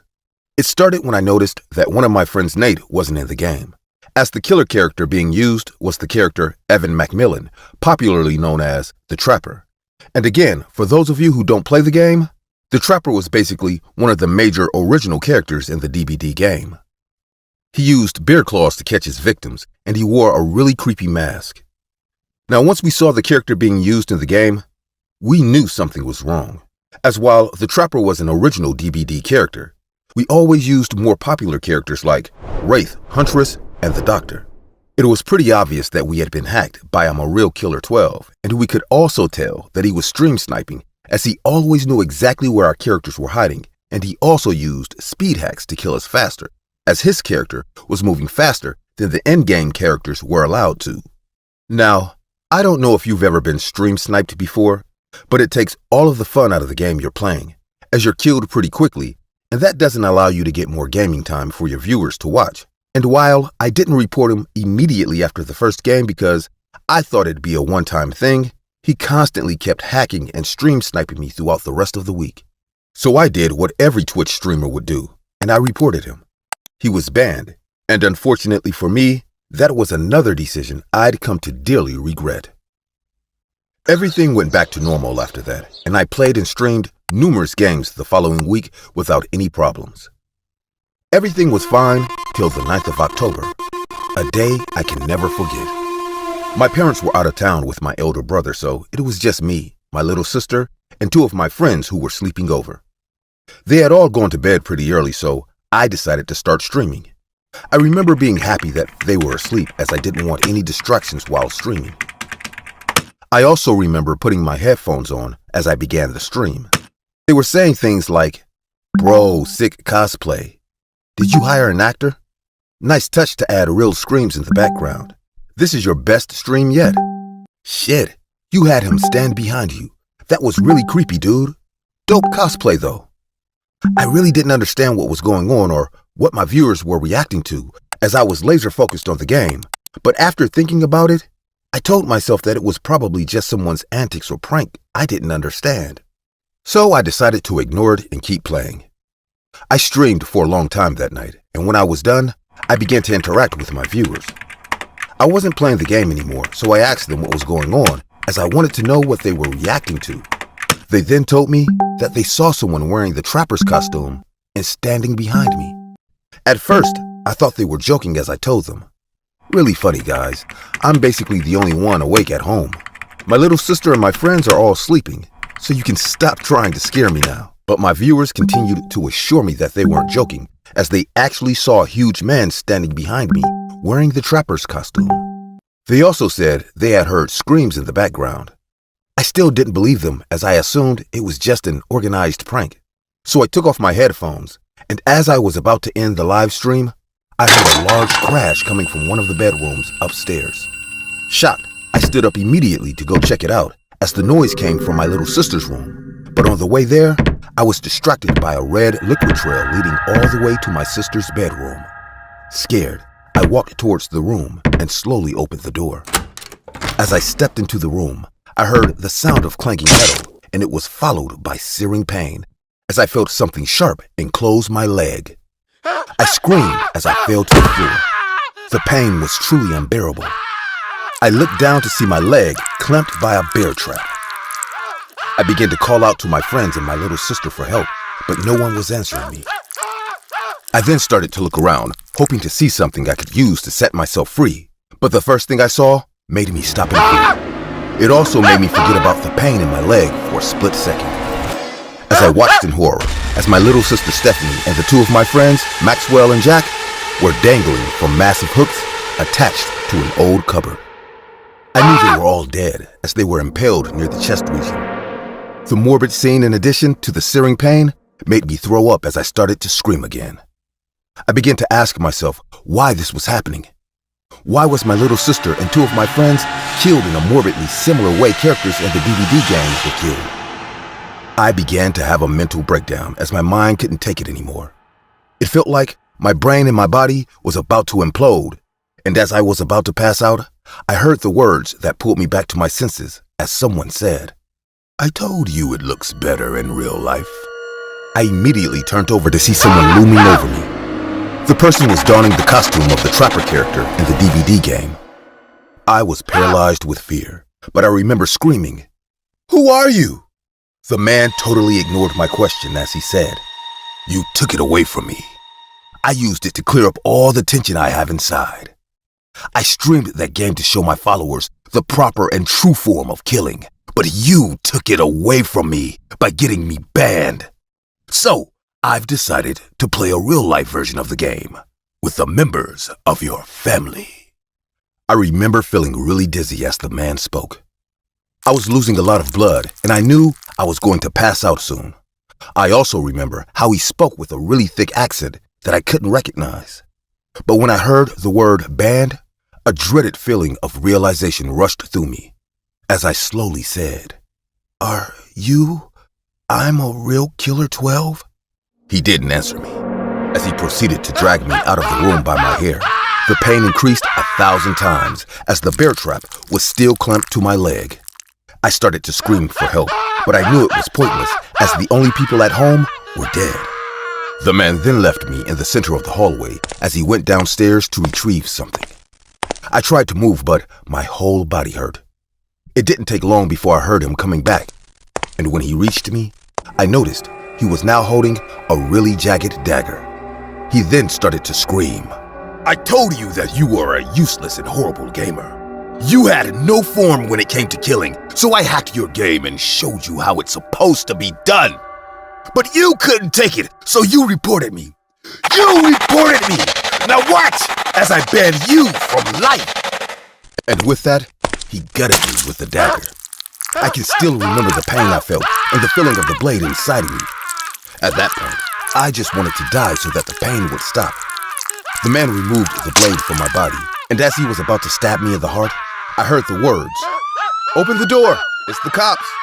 The last thing I saw that night was my attacker running through the window at the end of the hall, as after that, everything around me went dark. I woke up in the hospital, surrounded by the police.